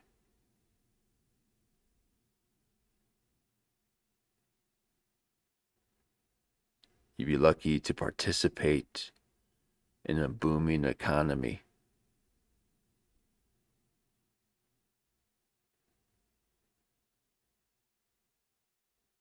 like dudes, like Yeah. the pussy was. We don't talk like that. Guys don't say, "Oh, my dick was stinking." Like, I find that wild too. Yeah. Like we don't talk like that. But they think that's what But this we don't. is. I know. I'll use like code words and make it funny, or Right. you know what I mean. But Yeah, because Jeff isn't funny. Jamie will spruce it up a bit, like make it a bit entertaining. Even Pauly Shore does that. Okay, you just dry with your lies, Jeff. Die. they just go right for it as Well, a crass thing, and we don't do that. I And want that's you to one know thing that. too is like in the comments, like you'll watch like a hilarious clip by Nikki Glazer, who I love. I think she's one of the best comics that's done it. Really, like Or you mean the roast person? Again, he's trying to glaze up Glazer. You can't glaze up Glazer. Okay. She is on the pedestal of, no comic can just glaze her up just so that she won't get her writing team after you and pretend that she's a comic.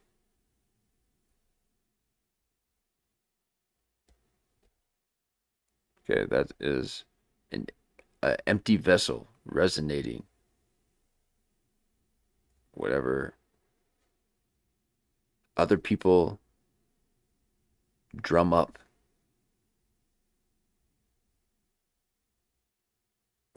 She just wants people to love her, just like old Jeff Dry.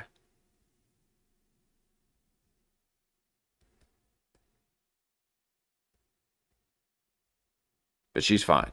We're not all picking on Glazer, okay? You gotta kind of take it easy on her. Yeah, that's only certain seasons can you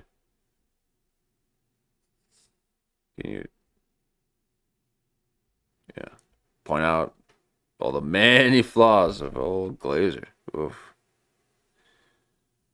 So,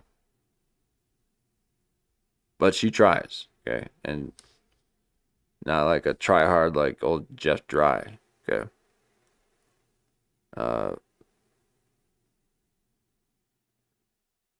Old Glazer puts in the work. puts in the time. You know, right now she's going through the self-care phase.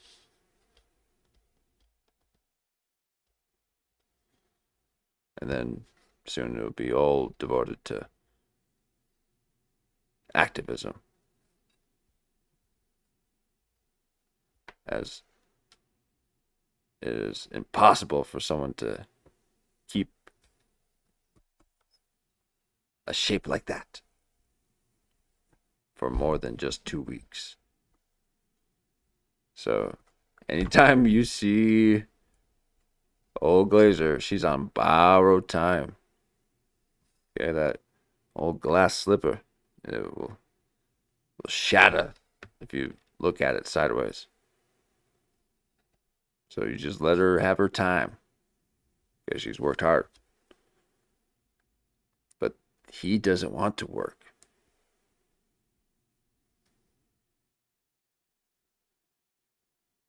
And apparently Whitney Cummings buys her views, thinking it's marketing. Oh. I hope YouTube doesn't take a dark turn right when I start. I just started. Okay? You don't need... I thought I missed a couple of the bad dark turn YouTube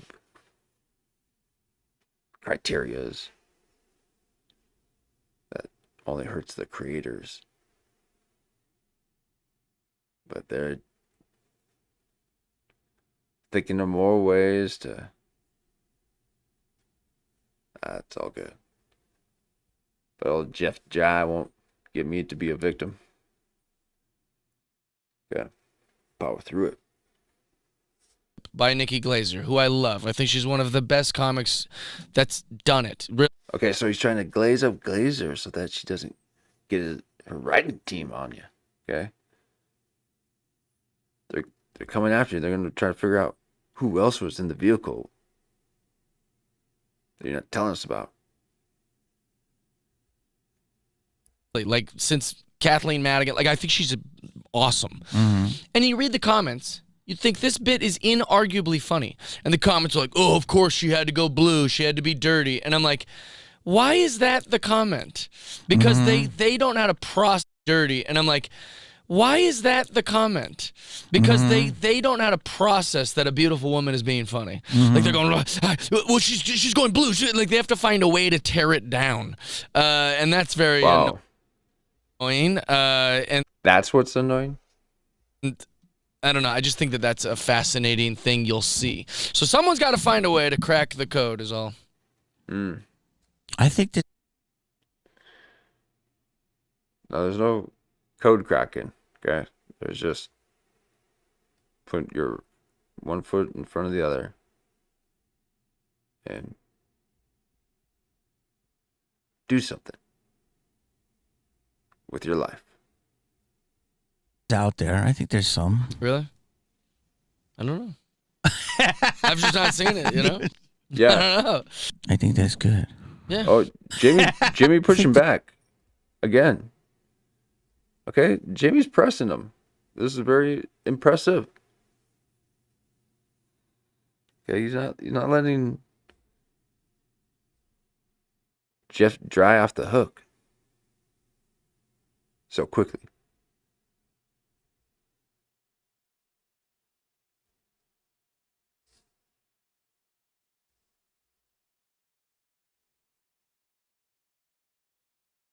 Annoying. And I don't know. I just think that that's a fascinating thing you'll see. So someone's got to find a way to crack the code is all.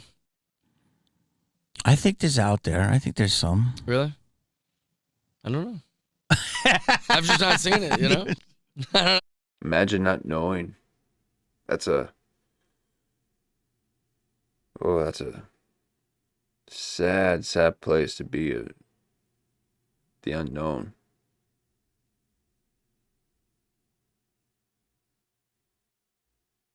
Oh. I think that's good. Yeah. Thanks for having me, brother. Dude, I appreciate you. You're the man. Oh, all right. that takes us to the end of the clip. We can let it, because I'm sure there might even be something right after this here. I mean, just with this little tidbit, who knows? You When you gonna to the improv? We'll go together. Can we? Yeah, it'll be easy. You'll go. It's fine here. I was there last night with George Wallace and some other peeps. Wow, the Yeah. man. He was did there. Did you meet George or roll up with him? I've known George. I didn't roll up with him, but I've known him for a long time, and he's great. It's fun to watch him work. This is the first time I've watched someone's whole set from start to finish. It was great. Dude, and he's just a pro, dude. Yeah, it's a. He's never seen someone's set start to finish, but he wants to be the best at this art form.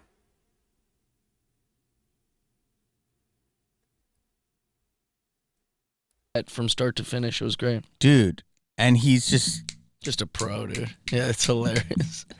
I would love that. Yeah, let's go. But I'd like to have a controversial night. That's it. Let's do it. Let's ruffle some feathers. Um, I heard everything you said. And like, so, all right, if you want to go see, you want to plug your stuff? yeah, jeffdye.com. I also have a podcast called Die Hard. Well, there you go. What a Jeff Dye journey. Now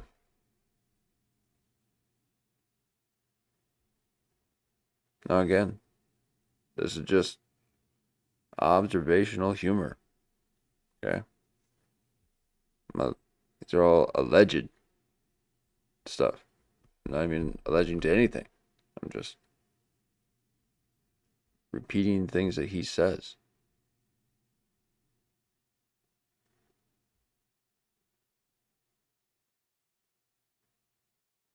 But there are people who say that they've been taken down. Their channel's been taken down because of this guy, this that wants to be the best. The little Ben Shapiro of Comedia. Just trying to take down the competition.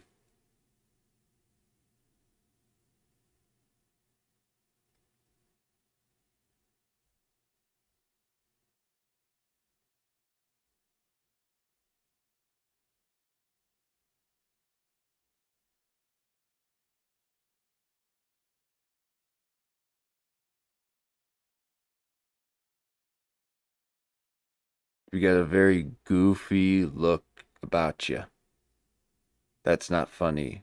It's a bit peculiar. So maybe it's a condition of being 6'5". Okay. Again, I'm forgetting because his face looks like he's 5'8". But he has the hands of, yeah, an older gentleman.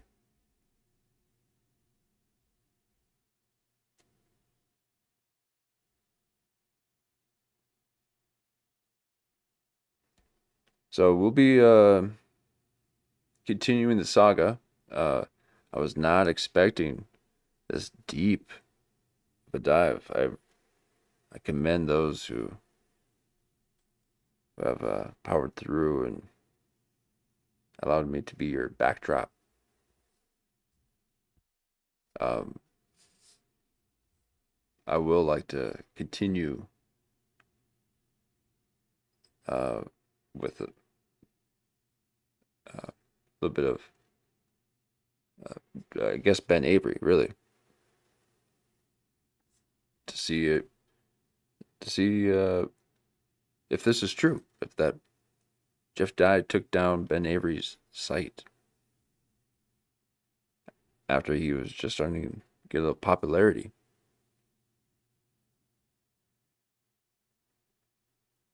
So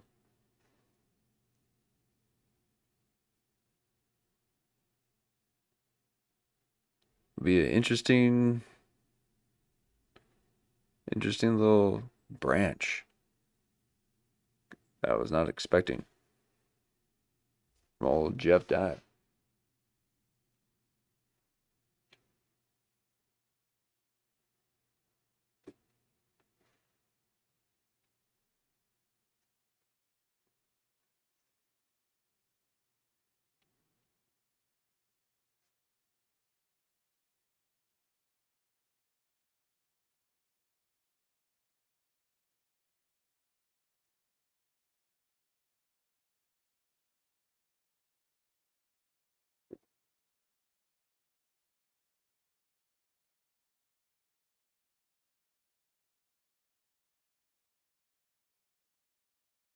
I got Jeff Dry Lips there for a moment. I had to get a drink of water.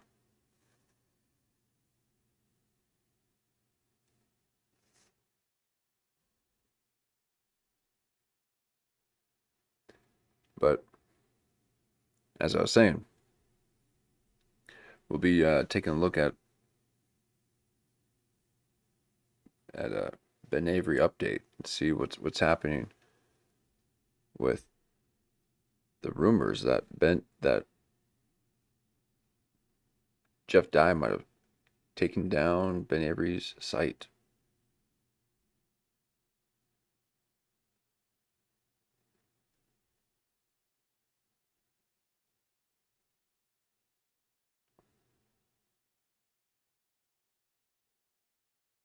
And I suppose since you don't got a family to take care of, since you don't got, a spouse or kids to think about, he thinks that the thing that gets in the way of life is thinking about something. Because that's all that he does. Just constantly thinks about all the people that don't like him. He doesn't realize that you're missing out on. It's not thinking about your family. It is experiencing love through acts of service for others.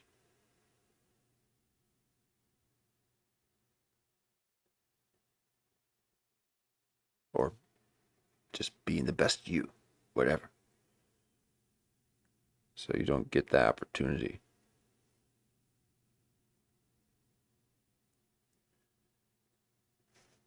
So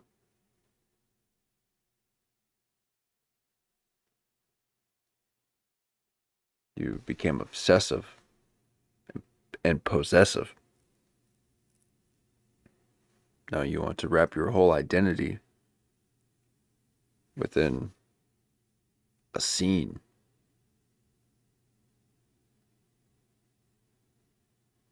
And say it's something you wanted to do since you were first grade.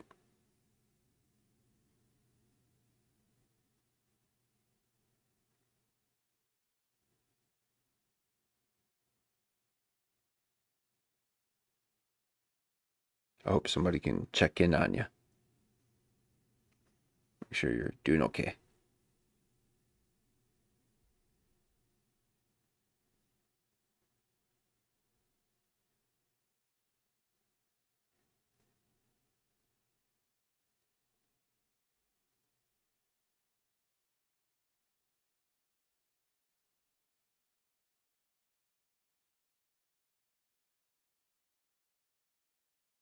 I mean, that looks like an AI image.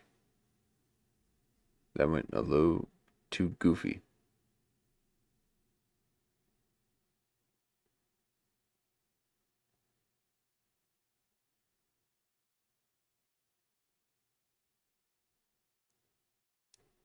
They all just have these images, these microphones, just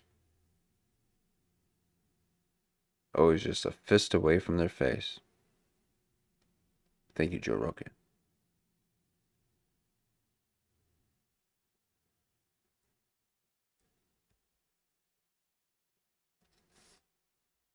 What happened to Friendship Pod? It was too expensive to just keep producing it when no one's watching it. I know. So the views didn't match what I was putting into it, and I was. Oh.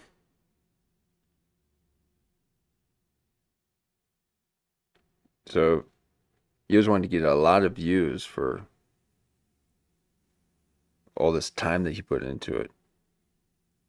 Did you do 1 hour streams? Did you edit a 30-minute video? What's all this time that you're talking about?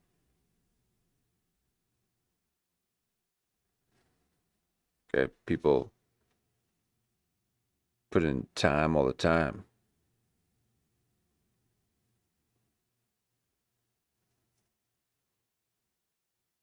What you talking about, Willis?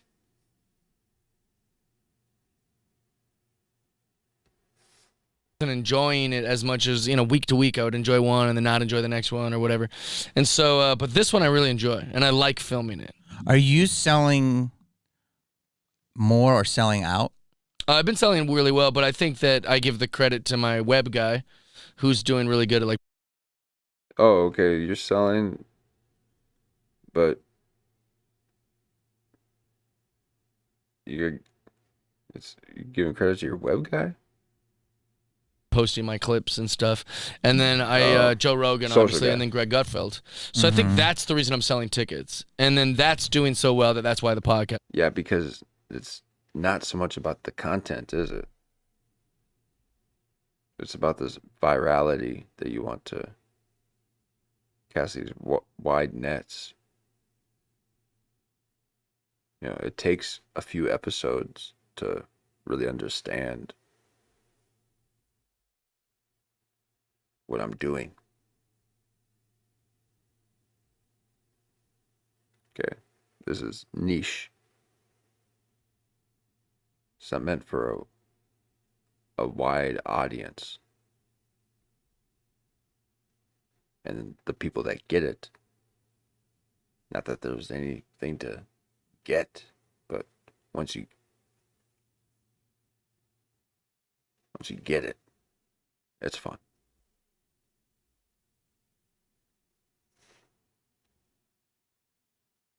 But nothing's fun for old Jeff Ty.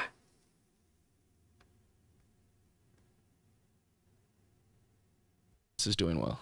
Well, because I want to say 2 years ago, I was doing Yamashiro with you, and you're going out there, and you're like, "Well, I just don't sell that well," and I was like, "Yeah, you do." And then since then, I feel like you've been blowing up. Now I'm selling out everything. Yeah, it's been great. Really? Yeah, but I mean, Oh, you didn't say that last time though. You didn't say selling out. You just said you're doing better. Gotta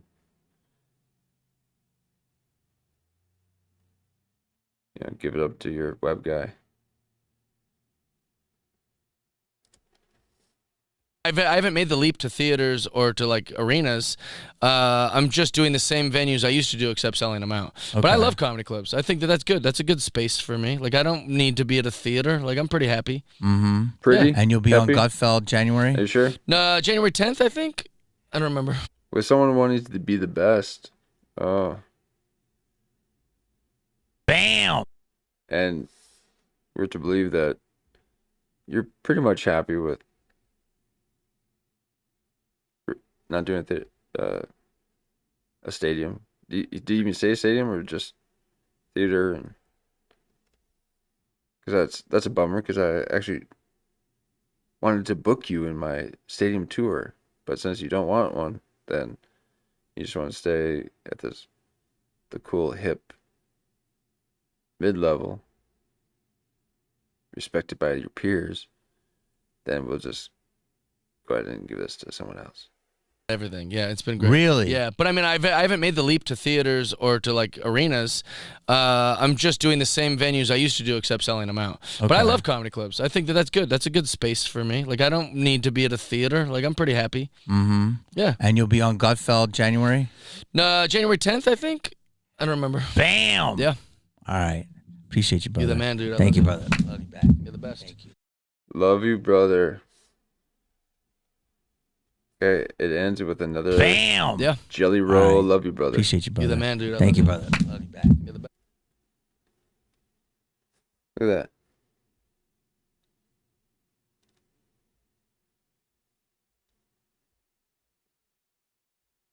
That goofy lower lip. Just the mouth breathing. Underbite.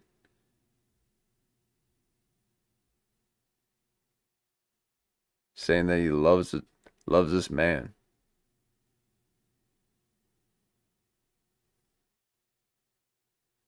So he started it and he ended it, but then look at this. It's too many manos.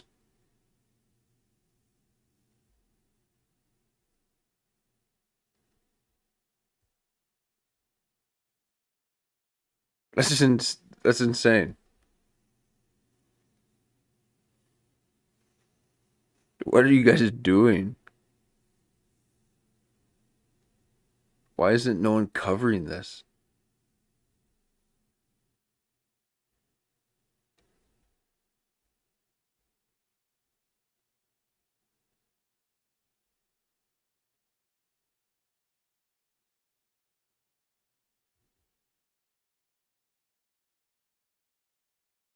Look at just another phantom drunk pose. It's like, yeah, man. I don't remember. Bam. Yeah. All right. Appreciate you, brother. You're the man, dude. I Thank love you, brother. Love you back. You're the best. Thank you. Okay. So please tell me, Jimmy, you didn't say I love you back to him. All right. Appreciate you, brother. You're the man, dude. Thank you, brother. Love you back. You're the best. Thank you. Oh, he said I love you back. And then he's like, okay, good. That is sick. Bam. Yeah. All right. Appreciate you, brother. You're the man, dude. I Thank love you, brother. Love you back. You're the best. Thank you. All right. There's a little chaos in your face.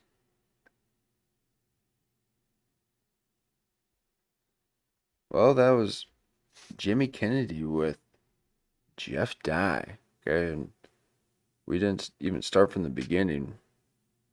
We started about 10 minutes in. Because this was our second pass through this, because the last time we were here, we only got through 10 minutes and 6 hours has passed. But we were able to power through the remaining 50 minutes in this 9-hour live stream. So we nearly got there. I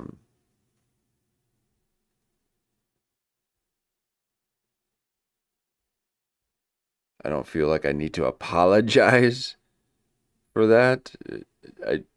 It does seem a bit extensive. I'm in the dark as well as you. there I we go. wish I could give you a big scoop. I mean, I have my theories, obviously. See, and here we are. Okay, because this is the meat and potatoes I've been trying to get to. Okay, I was just showing you the ingredients. Okay, this is where I was trying to get to all night. Okay, so we're going to have to save this for another night. But this is Ben Avery talking about his cancellation.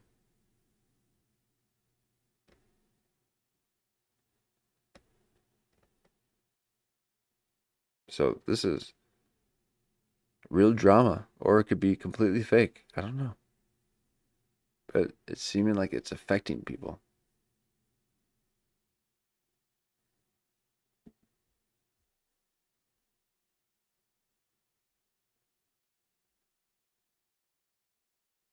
The guys at after tonight.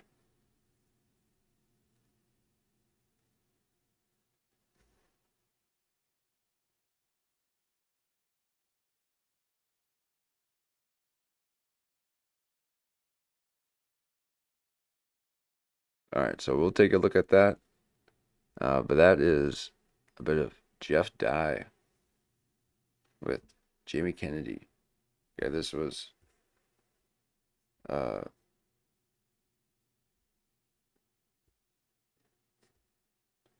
quite painful to watch.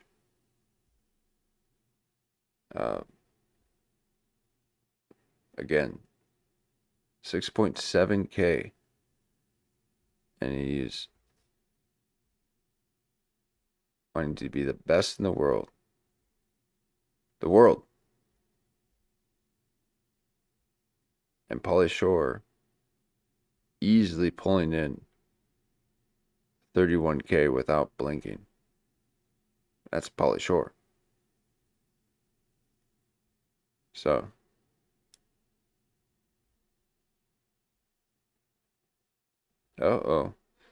old Jeff Dye's got more views than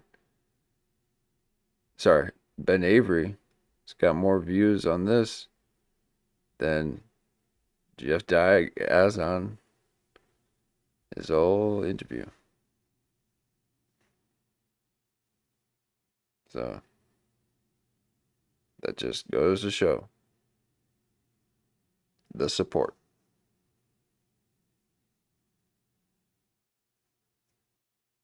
So there's no support system for old Jeff died. He is running to Austin. And Austin don't want him either.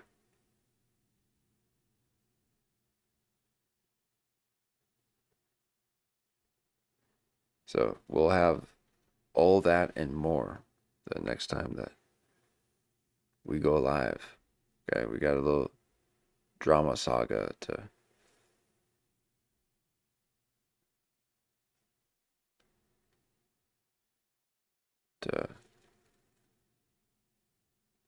be aware of. But I appreciate it, and hope you guys are staying warm and safe out in that world out there. And thank you for hanging out, and I look forward to doing it again. So thank you very much. Till next time.